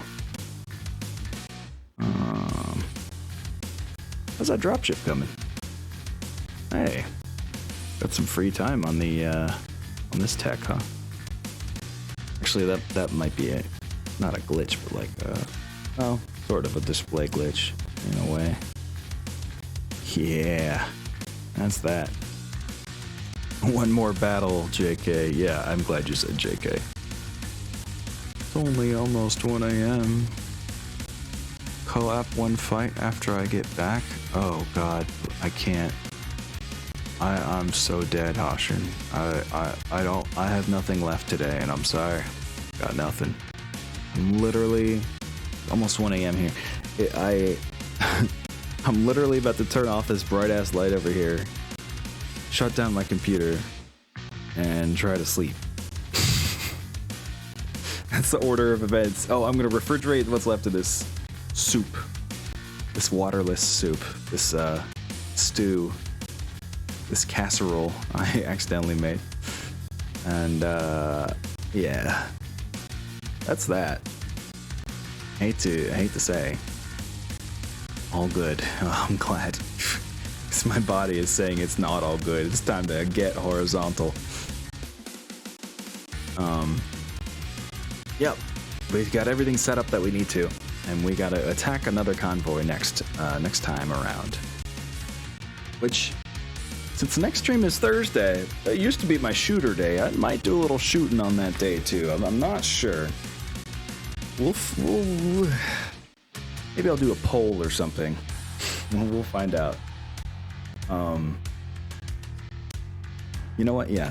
Just in case anyone isn't already part of it, feel free to join my Discord where you can answer such a question if I were to pose it there in the Discord. It's probably where I will post it. For now, we're going to do ourselves a little save.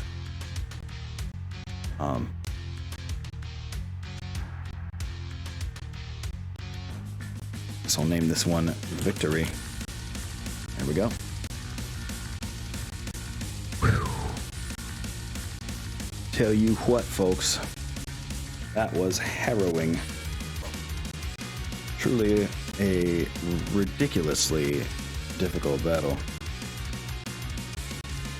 Have a good night and hydrate. Yes, I should. Yes, I always should.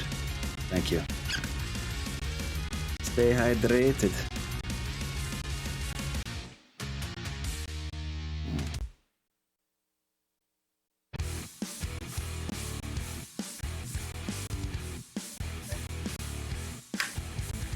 Gee, we got anybody I know currently streaming? Oh no, I think most people are about to go to sleep, huh?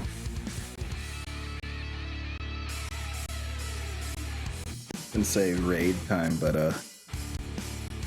I can't even stick around to like see the raid happen. Oh my god. Wow. I don't know why there's so many VTubers in MechWarrior Online, but of course I joined by getting the Irby VTuber avatar. This VTuber, you just go to the MechWarrior Online category and look at the top streamer in that category right now, and you'll see what I mean. Hold on. Thick. Anyway, I mean that in a good way. Yeah. Have a good night. Oh, well, thank you, Tin Cat. You have a good night, too. Thanks for the stream and the soup. You have a good night, too, Cole. Yeah, we're calling it here, guys. Thank you so much for joining me. It has been awesome. As always, I wish you much love and much peace in your lives. Until I see you next, have fun, too. Try to have fun. So, yep. See y'all later. Have an amazing night. Bye.